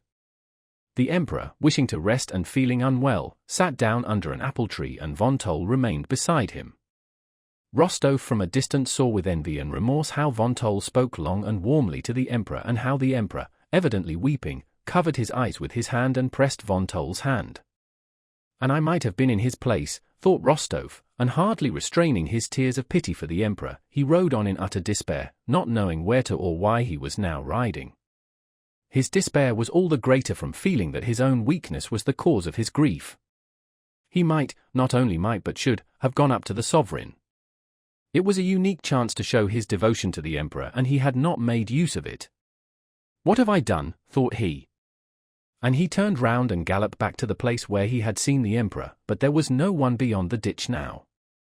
Only some carts and carriages were passing by. From one of the drivers he learned that Kutuzov's staff were not far off, in the village the vehicles were going to. Rostov followed them. In front of him walked Kutuzov's groom leading horses in horse-cloths. Then came a cart, and behind that walked an old, bandy-legged domestic serf in a peaked cap and sheepskin coat. "Tit! I say, Tit," said the groom. "What?" answered the old man absent-mindedly. "Go, Tit! Thresh a bit." "Oh, you fool," said the old man, spitting angrily. Some time passed in silence, and then the same joke was repeated. Before 5 in the evening the battle had been lost at all points. More than 100 cannon were already in the hands of the French. Przybysewski and his corps had laid down their arms. Other columns, after losing half their men, were retreating in disorderly, confused masses. The remains of Langeron's and Dokhtcharov's mingled forces were crowding around the dams and banks of the ponds near the village of Orgizd. After 5 o'clock it was only at the Orgizd dam that a hot cannonade, delivered by the French alone, was still to be heard from numerous batteries ranged on the slopes of the Pratzen heights, directed at our retreating forces. In the rearguard, Dokhtcharov and others rallying some battalions kept up a musketry fire at the French cavalry that was pursuing our troops. It was growing dusk. On the narrow Orgizd dam where for so many years the old miller had been accustomed to sit in his tasseled cap peacefully angling, while his grandson, with shirt sleeves rolled up, handled the floundering silvery fish in the watering can, on that dam over which for so many years Moravians in shaggy caps and blue jackets had peacefully driven their 2-horse carts loaded with wheat and had returned dusty with flour whitening their carts. On that narrow dam amid the wagons and the cannon, under the horses' hoofs and between the wagon wheels, men disfigured by fear of death now crowded together, crushing one another, dying, stepping over the dying and killing one another, only to move on a few steps and be killed themselves in the same way. Every 10 seconds a cannon ball flew compressing the air around, or a shell burst in the midst of the dense throng, killing some and splashing with blood those near them. Dolokhov, now an officer, wounded in the arm, and on foot, with the regimental commander on horseback and some 10 men of his company, represented all that was left of that whole regiment. Impelled by the crowd, they had got wedged in at the approach to the dam and, jammed in on all sides, had stopped because a horse in front had fallen under a cannon and the crowd were dragging it out. A cannon ball killed someone behind them, another fell in front and splashed Dolokhov with blood. The crowd, pushing forward desperately, squeezed together, moved a few steps, and again stopped. Move on 100 yards and we are certainly saved, remain here another 2 minutes and it is certain death, thought each one. Dolokhov, who was in the midst of the crowd, forced his way to the edge of the dam, throwing 2 soldiers off their feet, and ran onto the slippery ice that covered the millpool. Turn this way, he shouted, jumping over the ice which creaked under him. Turn this way, he shouted to those with the gun. It bears! The ice bore him, but it swayed and creaked, and it was plain that it would give way not only under a cannon or a crowd, but very soon even under his weight alone. The men looked at him and pressed to the bank, hesitating to step onto the ice. The general on horseback at the entrance to the dam raised his hand and opened his mouth to address Dólokhov. Suddenly a cannonball hissed so low above the crowd that everyone ducked.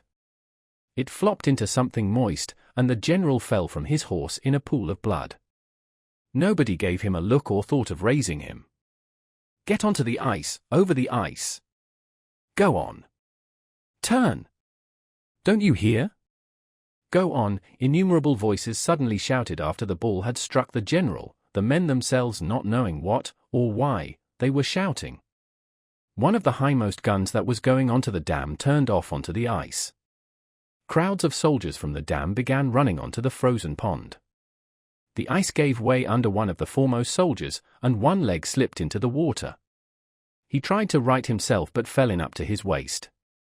The nearest soldiers shrank back, the gun driver stopped his horse, but from behind still came the shouts, onto the ice, why do you stop? Go on. Go on. And cries of horror were heard in the crowd. The soldiers near the gun waved their arms and beat the horses to make them turn and move on. The horses moved off the bank. The ice, that had held under those on foot, collapsed in a great mass, and some 40 men who were on it dashed, some forward and some back, drowning one another. Still the cannon balls continued regularly to whistle and flop onto the ice and into the water, and oftenest of all among the crowd that covered the dam, the pond, and the bank. Chapter 19. On the Pratzen Heights, where he had fallen with the flagstaff in his hand, lay Prince Andrew Bolkonsky, bleeding profusely and unconsciously uttering a gentle, piteous, and childlike moan. Toward evening he ceased moaning and became quite still. He did not know how long his unconsciousness lasted. Suddenly he again felt that he was alive and suffering from a burning, lacerating pain in his head. Where is it, that lofty sky that I did not know till now, but saw today, was his first thought. And I did not know this suffering either, he thought. Yes, I did not know anything at all till now. But where am I? He listened and heard the sound of approaching horses, and voices speaking French. He opened his eyes. Above him again was the same lofty sky with clouds that had risen and were floating still higher, and between them gleamed blue infinity.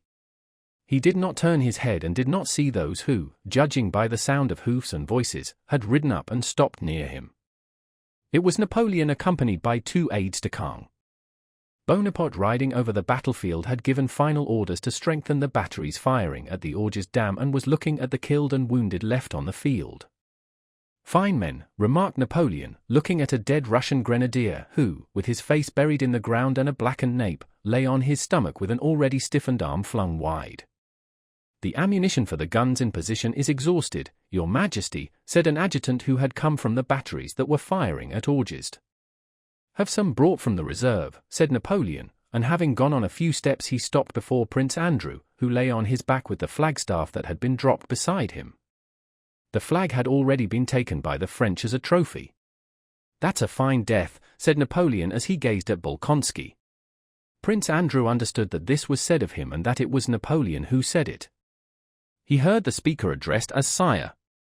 But he heard the words as he might have heard the buzzing of a fly. Not only did they not interest him, but he took no notice of them and at once forgot them. His head was burning, he felt himself bleeding to death, and he saw above him the remote, lofty, and everlasting sky. He knew it was Napoleon, his hero, but at that moment Napoleon seemed to him such a small, insignificant creature compared with what was passing now between himself and that lofty infinite sky with the clouds flying over it. At that moment it meant nothing to him who might be standing over him, or what was said of him. He was only glad that people were standing near him and only wished that they would help him and bring him back to life, which seemed to him so beautiful now that he had today learned to understand it so differently. He collected all his strength to stir and utter a sound. He feebly moved his leg and uttered a weak, sickly groan which aroused his own pity. Ah! He is alive, said Napoleon. Lift this young man up and carry him to the dressing station." Having said this, Napoleon rode on to meet Marshal Lannes, who, hat in hand, rode up smiling to the emperor to congratulate him on the victory. Prince Andrew remembered nothing more. He lost consciousness from the terrible pain of being lifted onto the stretcher, the jolting while being moved, and the probing of his wound at the dressing station. He did not regain consciousness till late in the day, when with other wounded and captured Russian officers he was carried to the hospital. During this transfer he felt a little stronger and was able to look about him and even speak. The first words he heard on coming to his senses were those of a French convoy officer, who said rapidly, "We must halt here, the emperor will pass here immediately, it will please him to see these gentlemen prisoners. There are so many prisoners today, nearly the whole Russian army, that he is probably tired of them," said another officer. "All the same, they say this one is the commander of all the Emperor Alexander's guards," said the first one, indicating a Russian officer in the white uniform of the Horse Guards. Bolkonsky recognized Prince Repnin, whom he had met in Petersburg society. Beside him stood a lad of 19, also a wounded officer of the Horse Guards. Bonaparte, having come up at a gallop, stopped his horse. "Which is the senior?" he asked, on seeing the prisoners. They named the colonel, Prince Repnin. "You are the commander of the Emperor Alexander's regiment of Horse Guards?" asked Napoleon. "I commanded a squadron," replied Repnin. "Your regiment fulfilled its duty honorably," said Napoleon. "The praise of a great commander is a soldier's highest reward," said Repnin. "I bestow it with pleasure," said Napoleon. "And who is that young man beside you?" Prince Repnin named Lieutenant Saktelin. After looking at him, Napoleon smiled. "He's very young to come to meddle with us." "Youth is no hindrance to courage," muttered Saktelin in a failing voice. "A splendid reply," said Napoleon. "Young man, you will go far." Prince Andrew, who had also been brought forward before the emperor's eyes to complete the show of prisoners, could not fail to attract his attention. Napoleon apparently remembered seeing him on the battlefield and, addressing him, again used the epithet young man that was connected in his memory with Prince Andrew. "Well, and you, young man," said he. "How do you feel, mon brave?" Though 5 minutes before, Prince Andrew had been able to say a few words to the soldiers who were carrying him, now with his eyes fixed straight on Napoleon, he was silent. So insignificant at that moment seemed to him all the interests that engrossed Napoleon, so mean did his hero himself with his paltry vanity and joy in victory appear, compared to the lofty, equitable, and kindly sky which he had seen and understood, that he could not answer him. Everything seemed so futile and insignificant in comparison with the stern and solemn train of thought that weakness from loss of blood, suffering, and the nearness of death aroused in him. Looking into Napoleon's eyes, Prince Andrew thought of the insignificance of greatness, the unimportance of life which no one could understand, and the still greater unimportance of death, the meaning of which no one alive could understand or explain. The emperor, without waiting for an answer, turned away and said to one of the officers as he went, "Have these gentlemen attended to and taken to my bivouac? Let my doctor, Larrey, examine their wounds.